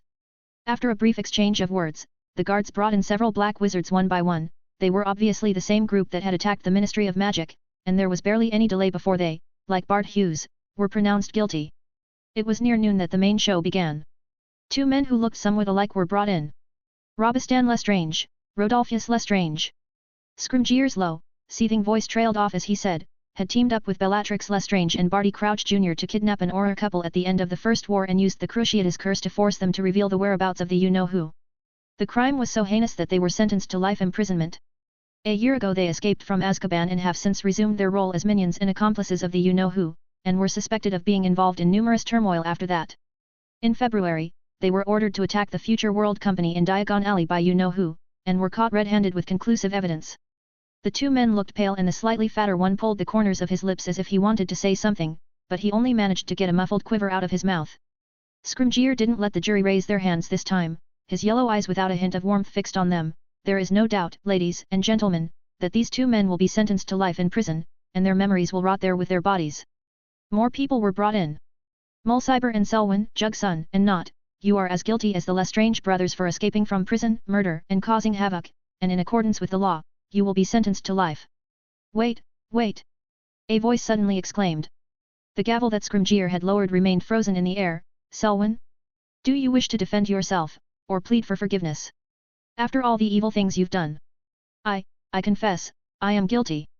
Selwyn licked his lips and stammered, but I hope the jury will give me another chance. I know some more names. The tall man next to him suddenly rushed towards him. You scumbag! Guards! Pull him back! Pull Jugsun aside! Scrimgeour growled loudly. Selwyn cowered in his chair as he said shrilly, I am willing to testify. Selwyn! Jugsun yelled as he struggled, how dare you betray the Dark Lord? Do you think this will be the end? We are just going to be locked up for a while. He's still out there. Still out there. Take them away. Take them away. Scrimgeour yelled. The guards did as they were told, and finally, Selwyn was left alone. What do you have to say for yourself? Scrimgeour coldly asked. Selwyn looked pale, and it became clear that Jugsun's threat before he left had some effect, and he asked, holding his breath, you will protect me, won't you? That depends on the weight of your testimony. Ms. Bones stated sternly, we have far more information than you can imagine. Selwyn pursed his lips and said, I understand. I know a person, Umbridge, Dolores Umbridge. She was arrested on the same day as you and is currently undergoing treatment. And we also know that you were the one who introduced her to the you-know-who. Selwyn's eyes widened and his body lurched. No, not possible. Not possible. Scrimgeour said sternly, we have solid evidence. You approached her as a relative and promised her the position of Minister of Magic. Impossible. Selwyn panicked, his gaze constantly shifting, how could you possibly know that? A knowing look dawned in his eyes, I know, you must have another undercover agent. Who is he? There was a lot of murmuring, and they including the journalists and observers looked at Ms. Bones and Scrimgeour like sharks who had caught the scent of blood, but there were no mood swings on either of their faces. But the conversation managed to get the attention of those all present. Had the Ministry of Magic truly planted a spy covertly a long time ago? And who could it be? At last, Felix thought to himself. Scrimgeour did not answer him and the trial continued. I know two more. Selwyn said through clenched teeth, Avery. Avery is a Death Eater, and his nephew Chesterton is also one. They've been arrested, and if that's all you know. Wait. Selwyn's eyes struggled, he knew quite a few more, but he had to come up with a name that carried a certain amount of weight now and nail it down. Snape. Severus Snape. He is not part of the discussion, Albus Dumbledore had vouched for him. No, you've been tricked by him, I promise. Promise? On what? On your word of honor. The corners of Scrimgeour's lips rose up in sarcasm and scorn. Selwyn wore a look of despair. In his mind, Snape is absolutely a true Death Eater because Snape had managed to gain the Dark Lord's trust in spite of having a great amount of suspicion on himself. That pretty much meant one thing, he is more trustworthy than any other Death Eater. Only a Death Eater knows how terrifying the Dark Lord really is, and Selwyn would never have betrayed the Dark Lord if he hadn't repeatedly demonstrated his ruthlessness towards his underlings. He stared at Scrimgeour, thinking he is nothing but an utter fool. But there was no way around it, but he still had another card in his hand that could help him. Malfoy. Lucius Malfoy. He's a Death Eater too. He shouted out recklessly. Scrimgeour's yellow eyes held a mixture of disgust and contempt. With a sneer, he said, You're out of luck. Someone else also vouched for him, this time it is Mr. Felix Happ. The people in the room looked over at Felix, who looked back calmly. The expression on Selwyn's face shifted between shock, dumbfounded and incredulous, so it turned out like this. He shouted out of his lungs, he's the spy. It all makes sense, the Ministry of Magic is very confident about their source of information, which means that the spy in question stands in sufficiently high rank among the Death Eaters. A list of names flashed through his mind, but he never could have imagined that this man would be Malfoy. Not just him, but the vast majority of people in the room hadn't expected it. The invited journalists' hearts pounded with excitement. Rita Skeeter's eyes glowed and her quill danced in a trail of strokes. Big news, absolutely big news. First, the head of the Malfoy family was conclusively proven to be a Death Eater, and then the tables were turned, he was actually a spy. And this spy was most likely arranged by Felix Happ, head Malfoy, who called the shots in the wizarding community, worked as a spy. Skeeter was trembling with excitement at the thought of the implications behind it. The you-know-who would definitely be pissed off. She thought as she wrote. Number Andrew Sully. Read 50 days or 100 chapters in advance on Patreon. Just TL rant, so skip it. 2,946 words chapter, just 60 more words it would have been a 2-in-1 chapter. TT. Happy reading. 585, chapter 585 moving, 2-in-1. The first day's trial was finally over. All Wisengamot juries and other wizards walked out in a row. Seriously, Dumbledore, Professor Marchbanks asked him earnestly as Dumbledore assisted her climb up the steps, are you sure you really don't need to go to St. Mungo's to recuperate for a while? Thanks for your concern, Griselda, I will give it some thought. Dumbledore nodded, but it will have to wait until we are done with this busy time, and then I will take a nice long holiday. In the main lobby of the Ministry of Magic, a large group of journalists had been waiting there from very early and looking around with rapt attention. These people had not been invited, so they simply stood blocking at the entrance, and there were even a number of overseas journalists waiting there. Let's go over there. Ms. Bones said. Felix and Dumbledore are absolutely indispensable for this press meeting, since they are the only two wizards in the current wizarding world that can stand their ground against Voldemort head-on, and their presence will reassure the public. After a few steps forward, they got surrounded by journalists, the white light of the flash and the click of the shutter reverberated through the room. All kinds of questions were thrown at them. Ms. Bones, how did the first day of the trial went on? It went well. Did the foreign observers interfere with any of the trial's verdicts? Was there any compromise needed to be made? The verdict of the trial was absolutely fair. Some people focused their attention on Dumbledore. Professor Dumbledore, can you share your opinion as a supreme mugwump of the International Confederation of Wizards? A journalist dressed in foreign clothing asked, has the you-know-who discarded his hold on Britain? How do you plan to confront him after the disastrous defeat of multiple Ministry of Magic assembled Auror squads? As he spoke, the journalists who had been invited to the trial came out, carrying many more unanswered questions in their minds as they aimed their tongues at Felix. Mr. Happ, can you talk about your relationship with the Malfoys? When was your friendship established? The heir to the Shafik family has returned home on a low profile, and it is said that he had some conflicts with you in his youth. Is Lucius Malfoy really an undercover agent? Further away from the crowd, Moody muttered, or it could be a ruse that they made to get Lucius off the hook. If that's the case, I'd say it's a clever trick. Felix selectively answered a few questions, highlighting his friendship with Lucius Malfoy and sharply refuting the dark coercion argument of some unscrupulous journalists. He then fixed his gaze on Rita Skeeter for a moment. Lucius and I have a good personal relationship, he's a big client of mine. Yes, he has always been generous in that respect. Once I had noticed that something was on his mind and tried to open him up, and that's when he confided to me that he regretted very much what he had done. After the interview, Dumbledore returned to school. Felix, on the other hand, stayed behind. He and Ms. Bones went to the minister's office and Bones winked at him. They're still in there. Felix nodded and pushed the door in. There are two people sitting on the couch, Lucius Malfoy and Narcissa Malfoy. They turned their heads nervously at the sound of movement at the door, and when they saw who it was, Lucius bolted up from the couch. It was a long wait, you two. There was a delay after the trial. Felix said briskly. Did I? Lucius' mouth quivered for a good half-second before he finally threw out a dry half-word. Felix nodded wordlessly and Lucius slumped back into a sitting position, clearly very disappointed. Narcissa clutched her husband's hand and said sternly to him, "We knew this day would come, it was a public trial after all. You should be glad you quit early. Thanks to Mr. Happ." She looked up at Felix, who smiled at her. He raised his finger and lit the wood in the fireplace, then walked over to the fireplace and grabbed a handful of fluo powder and threw it in, and in an instant, the fire turned green. Amelia has linked the two fireplaces together for the time being, so who's going in first? Lucius swallowed, and stepped into the fireplace, saying in a loud voice, "Malfoy Manor, the drawing room." There was a flash of green light, and he disappeared into the fireplace. "Mrs. Malfoy, it's your turn." Narcissa stood before the fireplace, as an emerald green light from the flame crept up her pale cheeks, while she looked deeply at Felix. "Mr. Happ, Draco is left in your hands, you will keep him safe, won't you?" "You have my word on that, ma'am," Felix stated seriously.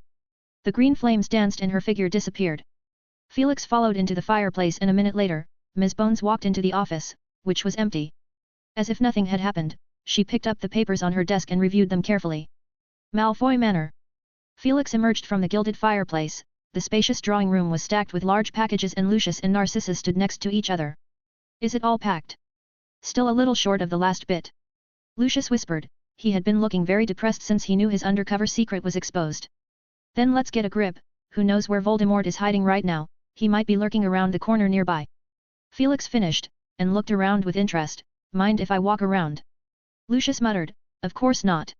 So Felix walked around Malfoy Manor. Everything in the place was exquisitely decorated, only it was empty and not a single soul in sight. He guessed that all the servants had been dismissed, and after about half an hour he returned to the drawing room, with a picture frame in his hand. "Found it in one of the rooms, you may have accidentally left it behind?" Felix asked. Lucius stared at the picture in the frame, not moving, with a look of disgust on his face. Narcissa glanced at her husband and came over to take the frame as she explained in a low voice, "It's my sister. We haven't had any contact with her since. I know." Felix said, "Voldemort is bringing her around with him."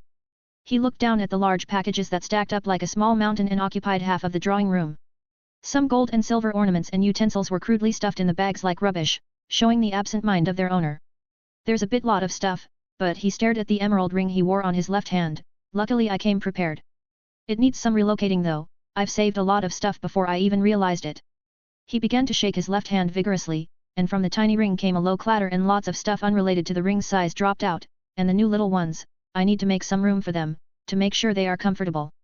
"Well, there you go." Felix reached out and stowed the wooden crates, packages, dragon hide purses, and velvet cloth bags on the floor, one by one, and soon the floor was emptied. Lucius and Narcissa took one last look at their home.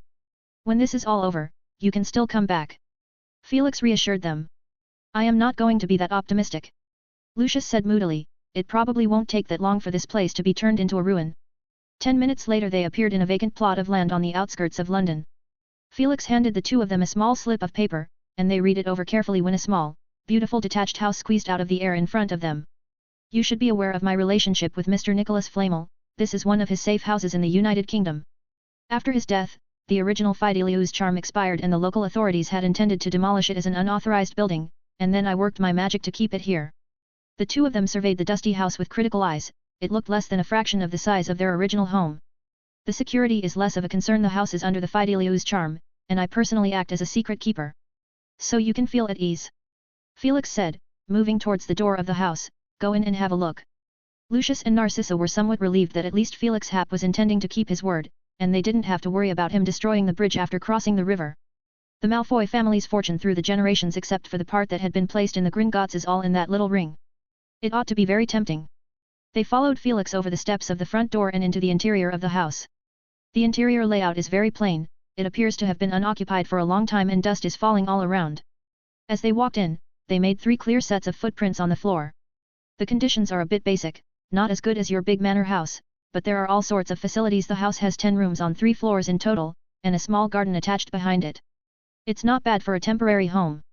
I'll also come by regularly and deliver some supplies, and if you want some change of scenery, there's a muggle shop a few hundred meters away, but you'll have to use paper money. With a casual wave of Felix's hand, the dust in the living room instantly disappeared, and he pulled back the curtains to let the sunlight in, making it look a lot more pleasant to the eyes. Clatter, clatter, clatter. The luggage spurted out of Felix's hands like a tidal wave, flooding the entire living room in the blink of an eye, with half of Lucius and Narcissa's bodies buried in it. They crawled out with difficulty and stood on a rickety, slender-legged table, staring at the mountain of luggage that nearly matched the table's height in disbelief. "Do you need me to bring Draco here during the holidays?" Felix asked in a gentle tone. "No, no need," Narcissa said, "just let him stay at school." She pulled a thick, crumpled letter out of her pocket. "Mr. Happ, pass it to him for me." Felix took it and put it away in his pocket. "Well then, you two, I'm sure you must have plenty to talk about, so I won't be staying any more." He nodded at the pair and turned to walk out of the house. At that moment, there was a banging sound heard in the background, and he turned back to see Lucius Malfoy following him from behind. "Is there anything else?" I have a few questions that I need to ask," Lucius said, under his breath. "Go ahead." Lucius stared at him, hesitating for a few moments before asking, "I can't just figure it out in your current position. You could have convinced the Ministry of Magic to postpone the trial, or to keep it confidential at worst. You could have kept my undercover identity hidden by some private means. You're not a man who will abide by the rules. Mr. Happ, you have the means to conceal my identity, but you didn't do anything to get it under wraps till the end." Felix looked at him and said, "Because there was no need. At this point, there's very little you can do to make a difference." Malfoy was startled, almost expecting Felix to raise his wand and cast a killing curse in the next second, and froze for a few moments before he realized that the man in front of him is not the Dark Lord. He calmed down and mulled it over in his mind for a moment before a thought suddenly dawned on him. He asked tentatively, "The Dark Lord's forces have been greatly diminished, with less than a tenth of the Death Eater Corps members remaining, so to speak. Do you think he would suspect that there is a spy within and that I am in danger of being exposed if I stayed any longer?" "There is that reason," Felix said slowly, "and well, we also need to be considerate of him, don't you think? Allow him to make excuses for his failures and set up another target, so he doesn't turn his suspicions on anyone else." Clearly, Lucius Malfoy was that target, and he was unpleasantly aware of it himself, and for a moment he glared, but Felix didn't have much of a psychological burden. Lucius's occlumency was barely enough in his opinion, and the time was right for him to get out of it and escape the vortex of black and white. Lucius' grey eyes showed a mixture of shock and disbelief. "I see. It's not me who you are trying to protect. No, I should say it's not just me." He hissed a cold breath, the wet early April air clotting his guts together as he whispered in a faint voice, "You are trying to protect the real spy." Felix blinked and made no comment in response. Lucius Malfoy's guess was close to the truth. By now, all the stages were set and there wasn't much drama left for unrelated characters such as the Death Eaters. Neither Felix's side nor Voldemort took them seriously anymore. The only person left who could still be involved, or even play a significant role in it, was Severus, and so his safety became the biggest concern. Had Snape really managed to deceive Voldemort? Felix wasn't sure. All he knew was that the last time Voldemort had gambled his full power and lost, so Voldemort would have reflected on that if he had even a fraction of a brain. Suspicion of a spy was a threshold that couldn't be bypassed, not to mention the possibility of putting the blame on someone else to make him look like less of a loser. When Voldemort turned his suspicions on his remaining men, Lucius was the first to escape proving that he is a spy, while Snape, whom he had nailed into the heart of Hogwarts and the Order of the Phoenix with his own hands, would be safe. The most important thing about Snape, apart from his superb acting skills, is that he is vital to Voldemort's plan, so vital that he is irreplaceable, just like that Bellatrix. At this point, it becomes necessary to dispel Voldemort's doubts even if only partially or to divert attention. Ideally, Voldemort would hate Lucius with a passion, and Severus' days would become better, and together with delivering important information about their side would decrease Voldemort's doubts about him as well as increase his trust in him. Felix didn't have to do anything now. He had already done enough before. Those in the Wisengamot would naturally assess the situation on both sides before giving the verdict, and it would not be surprising to see a weak-minded individual to jump out and surrender, even Felix thought about arranging one himself. He just didn't expect that he would be lucky enough to run into Selwyn on the very first day of the trial. I almost forgot something, Felix spoke up after a long pause, please extend your hand to me, Lucius. Lucius held out his right hand in bewilderment, is this some kind of farewell gesture to him? No, the other one. Felix said. Lucius' body trembled, he knew what would be coming next. He held up his left hand shakily and used his other hand to lift the sleeve, revealing the tattoo-like pattern of the dark mark inside. This might hurt a bit. Felix said, grabbing his arm as he said so. Thick black smoke rose from Lucius's arm, when Felix's palm had made contact with the dark mark, and the skin became so scalding hot and burning that Lucius' expression showed a look of agony, as he let out an involuntary whimper that sounded like ho-ho. Bear with it, Lucius, there is Voldemort's magic hidden in the dark mark, so we must make sure that there is no trace of it left. A few minutes later, Felix twisted a strand of dark, evil magic in his hand and carefully gathered it up. With the addition of the hall from Malfoy Manor, his purpose this time had all been completed. Narcissa, who was standing at the door, quietly put her wand away and came over to help her husband up. The two of them stared at the scalded skin on his left arm. The skull mark had completely disappeared. Thanks, thank you. Lucius said through clenched teeth. You're welcome. As of today, you're no longer a Death Eater. Felix said. After returning to the school from the safe house, he handed the letter to Draco. Your parents are safe now, they've been moved to a safe house, you know what safe house means, right? Felix said without losing his gentleness, they want you to stay at school for the holidays, read the rest by yourself, your mother has written a lot. Draco took the crumpled, thick envelope. When the newspaper comes out tomorrow, you may have to bear some comments, and even all your friendships will be tested. Are you still friends with Crabbe and Goyle? Oh, well. I'm sure you can handle it. If there's something you can't figure out, I'll be happy to answer it, or you can find Professor Snape. He thought for a moment, but had nothing more to add. Well, that's it, go ahead. Number Andrew Sully. Read 50 days or 100 chapters in advance on Patreon. 586, Chapter 586. The fermentation of the incident, 2 in 1. When Felix returned to his office, he was surprised to see a line of owls standing in front of the window. Oh, well, Easter, I forgot to leave the window open. He said as an afterthought. He opened the window and Valen, fresh out of his silver pocket watch, looked in novelty at the rush of owls that came streaming in, circling the office, and one by one dropping packages at their feet like bombers, all the while tittering and hooting in indignation that they had spent most of the day waiting. Valen climbed up along Felix's legs to his shoulders and looked down at the parcels on the floor. Felix remembered the Easter candy eggs he had received last year and hadn't been able to finish them throughout the year. But anyway, the whole thing of receiving a present is still itself something to be happy about. Besides, he got to play exploding snap cards with Valen, in which the winner could unwrap one present for each win. When he appeared at the Great Hall early the next morning, he was not surprised to see the students leafing through their newspapers and talking about it. Malfoy, a student whispered, exchanging glances with one another. He looked around but didn't spot Draco, so he sat down and began to eat his breakfast. He still needed to make it to the Ministry of Magic later to continue the trial. The whole process would go on until the end of the Easter holidays, and Felix was suddenly tempted to skip his work. But he couldn't think of an excuse until he had eaten the last piece of potato. The skiving snack box that Fred and George had developed was not effective on him, so he couldn't bring himself to open his mouth to ask for sick leave. In the end, he went to the Ministry of Magic on time. On the other side. Unbelievable, I still can't comprehend. Harry lowered his head and pretended to be working on a difficult piece of steak when Ron and Hermione came over and heard him whisper, how could Malfoy possibly be a spy working for Professor? He looked up at the Slytherin table, where Draco was expressionlessly stabbing an apple pie with his fork, and the Slytherin student nearest him was sitting 2 seats away. It's Pansy Parkinson, Hermione whispered as she looked over, she doesn't seem to have figured out what to do with this complicated relationship. She had read it correctly. When Draco's eyes looked over, Pansy immediately turned her head to talk to the Millicent next to her. Oh? That must have hurt like hell, though I was shocked too. Ron said, his tangled expression was more than sufficient to prove he was telling the truth. I almost thought it was April Fool's Day, but Fred and George's birthdays passed a couple of days ago, and I'm kind of regretting giving them funny hats. He said with meat in his mouth, it cost me a total of 5 galleons. What's that? Harry asked curiously. You mean funny hats? Ron introduced it to him with gusto, Zunko's new product. I saw the flyer in the pages between Fred's book the other day.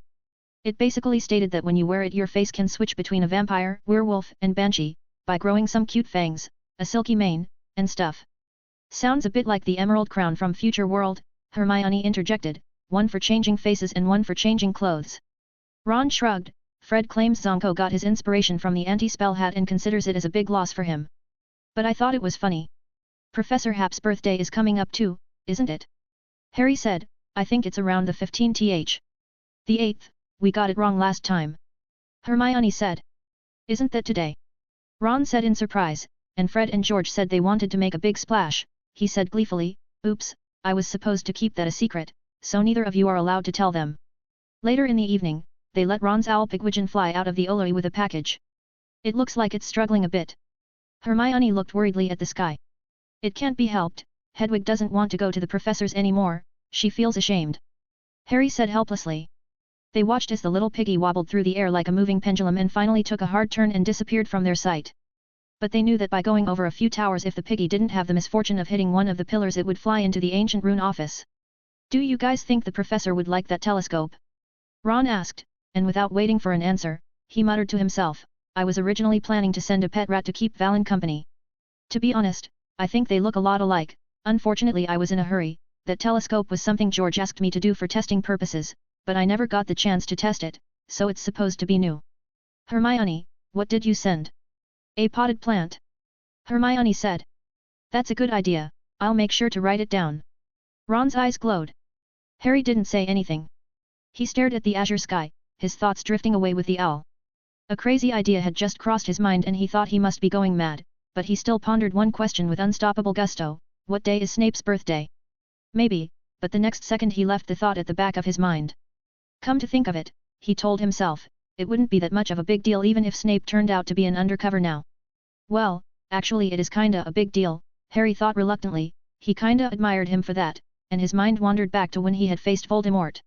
He wasn't afraid of Voldemort, but let him calmly play house and get close. To Voldemort, Harry's goosebumps were rising. He hadn't seen Snape in the graveyard, maybe he was hiding among them, or had arrived late.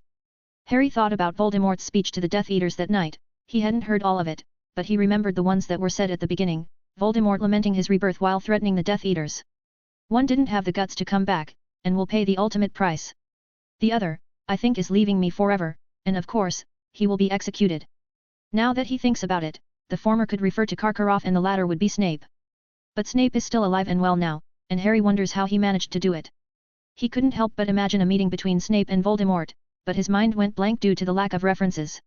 As far as he could remember, Snape was either lecturing and trolling the students in class in his characteristic slow, drawn-out voice, or suddenly appearing from behind, taunting and showing the other students in an unabashedly gloating tone how badly Harry had brewed the potion that begged him to score low, but Harry didn't think Snape would use either of these two attitudes towards Voldemort. Probably just like the rest of the Death Eaters, Harry thought to himself, sickening at the thought of the group of Death Eaters groveling on their knees before Voldemort. Well, he would prefer Snape to be a bit tougher. As they exited the Oloi, they couldn't help but talk about the Malfoys again. Ron mentioned Draco Malfoy's grandfather. Well, he was a powerful man. Was he a Death Eater too? Harry asked. No one knows, Ron said, but then he lowered his voice and said cryptically, my dad said he might have been one of the you-know-who's first patrons. He seemed pleased to see Harry and Hermione's mouths open wide. But he's never been caught in the act and has died in a respectable position. Ron added, compared to him, his son seems less intelligent, I mean Lucius Malfoy. Harry grinned in amusement.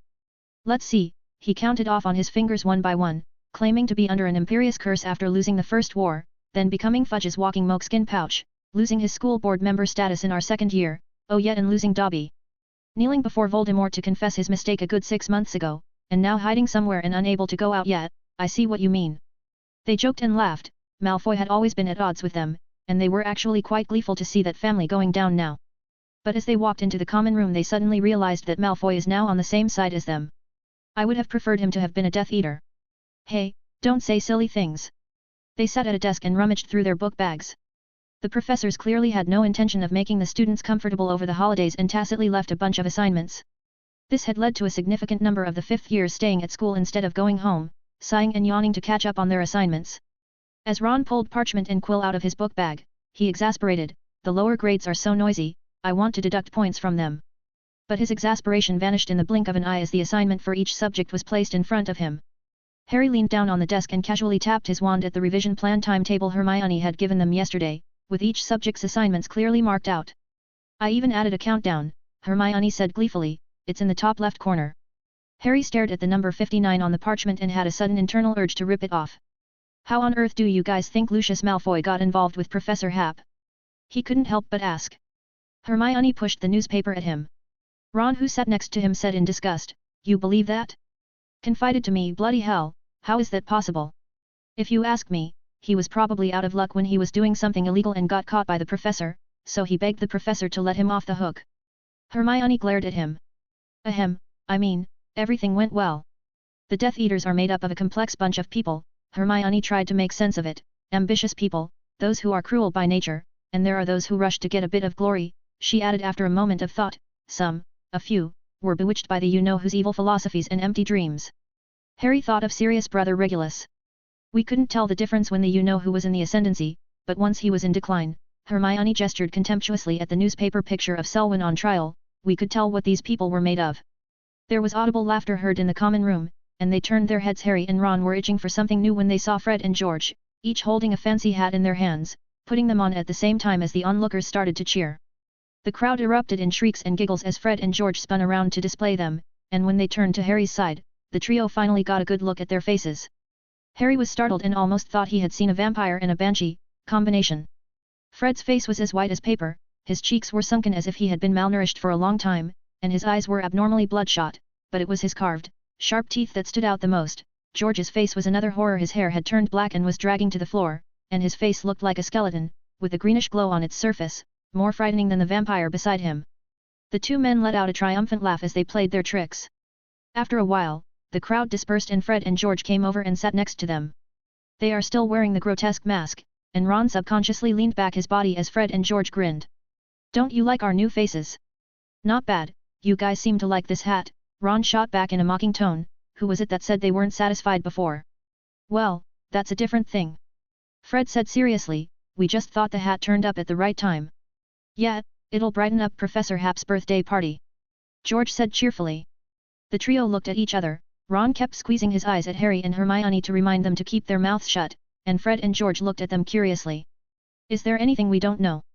"Nah, not really," Ron said, changing the subject stiffly. "Did you hear, there's a statement in New Solutions to Rune, saying that they're planning to prepare an annual Ancient Runes edition and that everyone is welcome to contribute." "That's a big deal," Fred said happily, taking off his hat. His sharp teeth and pale sunken cheeks disappeared. "Which section are you guys planning to enter?" "What about you guys?" Harry asked alertly.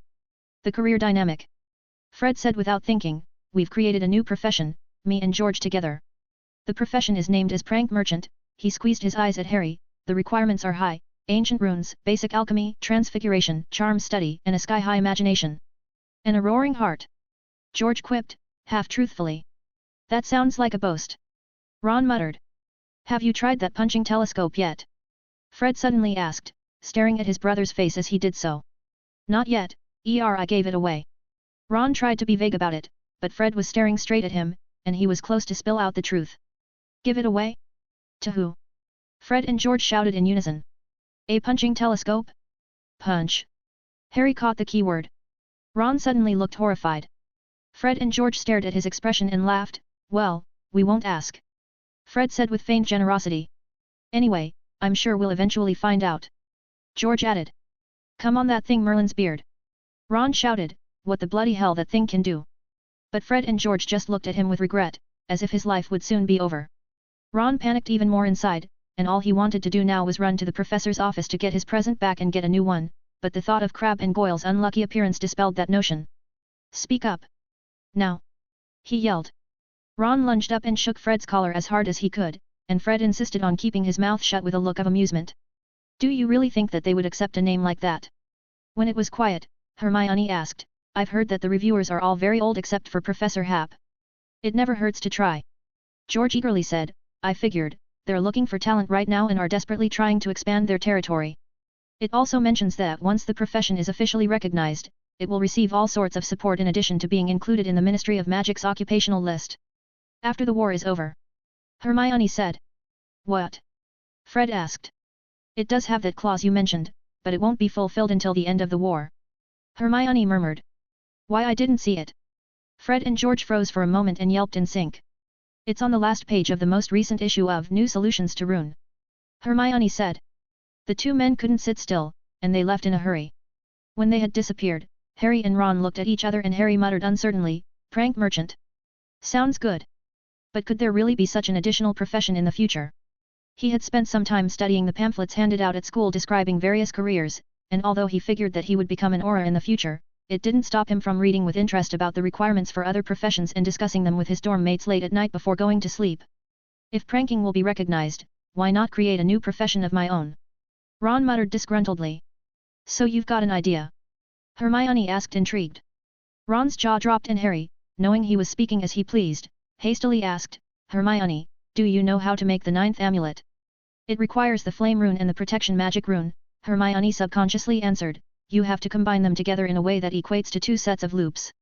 When they work at the same time, they will absorb the flames around them and release them in one burst. That doesn't sound like it would be very useful. Harry said, many spells will do something similar. You could give it to a little kid, Hermione said, and it will work pretty well if you plan to research flame magic. Even when facing a fiend fire, it can buy you a second or two although it will break after one use. They began to work on their assignments, and it wasn't long before Harry began to get sleepy. He steeled himself to stare at his history of magic textbook. The Ilfracombe incident. Ilfracombe, was that a name of a person or a place? Never mind, what the hell, Harry yawned and copied the name down on his parchment. His thoughts began to wander, already thinking about the evening party with Sirius, and Creaker, wondering if Sirius was used to being in the kitchen. Meanwhile, Felix was sitting dully on a bench in the courtroom, staring at a dark wizard with skin so dark it mirrored the dim light. Where did Voldemort find all these people? The words that Lucius had said yesterday were playing around in his head and made Felix want to make a trip to Malfoy Manor to see if it was burnt to the ground. It would at least prove that Voldemort had read the papers and was pissed off enough. Bang! The gavel fell heavily. Papas Tasso Buwaska van Braun Papadopoulos Malafi Miguel Alves, guilty as charged. Number Andrew Sully. Read 50 days or 100 chapters in advance on Patreon. 587, Chapter 587 The Twins in Trouble. As the Easter holidays passed, Felix had to appear in the solemn courtroom every day, watching as strange dark wizards underwent their trials, and it was like winning a lottery when a familiar face appeared.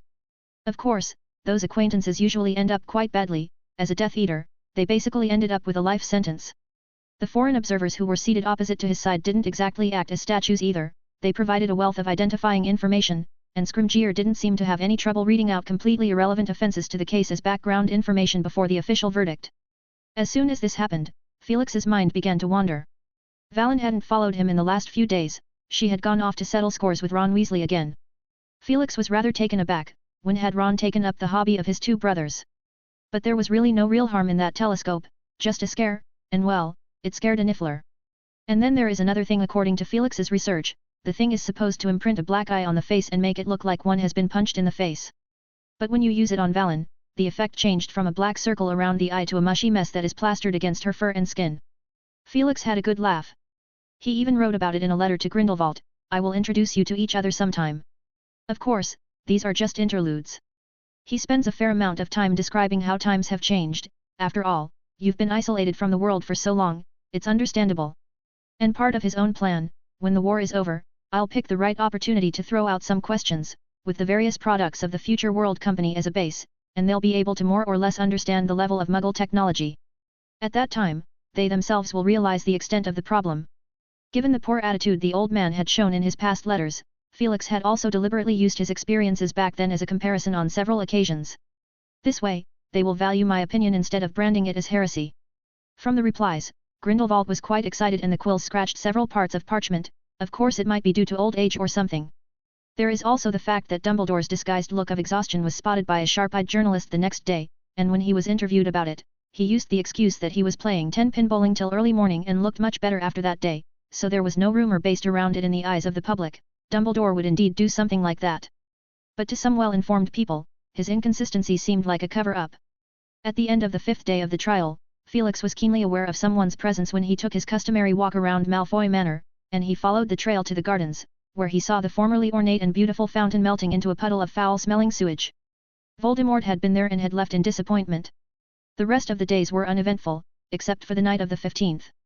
Without warning, the Weasley twins threw a fireworks display on the premises, bringing out 20 different types of fireworks at once and setting them off over the castle. Felix, Valen, Sirius, and Flitwick were all together playing cards when there was a sudden loud bang from outside and Flitwick, who was seriously thinking about how to play his cards, fell out of his chair. Summon the blast ended screwed into the game, oh my. What's happening outside? Flitwick got up from the floor, and was startled. Did he just see a dragon flying past the window just now? Felix looked out the window in silence as a familiar wheeled firework flew past the balcony. He recalled briefly that it has appeared in the eye of some green skull over Hogwarts not too long ago. There were shouts of excitement heard from the castle below. They went to the balcony and looked down. At the foot of the castle was a circle of people, and in the center of the crowd, Fred was holding a very exaggerated rocket-shaped firework, and George held up his wand and cautiously moved closer. It's dangerous, we haven't tried it a few times. He motioned for everyone to spread out a bit. From past experience, the group obediently followed their good advice and retreated a few dozen feet away in the blink of an eye. This thing isn't going to blow up, is it? Hermione looked worried. Don't worry, they know what they are doing in their minds. Ron said cheerfully. From the tip of George's wand, a small orange flame burst out and inched closer to the firework. Careful not to burn my hand, Fred called out because it was obvious that George's eyes were looking elsewhere, and he followed his gaze up to meet those of Professors Hap, Professor Black, and Professor Flitwick. Fred grinned sheepishly. Bang! A loud explosion sent up layers of air and smoke and the two men tumbled out in disarray. Failed. George said disappointedly as he sat on the ground. I don't think so. Fred, who was lying on the ground, looked up at the sky and raised one arm, which acted like a fuse, as the choking and coughing audience looked up at the sky in unison, following the gesture. The massive firework shot straight up into the sky, barely visible in the darkness, only a glowing tail could be dimly seen, and after a dozen seconds or so, the black velvet-like curtain exploded with an explosion of brilliant colors, and the night became alive with countless more bright, shining stars, which fell from high above like a shower of meteors, and then settled in midair in a brilliantly colored design. On the balcony, Felix's face looked expressionless, but the movement of his hands gave away his mood as he stared at the huge half-figure made of fireworks in mid-air, the man with a face similar to his smiling broadly and giving a thumbs up. A suppressed intake of breath was heard from the ground below. Oh my god, Hermione was speechless with shock. Everyone nearby looked on in amazement at the spectacle. 3 or 5 fireworks in the shape of blast-ended screws crawled above the schoolyard, and one in the shape of a flying broom trailed a long banner that spelled out the letters, May Professor Hap live. Bang! Felix held up his wand and made it explode out in the air. Not too far away, Dumbledore pushed open his office window, the blue eyes behind his semi-circular lenses curving in an arc as he surveyed the figure high above his head with interest, then looked back down at the bustling ground. Even Fawkes poked his head out, watching with fascination as the dragon-shaped fireworks spun in mid-air while spewing out red and green sparks. Dumbledore even waved at Felix through the window. At that moment, Professor McGonagall trotted over from the castle, looking at the mess with a shocked expression. It was unclear what the twins had said to Professor McGonagall, as she didn't deal with the variety of fireworks flying wildly above Hogwarts and seemed to acquiesce to it all before returning to the castle with both Fred and George by the ears in each hand. It's actually quite pretty, Sirius said with a smirk when Felix turned his head. He considered it as retribution the night before Valentine's Day. Felix had dragged him to test a transfiguration spell and afterward told him with an apologetic face that the spell couldn't be lifted for a while. Turn my nose back on. Sirius yelled with a pig's nose, and at the end of the day, he was forced to wear a large mask and refused to take it off when he met with Amelia. When Felix saw the twins again, it was in Professor McGonagall's office. The two were quietly receiving a lecture with their heads down and their eyelids drooping, looking downcast. But when they saw Felix walk in, they immediately looked up in surprise and gave him a wink. It seemed to ask, "Are you satisfied, Professor?" Breaking school rules, intimidating students, Professor McGonagall said with a grumble of exasperation. They are having a good time. Fred shouted accusingly, and the background noises of the bustle outside seemed to validate what he was saying. Professor McGonagall's chest puffed out, making fun of Professor. We were trying to give the professor a birthday surprise. George shouted. Yet. Fred kept nodding his head. They had a lot of experience in breaking school rules, and they had already discussed every big and small consequence, even detention. Minerva, Felix called out softly.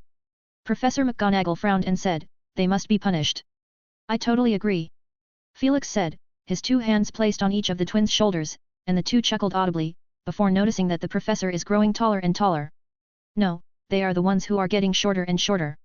By the end of the process, Felix looked like a great demon bent over with a terrible grin, holding shrinking twins in his hands. Oh, Felix! Professor McGonagall exclaimed in surprise, we never advocate corporal punishment against our students. Don't worry, it's not corporal punishment. Felix said as he took the opportunity to shake the 2 little men, who are only a foot tall, as hard as he could, making them dizzy. He raised his both hands in the air and said menacingly, I heard you guys have been wanting to make memorable memories before you graduate. Well, I just got the right thing to satisfy that. Professor, the shrunken Fred said dryly, are you saying you don't think the show is memorable enough, we will consider your opinion. Felix grinned in irritation and shoved them into the large pockets of his robe as the two men struggled. Ouch, it's too dark in there. One of them complained and tenaciously tried to poke his head out, which was coldly pressed back by Felix's backhand. I'll teach them well, don't worry, it's just a normal punishment, he said to a stunned Professor McGonagall. On the way back, Felix deliberately climbed up and down, swaying his pockets back and forth, and it took him twice as long as normal to get back to his office. When he pushed the door open, he could still see part of the firework with some semblance to him through the window. That thumbs up and Felix looked pissed off. You guys have a lot of time on your hands, have you finished your assignments? He grabbed the dazed pair from his pockets and shoved them at the opening of 2 empty ink bottles. Done. One of them said dazedly. Good. Felix said wistfully, I heard your club is doing well with a lot of people joining. Fred, who had just pulled his arse out of the ink bottle, didn't realize the approaching danger and slowly said, yeah, it was pretty productive. George gave him a hard shove, and he sat back down again. Ouch, Fred waved his arms. Swear to defend school rules club? Sounds good, but you'll have to take the lead. Felix said vaguely and turned to leave. What's Professor going to do? George asked uneasily. Who knows?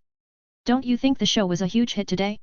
Even now, the show's still going on, Fred said cheerfully. Valen jumped from the other side of the table and looked at them for a moment, before shaking her head. Why do I get the impression that Valen is pitying us? George asked. Bang, bang. 2 quills that stood above their eye level fell on the table and George jumped in shock and looked up to see a dozen sheets of parchment like blankets flying over, and they hurriedly jumped out of the way. The punishment will be copying the school rules. Felix's distant voice said, no changing back until you've copied them. As it proved, he had guessed wrong.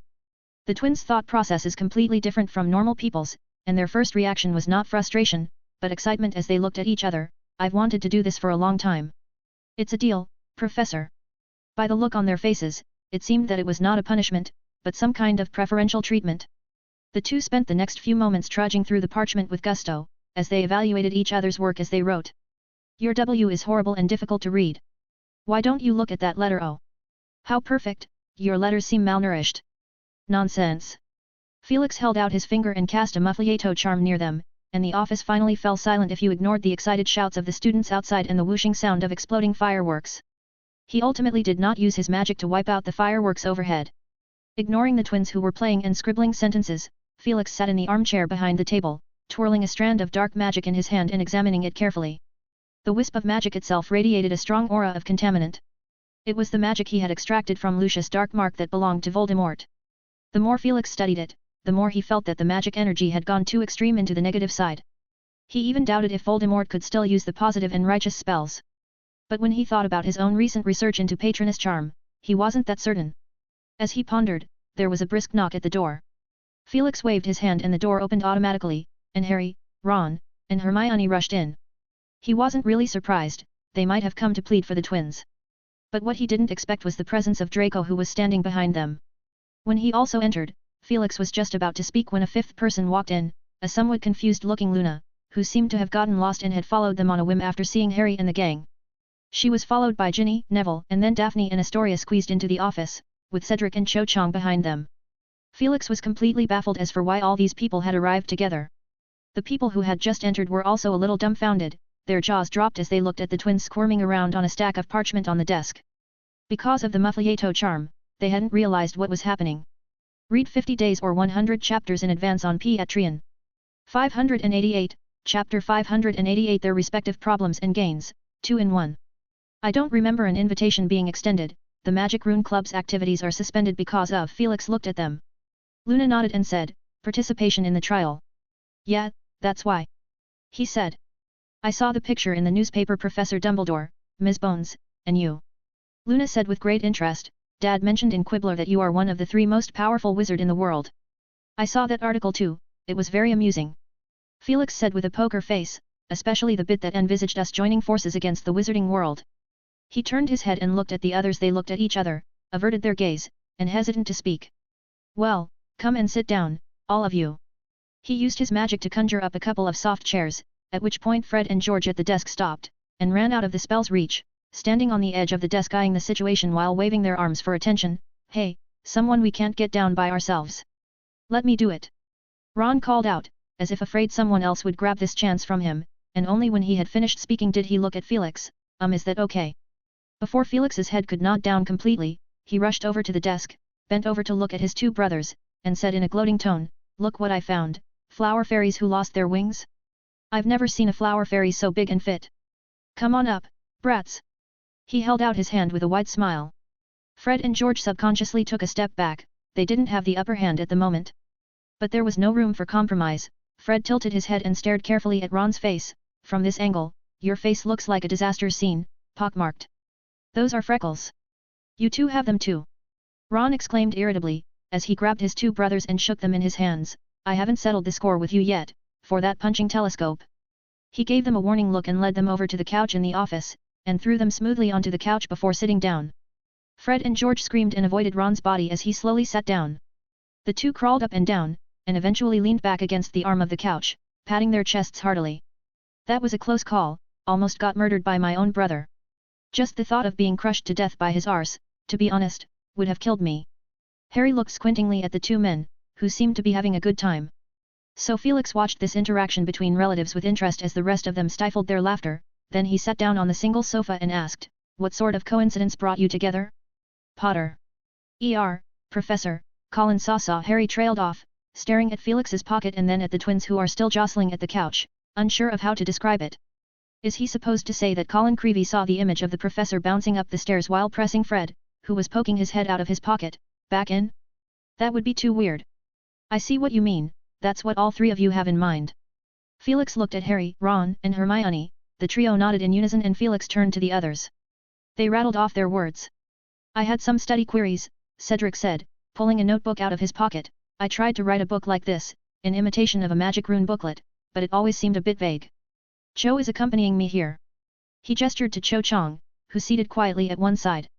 Felix nodded his head in approval, then averted his gaze slightly. "I'm not doing anything, just stopped by." Draco slowly mumbled. "I do have something to ask you, some questions regarding the academy." Felix said vaguely, "Stay behind for a while." Draco nodded hesitantly. Finally, it was the Green Grass sisters' turn. Daphne hesitated to speak, when her sister reached out and pointed at Draco. "We followed him, he's been so alone and secretive lately, we wondered what he was doing." Draco gave her a stern look.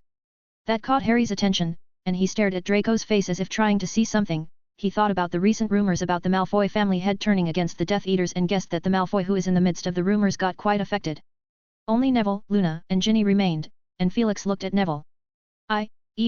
Neville opened his mouth nervously, seemingly uncomfortable with so many people around him, causing Felix to think he was about to say something embarrassing, so he said tentatively, "We can talk alone."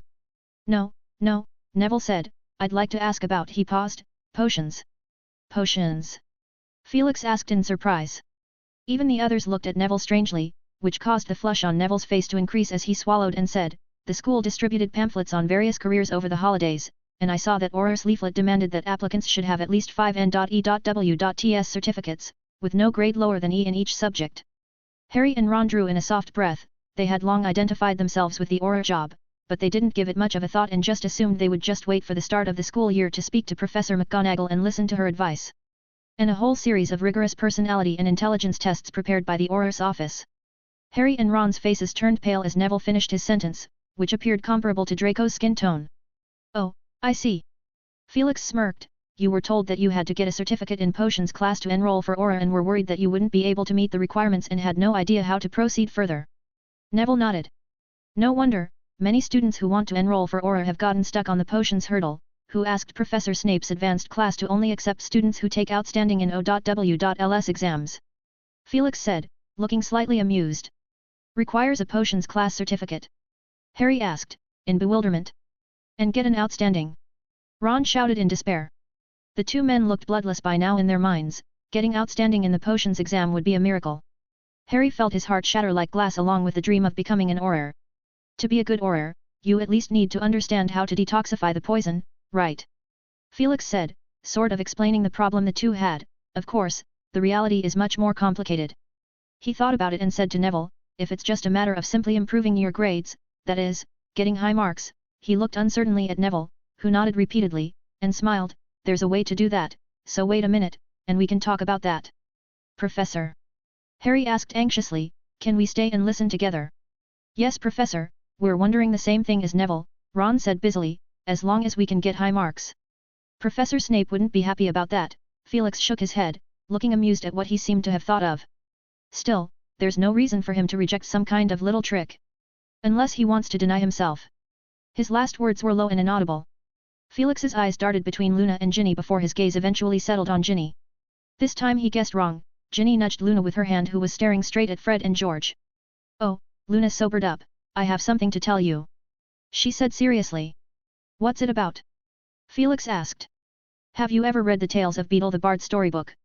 Luna asked. Her eyes suddenly became very bright, unlike her usual dazed appearance. "There's the tale of the three brothers in there that mentions death and his three creations." Harry, Ron, and Hermione exchanged cautious glances. "I know what you are going to say." Felix interrupted her and Luna blinked, a little puzzled, but she didn't press on. Instead, she looked at him expectantly, which gave Felix a huge headache. Trouble seemed to be catching up with him, and he hadn't expected Luna to bring up this part of the story. Where did she find out about it again? "The rumors about me possessing the Elder Wand were false, and I think I've proved it," Felix said briefly. "The cost of a dozen lives, and an open battle with Voldemort, made all the hidden covetousness to fade away." Of course, it hadn't disappeared all at once. Felix had spent the next few months rummaging through the Marauders map when he had nothing better to do, and redeemed bounties on people who were suspiciously moving around. "I'm talking about the other thing," Luna said softly, "the Resurrection Stone." Felix frowned. "Miss Lovegood." "I performed divination with Forenza," Luna said quickly as she looked at him, and he said from the results that what I longed for seemed close enough to pass by. Felix was silent for a moment. What was it? The Resurrection Stone? Did she mean the Resurrection Stone was in the school? It couldn't be in one of her roommate's book bag, could it? And he reckoned that Forenza might not have meant pass by in the same way that Luna understood it. "Okay," he said, "you guys have really brought me many surprises." He stood up and looked around. "That's a lot of questions, let's tackle them one by one. It just so happens that I have something I need your help with too. Luna, you come here first." He and Luna walked to the other end of the office and talked quietly about it. The result of the talk surprised him a little. For the first time, he had heard about the Deathly Hallows, the legend in which the three creations of death that are mentioned in fairy tales are brought together and treated as one. And it had a special significance, that is, mastering the three sacred artifacts would make you the master of death. All that Felix knew about them was that the Elder Wand is real and right now it is wielded by Dumbledore. Have you ever considered that it is merely an aphorism-like legend? That even if they were real, they might just simply be three powerful magical artifacts that have been interspersed and forcefully linked together by later generations. But Luna offered a basis for the truth. The Elder Wand. Luna drew a vertical line in his hand. The Resurrection Stone. She added a circle under the vertical line. The Invisibility Cloak. She finally drew a triangle outside the vertical line which wrapped the first two together to form a complete and elaborate pattern. Felix stared at his hand, which, if he had read it correctly, seemed to be the logo of another person. Just like his Ouroboros, at one point it was synonymous with the man. "Grindelwald?" he asked gently. "You know him too?" Luna asked curiously. "Papa said that this symbol was indeed misunderstood by many, but the truth is that it did not belong to him. Grindelwald only borrowed it, and its true originators were the three Peverell brothers." "The three Peverell brothers?" "Three brothers. Antioch, Cadmus, and Ignotus, who were the original possessors of the Deathly Hallows," Luna said with great certainty, but Felix reckoned she was just paraphrasing her father. "This symbol is still on the tombstone of Ignotus, in the Godric's Hollow. Papa took me to see it.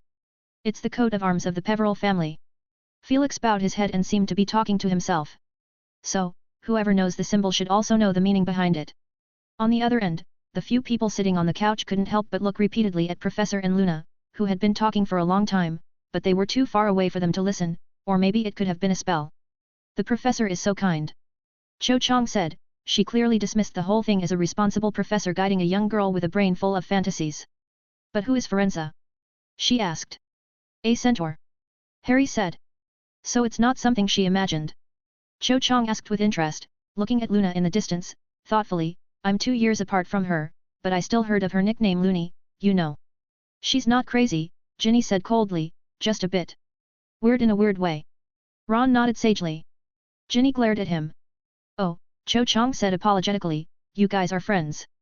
At that moment, Luna had returned bouncing, with her fluffy hair bouncing together. "How was the chat?" Ginny asked, hoping her friend would dispel the unrealistic fantasy that the dead could come back to life and stuff. "It sounded too good to be true. The professor promised to keep an eye out for me and if he ever finds one he will lend it to me," she said cheerfully. Diggory, Felix called out from the other end as Cedric stood up and walked over to him with his own notes. Felix flipped through them roughly, going over them quickly in his head, and said to him, "It's pretty decent already, with a lot of details I hadn't considered. I can see you've put a lot of effort into it." Cedric smiled bashfully. "I assume you've also submitted an article to New Solutions to Rune magazine, right?" Cedric nodded. "It was already mailed out. I'll keep this note for now, I need to look it over carefully and a little later we can discuss it." Then Felix waved at Draco, who approached him reluctantly. "Tell me, what you think?" Felix asked, looking in the direction of the couch from which the Green Grass sisters are looking over. "Your classmates can see that you aren't quite yourself lately, and as I told you before, you can come to me if you can't cope up with it." "They're nosy," Draco said in annoyance, "especially the little one, blaming me for ruining her ghost food." Felix casually asked a few questions about what had happened, to roughly summarize, that Astoria had gotten a portion of ghost food from somewhere. "It is actually quite rare and difficult to preserve, only available in classroom 7, and he gave some to Valen." He turned his head to stare at Valen, and well, he seemed to know where Astoria had gotten the ghost food from. The drama that followed was Astoria bringing it out to show off, only to have it inadvertently knocked down by Draco. "I was playing a losing game and was completely oblivious to her jumping behind me." Draco defended himself. "So what's wrong lately?" A flush spread across Draco's face. Felix was very experienced at this. "I promise not to say anything." With that, Draco pulled an elaborate, ornate, and detailed coat of arms out of his pocket. When Felix saw the letter M on it, he guessed more or less. The family crest of the Malfoy family. Draco nodded. "It was enclosed in the letter my mother sent." It became clear in Felix's mind that it was the same letter he had helped deliver. "So they dropped the responsibility on you?" Felix asked with a smile. "Any luck?" "A little," Draco swallowed, sizing him up carefully. "Professor, are you going to forcibly break the statute of secrecy when the war is over?" Felix scratched his head a bit. "You're all giving me so many surprises today. One by one, who told you that?" "Well, it should be a rumor." He had even teased Grindelwald about it personally. "No." Draco seemed very disappointed hearing that, and when he saw the professor raise his eyebrow, he hurriedly said, "It was my own guess." "Professor, I'm sure you've heard of my grandfather, Abraxas Malfoy?" he asked with an expectant look on his face. "I have heard of him. He died when I was a little boy, and I recently recalled his words." Draco swallowed. He said, "That everyone has their own place in this world, and the only difference is that the place/position of the strong is not called a place, but a mission or destiny." "Oh," Felix said in an uncertain manner.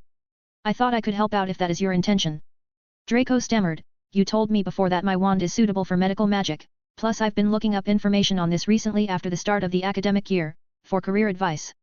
Felix had only one thought at the moment: Lucius can retire pretty soon. As it turned out, Draco wasn't trying to become a healer, but hit on the idea of a possible United Muggle Wizard Hospital, and even though his idea wasn't perfect, it was enough to surprise Felix. "Your idea is a little ahead of the time, and I can't give you a definitive answer. After all, it's hard to say what the future holds, but you could certainly work towards that, by following your idea to become at least a good healer first. You have a lot to learn." Draco returned to his place on the couch and sat down as Neville, Harry, and Ron approached. Hermione thought for a moment and also followed. The three boys eyed him, eager for the way to get high marks as he put it, and as for Hermione, she strongly resented playing tricks, but she came over anyway to find out what it was about. "I'm just trying to get information," Hermione told herself. Without further ado, Felix told them to wait here for a little while and took a set of potions textbooks out of his bedroom. He stroked the covers with affection. "They've helped me a lot."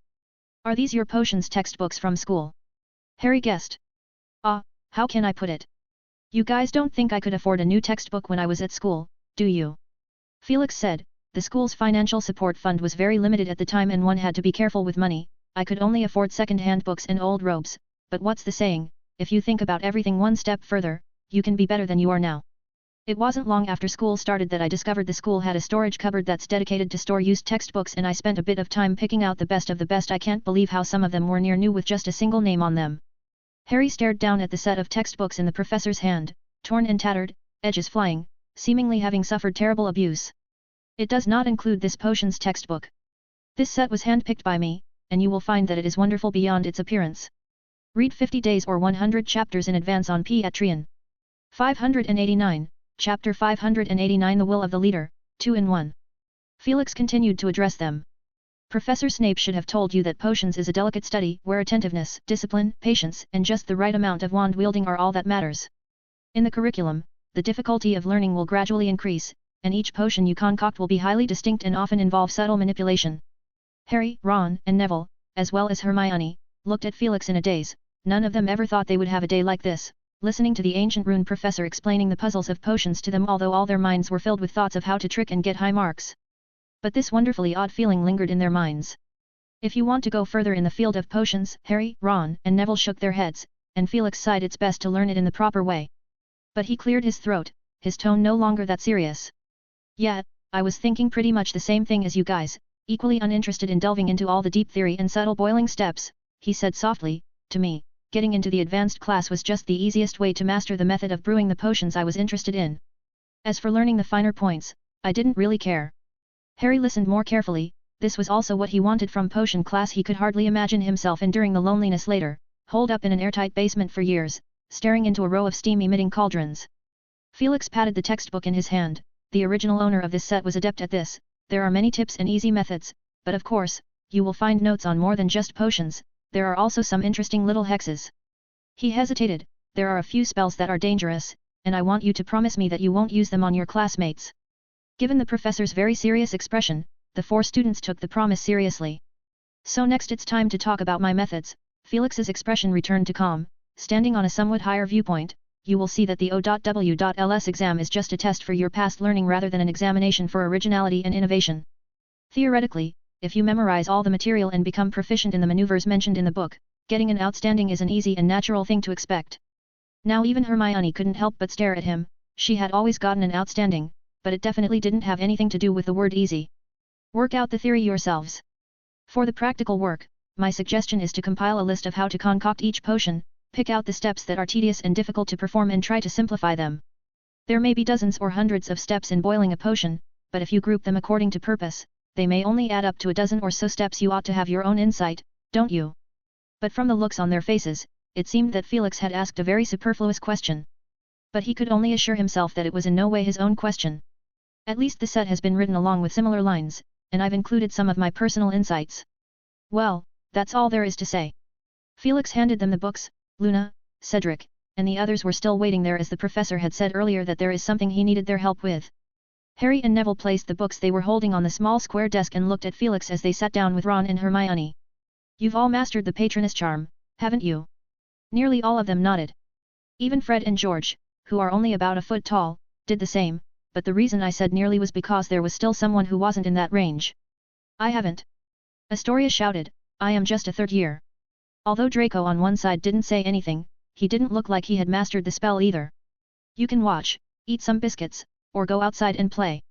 Felix said to Astoria, who had spoken up. Astoria puffed up angrily but still stayed behind. I was looking for you guys for a test that I originally intended to give you after the next school year started, but on second thought, today is a better opportunity. After all, not all the students in the Magic Rune Club know this magic. Harry actually wanted to say that he had taught this spell in the Frontline Lookout Club, but he quickly realized that the professor is already aware of that. The test itself isn't dangerous, but it's quite emotionally draining. Felix paused for a moment to wait, and when no one raised an objection, he continued. The Patroness itself is a perfect combination of positive emotion and magic. From what we can tell from ancient glyphs and manuscripts, this spell was used by many people during the very oldest era, but at some point the Patroness charm became exclusive to those wizards who possessed pure, positive emotional power. Some, especially dark wizards whose minds have fallen into darkness, simply do not seem qualified to use it. Felix said and shifted his gaze away from Harry. He had put a lot of thought into this spell, especially after incorporating the knowledge given to him by Lady Rowena Ravenclaw, and had improved it subversively, taking the magic beyond its original limitations. At one time he believed he had reached the limits of his understanding regarding this spell, but it turned out that he had still discovered something new during Harry's demonstration. Harry is one of the most gifted wizards when it comes to this spell that he has ever seen. As far as he knew, the first time Harry had managed to cast a visible Patroness was on the covered bridge in his third year, where the stag Patroness had fought off 100 with a single blow, demonstrating amazing power.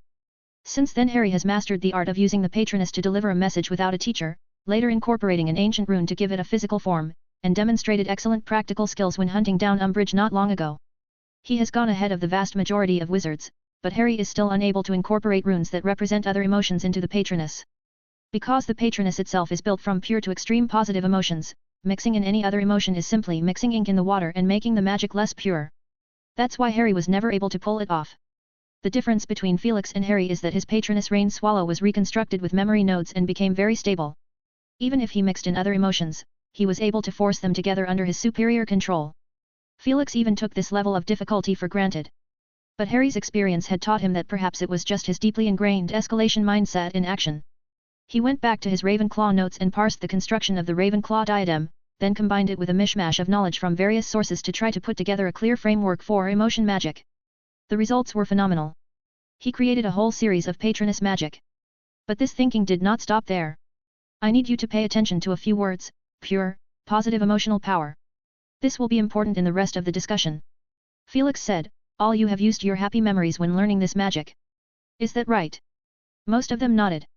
Harry thought of the scene where Remus had taught himself and how he had mentioned that positive emotions could deal with Dementors, but in practice, he had only used happy memories or visualized happy enough memories. I discovered a secret in my research. I may be overthinking it, the exact conclusion is yet to be verified. But there is nothing prevents me from sharing it with you. The patroness has gone through 3 vague phases in its long history that can only be supported by assumptions. The first phase is unproven with no historical evidence, and it can only be traced from glyphs. At that time there was no such a thing as a Dementor, and the Lethafold was not discovered until the 18th century, and such creatures lived only in tropical regions. The second phase, which dated before and after the Middle Ages, is relatively well preserved, and the wizards of that time had a much closer understanding of the patroness charm to the present view, except this charm remained one of the rarest and most difficult to master profound defensive magic, and for a long time it was associated with those wizards who fought for a noble cause. Miranda Goshawk, who wrote the Standard Book of Spells series, mentioned in her description of the patroness, this ancient and mysterious charm conjures a magical guardian, a projection of all your most positive feelings. I have likewise seen similar statements in some ancient grimoires and manuscripts. But there is a subtle difference between this description and the specific descriptions in the third stage, that is, over the last 200 or 300 years when wizards wrote study notes for this magic. They coincidentally equate most positive emotions with happy memories. Perhaps they did it to make it less difficult? Perhaps it was originally a particular wizard's secret shortcut trick, which eventually spread, and when people tried it, the success rate did increase. But to be precise, all this magic has done is distinguish normal wizards from particularly evil dark wizards, and if that's all it could do alone, it doesn't seem to deserve the fame it has gained. Felix briefly recounted his research and concluded, I have repeatedly made comparisons and thought that the problem might be in the emotions put into it. Happy memories may fall into the category of positive emotions, but does it rival the same level of conviction as fighting for a noble cause? He looked at the crowd. Perhaps one of you can give the answer. His eyes darted between Harry, Hermione, Cedric, and the Weasley twins, all of whom he knew had their own beliefs, such as defeating Voldemort, building a pan-magical alliance, and creating a new profession. Actually, Draco barely counted, but he didn't know the spell yet. Felix held expectations but likewise thought it wouldn't be easy to pull off. After all, he is still in the groping stage himself. He had once selectively forgotten this magic spell, and tried it like a beginner, infusing it with his full emotions, but instead of using positive and happy memories, he had used the belief, to fight for a noble cause, as described in the ancient manuscripts, as far as possible. He fulfilled this requirement precisely. He intended to transform the magical world, to bring it into line with the real world. In Felix's opinion, how could this be anything short of a noble cause? But the result was frustrating. He was unable to generate a tangible patroness with his belief, and there seemed to be something lacking. At best, he could only conjure up a silver shield made of vaguely shaped mist. The students sitting on the couch looked at each other in shock as the professor seemed to debunk the patroness charm, uncovering what this magic really looked like at the base of it. Only, he had no idea if he was right. Let's try it. Felix reached out and Fred and George's bodies swelled rapidly like a balloon and bloated out, growing from a foot to 2 and 3 feet, until they were back to their original size, both of them touching their faces and letting out a strangled cry. Then Felix said in a low, bewitched tone. Think about it, you are the best of your age, with a strong will, and you can do great things if you want to. Everyone has their part in society, but you, for your part, will not submit to your fate, and will follow your inner compass and find your true calling. The lights in the office became dim and his voice seemed to carry some kind of magic, easily bringing the group into the predefined mood he had set. They pondered what it is that they truly wanted. Only Draco and Astoria stared wide-eyed. They were unaffected, but Draco now felt odd. If he didn't have amnesia, it seemed that the professor had just taken what he had said to him and rephrased it and used it on others. Think of the noble cause you have in mind, how much you would be willing to give, in times of defeat, frustration, opposition, and even despair? Now, take out your wands, shout the incantation, and show me your determination. The ancient Rune office was plunged into complete darkness, and both Draco and Astoria tried to use their wands to illuminate the room, only to find that they were completely unable to do so. In the midst of the utter darkness, they heard an increasingly solemn voice shouting out the incantation with great determination, expecto patronum number. The professor's whispers bore into their ears from all sides, causing the only two unaffected people to shiver briefly. They subconsciously came together. What's going on? Astoria asked with trepidation. Stay put. Draco said through clenched teeth, and don't pinch me. Astoria snapped and moved her fingers away from his arm. Expecto patronum number. A hazy bright light appeared, and the face belonging to Cedric flickered for a moment, followed by an even brighter light, the twins with tense faces and serious expressions, as well as Hermione and Neville, but their faces looked like dream bubbles, lingered only briefly for a few seconds before falling once again into the pitch-black world. Pressure appeared in everyone's minds. Even after trying for a long time, no one succeeded. Felix furrowed his brow. Is there a genuine issue? Was his assumption wrong, and there never was any true patroness? He had to change his tactics. He spoke in a raspy voice, this time not as an encouragement, but as a discouragement. Quit, give it up, and pretend it had never happened.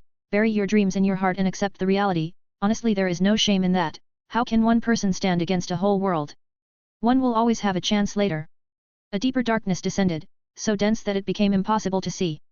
The Phoenix cried out. Dumbledore and Fawkes appeared in his office, his brow furrowed and his expression looked solemn as the thick black fog seemed to do nothing to block his vision. Felix. He uttered in a deep voice.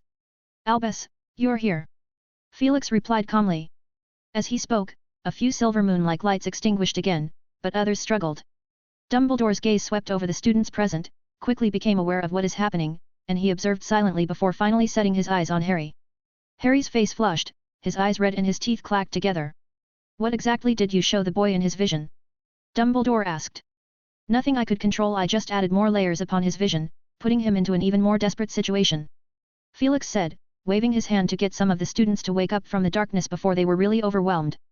It wasn't all bad for them, at least with this opportunity they would be able to get a better idea of what they wanted. On the contrary, Harry and Neville, two people with great resilience, were able to hold on for a while.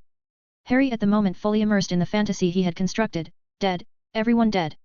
Sirius, Headmaster Dumbledore, Professor Hap, Snape. Mad-Eye Moody, Remus, Tonks. Neville, Ginny, Fred, George, the Weasleys. He heard the sound of gurgling water, the sound of blood pooling as it came together. Harry stared blankly at Voldemort, who had a ferocious grin on his face as the bodies of Ron and Hermione fell at his feet. Voldemort sneered and raised his wand. Surrender. In a high, cold voice, he said triumphantly, everyone you know is dead, and that's what happens when you disobey the Dark Lord. No. Harry shouted madly, but a blinding green light gathered at the tip of Voldemort's wand, and with a flash of light, he fell to the ground. He was dead. Harry lay in the cold darkness, surrounded by dead silence. A voice told him that he would be given a second chance to be reborn, but he would need to submit to his fate. Succumb to Voldemort.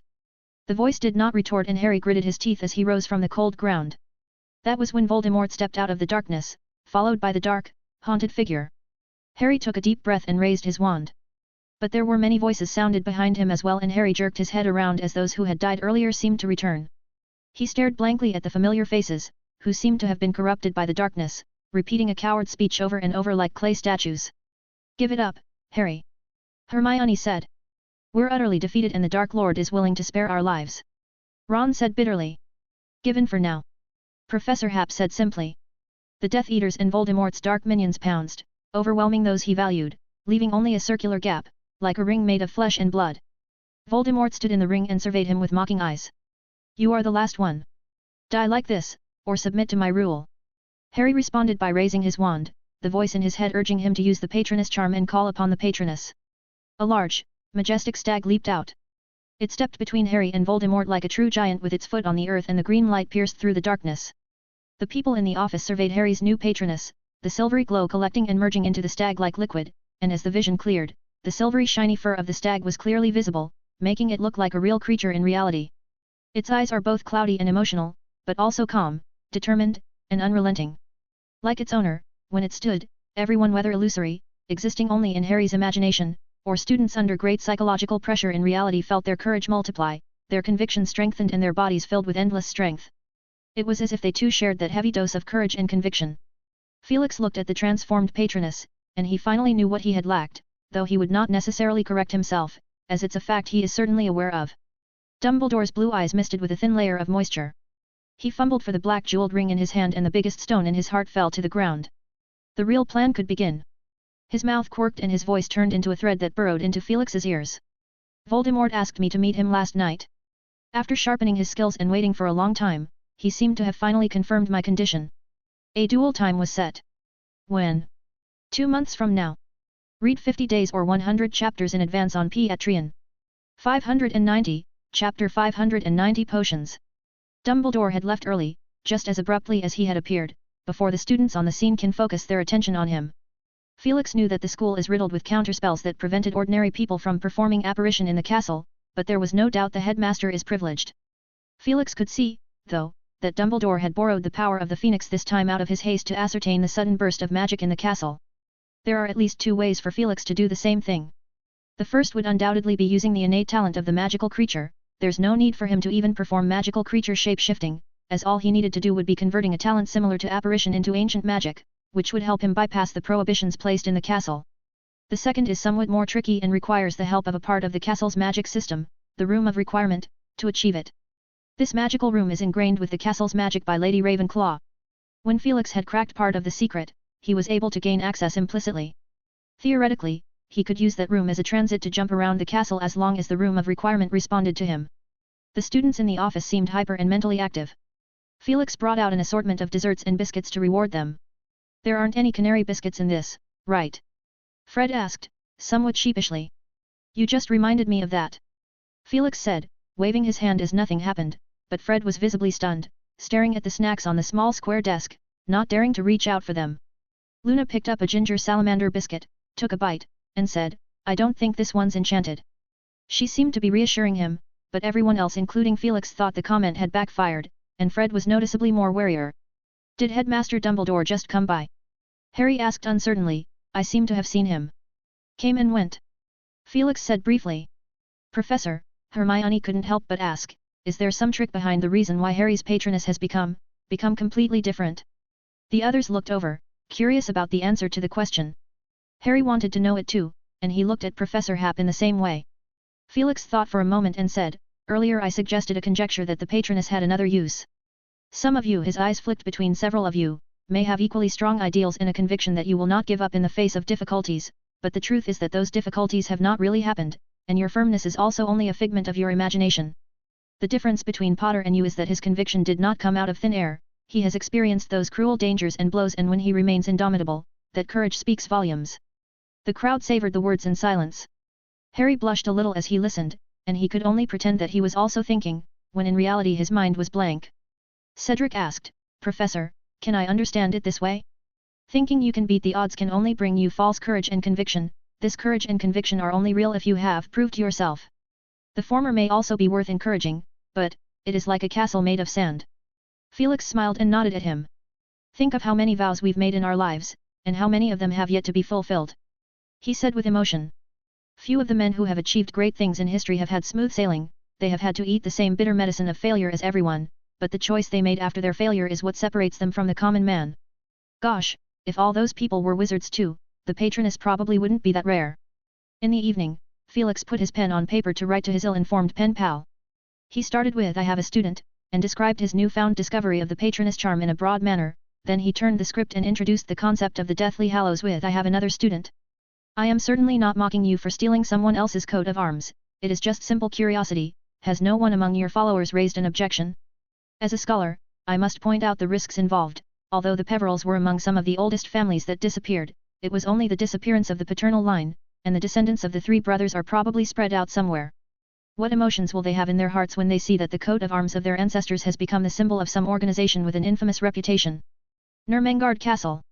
Nasty little brat. Half a month had passed when Grindelwald read the letter. Right now it is at the end of April and the beginning of May. Grindelwald's wrinkled face stared at the letterhead as he flashed an odd smile. Faith? It's far from enough, you have to burn yourself. He inclined his head to look at the house elf. Bondi.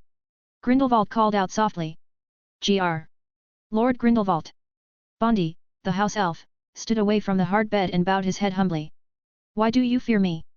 Were you warned by one of those lords about how cruel I am? Little thing, you have a right to know better. Half a century ago, a man named Dumbledore took his legion of children and dismembered my vast following back then. I was at the peak of my ambition and ready to fight. A battle had to be fought. I lost.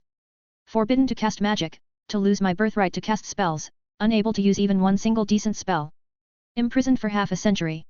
The house elf's head dropped even lower, his nose almost close to the floor.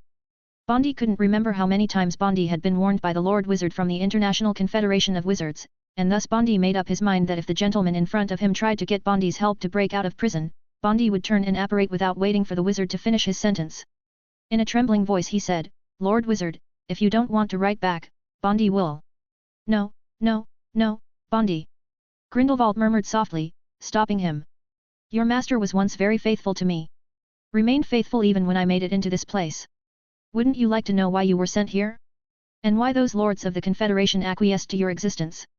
When they wanted me to starve to death. Your master and I were brought together by a common philosophy, and I was simply standing at the front of the line."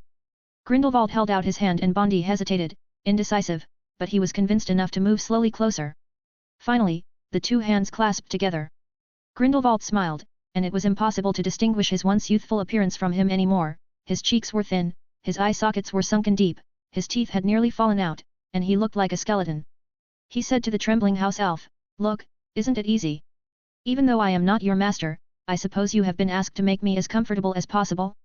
I promise you, I will never demand more from you than the occasional observation of the outside world with the help of your eyes. I need you, but I won't force you to do anything, as I appreciate the care you have given me for so long. Now, I want you to show me some of your magic abilities, which I used to do better, but for now I can only take comfort from your spell casting." Relieved, Bondi complied with the request. The house elf did his best to conjure up all sorts of dazzling tricks he knew. Then he stopped with a gasp and Grindelwald thanked him. "I would be very grateful if I had the chance to see it again in the future." The house elf bowed and left. Only a single person was left in the small cell-like room. Grindelwald raised his head and stared at the window, a window of sorts, or just a narrow gap between blocks of black stone. The mountain wind whistled at night, and the moon lit up a part of the room and cast an eerie shadow behind. He knew everything about this place and even remembered the words "for the greater good" carved at the entrance, which he had personally inscribed. The word Nermengard was also the name he had given to the prison he had built for his opponents. But the irony is that instead of being executed after his defeat, he was imprisoned here. Now he is the only human alive in this place. His cell is at the top of this dark, gloomy fortress, in the tower. The landscape outside remained the same. To be honest, he had gotten a little tired of it. Especially since there is a little bastard outside, constantly ticking him off with all sorts of information. After an unknown amount of time, Grindelwald snapped back to his senses, spreading his palm out and gazing at the dozen or so thin strands of magic that swam around his palm like swimming fish. Well, it wasn't his own magic, but the magic of House Elf that he had just collected. The graveyard in Little Hangleton village is deserted, with traces of the battle that once took place still visible. The Ministry of Magic had sent someone to repair it afterward, but it could not be fully restored to its original state. The whole thing has become another strange legend among the inhabitants of the village. It could be a wild beast. Nonsense. I'm betting it has something to do with the death of the Riddle family, who after spending over a decade transformed into ghosts and managed to get back at their enemies. Dot said inside the Hanged Man pub, with one leg crossed and his head cocked to the side as he did whenever he was drunk, spewing foul alcoholic odor out of his mouth. "You mean the dead gardener, Frank Bryce?" someone asked in a low voice. "If not him, who else? Thanks to those drunken bums at the police station, he was released without a charge and lived so many more years. Think about it, 3 members of the Riddle family died in such a strange way back then? If you ask me, it was retribution. Where are the ghosts? Do you have any proof?" The barman looked at him with displeasure and retorted, "Pay for your drink." Dot made a couple of grunts as he said, "Don't interrupt." He tilted his head the other way and said in a cryptic manner, "I do have proof. I've been to the graveyard at the back of the church and Little Riddle's grave. It was broken open." "Really?" someone coaxed, "You're not making it up, are you? Why don't you go and see it now?" "You won't be able to see it," Dot said regretfully, "it's been repaired." As they spoke, someone had already taken advantage of the night to go to the graveyard at the back of the church. A fanatic expression showed on Bellatrix Lestrange's face as she drank the potion in her hand in one go. "Lord! Sleep, my dear Bella," Voldemort said, "I will wake you before the duel." Bellatrix fell into a deep sleep, the frenzy on her face becoming calm as she lay quietly in the coffin, her hands clasped together on her belly, with the golden cup clutched in her death grip. Voldemort waved his wand and the lid of the coffin closed, and dense alchemical symbols were lit up one by one. With another wave, Voldemort buried the coffin in the pit, and a thick layer of earth covered it. He would remain here until the day of the duel. He would wait, and if no one disturbed him in the meantime, then he could take a chance and temporarily separate himself from his Horcrux and fight Dumbledore. Dumbledore had grown weak, he could tell. The good news completely overwhelmed the shame that Malfoy, the traitor, had brought him. He knew how powerful his curse is. In the name of getting rid of the lingering effects of the curse, he was weakened even more. Voldemort sneered twice, very pleased with the results of Severus' work. He had deliberately picked the period of the O.W.Ls exams as the date for the duel when all the professors would be staying at the school, not to mention the existence of Severus, who would instantly inform him if Hap had disappeared. But is it safe to rely on Severus alone? Voldemort's mind whirled with various thoughts.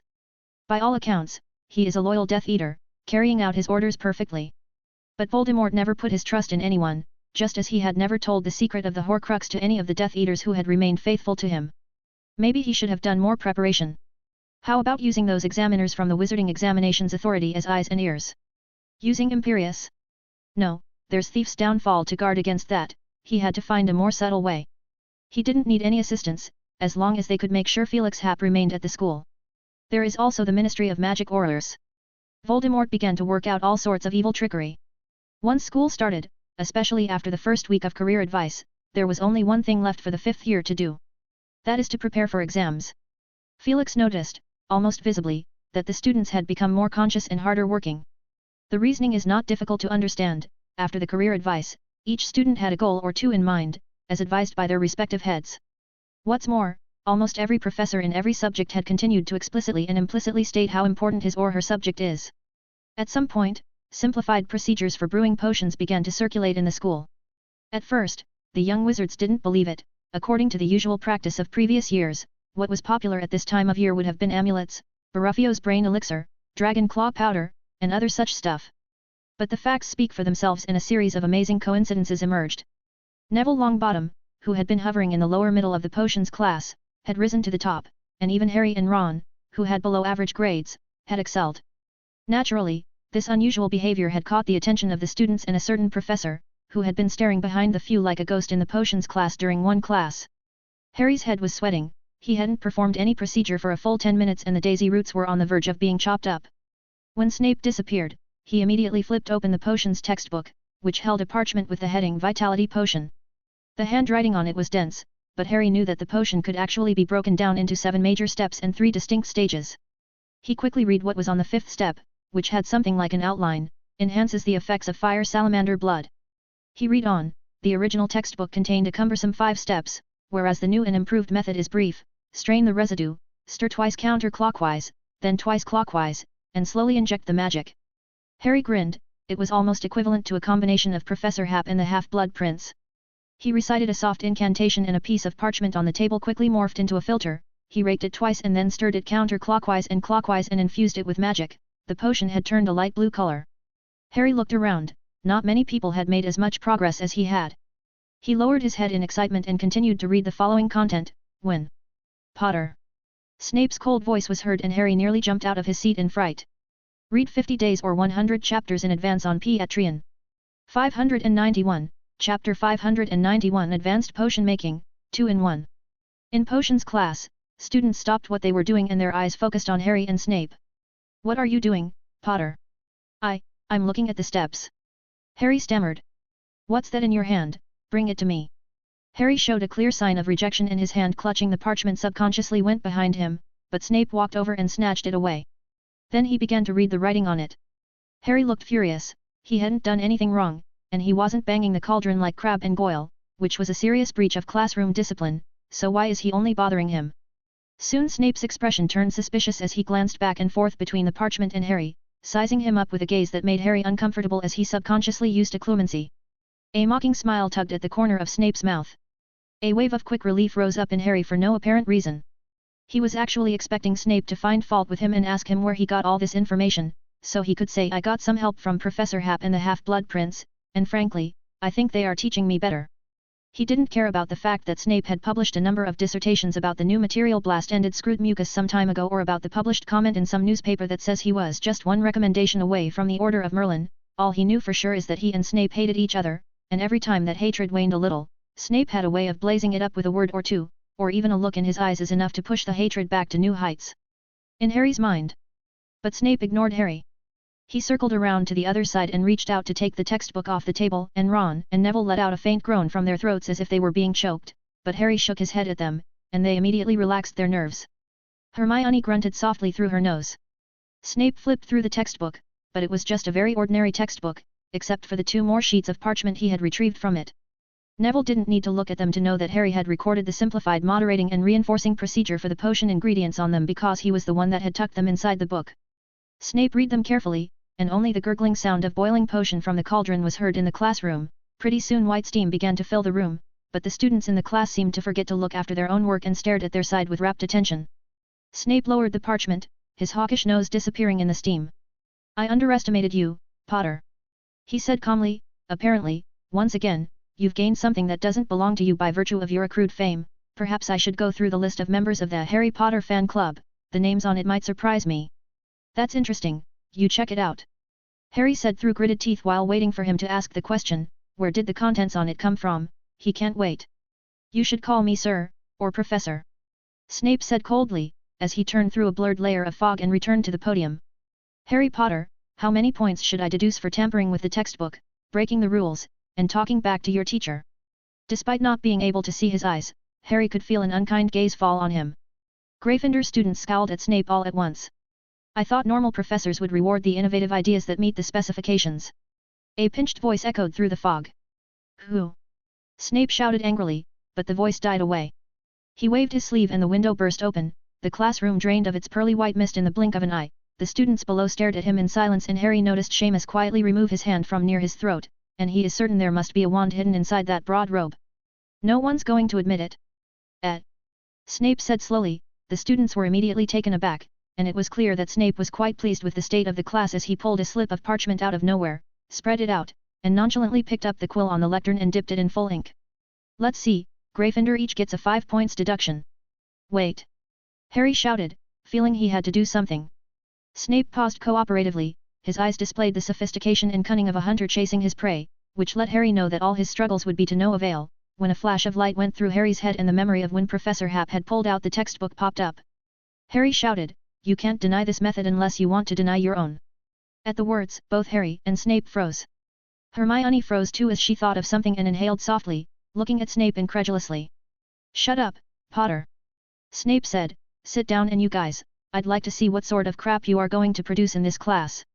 He stopped paying attention to Harry and walked around the classroom, pointing out the students' mistakes one by one. Harry sat down dizzily and stared at his cauldron. "That's brilliant, Harry," Ron said as an aside. "We need to get a grip, there's not much time left, I thought it was boiling dilute before, now it's just right." Harry didn't listen that much during the afternoon classes, and Sirius asked him what was wrong, which he brushed off with an upset stomach excuse. In the evening, he worked on his assignment in the library with Ron and Hermione, and Ron was incredibly efficient today, finishing his assignment an hour ahead of Harry. He even had the extra energy to look through the 5th-year potions textbook Professor Hap had given them. "It's a shame I can only make out Professor Hap's handwriting, the other one's too scribbly." Ron couldn't help but mutter, his eyes almost brought near the pages, as he stared at the blackened mess of ink stains. Hermione's attitude was complicated. She did her best to help them organize the notes, but she was also determined that she wouldn't do what it said. "Hermione, Snape is wrong about everything he teaches in class." Ron held up steps in the textbook and pointed them out to her. "That's an error in the textbook," Hermione calmly answered. "Well, what are you saying?" "If you had listened carefully, you would have noticed that Snape always shows the ingredients and the method of preparation on the board every time. You didn't think it was exactly the same as the textbook, did you?" Ron stared at her dazedly, and even a somewhat depressed Harry stared at her. Hermione sighed, "Harry, you shouldn't just listen to half of what you're told." Although Professor Hap implied that Professor Snape is a half-blood prince, he likewise said that Snape is teaching incorrect methodology. "Wait!" Ron yelled, "Half-blood prince? Who?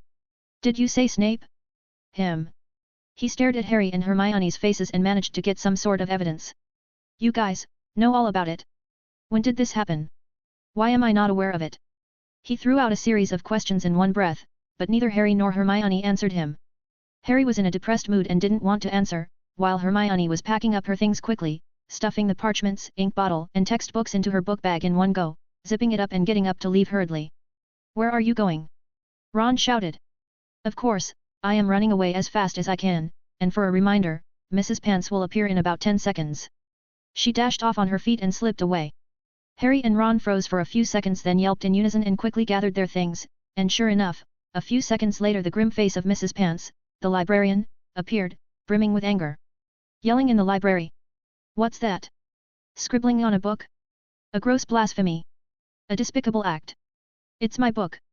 Harry shouted, grabbing his potions textbook from her and running out of the library clutching various bits and pieces, with the flying feather duster following behind them. Both he and Ron received a few smacks. This sucks, can't Hermione tell us in advance?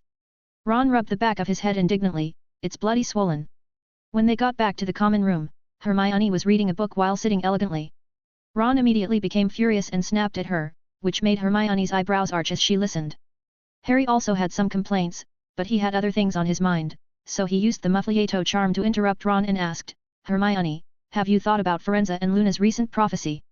You're still obsessing about it? Hermione asked, as if she had forgotten about it. Merlin's beard, Ron said excitedly, immediately forgetting all about his earlier outburst, as if he hadn't been the one who had called out Hermione earlier. That's a prophecy that points to the Deathly Hallows, we could even consider it as a proof that proves that the Deathly Hallows really exist. Maybe. Hermione said lightly, remember what we discussed last time? The Elder Wand may be real, but the Resurrection Stone and the Invisibility Cloak. Harry's invisibility cloak might be the one from the legend. Ron said, this is one of the possibilities they had previously discussed. Okay, I don't want to argue with you guys. Hermione said, but the Resurrection Stone. She said firmly, there can't be such a thing, at best it's some deceptive imitation that's vastly less effective, maybe even an evil artifact that can only be used to control armies of Inferius or something. Harry and Ron stared at her, they had already become accustomed to hearing this same reasoning, but they are just as helpless as they were before, unable to come up with any evidence to refute it. So for the moment, they could only listen to Hermione repeat it again. Firstly, even in the fairy tale of the three brothers, the Resurrection Stone does not bring people back to life, as you can remember, the second brother who got it ended up committing suicide. Secondly, all existing magical theories do not support the idea of resurrection from the dead, at best there are some similar alternatives, such as ghosts, magical portraits, the memory body of Classroom 7, or even. Hermione mouthed a word and Harry and Ron knew she wanted to say Horcrux. Is also nothing more than a fragment of your soul forcefully tugging your soul to linger in the world. Does the time turner barely count? Harry asked softly. No way it could possibly be capable of support the return of a definitively dead person to the human world in a living form.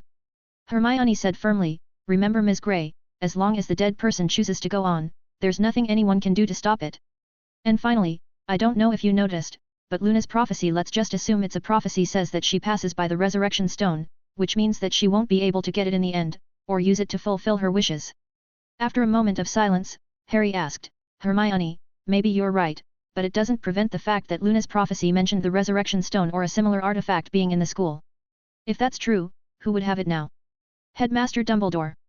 Ron guessed, or maybe it's in Professor Hap's possession. That's not necessarily true, Harry said, it's likely that the person who owns it is also unaware of it himself. What do you mean? The Elder Wand would probably just look like an ordinary wand, wouldn't it? If it had been particularly conspicuous and extraordinary at a glance, it wouldn't have become an unsolved mystery. Harry said, the same might be true for the Resurrection Stone, as in he racked his brain for examples. A philosopher's stone. Hermione replied. Exactly. Harry slapped his thighs together and said excitedly, I've seen the Philosopher's Stone, and I've touched it. It looks so mundane compared to its immense fame. I mean, it's just a somewhat brightly colored red stone, and it doesn't even compare to the Moonstone. Of course, Ron and Hermione knew what Moonstone is. It is a pretty useful potion ingredient that can also be used in jewelry with a little polishing. These stones will bloom with a halo of ghostly blue or bright white that resembles moonlight. Then there's no way to find it. Ron said, with disappointment. Seriously, Hermione looked up from her book, do you guys realize that the O.W.Ls exams are less than 4 weeks away? Even if you can take a makeup exam, I doubt that after a year's delay, you'll still have enough time to get your N.E.W.Ts certificates before we graduate. Harry and Ron immediately became as sullen as defeated roosters, losing all temper and lazily resuming their assignments. After a while, Hermione dropped the book in her hand and stood up to leave in a victorious manner. There you go, I've finished reading it.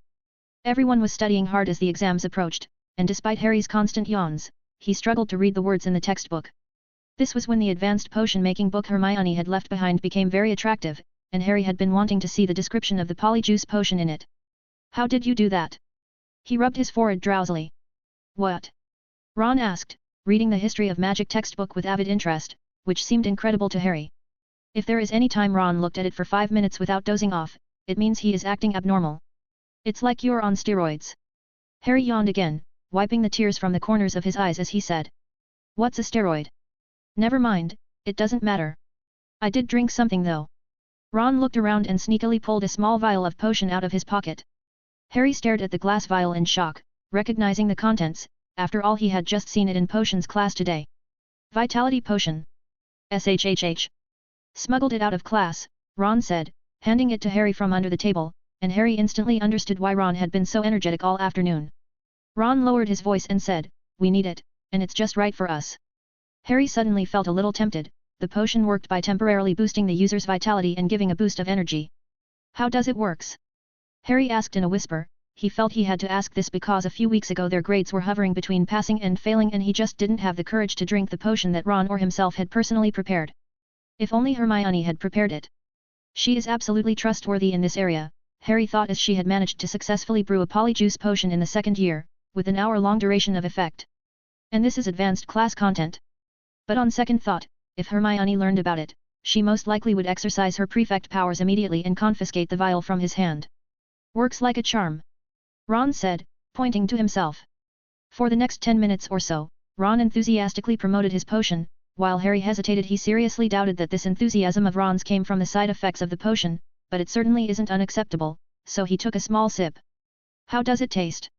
Ron asked with a look of anticipation. Well, it's probably not bad. Harry replied uncertainly, not perceiving any effect. One more sip. Ron said encouragingly. Harry took another small sip when someone tapped him on the shoulder. I heard you and Snape had a fight, Harry. Harry choked, the potion fully gulped down his throat all at once, and he began to cough violently for a good while. Oh, I'm really sorry, Fred said, spreading his hands. What are you drinking? Some kind of scar-removing potion. Harry rolled his eyes at him without a smile. George sat down next to him and took the small glass vial from Harry's hand to examine it carefully. The light blue liquid inside barely made it past the bottom layer. George shook it and sniffed it a bit. Vitality potion. Very knowledgeable. Ron pretended to compliment. I hope you strictly followed the instructions on how to take it. Fred suddenly jumped forward. Or else what would happen? Harry asked worriedly, but Fred and George's faces showed both apprehension and gloating at the same time. Nothing really, except that you might not be able to sleep. George said briefly. Slightly hyper. Fred said very nostalgically, ignoring the two men's somewhat pale faces. Some time passed after they left and the last person in the common room had also departed. Only Harry and Ron remained behind, but they didn't feel like going to bed at all. We can't go on like this, we have class tomorrow. Harry made a snap decision and dragged Ron to their dorm room. But they were completely sleep-deprived and were lying in bed, tossing and turning, before finally slipping back into the common room. I can't believe that being energetic can be a torture. Ron said, his eyes staring straight at Harry for almost 3 seconds. In one moment he took out his history of magic textbook, intending to spend the night going through it, in another he wanted to practice magic with Harry, and the next instant he offered to go for a walk. You can read a book with me. Harry said, he is now reading the book Hermione left behind, Advanced Potion Making. The chapter names alone are enough to get one excited. Draft of Living Death, Polyjuice Potion, Elixir to Induce Euphoria, Everlasting Elixirs, Hiccuping Solution. But he was mostly reading the notes of 2 people, and the thought that one of them might have come from Snape in his school days gave him a twinge of nausea. Ron's symptoms tended to worsen as he began to become hysterical, developing an inexplicable worry. What if I can't sleep again? He said with a horrified look on his face, or what would happen when the potion wears off? I fall asleep and can't wake up again. That's the effect of the Draft of Living Death. Harry couldn't resist showing off the knowledge he had just read. You can brew one yourself later if you need it, provided we can manage to get into the advanced class. Finally, Ron made a very irrational request, one that would never have come out of his mouth if he is in his right mind. Knock me out. Ron said with a gloomy look on his face. What? Harry looked at him in surprise. I don't bloody care. I need to sleep, I have class tomorrow. Ron said, then he started rambling, walking around the common room, coming over to tease Harry every now and then, and finally, Harry drew his wand and agreed to Ron's request. There was a flash of red light and Ron passed out happily. After that Harry brought him back to their dormitory. He looked at Ron, who had a small smile on his lips, and suddenly panicked a little. What if he became like that himself in a moment? Who would knock him out? When he saw Neville, Seamus, and Dean, who were sleeping soundly, Harry was slightly relaxed. he could wake one of them up to help knock him out if necessary before he makes a bigger scene. Moodily Harry carried his little magic lamp back to the common room and glared at the old textbook. He glanced at the window. The moon is still high in the sky, and the distant end of the forbidden forest is splashed with grey-green color. He reckons there is still 4 or 5 hours before dawn, which means he has a good chunk of free time to do what he wants to do. Maybe it is a good idea to go out for a stroll? He suddenly thought of the idea Ron had suggested earlier, followed by a churning in his stomach. The side effects of the potion wouldn't have kicked in already, right? He muttered under his breath, expecto patronum. A stag jumped out, its silver body translucent like crystal, its fur distinctly visible. Harry gently stroked the stag's antlers and head, which felt very real to touch. The uneasiness in his mind disappeared, and he continued to read the book, Advanced Potion Making. Read 50 days or 100 chapters in advance on Patreon. 592, Chapter 592 Influence and Response. The next day at breakfast, Harry had a pair of red eyes and was poking at his fried egg with his fork. "Harry, are you okay?" Hermione asked worriedly. "Yeah," Harry said, his voice sounded a little hoarse, but mentally he seemed in good spirits. "The potion hasn't worn off yet." He turned his head to Ron and said vaguely, "I might need your help tonight." Ron nodded knowingly. Hermione, on the other side of the table, pouted in wonder at the silent understanding between the two. But before she could ask anything, Neville came over with the book 1000 Magical Herbs and Fungi, which was bookmarked with thick sheets of parchment inside. "I've put together a list of the 100 most common herbs and fungal potions ingredients," Neville said. "I have referred the previous year's O.W.Ls exam questions, so there shouldn't be anything left out." Ron was stunned by the confidence in his words. Harry quickly pulled out 3 sheets of parchment from his book bag. "Here's the simplified process for the next 3 potions. Hand it over to, Hannah and Susan." Neville grinned. "They can't wait to verify." "Hermione. I'll drop by this afternoon to have a look," Hermione said. "Do I need to check and mark them according to the exact O.W.Ls standards?" "It would only be effective that way, otherwise the scoring criteria Susan got from her aunt would all become useless," Neville said. "And as for antidotes, there are no definitive solutions for that part. One has to understand the principles in depth." Hermione nodded slightly in agreement. "I can only offer a few thoughts. Actually, most poisons can be detoxified using Bezoar." Harry, who had been reading the book leisurely all night, interjected. It was only then that Neville saw Harry's red eyes, and he was so startled that he almost knocked over his soup bowl. "Harry, your eyes." "It's nothing," Harry muttered. When Neville had left, Harry, Ron, and Hermione leaned over to see what Neville had prepared. Each parchment had 7 or 8 kinds of herbal ingredients described on it, not only with names but also with rough sketches outlined in simple lines. There are several arrows leading from the herbal ingredients, at the end of which the names of the potions in which the ingredient appears, and the role it plays in them, are written. The first ingredient is dittany. Harry stared at the drawing next to it for a couple of seconds, which roughly matched his memory. Then he carefully looked at the string of arrows that led up from it. The first entry mentioned raw consumption or anointing to heal superficial wounds, the second entry mentioned extracting the essence for a more effective healing effect, with the 2 common ratios written in small print next to it. The third entry mentioned that dittany could be used to make an elixir that used to awaken people who had fallen into a magical slumber. "We should have stocked up on this," Ron shouted when he saw this one. Harry had spent a lot of time waking him up this morning. The 4th to the 8th entries described what a mixture of dittany mixed with other ingredients could do, such as mixing it with silver powder to heal the bleeding caused by werewolf bites. "Awesome," Harry said. "I wonder how things went on the Greengrass sisters' side." Before afternoon classes, Daphne and Astoria arrived at the Frontline Lookout Club room, which looked completely different, with rows of cauldrons placed in an orderly fashion, and a few students adding ingredients into them, while Hermione examining the sample of a finished potion. "Non-toxic. Slightly pale, but negligible. Smells normal." "Next is the Scarpins Revel Aspel." Hermione waved her wand and various shadows appeared above the small glass vial, then their shadows pulsed and Hermione mouthed some words. Although it was not clear what she is doing, the shadows are becoming clearer. The people next to her came over to look. "It should be okay," she said with a sigh of relief. "It's just a matter of trying. Who's going to try this one?" Seamus Finnegan said happily. The crowd took a step back in unison. They had obviously not forgotten what had happened to Anthony Goldstein. Hermione wasn't present at the time and the result was that Anthony's eyebrows as well as his facial hair grew after taking a modified hair growth potion. His nose hairs grew to a foot long.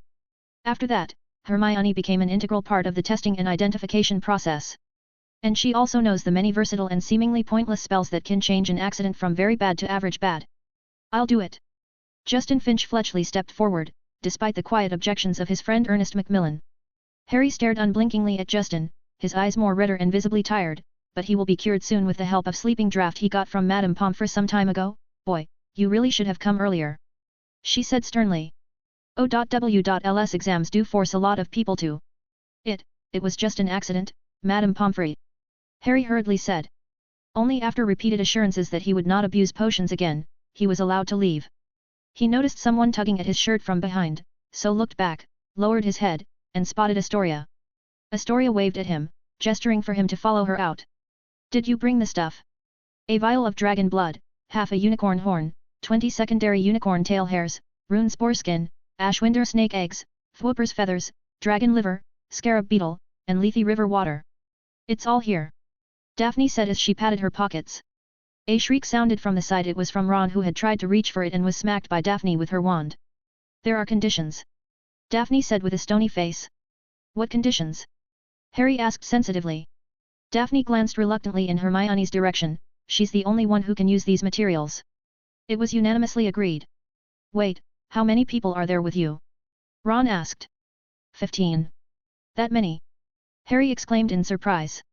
Do you know how much these materials cost? Daphne asked condescendingly, then gave Harry's red eyes a somewhat hinted glance. A sample vial of dragon blood alone worth 12 galleons. We're not going to waste precious materials in an uncertain test, so it has to be done the proper way, and we need to see the correct procedure in action. Look at your red eyes. It's not a side effect from testing the simplified potion. Harry couldn't resist defending himself. But Daphne shoved a small pouch of potion ingredients at him. I don't care, I'm just a messenger. You guys can set the exact time, but it has to be when we're all available. She left with her sister in tow, Harry and Ron dumbfounded. What's she so proud of? It's not like we're begging for it. To be precise, we were not involved. Harry reminded Ron, scratching his head. I just didn't expect Mafalda to really bring in so many people. Yes, there was a shadow of Mafalda in this whole thing. One could even say that she was the one who had linked up the students of the four houses together. Right now, she has retired with credit and started to actively expand her other business. We're going to keep track of the developments regarding new solutions to Rune magazine, and wasn't there news some time ago that Diggory had signed up? He may be offered an offer during the summer, so we can make early predictions. He's still very popular. Mafalda said passionately, tossing her pale red hair around as she did so. A few of the lower grade kids nodded their heads like chickens pecking at corn. Before she knew it, Mafalda already got her first team.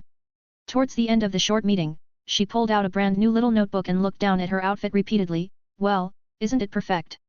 There was a chorus of praise. Mafalda, is there someone you are going to interview? Yeah, the one I've been aiming for. She said happily. Mafalda dismissed the little wizards and stomped along the courtyard with a skip in her step, as she looked through the news pics for the next edition of the Wall of Mystery newsletter. Professor Burbage sings late at night about a major breakthrough in her dubious research. Draco Malfoy spends his days holed up in the library, working towards his career as a healer. And Harry Potter might have red eyes. She looked gleeful. The next Quidditch match is Ravenclaw versus Hufflepuff, and there's a change in potions class which I got myself involved in. What should I write about? A team of students from all four houses versus a potions professor? Oops, that's my head. I think you should change it slightly. A voice suddenly said. Startled, Mafalda looked up to find herself outside the courtyard. After the March winds and the April rains, the weather at present is exceptionally pleasant, and she looked at Professor Hap, who is seated on a bench, with a field of flowers behind him. She strode over to him with a grumpy air. I've written you 27 letters, Professor Hap. And you've only written back to me 3 times. What's this? She whined at first, but midway through her sentence, her attention was drawn away by the thick stack of parchment in Felix's hand. Just a student assignment? Felix said, and with a flick of his fingers, the parchment was gone. He leaned back on the bench and said lazily, since you haven't changed a single word in your later letters, I didn't see a point in wasting time. In fact, if you keep doing this when you reach the 3rd year, I'll detain you. Mafalda pouted. Why would I take your class? Probably because it's such an important class. Felix said matter-of-factly. Mafalda froze in place for a couple of seconds. You almost got me fooled. That wasn't a student assignment at all. I saw it a bit. It was titled Research Report on So-and-so, and the name of the person who wrote this file is Winnie Valentine. Felix looked at her rather surprised. I'm very sensitive to names. Mafalda said smugly. Has anyone ever told you, Miss Pruitt, that the large part of your personality revolves around showing off? Felix said, I remember you have suffered because of that, just a little while ago. If you forget, I can help you recall. Keyword, hair. Mafalda squealed in exasperation as Felix pulled his ears in a slightly exaggerated manner and leaned his body back. Mafalda became even more furious and cursed Umbridge in a quiet voice, stating that she had been caught in the crossfire, damned old banshee. She touched her hair, God knows how devastated she was when she broke out of the Confundu's charm effect and discovered a bald patch in her head. Felix silently enjoyed the moment and said, "We've gone very far off topic. So now for the interview." Mafalda immediately changed her expression. "Oh no, I just wanted to advertise something, it is about something I just happened to overhear. Anyway, let's discuss it. What is it about? Quidditch, or potions lessons?" "The latter." Felix said, "Don't you think life is too bland for 5th and 7th years, being confined in tight rooms all day, going back and forth between classrooms, the library and the common room? And what's wrong with that?" Mafalda asked incredulously. "You will have this same sort of days afterward." Felix reminded her, "I heard a couple of students had emotional breakdowns and were admitted to the hospital wing once again, sheesh, those professors have bad hearts." Mafalda squinted at him, hesitant to remind him of his position. "I noticed that some students have been organizing their own potions revision recently." "That's good, never bow down to the evil forces, but the scope could be broadened a little. Serious ahem, your defense against the dark arts class professor, making you all swing little wooden sticks all day, how tiring. I heard he also ridicules you in class for not swinging it perfectly. And Professor McGonagall, with her constant stern face, don't you want to see her look surprised?" "Surprised?" Mafalda mused, "surprise the professor? Do you have any ideas?" "I don't, but I bet the memory body in classroom 7 knows." "Felix, that's the scoop." "Classroom 7, yeah. There are a lot of professors' memory bodies in there, and they know a lot of stuff." Mafalda narrowed her eyes as she thought about how she was constantly looking for a chance to interview Headmaster Dumbledore, but unfortunately failed to succeed, and the only time she had been near the headmaster's office was when she was impersonated. She brushed past those unpleasant memories and thought along the previous line of thought. She could inquire the memory bodies about the secret learning tricks they had used during their school days and make a series of articles. Especially the ones about the O.W.Ls exams and the N.E.W.Ts exams, which surely would draw huge attention. If she could pull out some of the professor's tips. Mafalda's breath ragged as she grinned. "You can do more than that." Felix said, "I have a proposal that will be enough to make you famous. Have you thought about it? Some of the textbooks in the school are so old they seem out of date, so you can make the professor aware of it. A direct confrontation is not realistic, after all, there is no proof in empty words, you have to show tangible evidence. Why not think differently? The memory bodies are equally intelligent academically, and they can guess the minds of the professors better, so if they can be brought to the side of the students and have them use the students to start a battle of academics between them and the original ones." Mafalda's eyes lit up. "By the way, Miss Pruitt, I'm taking a huge risk in breaking this information to you, so if my name ever spreads out," Felix said seriously, "I'll turn you into a frog." Mafalda was flabbergasted. "You've heard the story of the Frog Prince, haven't you? I hope someone in reality would accept a frog with a good heart. Well, I'm curious." Felix shoved 2 silver sickles into her hand. "Here's the advertising money, I inquired about it from Professor Burbage." With that he left with a brisk stride. It just felt so pleasant to delegate his task to someone else. Consequently, Dumbledore wasn't satisfied. "You could have done it more honorably, Felix." Felix snickered. He is a snake, and it is his instinct to lay bait and lure people in. "You can accomplish more," Dumbledore said, as he could discern his thoughts from his face. "The 4 founders of Hogwarts, Godric Gryffindor, Helga Hufflepuff, Rowena Ravenclaw and Salazar Slytherin, each of them had their own individuality. Their spirit has been passed down from generation to generation and lives on in the school to this day. If you want to change it, you first have to become it." Felix smacked his lips. How familiar those words sounded. He seemed to have said similar things to many students, the latest being today. "So the next one should be. And you have the potential." Tisk, he guessed it. Read 50 days or 100 chapters in advance on Patreon. 593, Chapter 593 The Secret of Classroom Number 7, 2-in-1. For the next few days, the Wall of Mystery newsletter was sold off the shelves. The first and most attractive title of the newsletter article was How to Surprise a Professor. On the back, there was another printed article, Classroom 7, Our Overlooked Treasure. Just a day later, an article, The Students Support Classroom 7, became the new hot topic, with Mafalda successfully interviewing several memory bodies who coincidentally were more than happy to give their real bodies a bit of a hard time as they recalled their school days when they were preparing for their exams and spilling some little tips. For example, the Hogwarts students learned for the first time that both Gryffindor and Ravenclaw heads had an hats tall when they were sorted, and Professor McGonagall was kept debating with Sorting Hat for 5.5 minutes in her mind, as she wavered between Ravenclaw and Gryffindor, before finally sorting into Gryffindor House. And the Sorting Hat went through a similar process when it met Professor Flitwick, and although it didn't take that long, it did think twice before finally making the exact opposite decision and sorting the younger Flitwick into Ravenclaw House. How marvelous! If the sorting hat had changed its hand at the time, we would have had two heads with swapped positions. Ravenclaw's Padma Patil called out. The sorting hat has no hands. Her twin sister, Parvati Patil, who had been sorted into Gryffindor, reminded her. Are we getting a new head? Luna looked around. They're joking. Ginny said. The professors were startled. At first, they had turned a blind eye to the students' actions and allowed them to harass the memory bodies in classroom 7. Their time was spent studying anyway, but after this story broke, the professors got a bit more concerned. They have found their memory bodies and given them an earful, warning them not to reveal their little secrets ever again. Felix then saw Dumbledore sneaking into classroom 7 one night during curfew from the Marauders map. He grinned, put the map away, and played the latest version of the Wizard cards with Valen, a card game made by the Chocolate Frog Card Dueling Club, which was founded by a Ravenclaw student. Professor Flitwick had proudly shown it to them during an afternoon tea session on one occasion. Felix could remember this event very well.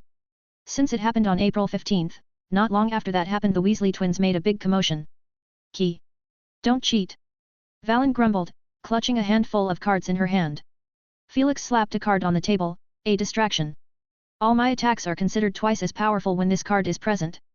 Key. Valen stared at the card with wide eyes, in disbelief. How is it impossible? Felix stated vibrantly, you've clearly seen me prepare this. Exasperated, Valen wanted to throw the little snake in his face. Key. Well, he withdrew the temporary card regretfully, I'll certainly suggest them to add this card when I get a chance, your turn. Valen blinked sheepishly and displayed the cards in her hand one by one. Felix stared at Niffler's cloak, Niffler's wand, Niffler's treasure, Niffler's money bank, and the most powerful one of all, Niffler's trump card, summon the Great Demon King. He bristled, well, that's a perk of being an investor, I guess. After dinner, Harry, Ron, and Hermione made their way to classroom 7, the corridor by the door was simply buzzing with activity and the three of them were pushed through the crowd to the front to see Angelina talking to Alicia in a low voice. Harry suddenly realized to his horror that they were both 7th years, and with Fred and George, 4 of them would be gone at once from next year's team. Harry. Angelina waved at him, here she reached out a hand and yanked Harry over, Harry didn't even react. Then she rummaged through her book bag and pulled out a stack of parchment, and asked as she searched the bag, where's Ron? Here. Ron gasped as he squeezed over. Hermione followed behind, clutching her book bag. Excellent, you see, this is a new tactic I've worked out, the winner of the match between Ravenclaw and Hufflepuff will be our opponent, according to the current rankings we still retain the advantage, but we must not take it lightly. Before Harry could speak, the door to classroom 7 opened. That's all for now, when you guys go back, take a good look, we will use it at our next training session. Angelina said quickly, as she hurried into classroom 7 after Alicia. I'd like to see, Ron mumbled, squeezing in with Harry and Hermione at the same time. They had been here so many times in their 4th year that it had left many psychological shadows in their minds, which led to them rarely dropping in. Even when classroom 7 became open to students in their 5th year, they had heard that some students who liked to explore used it as some sort of second common room. The weather is still so unpredictable. Ron muttered, and Harry thought deeply, unlike the twilight scene outside, the pale sunlight shone down on their faces, is warm, and the soft dirt seemed to glow under their feet. Under their feet is a twisting, cobbled path that reminds Harry of Diagon Alley, except there are fewer cobblestones. There are wooden signs standing on the road, with a fork in the path extending alongside each sign. They can only see part of the way, and any deeper seemed to be obstructed by a mist. Harry squinted hard to see further down the road. There seemed to be some small houses hidden in the mist, and he guessed that Mr. Scamander's magical zoo, Professor Sprout's wild greenhouse, and other buildings would be there. Do you guys think the young Professor McGonagall will be at the end of the road? Ron said, pointing to the nearest wooden sign, which neatly inscribed Transfiguration. It's possible. Harry said, feeling intrigued by the idea. He ran to the other side and joined Hermione in surveying a crooked wooden sign. It must have been written by Hagrid's own hand. Hermione sounded very confident. Harry grinned as he looked at the wild handwriting on the board, with 2 letters misspelled. Who else could it be? At that moment, the students who had come in before and after them took the fork in the road, and their figures quickly disappeared. Let's hurry up and choose one too. Hermione urged. How about Transfiguration? Harry offered, I'm not too skilled at cross-species transfiguration yet. The lesson where the owl turns into a small telescope. Ron whispered, you've done well enough. I was surprised when they blinked at me while I was looking into the telescope lenses, and Seamus said he always felt like something was staring at him. That's because you don't see them shrink themselves up when they get ticklish. Harry said gloomily. So they returned to walk up the Transfiguration path, Harry was more and more certain that this path had been designed by Professor McGonagall's memory body. The plants on either side of the path had obviously been well tended, the shrubs neatly trimmed and seemed to have been measured with a ruler. Harry recalled Privet Drive with unpleasant flavor, and he shared the thought with Ron and Hermione. The former laughed endlessly, the latter just grunted, before they came to the end of the path. Harry looked around. "What's wrong?" Ron asked. "Before us." Harry stretched his arms out, looking a little dumbfounded. "Some people picked this path, but none of them are here."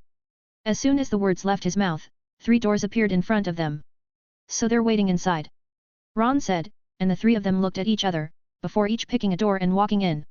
Behind the door, there is an empty classroom, without a single soul in sight. Harry walked around the room and finally returned to the same spot, and was somewhat dumbfounded to find that even the door had disappeared. He cleared his throat and asked in a loud voice, "Is anyone home?" At the same time, he clutched his wand vigilantly, fearing that a flock of dragons would come out flying due to his loud shout. Something similar to a mirror suddenly appeared in the air, its surface rippling with golden light, and Harry saw a blurred image of what appeared to be someone on the other side. Then a red envelope was thrown out. "Wait!" Harry shouted, "I can see you." The golden ripples which were nearly fading came to life, and after a few seconds a hand poked out of it, followed by an elegant face. It turned out to be the young Professor McGonagall, who pursed her lips and showed half her body, making him very unnerved. "It's Harry," she said in a flat tone. The red envelope that had just been tossed over to him began to puff out smoke, and the ear-piercing memory about this thing in his deeper mind came flooding back. "This thing is a Howler letter." Harry tried to move back, but his feet felt like they had taken root, and he couldn't move. Professor McGonagall. "Oh, are you trying to ask about that thing?" the young Professor McGonagall said with a scowl. "That's Felix's design, it's not much use, it's simply to scare people." Her tone was somewhat dismissive as the mirror, which was only half a man's height, turned into a door, and she pushed it in. Then with a wave of her hand, 2 more beautiful chairs appeared in the classroom. "Let's sit down and listen together, it's about all the changes that have been going on here recently." So Harry and Professor McGonagall sat down in the chairs. In the Howler letter, or maybe an instruction manual disguised as a Howler letter. Harry couldn't quite figure it out, but it opened one mouth and began describing the functions of Classroom 7 in graphic detail. A great place to help students. A novel experience. Ahead of the times. Harry listened with rapt attention, and it took him 5 minutes to realize that all the things it said before were pure nonsense, and at some point towards the end, it finally moved on to the main topic. This place is designed with the students' will in mind. You can learn in single-user mode, or in group mode as a class, or together with your friends. Yes, there is an immense degree of freedom, it's the biggest difference you will find between here and the classroom. The envelope moved closer with its mouth wide open, and Harry leaned his body back. He felt the envelope spit about to spray on his face. "We won't ask you to do anything. In other words, you have to figure out what you want. No one can help you on that point." The envelope began to burn and Harry was afraid it would suddenly explode, but Professor McGonagall simply waved her hand and made it disappear. "Now do you understand?" the young Professor McGonagall asked. Well, Harry pondered, looking at the exquisitely dressed Professor McGonagall out of the corner of his eye and mentally addressing her as Ms. McGonagall. It suggests that Classroom 7 is different from the classroom outside. He realized he had just said a standard line of nonsense.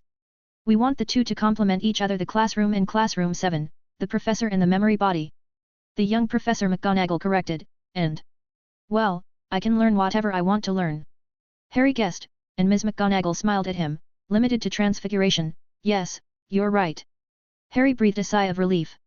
"What about Ron and Hermione? Did they go through the whole Howler letter thing too?" Harry asked while wondering if Ron would still be calm enough to listen carefully to its contents when he saw an instruction manual that resembled a Howler letter. "Pretty much, but they didn't see me, though," Ms. McGonagall said. "I am here on a whim." She added in a small voice, then waved her hand and 2 blurred images appeared in the air. Harry stared in amazement as the images showed none other than Ron and Hermione. Ron was being chased by a group of round things and Hermione was lost in thought facing a wall with hundreds of books stuck to it. Hermione walked around, occasionally stopping to make a gesture of turning the pages. The books in front of her obediently turned the pages. Harry watched in amazement. How amazing, but why are there so many differences between the two? Could it be that this place would divide them according to intelligence? They have chosen different ways of learning. Ms. McGonagall explained. Ron preferred to learn by playing, so I had a bunch of plates of vegetables to chase him around, and they wouldn't stop until he could successfully turn them into mushrooms one by one. Harry mentally prayed for Ron. As for Hermione, she's more of a thinker. That being said, I think she's a little too Ravenclaw-ish, Ms. McGonagall said. Harry suddenly thought about the rumors he had heard over the past 2 days. He bravely asked, McGonagall, Ms. A slight smile tugged at the corners of the young Professor McGonagall's lips and Harry dropped the question that was on his mind. Is it true that you had experienced Hat's Tall when you were sorted? Yes. Professor Flitwick too? He asked cautiously. Oh, we sometimes do. I mean between each other in this context poke fun at each other, Ms. McGonagall said. I have that part of my memory. But in fact, Phileas's case is not considered exactly as Hat's Tall, it's just that the Sorting Hat hesitated a little too long. Well, I can't stay here for too long, there are quite a lot of students these days and I have to look after them constantly. Although other people will help, but... She muttered in a small voice, probably along the lines of don't want to bother anyone else. I will occasionally show up as a class lecturer not to lecture, but to answer questions. It's quite a nostalgic feeling. She said, one thing you should know, here, you will get a response to whatever you want. Imagination is important. She personally demonstrated this by drawing a random door in the air with her finger and then pushing it open and leaving. Harry walked over to it, and it was gone. He remained in place for a moment and wondered tentatively, can I change the setting here? How about turning it into a forest? The air around him began to shake as a vague image of towering trees and shrubs emerged, and a few seconds later they appeared in real life. Harry watched this in awe, almost thinking he had arrived in Professor Happ's thinking classroom, and then he tried various environments such as the Black Lake, the Great Hall, the Covered Bridge, the Clock Tower, and even the Shrieking Shack. After a few moments of intense fun, it occurred to Harry that Ron would still be being chased by the vegetable plates, and he hurriedly inquired, can I go to Ron's place? Ron Weasley, with the red hair and freckles. A small line appeared in the air, personal permission required. After a few seconds, a blurred image appeared in the air, and Harry moved closer to catch a better look, and then he noticed Ron frantically running toward him. Ron jerked his wand backward and a few dark mushrooms grew from the nearest dish, and when he looked back he saw Harry in front of him. He shouted excitedly, Harry? A little line of writing just appeared in front of me and I thought it was an illusion. Watch out! Harry yelled. Bang! Ron went through the fuzzy blur of air and the two crashed hard against each other. Harry's eyes went straight up, and he covered his nose and plopped down, tears brimming down his face, and after a long moment, he shook Ron's leg off his chest and struggled to get up from the ground, his glasses hanging off his left ear and his vision blurred. He hurriedly put his glasses back on and noticed that the plates are dancing and circling around both of them. When Harry stood up straight, the plates rolled towards him as if they had received a signal, and Harry sat back down decisively, dragging Ron, who was about to stand up, back to the ground in the process. The plates stopped in their tracks. Can we be able to use other magic? Harry and Ron discussed the countermeasure.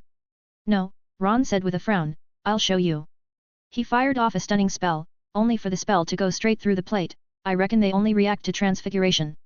Harry scratched his head a little, he could already imagine the scene where he would practice turning an owl into a small telescope. Maybe they could try Hermione's method next time? The depths of Classroom 7. This area is the absolute heart of Classroom 7, which is densely woven with runic circuits and magic nodes that look like underground pipes, with layer after layer of protective magic wrapped around them. Theoretically, this place could not be discovered by outsiders, not even the memory bodies. This is because, at the beginning of its construction, Dumbledore used the headmaster's authority just like in the Room of Requirement to connect Classroom 7's magical feed together with the entire castle. At the moment, Felix appeared in this non-existent place, with jars and pots in front of him, which extracting and storing invisible magic from every corner of the room, the mouths of the jars shone with a star-like brilliance. Felix clapped his hands together and stood up. Let's see, joy, anger, fear, sorrow, curiosity, disgust, guilt, pride, calmness, confusion, longing, as well as love and hate. What else? Never mind, let's divide it up later. As the date of the final battle approached, everyone is preparing for it accordingly. Read 50 days or 100 chapters in advance on Patreon. 594, Chapter 594 Approaching Conclusive Duel. When they got out of Classroom 7, Hermione kept chattering. Didn't expect that at all. It was much better than I expected. I was expecting all sorts of practical battles, like throwing you in the Forbidden Forest and having a bunch of weird creatures chasing you around. I mean, it wouldn't have been that bad, but I prefer a period of quiet and productive reflection. Who says it's not? Ron snapped. He and Harry were drenched in sweat and their hair looked askew, like they had just been through a rigorous Quidditch training session. Hermione didn't seem to have heard his words, as she continued to share her feelings excitedly. You can simply talk to the room and have it help in the way you want, which is what I did, you know? I've always had a dream of being able to read a dozen books at once. Of course, they're all interrelated with each other, presumably with different interpretations of the same magic, which I can use to cross-reference, and it's really helped me achieve it. The best part is that drinks appeared once a half hour in there. I only discovered this later, and you could choose between tea, hot cocoa, and pumpkin juice. they were all ghost food. But there's nothing wrong with that. Harry and Ron looked at each other, they weren't exactly being rewarded with hot tea to drink, instead, they were followed by a group of spinning plates of greens that forced them to perform transfiguration. Harry swore he wouldn't even go near a mushroom for the rest of the week. I've heard there's also the classroom model, in which a group of students get together to study, which is modeled upon a classroom scenario. Harry changed the subject and said. Yeah, Hermione tried to remember, I seem to have seen that too, later we can give it a try. The next 2 weeks flew by, and as June approached, the 5th and 7th years spent all their energy on revision, and instead of assigning assignments, the professors reviewed the questions that might come up on the exam in class. The students' heads were spinning every day and the little time they had in class was not enough, so they were forced to jot down the points and then either spend the whole evening in the library memorizing the material or show up in the classroom 7 to practice their spells. During this time, Hermione also fulfilled her promise to demonstrate the most difficult potion boiling methods for some of the students in the class. There were students from all 4 houses gathered around, but they could basically be grouped into 2 categories, the members of the Frontline Lookout Club and their friends, and the dozen or so students from Slytherin. The former had made a significant effort to simplify the potion process, and the latter paid for a good deal of precious potion materials. I didn't see Goyle or Crabbe. Hermione whispered when the demonstration was over, looking at Draco Malfoy's departing back. It's not just the 2 of them, Fred said as he came over, all the ones who are related to Death Eaters are trying to distance themselves from them now, so the few whose immediate family are Death Eaters are miserable and very unpopular. Harry's mind drifted off as he remembered reading in the newspaper a few weeks ago about Crabbe and Goyle's father being sentenced to life imprisonment by Wizengamot. What about Malfoy? Wasn't his dad undercover? Ron asked. Him? Not that bad or good, Fred said carelessly, he did get some cold shoulder at the start, but there's no shortage of clever Slytherins, so soon someone came along, he added, or maybe their parents are resourceful enough. Of course, there are some who hold it against him, those who, George said. People whose immediate family are Death Eaters. Harry said with certainty. Exactly. George winked at him, there's a gain as well as a loss. Fair enough, isn't it? Harry put his mind at ease, he had been worried that the Slytherins would be looking for trouble, he had even tried to ask one of the professors to come over, not Snape of course, but Sirius. But Sirius was too busy, and he complained to Harry privately that Dumbledore made sure to assign him extra duties since he knew that he would not be teaching in the next school year. To motivate the students, Sirius even made a bet with them that if any of them could get outstanding in the wizard grading test, he would present to those students his experience of learning Animagus as a gift. Come to think of it, although Professor McGonagall knows about it too, she doesn't teach it that easily, as far as I know, it's only for the best students of the Transfiguration Club. He said grumpily, want it? Then get an outstanding in return. Professor Black, will you continue to teach the Defense Against the Dark Arts class next year? A student asked expectantly. Sirius shook his head, only this year. Seeing the disappointed look on the student's face, he hurriedly said, don't worry, I will keep my word, that knowledge is in Professor Happ's capable hand. Professor Happ only found out about this on the 3rd day, he had basically stayed in the depths of Classroom 7 all this time, creating a makeshift office for this purpose. The thinking room and Classroom 7 are simply a perfect match, combined with the constant flow of emotions that the students were generating because of the exams, his research is making extremely rapid progress. When did you ever give me the information about Animagus? Felix asked in an unpleasant tone as he blocked Sirius at the Great Hall entrance one day. Who realized, as an afterthought, that the news about Professor Black entrusting his knowledge to Professor Happ had spread through the school. Am I wrong? Sirius said dismissively, the Black family generations of book collections are stuffed into your belly. Animagus is just an insignificant addition, oh no wonder you don't remember. Felix smartly closed his mouth. After lights out, Harry sat on the windowsill of his dorm room staring out at the stars, realizing with a start that they had won the Quidditch Cup 2 days ago, which should have been something worth celebrating in a big way, but the Gryffindor team with the exception of Katie Bell, who doesn't need to take either of the wizard grading exams, the other 6 just made a hasty appearance at the celebration party and turned their heads to deal with the pestering gnome in Fred's words. As the month of June approached, the shadow of exams loomed ever closer. More than one student had developed exam syndrome, with more or less of them picking up some odd habits, such as Hufflepuff's Ernest Macmillan's tendency to probe the study times the other students needed to review for their exams, and then be relieved when he learned that they need more time than he did, and nervous when they did not. Hermione is just as bad as him, and she excels in 2 areas in particular. She had single-handedly thwarted the thriving black market trade of young wizards, whether it was poorly packaged, poor quality Baruffio's brain elixir or substandard dragon claw powder disguised as dried fox dung or all sorts of substandard elixir to induce euphoria, sleeping draught, were all confiscated from the student's hand and dumped down the toilet. Another thing is that she has developed the habit of looking at people with blank eyes, which usually happens on her way to class with Harry and Ron, or during mealtimes. It was accompanied by symptoms such as mumbling under her breath and poking her fingers in the air constantly. "You're not Luna in disguise, are you?" Harry looked at Hermione suspiciously. "What? Of course not." Hermione impatiently said, "I'm just studying in my mind." In the last class before the exams, Felix explained to the students what to expect. The ancient rune exam is scheduled on Friday, with a written test in the morning and a practical in the afternoon. Felix said, "I personally participated in the questions formulation for the practical exam, and all the questions are within the scope of our review, so you can put your hearts and minds at ease. Also, I assume you are aware that cheating is forbidden in exams." The faces of the students under the podium were tightly tensed, and Felix wasn't sure what they were really thinking unless he tried to use legilimency or some kind of mind magic. The examiners are highly experienced, and they can easily spot any cheating tricks. It might be a bit abstract when you put it that way, so I will give you an example. The head examiner, Professor Griselda Marchbanks, has invigilated Headmaster Dumbledore's N.E.W.T.S. examination, which would imply that she has invigilated nearly 100 of such examinations from her youth till now, so try to imagine what it would signify.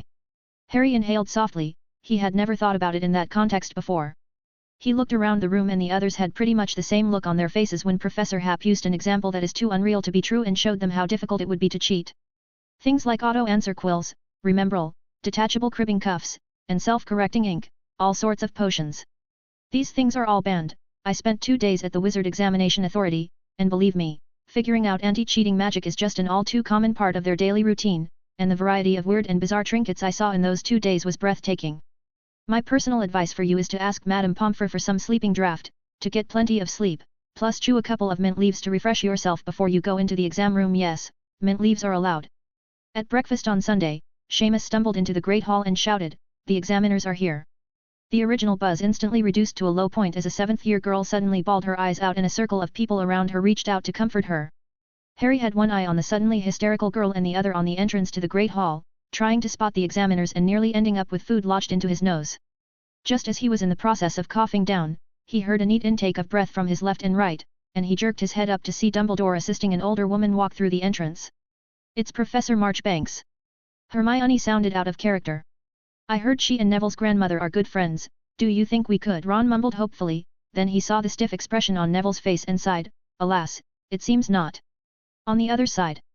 "Dumbledore." Professor Marchbanks said in a loud voice at the side, followed by a silent Professor McGonagall and Snape behind her and Dumbledore. "Dorothea told me you haven't bothered to get a checkup." "There's an excellent healer at this school," Dumbledore said calmly, "she can fix those headaches of mine with ease."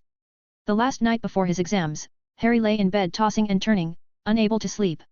He felt his mind is particularly active tonight. He thought of serious encouragement to him during the day, the feeling of holding the Quidditch trophy in his hands after a year of absence, and he even thought of Voldemort, who hadn't appeared in his dreams for a long time, and it seemed that Professor Happ and Headmaster Dumbledore's suspicions are right. Voldemort had used occlumency very tightly to prevent his intrusion. That explained why his scar had never hurt for a long time. Harry rose from the bed and fumbled around in the darkness for a while, eventually managing to rummage through the Christmas sock Dobby had given him to find a small vial of sleeping draught, which he unscrewed and took a small sip of. "Give me some too, Harry." Ron chimed in. Harry handed the open glass vial to Ron and their hands bumped against each other as the vial transferred smoothly in the air. Then came the sound of gulping, and Ron smacked his lips in satisfaction. At that moment, another voice was heard next to him. "Any more?" Neville asked in a whisper. He wasn't asleep either. "There's more than plenty," Ron said, and as soon as the words were out of his mouth, from different spots in the dorm room came the voices of Seamus and Dean. "Great. Do you mind sharing me a little? Thanks." The vial rotated in a circle and was empty by the time it returned to Harry's hand. Sleep hit him and Harry haphazardly placed the vial on the bedside table and took off his glasses to lie on his pillow. "Shouldn't we set an alarm?" he asked vaguely. "What?" I said. "Ha!" Harry yawned widely and fell asleep. Meanwhile, Bellatrix awoke from her coffin, sitting up blankly, her hands still clutching the golden cup with a death grip. Voldemort was very pleased with her attitude. Bellatrix bowed her head respectfully, the inexplicable zealousness once again surfaced on her face. Click, click, click. Bellatrix shook her stiff neck. She seemed to have been asleep for a long time. Her arms and legs were incoherent as she crawled out of the coffin, and just as she was about to crash down to the ground, Voldemort snapped his fingers lazily, and she was immediately pulled upright by an invisible force. "Thank you, my lord." I Bellatrix stared at her hands, which seemed to have lost the appearance of what normal skin should look like, becoming wrinkled and pale as if they were covered in some sort of fine scales, her eyes widening as she touched her face in panic. Then there was an audible, bone-seeping scream. Don't worry, my dear Bella, it's only temporary. Voldemort surveyed his work with satisfaction. Your body has undergone some minor alterations in your sleep and will need some time to recover. He took Bellatrix's hand. With Voldemort's help, Bellatrix stumbled out of the coffin. Surrounded by the gloomy crumbling graveyard, with wild grasses making a grimy sound and a wind that seemed to scrape into her skin which caused her to shiver with cold. A few minutes later, slightly more mobile, Bellatrix followed behind Voldemort. During the time you were asleep, there was a great change outside. The Aurors of the Ministry of Magic have shattered my loyal followers to pieces with the help of 2 traitors' identification. Bella, you are one of the few who still remain loyal to me. Dark Lord.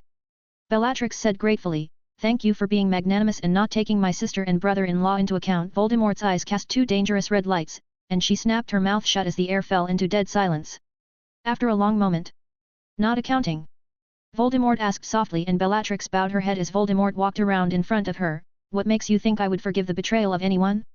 Lucius, Selwyn, and perhaps others. The Ministry of Magic's intelligence was closed to me, and I am now like a blind man who can only learn about the trial from the newspapers.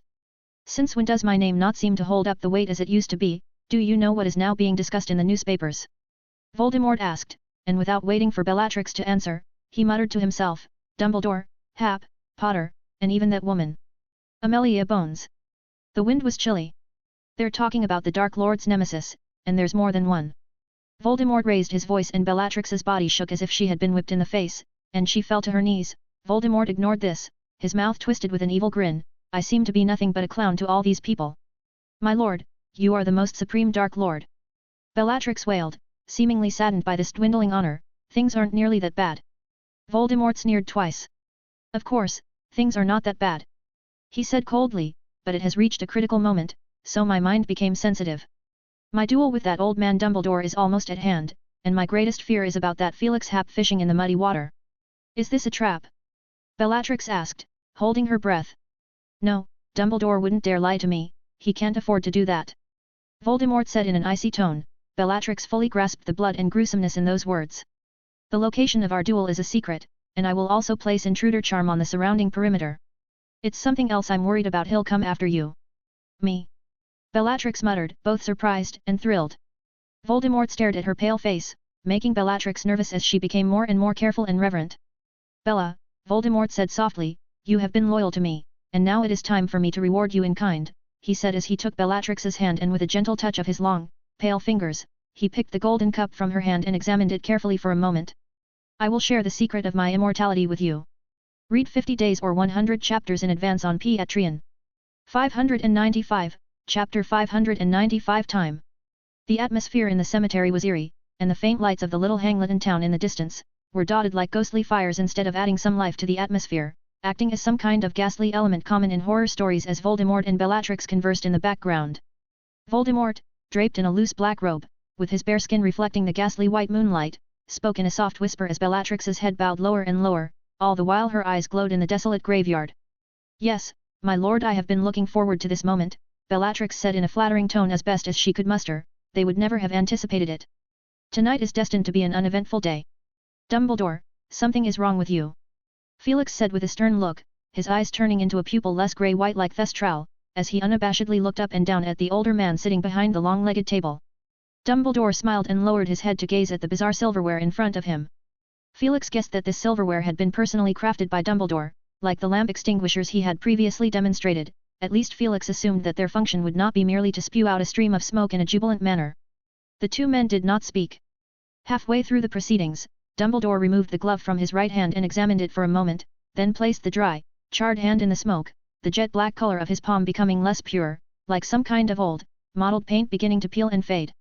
After almost 10 minutes, the hand in the smoke stopped changing, but it did not return to full normalcy. If one looked closely, one would see that the palm of that hand had very tiny black things tangled in its palm lines, twisting persistently and wickedly. That Horcrux, the Gaunt's ring, Dumbledore uttered softly, has a particularly powerful curse placed on it, hidden and powerful. And perhaps Voldemort himself didn't consider that the material of the ring itself was very tempting to me. He sort of played it right, but all in all, I completely zoned out.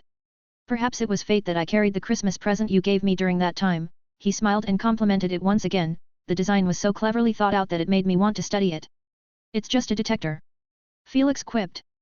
More amazing than any detector I've ever seen, Dumbledore corrected, not to probe the outside world for danger, but to examine oneself for anomalies. I must stress again, a very clever design concept. He continued, after I brought the ring back, I spent some time studying the curse on it and managed to extract some of it. Said Dumbledore, showing his hand to Felix as if he was showing off his results. So the result of your research was to get yourself retainted with the curse? Felix asked incredulously. Dumbledore smiled, oh, as much as I keep saying that Voldemort is pathetically ignorant, it is because he put his whole heart and soul into the wrong path, and I have wondered more than once if he had stayed on the right path, would these tragedies have happened? Felix, when dealing with him, we better not harbor unrealistic expectations, especially in areas that relate to his field of study. It won't be easy to hide it from him, so it's a necessary price to pay. The price? Felix repeated. Exactly, this is why you should understand why I didn't tell you the location of the duel. Voldemort holds the initiative in the duel, he could leave at any time and pick up a fight somewhere else, and then we would all remain passive. A moment of silence followed. Is that all? Felix asked. He pointed to his eyes and said, if the curse is a necessary price, I can understand that, and I'm sure you are perfectly capable of keeping it in check. I was talking about something else in my eyes. Your soul is like a wavering torch, intact but pulsating abnormally, or did the curse hurt your soul? That can't be right. If Voldemort had that kind of ability he would have gone into hiding and healed his own ugly soul which is on the verge of collapse. You know what I am getting at, Dumbledore? You seem to be cooking up some kind of terrible plot. I doubt you can even defeat Voldemort now, this isn't what we discussed at the beginning. He unconsciously raised his voice, the portraits on the walls opened their eyes and Phineas Black said in a grim tone, how rude, in my day nothing like this would have happened, I am extraordinarily favorable towards order. Felix waved his hand back and Phineas's mouth was immediately glued shut in the portrait, as he whimpered in exasperation. No, Felix. Dumbledore said, we are heading down the right path, and I have no intention of changing the plan, all I am doing is filling in the gaps that may exist. I have plenty of confidence in this duel, and don't forget, I told you I have the skills to temporarily boost my strength. Felix furrowed his brow. Now that you mention it, he put on a by the way attitude, that trick. I can't figure out how it's done at all, that doesn't seem to be a boost in strength, but a recovery, or retrospective. You have that strength within yourself, except not now, but at the peak of your life. When he said this, Felix himself was a little surprised. Ever since he had become a magical being, his strength has been constantly growing, not in a way that he suddenly became very strong, but in an all-round steady way. Of course, the most essential change is still his magic power, but then again it's not just his magic power, the strength and control of all those spells he normally rarely uses have followed suit. He had once put forward the conjecture in the Magic Rune Club that the process of studying magic is actually the process of finding one's own spell-casting instincts. His own experience seemed to validate this. Is it transfiguration? Bloodline magic? Dark magic? Or perhaps something to do with time? Why do you say that?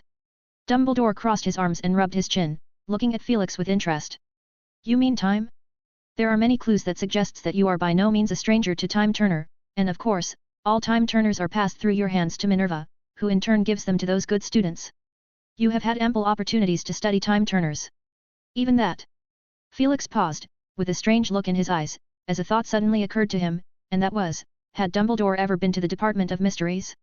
There is no way to prove that point though, because even if he did, Dumbledore would not have been as blatant as he was, stealing most of the time energy. Perhaps another way of looking at it would be to consider whether Dumbledore had any interest in studying time magic? Yes, who could resist the temptation of time? In any case, Felix is incapable of doing that personally, even without the whole MS Jane thing he would have found the opportunity to study it himself. He hadn't forgotten that he had given a mission to Mundungus. But after inheriting Nicholas's research notes later on, he had no hope that Mundungus would hit the jackpot. Let's just say that for wizards at Felix and Dumbledore's level, there is no such thing as an impregnable defensive fortress in this world, as long as they are given ample time to prepare. Of course, Voldemort is counted as one, which is why Ms. Bones didn't ask for that part of the time energy back. Even Grindelwald, who is currently imprisoned in Ermengarde Castle. Dumbledore didn't answer the question and didn't touch the previous question either, all he did was sigh sentimentally, time, how many people through the ages have longed for your favor? He waved his hand, causing Phineas' sealed mouth to reopen. As soon as his binds were untied, Phineas Black began to curse and Felix raised his eyebrows threateningly, and the male wizard immediately hid behind a green banner in the portrait. Abominable, evil, portrait bullying Slytherin brat, I'm your headmaster. Oh. Felix said in response with an expressionless face. Humph. I'll go and find my genius grandson. Headmaster Black? Did I mention to you that I personally captured Sirius in the old Black Mansion, when he was still wanted? Felix kindly reminded the Black family ancestor. Phineas, who hid behind a framed green banner, let out a strange shout, he'll always have children. The Black family's bloodline is noble and pure, not something you can compare with. In a smug tone, he said, I've heard all about it. He and that minister must have made a very gifted child. Just you wait, little bastard. Read 50 days or 100 chapters in advance on Patreon. 596, Chapter 596 Wizard Grading Examination, 2 in 1. In Classroom 7, Felix sat in a swivel chair, deep in thought. The place where he is now has a circular platform with a floor that seems to have been carefully polished from an undamaged single block of black stone, and one can clearly see silhouettes of people in it. In the space before him, a blurry book floated in the air, irregular in size and shape, but when Felix looked over, the book became what he wanted it to be. He waved his wand and a silvery solid patronus materialized. It looked like a small rain swallow, and when it appeared it immediately flew quickly around and circled over the circular room, circling twice before landing directly in front of Felix as if it had never moved. Felix waved his wand a second time and a golden, round, fluffy feathered snidget flew down, leaping and swaying along the floor, while at the same time a black, furry, acromantula appeared out of nowhere, a horrific-looking creature that looked a little more pleasant in its patronus state. There are long-horned, emerald green serpent, golden phoenix with two long, beautiful plumes, dragons of various shapes and sizes, snow-white ferret-like creature with no name, thin, skeletal thestral with a pair of bat wings, and if you look closely, you will find a dementor mixed among them, which, even in patronus state, looked like a black and grey piece of rotten cloth. Compared to it, the rags in the Hog's Head Inn are 100 times better. Felix sat in the center, like a head keeper of some magical zoo, staring at these thousand strange patronus in his sight. He looked at them over and over again. These creatures seemed to possess their own characters, and they were all different. For example, the thestral is timid and retains those silver-grey, pupil-less eyes, while the round golden snidget bird and the unknown white ferret seem to possess an exuberant curiosity and bounce around, and as for the dragons they kept roaring with their eyes filled with rage, although they don't stand a few dozen feet tall now. They don't look much taller than a fire-dwelling salamander on the ground, so when a small Hungarian horntail craned its neck and roared, the Akami coiled next to it sprang up and knocked the dragon off its feet. Not far away, a long-horned emerald serpent slithered and leaped into the smooth, calm lake-like floor, its body swimming freely within, before poking its head out the other side and locking eyes with the glowering sphinx. If they have anything in common, it is that they have all been carefully studied by Felix. In other words, at least in theory, he could easily turn into one of their kind. There was a loud banging on the door from outside, and it sounded like a troll might be standing outside waving a wooden stick and slamming the door hard. Of all the professor's memory bodies in Classroom 7, the only one capable of such a thing would be well himself, Felix grimaced, as golden lines emerged from the walls of the circular room, which twisted into the shape of a door, and the next second, the door was pushed open from the outside. Wow! The memory body whistled, the whistle echoing off the smooth floor as he looked around. You can do this now? Ha! I really want to have that part of knowledge.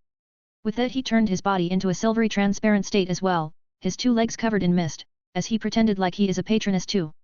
Hi big guy, I'm your companion, the memory body introduced itself to a towering thunderbird. He pointed to himself, and you guys, his hand traced a circle horizontally, circling all the magical creatures present, are the same. Thunderbird looked at him with sidelong glances and didn't move a single feather. Felix rolled his eyes. You should watch out, it's pride incarnate. What's the point? Is it supposed to impersonate a statue? The memory body circled around the Thunderbird cheerfully, and the Thunderbird, which stood a head taller than a normal human, flapped its wings and blew the memory body away, and he floated up to Felix as if he weighed nothing. As they looked at each other, memory body cleared his throat. Felix suddenly thought of something and said to his memory body, I have a question which I need your input on for reference. He said slowly, Voldemort's soul is broken, and my idea is to work on that, but playing with souls is a more taboo and evil field than time, and public information about it is scarce. I can alter the time of an apple, but I can't do the same to the soul of a rat or anything. Soul, memory, emotion, the three are intertwined, and if given enough time. Felix furrowed his brow. The memory body looked like he had been listening carefully. Keep talking. Don't interrupt. Felix said, whether it's the field of time or the field of soul, I was only exposed to a few scattered points of information to begin with. For the former, Felix had the research material of the successive generations of unspeakables that he had copied from the Department of Mysteries, and the hour reversal charm is part of the results they had produced. He also has ample time energy to play with and find the truth behind it. The so-called ample is only relative, the thing is like a dementor, once it's put into research, the number will decrease drastically and there will never be enough. And of the latter, the domain of soul, Felix also has a few insignificant footholds to stand and work on, such as the unforgivable curses, and the thestral perspective. But trying to create a soul cage with these isolated bits and pieces can only be described as highly challenging. The good thing is that Felix is highly proficient in memory magic and has an in-depth study on one of its branches, emotions. What he has been busy with these days is also related to this subject, using memory magic and emotion magic as a springboard to step into the domain of the soul. His increasingly bizarre Patroness is a combined result of these two. In addition to Patroness, Felix had to thank the Dementors for their contribution to this cause with their lives. Dementors were not true beings, they shared some similar characteristics to Voldemort's spirit form, and if a Patroness could trap a Dementor, could it trap Voldemort's spirit form? Felix is working on just that. He is somewhat hesitant at the moment though, unsure of which one to use as the main attacker. Which emotion do you think Voldemort has the weakest resistance to? Felix asked. Well. The memory body mused. It can't be any of the negative emotions, Felix said to himself, so it comes down to the positive emotions? But can remorse be classified among the positive emotions? It might play an important part in the prison formation later on, but to use it to capture him. He shook his head, it probably wouldn't work too well. I think. The memory body opened its mouth. Can't say for sure though, Felix's attitude wavered again. Remorse or repentance is an emotion that Voldemort would never be able to produce on his own, as his self-proclaimed nobility would not allow him to do so, so such an emotion might cause him great pain. I say, why don't you just group them and send them together? After several interruptions, the memory body spoke in a very aggressive tone. All together? Send them all together with a single mind. Felix blinked. Yeah, in one big swarm. The memory body looked towards the hulking Patroness. You've got a whole army of Patroness. Felix switched his mental gears on. It wasn't that he hadn't thought of a similar line of thought, but these Patroness weren't meant for fighting, they were meant to trap Voldemort and be used as a type of cage. Essentially, it would be no different from a Dementor capture cage at best, the cage holding Voldemort would have to be stronger. When he was about to open his mouth to explain, a strange idea was suddenly born in his mind, and he was fascinated by it. A swarm? No, rather he should create some kind of cycle. When he saw Sirius again the next day, he looked mildly disinterested. I wonder which part of that old man's mind went wrong. Sirius said with an unpleasant look on his face, he came into my office last night and asked all sorts of questions and rushed me. He suddenly stopped and changed the subject stiffly. By the way, did you mess with him? He kept making things up about you. I'm a little more curious, how did he get to your office? Felix asked. When he looked around the Great Hall, he could clearly discern two distinct groups of students in the school, those who attended their classes as usual, who were still in the mood to discuss whether or not their breakfast was tasty, as their final exams had yet to begin, and those in the other group, the 5th and 7th years, who looked pale and had no appetite. One 7th-year Ravenclaw girl stared blankly at the vegetable soup, while her friend carefully looked at the strawberry tart that she had just taken 2 bites of, as if she was worried that there might be poison in it, or maybe it was the other way around, Felix guessed in his mind. Either way, they hadn't done anything for a full 2 minutes. Because I had moved his portrait there, Sirius said sullenly, as if regretting his former hasty decision, just the day before I was appointed. He told me that since even Kriaker helped out in the kitchen here in his spare time, there was no reason to leave him in the big house. So you agreed? Felix asked with some amusement. You should know that his feelings are not real. And he's not your great-grandfather either. Yeah, I know, even without learning about it. If you had had to deal with all those stiff reacting, lame talking portraits of your ancestors from the beginning of your childhood, you would have realized it just like I did without being taught. Sirius said grimly, Hogwarts headmaster portraits are more realistic at best, but they still can't react beyond their initial setting. Just like my mother, he said sullenly, she really did leave a lot of resentment in that portrait. That's the sad thing about portraits. They are like a carefully written piece of programming that mobilizes pre-stored memories before reacting. They are not living beings, but objects that give feedback according to the established rules. Moreover, it is difficult for them to change their own inherited perceptions. Sirius will always be the same unworthy son who disgraced his family in Mrs. Black's mind, and will never be forgiven. But, on the other hand, their reaction is also most genuine. If Phineas Black's portrait had shown adequate regard for Sirius's life, the odds of it being the same even when he was alive in person is great. Perhaps to Sirius, despite being just a portrait, it might be one of the very few things related to the Black family that could still be properly communicated with now. The wizard grading exams would last for 2 weeks. If you ask Felix what's different about this year's exams from the past 3 years, he would say that him being appointed as a non-staff examiner is one during his free time. He would join the examiners of the Wizard Examination Authority to maintain discipline during the written examinations. In previous years such duties would have only gone to the heads of the 4 houses. But this year they made an exception and added him together. Felix had the opportunity to invigilate the first and last day of the exams, and he had a strong sense of anticipation, but of course, the last day carried a lot of weight. It would be the day that Dumbledore and Voldemort would duel. He is accompanied by Professor Tofty. As Felix led the fifth years from the entrance hall to the Great Hall, many of them were surprised to find that the 4 long tables had disappeared and had been replaced by lots of small single tables. This exam is on the theory of charms. The sheets, quill, and ink are on the tables. All right, you may begin. Professor Tofty finished in an old man's slow tone and nodded towards Felix, who turned a giant hourglass upside down. The students turned over their test sheets and began to answer. Felix stood on the podium, and to him, the exam was like a highly condensed miniature representation of real society, and the students' expressions were astonishingly varied and their reactions were very amusing. There were sad faces. Felix guessed that this group of students must not have been prepared well. Of course, there were also those with relaxed expressions. As time passed, the moods of these groups of students gone to 2 extremes, with the second group becoming more and more gloomy, with their brows forming a knot, while the first group remains consistent from start to end. Ron Weasley's performance here was good enough to be included in the case study, and it was still N.E.W.T's difficulty if Felix intended to carry out a study in that area, as his expression shifted back and forth, switching between excitement and hesitation at high speed. For a short time, Felix could only assume that he might know a little bit of each question, but only a little. There were also some students who displayed a look of surprise, the kind of reaction you only get when you come across something you are good at in an exam. Harry, for example, swore he would never forget the incantation of the levitation charm in his whole life, and he had no doubt Ron would too. After all, not everyone had the chance to knock out a frenzied troll with a clean shot. The second question was about the counter for the conjunctivitis curse, and Harry was able to answer it with ease. The third question was a little more difficult, which involved a detailed description of the repairing charm. Harry had read Hermione's spell notebook carefully before the test, so what appeared in his mind at the moment was not the slate font of the textbook, but Hermione's handwriting. He began by writing the definition of a repairing charm: a spell that can be used to fix broken things. Why is there such a thing as a definition? Harry thought as he wrote. The memory of what followed was a little fuzzy, and he could only sum it up in his own words. After checking it over, he added an extra description after repair, with mostly. And then what? Harry thought as he looked up and saw Hermione Head, who was seated a few seats ahead, and her head never raised even once, her quill spinning like a spinning top. He stared at Hermione's disheveled hair in wonder. What would happen if he used a repairing charm on them? Inspiration came to him all at once, and he lowered his head and quickly wrote, "Taboo, cannot be used on people, does not work on liquids and vessels either." Good, Harry thought, that's all the groundwork needed. He was just about to write out the specific incantation when another point of knowledge came to his mind, that he could write about the inventor of the spell. So he lifted his quill. This spell was created by the witch working in ministries.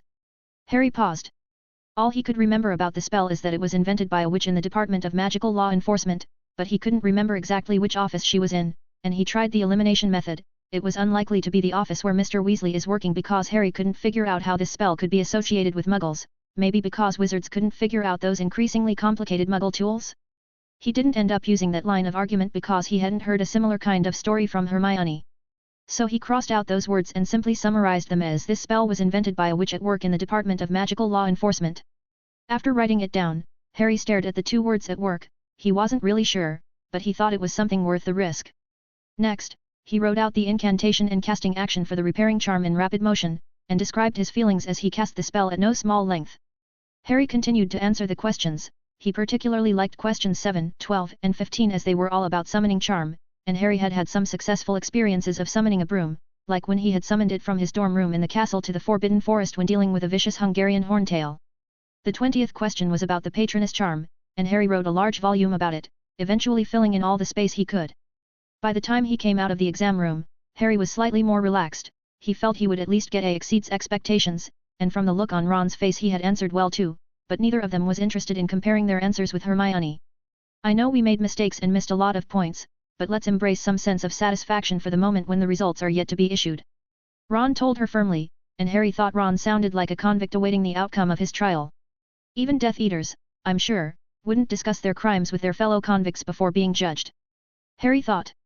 Read 50 days or 100 chapters in advance on Patreon. 597, Chapter 597 The Real Dream, 2-in-1. Hermione was unfazed by Ron's self-deception and simply grunted in response as they returned to the common room for a short break before turning back to the Great Hall in time for lunch. During the lunch hour, the 4 house tables reappeared. Hermione asked after they settled down at the table, "By the way, why were you nearly late this morning?" "You mean that?" Harry wolfed down his mashed potatoes. his mouth stuffed full, overslept. Everyone's overslept. Hermione looked surprised. Were these boys in such a good state of mind? The girls' dormitory was full of people who had insomnia all night. Yet, Harry said vaguely, moving the pumpkin soup near him in passing, and Ron responded by waving a sausage. While it was true that forgetting to set the alarm wasn't a smart thing to do, but given how spontaneous it was, the 5 of them in the dorm decided in unison to forget that it had even happened, and at least they got plenty of sleep and woke up the next morning with tons of energy, which Harry believed was more than enough. Wasn't it the case? The fact that Neville's scream was the first thing that woke the others up was proof of that. Professor Happ did not turn up for the afternoon charms practical exam. He's lecturing the 4th years. Terry Boot, a 5th-year Ravenclaw student, said to Harry and the rest of the boys, I saw it when I passed by. The students in the entrance hall preparing for their exams were putting up their final struggle. Ernest Macmillan and his friend Justin Finch Fletchley were quizzing each other about common incantations, reciting them as they made rapid spell-casting gestures that looked like some sort of comical dance. Parvati Patil and her twin sister stood left and right on either side of Lavender Brown, staring blankly and mumbling. Lavender looked like she was on the verge of a mental breakdown, looking pale with an amulet clutched tightly in her hand. Every time Professor Flitwick came out to call a small group of people away in alphabetical order, the students in the entrance hall looked up in a panic as if Professor was taking them to some horrible and dangerous place. Harry's exam order was sandwiched between Hermione and Ron, and when his name was called, he followed the Patil sisters straight inside, only to be pulled back by the short Professor Flitwick at the door. Professor Tofty is available now, Potter. Flitwick, who nearly fell backward with him, said under his breath. Harry hurriedly said sorry and trotted inside. The Great Hall was not decorated as it was in the morning, with only 7 or 8 tables arranged in the center with an examiner sitting behind each one.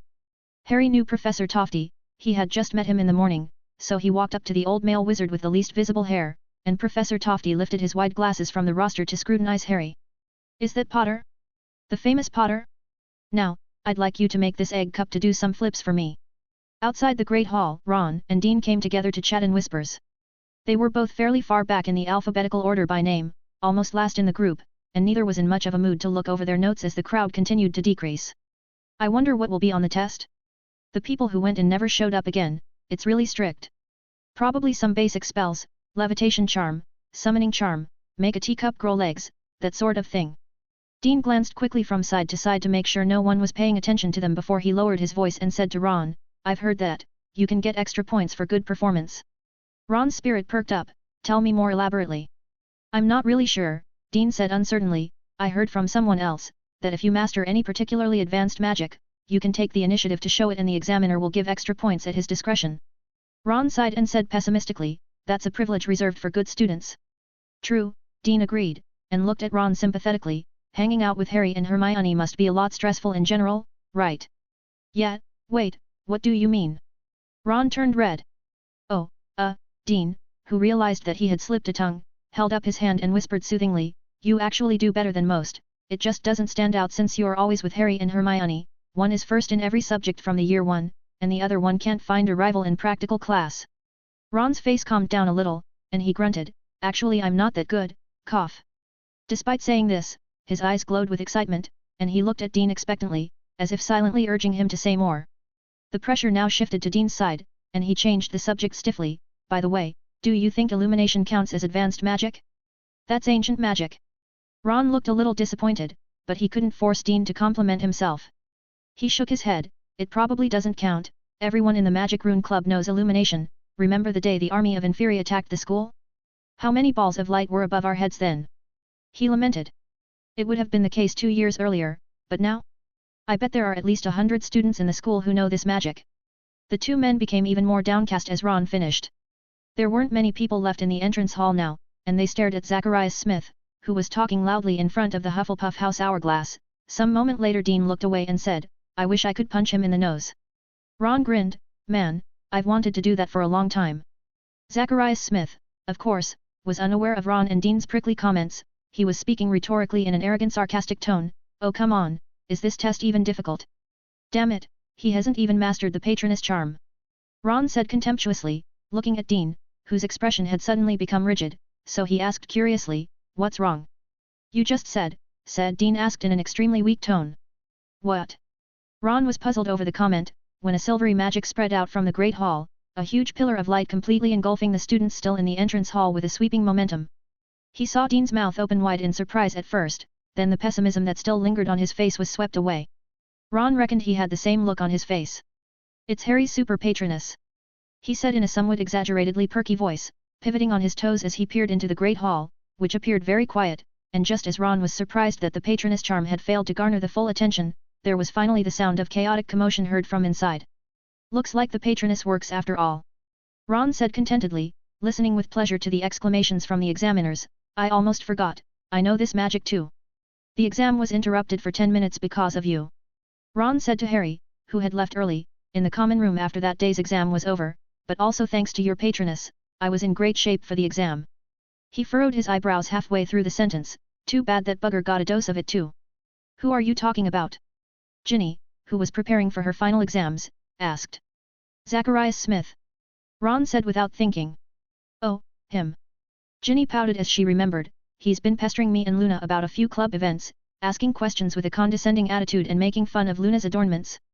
Harry looked conflicted. He acknowledged that Luna had a lot of individuality, but he wouldn't praise her aesthetic. But who made him find Zacharias repulsive too? So he agreed, "Yeah, he's really annoying for sure." As they prepared for their next day's transfiguration exam, Harry's mind was filled with complex spell models and theoretical explanations, and he could never understand one question: how could turning a toad into a mouse possibly occupy an entire chapter of the textbook? Moreover, Hermione had managed to compile a dozen parchment of notes from the textbook, and she had even managed to pull out 3 essays she had written in the past. So when he heard someone at the door shout, "Harry, there's someone looking for you," his first thought was that he could finally get some air. As he passed Fred and George's table, the two of them were playing wizard cards with Lee Jordan and discussing in whispers as they played. Fred waved lazily at Harry in a gesture of greeting. "Aren't you guys going to review?" Harry asked. "We have a clear understanding of how good we truly are," George said. "Well," Harry thought unconvincingly, "then you must not know that Mrs. Weasley would always ask about both of you incidentally whenever she wrote to Ginny." He pushed open the door with a stifled feeling and heard the fat lady chatting enthusiastically with a familiar voice. "Yes, I went to see it," giggle. "The painting was huge, I guess it must be about 20 feet long. Violet was with me when I went, and the students did a good job painting it. It was very grand, as expected of Dumbledore. He beat the Dark Lord into submission," giggle. Harry glanced backward at the fat lady's portrait as he exited through the round cave-like entrance and unsurprisingly saw some bottles of alcohol piled underneath her figure inside the portrait. Her face flushed as she seemed unaware that someone had come out, and mumbled under her breath. "I just can't figure out why there's a niffler standing so conspicuously in it." "Professor!" Harry exclaimed in surprise when he saw the person at the entrance. Felix nodded at him. "Come with me, Harry." Harry followed the professor with some anxiety, secretly rumming through his memory for any serious mistake he could have made to get the ever-lazy Professor Hap to find him at the door. He guessed that there might be something serious going on, and they came to a dark corridor where the professor, who was walking ahead of him, stopped. "You have shocked the examiners collectively with your performance today." Felix smiled. That patroness was far more intensive than what they knew. Well, Harry didn't know how to respond. "I need a favor from you," Felix said bluntly. "Okay." Harry asked with a nod. "What is it?" "For a certain reason, I'm hoping to gather some emotions, your emotion." Felix inclined his head towards him. "To do that, you need to use your unique patroness. Remember not to let the magic burst out like it did during the day, it would draw too much attention. Summon it quietly and leave the rest to me." When Harry returned to the common room, the shock on his face had not subsided. "What's wrong?"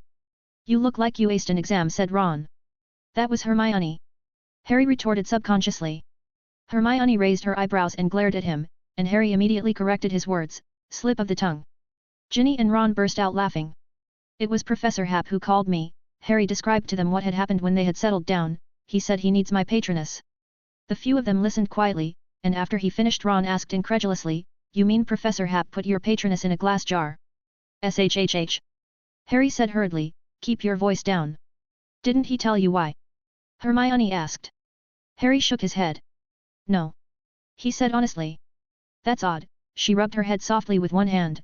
"Given the professor's character, if it is for some sort of magical experiment, he'll be more than happy to tell you the circumstances and maybe pull you into the research, unless it has to be kept secret." "That's what he said to me," Harry instantly said. "Keep it a secret for now. Probably doesn't want to distract us, we've got exams tomorrow." Ron guessed. "But the professor asked me to go over to him every night for a while and use the patroness once." Harry commented how normally the patroness would dissipate on its own if he actively cancelled the magic, but the professor had preserved the emotion and the magic in some way he couldn't understand. Harry guessed it was probably some kind of device like a Dementor capture cage. He felt strange at the thought of having a row of his own patroness in the professor's office for a few days. If it's like what you described, it must be serious and urgent, Hermione said with certainty.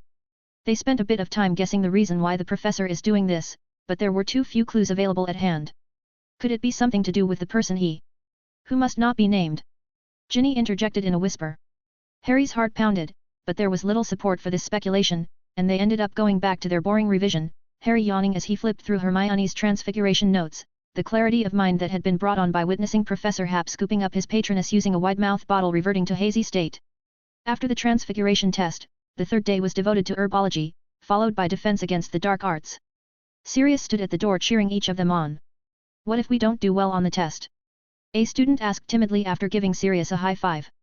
Don't worry, I won't be your professor by the time you get your results, Sirius said as he bared his teeth, no need to worry that I'll be chasing after your arse chanting hexes.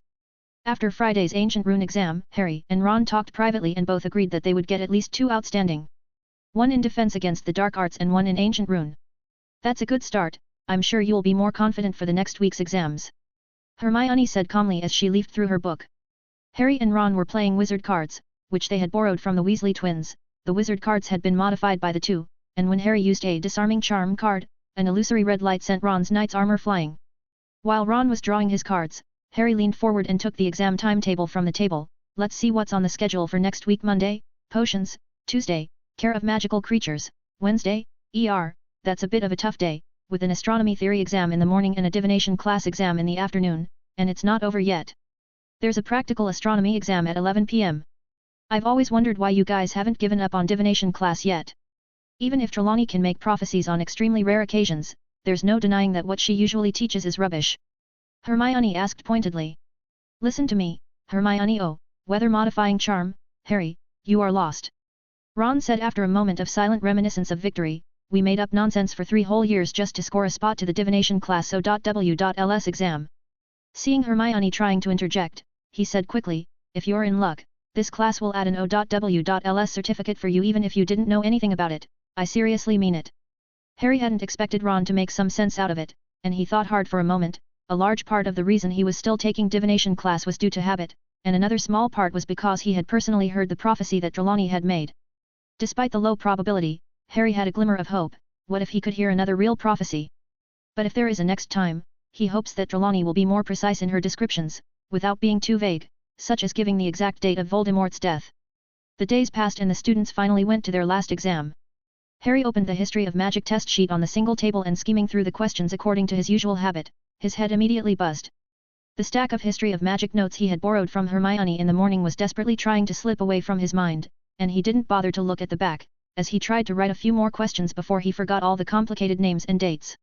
He glanced hastily at the lectern, where Professor Hap was slouching in his chair, seemingly distracted. It certainly is a good day to be lazy, Harry thought with indignation. After another 10 seconds or so, he realized that he hadn't finished a single question, so he quickly looked down to answer the questions. As Harry had predicted, he ran into trouble with the time and the names of historical figures and events, especially the names of the giants, goblins, trolls, and centaurs, which were both tongue-twisting and lengthy, and Harry suspected that the historians of that time had been lazy and translated them directly from their grunts and groans. For almost 2 hours Harry fought against his drowsiness. When Professor Tofty, who was already very old, slowly told them that there were only 30 minutes left, Harry sighed in resignation and stopped thinking about what had happened in the dispute between Liechtenstein and the trolls and flipped the question sheet to the front, where a few questions remained unanswered. He stared at the 4th question. In your opinion, did the wand regulations contribute to or help to better control the 18th century Goblin Rebellion? Harry struggled to get his numb brain to function. The sand from the time-keeping hourglass on the lectern leaked down unhurriedly, the sun was shining just right outside, it was a perfect June-ish weather, but he had to sit in a stuffy great hall and think about the Goblin Rebellion. Harry's consciousness was growing fuzzy, his head dropping uncontrollably towards the table, the corners of his mouth leaking suspicious water stains. He found himself looking at Headmaster Dumbledore's face, which was no longer gentle, and the dark blue eyes behind the half-moon-shaped lenses did not have a spark of joy that he had seen in previous days. He looked gloomy and solemn. He waved his wand wildly, and the power of the spell made Harry's heart skip a beat as rows of stones came towards him with masses of grass and mud like the whole earth was being dragged and slammed into him. But Harry didn't flinch. A dazzling green light poured from the wand he held in his hand, with ghostly silhouettes forming in the green light. He could feel his face reveal a hideous grin as he spoke in a tone that filled with overwhelming excitement. The curse is not pleasant, is it, Dumbledore? Show me what else you can do, or you're dead today. Read 50 days or 100 chapters in advance on Patreon. 598, Chapter 598 Ancient Contract. Crash. Harry collapsed onto the cold stone floor, his scar burning and painful, images of himself and Headmaster Dumbledore fighting earlier still lingering in his mind. No, it wasn't himself, it was Voldemort. As he put his crooked glasses back on, he noticed that the single table was knocked over by him, the examination papers were crushed under his thighs and the surrounding students had blank and horrified expressions. Professor Tofty moved past the crowd and looked at him worriedly. There were more complex emotions present in those eyes, but Harry couldn't differentiate them at the moment. Are you? Potter, are you all right? I'm fine, Harry panted, not bothering to look at the wrinkled face, or at Hermione, Ron, and Neville who were trying hard to squeeze their way over to him, as he lowered his head and the red glow in his eyes slowly subsided. Probably a nightmare, the students have been under some stress for a while. Professor Happ's voice reached him from outside the crowd. Yes, I had nightmares. Harry said, grateful to have found an excuse. But before you said, Professor Tofty glared at Harry, then turned his head to look at the students who kept coming over and gave up on pursuing the matter further. Well, Potter, are you still able to take the exam? Have you finished answering the test? I finished it. Harry lied. He had a few questions left blank and the test sheet hadn't been checked, but he didn't feel comfortable answering the questions in this state, and as Professor Happ had said in class, you don't fight unprepared battles, and many things are predetermined before the event even happens is quite descriptive of the situation at hand. Harry decided that he could already see the consequences, he would at most fail his history of magic test. Then I will take you to the hospital wing. Professor Tofty said. I don't need to, I can well go out and get some fresh air by myself. Harry said vaguely, as he hastily shoved his test sheet towards Professor Tofty. Sorry, I'll go first. With that, he covered his forehead and stormed towards the door. Harry. Hermione called behind him. Harry didn't respond and just walked away sullenly, not having time to think until he was out of the examination hall. He wanted to get into that state again and see Headmaster Dumbledore and Voldemort fight, but that's when Harry realized to his frustration that his occlumency was working spontaneously, and he couldn't pick up anything, so that attempt was completely cut off. Harry angrily punched the alcove in which the house hourglass was embedded and his hand ended up hurting badly. This calmed him down a little, and he wandered headlessly around the pitch-black entrance hall for a long while before eventually walking through the oak doors and heading out of the castle. He stepped on the steps. The sun outside was a little harsh, the sky was blue, and he could see the water rippling in the black lake in the distance. Harry squinted his eyes and tried to think of a solution. What on earth is he supposed to do? Tell Professor Happ. Right, Harry thought, slightly regretting why he hadn't considered that before, and turned around and ran towards the castle when Hermione and Ron came rushing out of the entrance hall and, upon seeing Harry, they dragged him towards the corridor without saying a word. Bewildered, Harry could only watch as Hermione pull him into a nearby broom cupboard, and raised her wand to lock the door behind her, before turning to look at him solemnly with Ron. What's wrong? What are you guys doing out here? The test isn't over yet. I've finished my test. Hermione said quickly and Ron shrugged. I wrote all I could, the rest. He left a meaningful pause. Hermione asked with a solemn expression, Harry, your scar hurts again, doesn't it? Yes, I saw. Dumbledore, you mentioned Headmaster Dumbledore, saying he was under a curse or something, and that he was going to die. Hermione quickly said, and then you fell on the floor and knocked over the table. Harry was horrified, that came out of my mouth. Ron nodded with a wooden face. So you know why we came out early, don't you?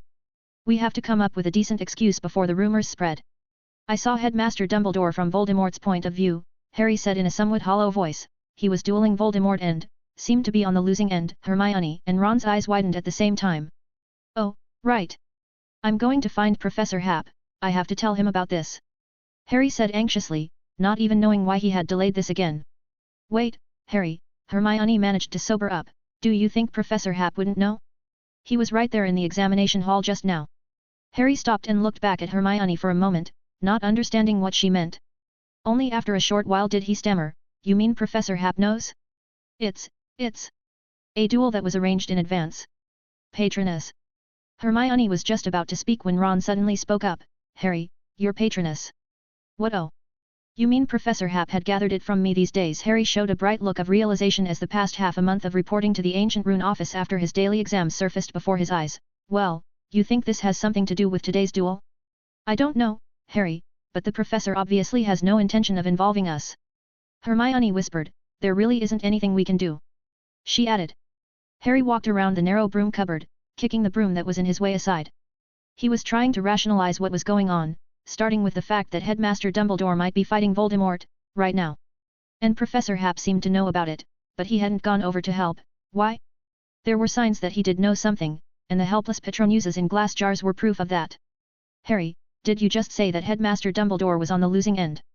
Hermione asked quietly. I'm not sure. Harry shook his head as he tried to recall the brief image he had seen. I could feel Voldemort's emotions. He was excited and confident and seemed to be completely sure of his victory, and he also mentioned something about a curse. Isn't that just a bluff? Ron remarked, visibly more relieved. We've even witnessed their power personally. Harry didn't say anything. He found it hard to put Voldemort's mood swings into words. He was so confident and seemed to really think he could kill Dumbledore. So was he being tricked?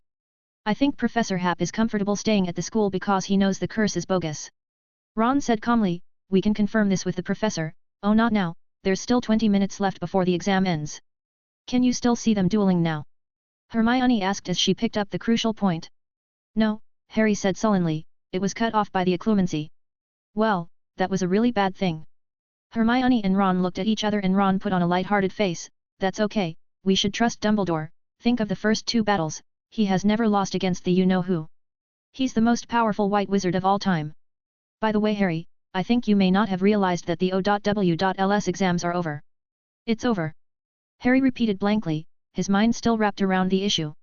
Yeah, after a busy year we've finally managed to get rid of the exams and came out half an hour earlier than everyone in the class, Ron grinned, and they're still in the exam room right now. How nice. This thing is definitely worth bragging about for the rest of our lives. Not here, either. Felix stepped out of the dripping karst cave, a blazing, fiend fire burning in the damp, dim cave behind him, and a woman's hoarse cry bellowing harshly from the flames. His eyes flashed with a hint of suspicion. Another shard of a severed soul, so Voldemort only taught this woman how to split a soul, but not how to make a Horcrux? Voldemort tricked her. Felix unfolded a map with hundreds of dots on it, all of them are members of the Order of the Phoenix. The men were divided into 7 groups and the ink dots representing their names kept jumping on the parchment. There were large blanks on the map, but some important places were marked on it. Hogwarts, the Ministry of Magic, Diagon Alley, Hogsmeade, Godric's Hollow, Mold on the Wold, Chudley, Falmouth, Ottery St. Catchpole, the former site of the Wolves Orphanage, the London Communities, the English Counties. Any place that is more or less related to the wizarding world has been summarized on this map. Is it possible that Voldemort hid the Horcrux and Bellatrix abroad? Felix and Dumbledore discussed this and concluded that it was unlikely. Even disregarding Voldemort's morbid obsession with the domination of the British wizarding community, there were more realistic factors at play. For wizards, distance doesn't really have much significance. If hiding in Britain can be found, then hiding somewhere else in the world will likewise have no chance of staying hidden for long. Very often, it's just a matter of magic. Not to mention that Felix had visited several well-known African witch priests who had a knack for witchcraft that relied on self-harm to make not-so-accurate prophecies, while specifically concealing his identity. After paying a considerable amount of galleons, an old wizard who had not long to live finally agreed to divine for him. But they clashed over the scope of the divination. The old wizard insisted that the divination should not be performed directly on a powerful wizard like Voldemort. According to him, the cost would be too high and the results would not be reliable. So the divination settled on Felix to see what his luck would be on this particular day. The final conclusion was rather vague, with the old wizard divinely saying that he would get considerable help from arm's length that day. Felix wasn't too happy with the result, but the old wizard was already vomiting blood, so he had no choice but to offer galleons and leave, treating it as if he had got a good deal from an expert on the subject. If Felix was to ask Trelawney, God knows what she would say in her sober state. He didn't want to hear anything unspecified before the showdown. Felix's biggest asset was the preparations he had made in advance, whether it was the Voldemort magic he had extracted from the Death Eaters, the hair of Bellatrix he had collected at Malfoy Manor, or the doppelganger who was taking his place in the examination hall with unmistakable physical realism. He even held one final backhand. It was the inspiration brought to him by the house elf, and in order to keep it as secret as possible, Amelia Bones had to work 2 weeks extra overtime all by herself in secret to piece together the entire contents about ancient contracts from the stacks of old documents. Felix picked up the communication mirror, which had a picture of Sirius on it. Harry had dragged Sirius insistently to take this picture, so for most of the time, Sirius in the picture looked rather impatient, constantly fiddling with the tassel that dangled from his hat to the tip of his nose to pass the time. Sirius. The man in the picture immediately jumped up and after a few seconds Sirius said with a serious expression, "All set, Kriaker's right here with me." His voice seemed low, calm, and stern. "I'll be right over," Felix said, stepping out and appearing on the front steps of 12 Grimwald Place. Sirius was waiting there, holding Kriaker's hand. Sirius whispered, I made a deal with Kriaker, he knows what the implications of doing this are. At that moment, there were two crisp crackles at the door and Remus Lupin and Tonks appeared holding hands. Felix. Lupin said, we carefully checked the 12 locations on the map, using the detector you gave us, but found nothing. Felix nodded slightly, indicating that he knew. A few more minutes passed, with not much time left before the scheduled time, and several teams of Order of the Phoenix members who had been out returned, and they too found no sign of Bellatrix. At best they found nothing more than the product of something evil mixed with fragments of Bellatrix's soul and Voldemort's magic, as Felix had done. That thing really is laced with Bellatrix's soul? Frank Longbottom asked in surprise, with a complex look on his face. After receiving an affirmative answer he sighed. I knew Voldemort is cruel and vicious, but I didn't think he wouldn't even spare his last loyal subordinate. Alastair's team hasn't returned yet, there's no accident, is there? Bill Weasley asked with a frown. Felix looked down at the full map he is holding. He is in perfect condition, probably stuck with. At that moment, Kriaker tiptoed over to Felix and tugged on his sleeve. Esteemed Mr. Hapkin K, Kriaker really carry the burden? Kriaker, can Kriaker also play a role in overthrowing the Dark Lord? You have a much bigger role to play than one might think, and I can guarantee your safety. Felix said. Kriaker looked relieved. Sirius said with a dark look on his face, I've told you many things but you didn't trust me, but you trust an outsider when he just says a couple of things. Who is exactly your master? You, of course. Kriaker replied loudly, then turned around and shrugged his little shoulders and said in a voice that everyone in the space could hear, but the master was not reliable when he was young, and he was wrongly accused and thrown into prison when he has grown up. What a shame, who knows what mistakes he will make this time. Kriaker. Sirius said through clenched teeth, I think you're just afraid of risk, your guts are only the size of a peanut. Not at all. Kriaker isn't afraid of risk, Kriaker is worried that Kriaker won't be able to avenge young Master Regulus. The house elf yelled back loudly at his master in a loud voice like a bullfrog. As they spoke, another group of people appeared out of thin air. It was Moody, along with Mundungus, and Daedalus Diggle, their clothes dusty, but no one hurt. Moody came over on his crutches and said gruffly, our group ran into a spell trap, took a bit of time to crack it, but it was empty inside. His magical eye circled around for a moment before landing on Kriaker along with his normal eye. So we're putting our hopes on this little guy? I can't wait to witness it. Lupin, Tonks, Moody, Mundungus, Daedalus Diggle, Hestia Jones, Bill Weasley, and other members of the Order of the Phoenix scattered far apart and formed a circle, acting as guards and looking solemnly at the two men and the house elf standing on the steps. Kriaker solemnly puffed out his thin, cured chest and looked at Sirius. Sirius took a deep breath, opened his mouth, and said, I, Sirius Black, the last rightful heir to the Black family, voluntarily relinquish all my rights over the house elf, Kriaker. By ancient contract, Kriaker automatically belongs to the next closest member of the Black family, Bellatrix Black. Yes, Kriaker will comply, my lord. Kriaker trembled and bowed deeply towards him. He bent so low that his fleshy nose pressed against the ground and out of his loose, white pillowcase a green locket slipped, which gleamed in the sunlight. I'll take it from here. Felix said softly as his hand rested on Kriaker's shoulder. Hogwarts School of Witchcraft and Wizardry. What are you up to, Potter? Snape looked coldly at Harry who was blocking the way, his thin lips twisted into a smile.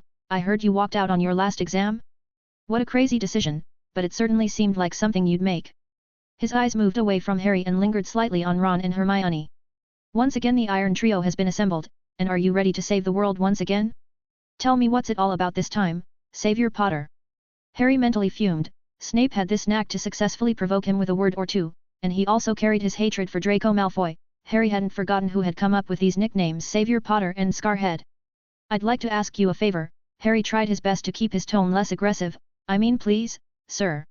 I know Headmaster Dumbledore is fighting Voldemort right now. None of that concerns you, Potter. Snape said. Harry continued anxiously.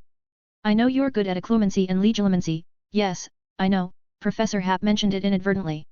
I hope. You hope. Snape clasped both hands over Harry's shoulder and stared into his eyes. For what? If all your sentiments are true, Harry held his breath, the green eyes that looked exactly like lilies met Snape's. If you two have been longing for Voldemort's complete demise, he demanded. Then use the legilimency on me. Break my occlumency. Sigh, I don't like Harry very much in this novel. Read 50 days or 100 chapters in advance on Patreon. 599, Chapter 599 Memories that Have Never Been Forgotten, 2 in 1. Snape looked straight at Harry blankly, with an unfathomable expression. I don't know what you're getting at, he said coldly. You know. Harry exclaimed, unable to resist moving forward. Snape swung his sleeve as he toured around, almost hitting Harry, but Snape didn't even bother to look at him, and started to walk away. Harry quickly took a few steps and stopped him again. Ron and Hermione hurriedly stepped in between them, and Harry and Snape glared at each other as they separated by the two. But Professor Snape, we are not going to give up. That's when Hermione spoke up, as she pointed in the Great Hall direction, and it's better to move somewhere else to avoid other people from seeing us. Snape, Harry, and Ron looked in the direction of her finger, and a group of students was rushing gleefully out of the entrance of a great hall, chattering, pushing and shoving, as they gossiped enthusiastically. The test was over. Seamus Finnegan, who was walking ahead, saw Harry and waved excitedly, "Hey! Harry, are you all right?" The few people in the entrance hall withdrew their eyes in silence. "Professor?" Hermione asked gleefully. "Follow me," Snape said under his breath. He walked ahead and the three of them followed in quick stride. They headed down the stairs in the entrance hall towards the basement of the castle and soon arrived at Snape's office. Bang! Snape slammed the door heavily and the room became dimly lit. Hermione was just about to speak. "Shut up, you silly girl!" Snape exclaimed, and then he turned to Harry abruptly, so fast that Harry almost thought he would break his neck. "Do you know that the occlumency is protecting your mind from the outside influence?" "I know," Harry said calmly. "I also know that both Headmaster Dumbledore and Professor Hap are working towards the downfall of Voldemort, just like my parents did back then. Only I'm not the same baby that needed protection 15 years ago, I'm a warrior now." "And me too," Hermione said. "We're all warriors," Ron said hurriedly. "Warriors," Snape repeated in a low voice, "warriors." His face suddenly twitched violently, and he shouted furiously, "And what am I? A coward."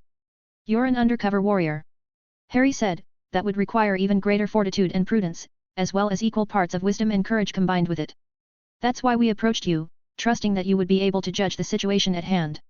There was a moment of silence. Snape opened his mouth and said slowly, in a hoarse voice, "What do you want to do?" It was done. Harry held down the pounding in his heart as he quickly and clearly voiced out his inner calculations. "I've given it some serious thought. I know Professor Hap taught me occlumency to prevent my mind from being spied on by Voldemort, or from being misguided, but it's actually been me who has spied on Voldemort's mind and thoughts on several occasions. That was when he didn't know about the connection between you, but now he does." Snape cut him off gruffly. "True," Harry agreed, "but have you ever wondered how that connection happened?" Snape's eyes suddenly widened. "I have thought about it, sir. Each time it happened I was particularly tired, my mind was unguarded, as well as Voldemort's mood swings increased, and I judged that these conditions would have had to be met at the same time to temporarily link our minds together." Snape slowly exhaled the breath from his lungs. "Interesting speculation," he said dryly, "and what has this inspired you to do now?" "I can influence him in turn," Harry said fiercely, "while he was dueling with Headmaster Dumbledore. Think about it, he must be fighting as hard as he can right now, that's why he can't maintain his occlumency perfectly. If I can affect him even a little, it might change the outcome of the duel." "Influence the Dark Lord? Potter, do you know what you're talking about? You are dealing with a man who may be the most dangerous and at the same time the most powerful dark wizard that has ever lived." "The most powerful?" Harry snorted. "If you go by the criteria of being proficient in the dark arts, he does have a chance of earning that title. But we're talking about an entirely different area here, it's a contest of wills." Snape looked at him with a stony expression. "Since you insist, Potter. If I understand you correctly, you want me to break into your mind in the roughest way possible and rip the barrier that was so hard to build up with the occlumency to shreds." He pulled his wand from his robe pocket, and pointed it at Harry, as he whispered, "The process would be so painful it would feel like stirring your brain to mush with a burning stick." On the sidelines, Ron couldn't help but swallow. "I'm sure it won't be long before you would be begging me to leave you alone." "If it's just that level of pain," Harry said stiffly, touching the scar on his forehead, "I think I've experienced it many times before." "Well, this is something we have to wait and see," Snape said. Then, legilimency. Before Harry could respond, the office in front of him disappeared and many scenes quickly flashed by. On his 11th birthday, he was drawing a birthday cake on the beach alone, Quirrell with his back turned to him removing his hood to reveal Voldemort on the back of his head. He was thrusting the Gryffindor sword into the head of the basilisk, 100 Dementors swarming towards him on the covered bridge. Ron and Hermione was tied to a tombstone listening to Voldemort give his return speech. He was in the underground training room of Black's old mansion, reciting the killing curse. Ginny stepped closer towards him with wide eyes. "No," Harry resisted in his mind. A sudden force sprang up in his head and he pushed outwards as hard as he could along with it. Bang! He snapped back to see Snape bumping into the table and Harry gasping for air, as the veins in his temples bulged out. Snape rubbed his back, as a dangerous glint flashed in his eyes, and Ron and Hermione, who didn't dare to breathe at the side, were afraid that he would snap out of anger, and secretly clutched their wands in their pockets. But Snape simply coldly said, "Very good, a solid foundation and a good counterattack. That means you're going to have to suffer a little more. Legilimency." This time the intensity was much higher than last time, and Harry clearly felt the pain of having his brain being torn apart, and the counterattack came as it should. "What is this? Potter?" Snape growled at him, pointing at a shimmering magical barrier in front of him in midair. "Sorry." Harry whispered, he didn't mean to do it either, it was a completely subconscious reaction. "Sorry." Snape repeated in a curt tone, then said with menace, "Throw your wand away, Potter." Harry was silent for 2 seconds and went to the corner to hand his wand to Ron. "Don't worry, Harry, if he tries to do anything nasty to you," Ron whispered to him as he used Harry to shield himself from Snape's view. "Stay out of it," Harry said. What? Ron looked very startled. "Don't interfere. We have to succeed," Harry said, returning to his spot and addressing Snape provocatively, "You're being too careful after all, are you worried I'll get hurt?" "Don't worry, I've had endured a lot rougher blows than that." Snape's chest rose and fell violently, clearly pissed off to the core. He gave Harry a vicious glare as if he would recite a nasty hex the next second. Harry grinned at him, and Snape, without further ado, recited the spell for the 3rd time, Legilimency. Ouch! It hurt so bad. Harry covered his forehead and locked eyes with Snape, trying hard to keep the tears from flowing out of his eyes as he tried his best to muster the mental energy that the occlumency had provided him with to set up a line of defense, but he had lost his wand now and could only fight off Snape's onslaught with perseverance. Soon his defenses were melting away like soap bubbles in the sun, and Harry fought as hard as he could to resist, but he could only watch as his brain gradually lost its power to resist and opened up to Snape.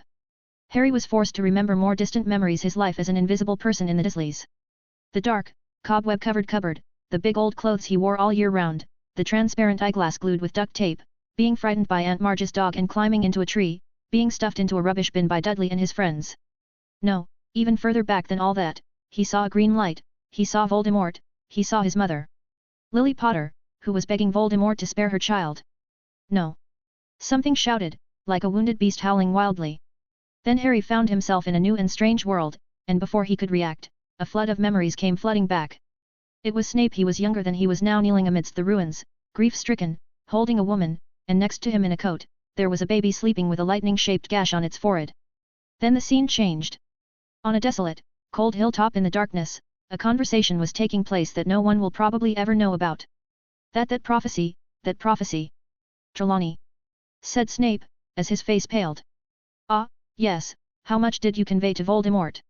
The top of the hill disappeared, this time in the headmaster's office. "I thought, you would, keep her, safe. She and James had trusted someone wrongly, her son is still alive, with eyes exactly like his mother's. If you love Lily Evans, don't let her die in vain. Help me protect Lily's son. Don't tell anyone, Dumbledore. Only you and I can know. You must swear to me." Again in the same office, but obviously not the same day, closer to the present time, as Professor Hap was mentioned in the conversation. Dumbledore raised his right hand and said to an unsmiling Snape, "Felix is still young, he won't understand, or rather he doesn't want to understand, that there is a price to pay for everything you do. Don't worry, it won't kill me. But what about that boy? When are you going to tell him that he is a Horcrux whose only purpose for existing is to perish?" "Not yet," Dumbledore said sternly, "I have made some preparations, but not nearly enough. It must not be told to him at this moment." The office disappeared and a new scene formed slowly, so slowly that Harry had time to think about the memory of what he had just seen, that he is a Horcrux, destined to die. Then he found himself basking in a soft glow of sunlight. It seemed to be some tranquil and lovely afternoon. The sunlight was tinted with a rosy red. Harry was standing at the edge of an almost deserted playground, and behind a bush, not far from him, there was a little boy. Harry almost thought it was his forgotten memory of his childhood, because at first glance the boy looked a lot like him, a small, lean, scrawny figure who was compelled to wear a big, out-of-date old dress, with black, long, and disheveled hair. But the next moment Harry didn't think so, as the boy peeked out at the two little girls playing with each other, and one of them, Harry looked at the oddly familiar green almond eyes with fascination, was clutching a wilted flower in her hand, and the little girl spread her palm as the flower came back to life and bloomed in her hand. "That's enough!" A voice exploded in Harry's ears, and Harry was pushed away by a great force and fell to the ground. He opened his eyes to find Snape with his back bowed and his body shaking a few times before he eventually fell to his knees, the same look Harry had seen in the memory, except now he looked more older with a new fitting dress. Snape and Harry were both gasping dramatically, staring deeply at each other as if they were getting to know each other for the first time. Harry's mind was a jumbled mess, with all sorts of information tangled together. The shock of the horrible truth he had seized from Snape's memories was far more violent than the previous times when he was under legilimency. The fact that Snape was the one responsible for his misfortune, Snape's feelings for Lily, Snape's patroness, and the conversation between Snape and Headmaster Dumbledore. The fact of him being a Horcrux and destined to die. He is a Horcrux himself. Harry stared at Snape, and it all made sense, his scar, his Parseltongue, his unusual connection to Voldemort. Dumbledore knew it, and Professor Hap probably knew it too, but they didn't say anything. That was why they treated him so preferentially. People have always been more forgiving towards the dead, Harry thought to himself. Harry, Harry. What's wrong with you? Harry looked up at Ron and Hermione with vacant eyes. Ron was looking at Snape with hostility as he shouted, "What did he do to you? Harry, what did he do?" Harry took several hard, deep breaths, trying hard to push down the various mixed emotions. This is not a time to think about that, he had to make a decision soon, but it wasn't really effective. Oh come on, there must be something that could come in handy. Hermione kept rummaging around in her little beaded pouch, pulling out various vials and jars, but Harry stopped her. "I cough, I'm fine." He grunted, his throat clogging up. Harry stared at the two of their faces and slowly stood up. He looked at Snape, who was sitting limply on the floor, and said in a muffled voice. "Then let's continue." "Continue? Continue what?" Snape said slowly, his sanity seemed to be frozen by the cold floor, completely unable to comprehend a simple sentence. "Yes, you heard me right, Professor Snape, we are going to continue." Harry said almost coldly, wondering to himself why he was still able to keep his sanity, probably because he wanted to see that person so badly. That was when his scar suddenly hurt without any warning, and he was dragged into another person's point of view, Voldemort's. Harry viewed his other self with envy. He was wielding a beautiful and deadly wand with an unbridled swagger. What a freedom! A powerful spell was unleashed without a care in the world, the snaky wood wand emitting a delightful hum, and feeling exactly as its owner was feeling at the moment. Voldemort was in a great mood, having finally overpowered Dumbledore for the first time and gaining an absolute advantage. "Your power has decayed too much, Dumbledore. It seems like you still have your trump card? But your body can no longer support you, Dumbledore." Voldemort hissed like a snake, shifting his position and condensing a terrifying black flame from his snaky wood wand that immediately turned the trees, rocks, and soil in the valley into rotting ashes once it touched them. Dumbledore was breathing heavily, his eyes half closed, and fine beads of sweat dripping from his wrinkled face. His physical state was as precise as he had predicted, sliding down to a low point that it carried a deadly allure to Voldemort, enough to trigger his ravenous nature, but Dumbledore had misjudged one thing. Voldemort had finally gained complete control of the wand that his ancestor, Salazar Slytherin, had left behind, and was using it to its full potential. In contrast, the Elder Wand in his own hand contributed very little in terms of power.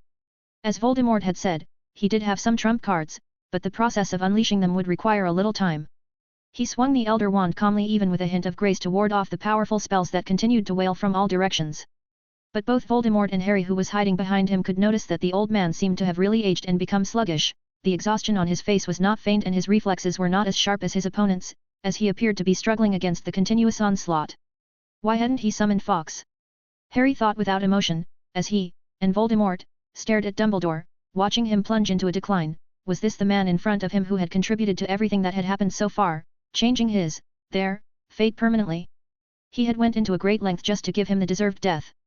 At this moment, Harry's and Voldemort's emotions seemed to overlap as he wielded his snaky wood wand, cleaving a piece of earth and decimating a raised rock wall with a massive magical force that nearly divided the sunken valley in two, sending broken wood and mud reeling high into the air. More rays of sunset light poured in through the gaping hole in the valley, and Voldemort, Harry, squinted slightly as he gazed at the old man who stumbled and seemed to be falling over. He looked so powerless, as if the most average killing curse could kill him. The snake-like face broke into a fierce grin. He looked like he would explode with excitement. How wonderful it felt to realize his long-time dream, his long-time mortal enemy, would fall before his very own eyes. He slowly raised his wand. "Harry! Harry!" At Hogwarts Castle, Ron and Hermione called out the name, and just then, Harry suddenly fidgeted, his eyes shining with intense hatred. "Leave him alone!" Snape said as he rose from the ground.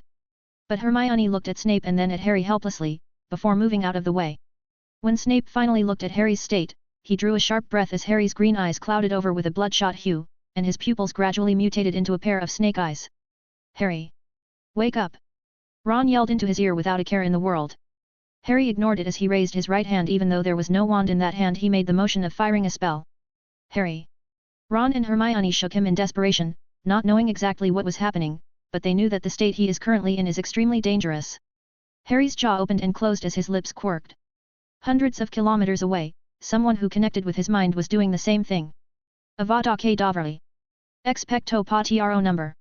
Read 50 days or 100 chapters in advance on Patreon. 600, Chapter 600 Ouroboros, 2 in 1. Intense emotions crossed the space using their mutual spiritual bond to descend on the heated battlefield. With murderous thoughts ablaze, Voldemort swung his wand. Bang! His snaky wood wand gave a loud, echoing pop, followed by a mass of black gas pouring out of his body.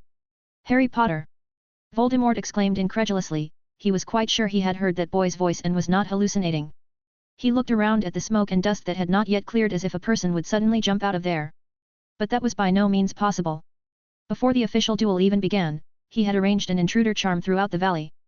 Voldemort suddenly disappeared and appeared at the edge of the battlefield, his boiling dark magic flowing out of him as if it was out of control and escaping. As soon as it had left his body, it betrayed its master and turned into a dense mass of maggots that clung to Voldemort's robes, hands and face, and tried to devour him. But Voldemort didn't care. The intimidating magic backfire was nothing to him. Come out, Harry Potter! He growled, constantly darting his head around, before finally spotting a certain ghostly figure in a corner of his mind. Realization dawned on him, and then he became furious beyond measure and wanted to rush into Hogwarts Castle immediately to tear the Harry who had repeatedly tried to ruin his plans into shreds. But he had finally managed to push Dumbledore to the edge, so how could he just give up? Not to mention the fact that his Horcrux is still in Dumbledore's hands. That's why he had no choice but to suppress his grudge and resentment, and tried to expel Harry Potter out of his mind. But he soon realized that this would not be an easy task. The boy opposite him was like a brain-dead troll refusing to leave. For a moment it appeared as if the promising situation was about to be reversed, and he was unexpectedly thrown into a triple crisis at the same time. Harry Potter deep in his mind and thoughts, escaping uncontrolled magic that had transformed into magic maggots, and the biggest threat of all, Dumbledore Voldemort, who had wasted a golden opportunity that would help him turn everything into his favor, became irritated and his hatred for Harry became even deeper in his heart. But he couldn't help but have some kind of disturbing hidden worry flooding through his heart. That prophecy, the one he had been unable to see in its entirety, had prophesied that, the one with the power to vanquish the Dark Lord approaches. What makes him worthy? Intense anger welled up in his heart and burst out with the semblance of fire. The black robe on Voldemort flared up and the maggots that were clinging on him fell to the ground in a mass and turned back into pitch black magic. He opened his mouth and inhaled, and all that magic came back to him once again. Then he quickly placed several lines of defense in his mind, barely isolating Harry Potter's influence on him. If he had been given time, he could have easily driven the enemy out and countered him, but he could not spare the extra energy now and had to be passive and defensive. With the two troubles resolved, he gazed at the fading dust, the looming figure of Dumbledore suggesting that he had risen to his feet. Voldemort watched it with indifference. The previous scuffle had shown that the old man Dumbledore was no longer his equal. Only he's unsure if it was an illusion, but Dumbledore's silhouette seemed to appear a little taller. Could it be he was stepping on a rock? Clank! A stern chiming sound echoed through the valley. As if it was provoked by something, a loud hiss resounded, some kind of profound magic that Voldemort had arranged with his snaky wood wand. The unseen serpent was like a curse that would have possessed Dumbledore if he had not been careful. But now that the curse was broken, at least half of it, the two sounds intersected and neither could overwhelm the other. Is this your trump card, Dumbledore? Voldemort asked with a malevolent grin. Do you know what just happened? Well, I got a guest with me for our duel, and he barged in on his own to act as a witness. He will see for himself how you are going to be defeated, and then I will very happily reward him for the surprise he has brought me. Is that so, Tom? I don't think you need to go to that trouble. I will express both of our gratitude to him in person. Dumbledore said. Voldemort narrowed his snake-like eyes, his pupils resembling a thin slit of scarlet eyes staring dead in the opposite direction. The resentment in his heart blinded him as he ignored the slight abnormality in the tone. In a high-pitched, diabolical voice he said, "You're still so smart-mouthed, Dumbledore. When I stomp you under my feet, He drew a sharp cold breath, the words trapped in his throat as if he had been suddenly strangled. The smoke had completely cleared. Dumbledore looked totally different. He had been tall and thin, with a somewhat curved back, but now his spine looked straight, his whitish beard, which had grown long enough to be tucked into his belt, had mostly fallen off, and right before Voldemort's eyes the last of the long beard fell off, followed by a fine reddish-brown colored beard that emerged from his smooth chin and grew wildly, and in the blink of an eye grew into a tight bushy beard, exactly the same color as his hair at the moment. The deep wrinkles at the corners of his eyes and forehead were rapidly smoothed out, his slightly hollow cheeks became plump, and his nose, which had been broken at least twice, seemed to be well defined and straight as if it hadn't been injured at all. Dumbledore stretched out his long, strong fingers, the Elder Wand shaking excitedly in his hand, and it emitted the same chiming sound that had just clashed with the snaky wood wand. No one who saw it would doubt its extraordinary nature. The magic that wrapped around it was chilling, it is definitely a powerful wand that is not inferior to the snaky wood wand held in Voldemort's hands. But Voldemort begrudgingly did not spare an ounce of his attention to it, his full attention was focused on the face that belonged to that of a middle-aged man. Dumbledore? Voldemort asked with some difficulty. Pardon me, the change may be a little drastic, but it is indeed me. Dumbledore flicked his wrist and the Elder Wand responded eagerly, the power of the spell that shot from it chilled Voldemort, he blocked the spell with difficulty but the aftermath left tiny cuts on him like a knife wound. This can't be! Voldemort shouted as he gathered the magical powers in his body and poured them into the snaky wood wand.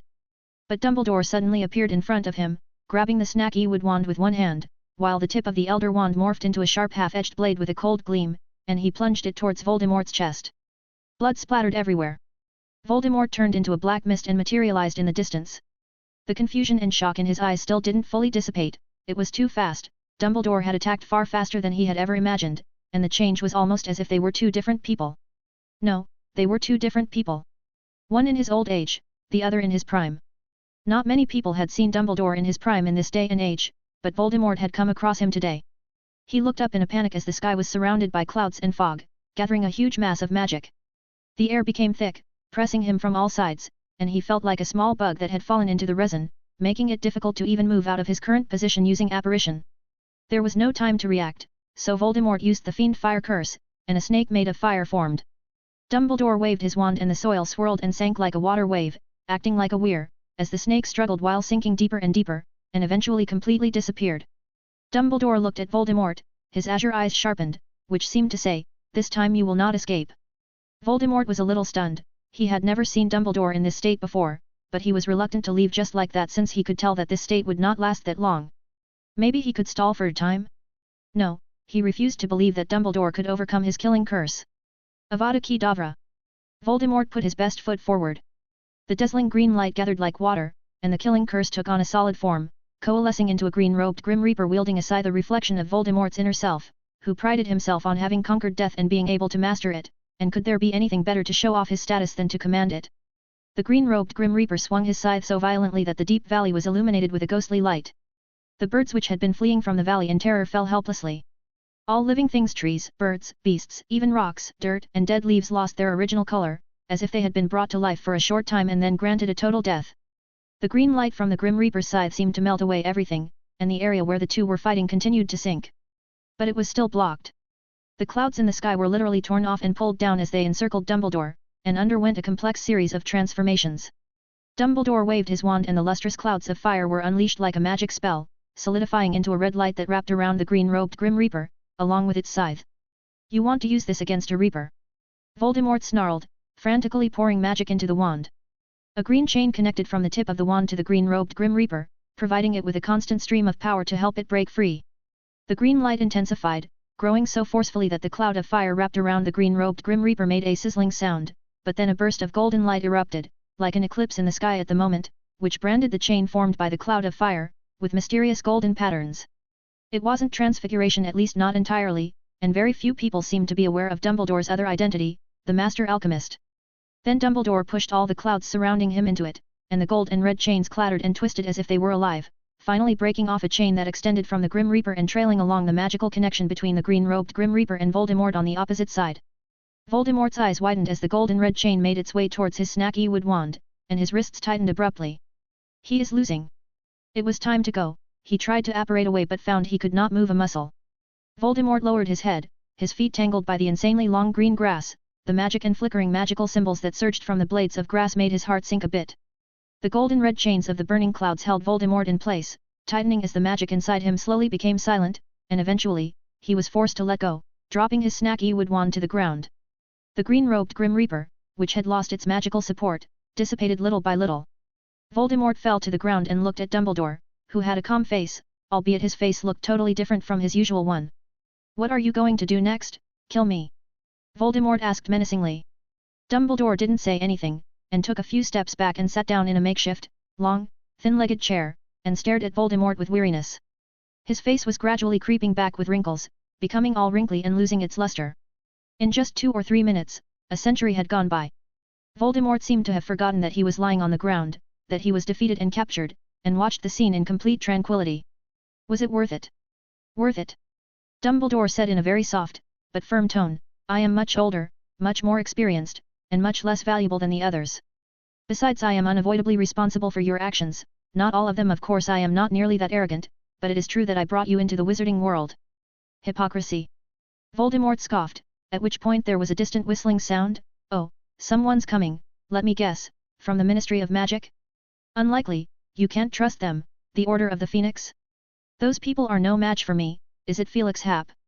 Dumbledore shook his head. I don't know, I didn't tell anyone where the duel was going to take place. Might as well wait and see. Silence fell over the two men as he finished. Dumbledore's eyes swept over the crumbling valley. The picturesque place was completely ruined at the moment, pockmarked and scorched. He gazed down at the Elder Wand, which seemed to have died and remained motionless. What was its name? Voldemort abruptly asked. Dumbledore hesitated for a moment and said, the Elder Wand. For a moment Voldemort's expression looked spectacular. So that's how it is. He said in a low voice, I searched for it, but it didn't seem to be very obedient.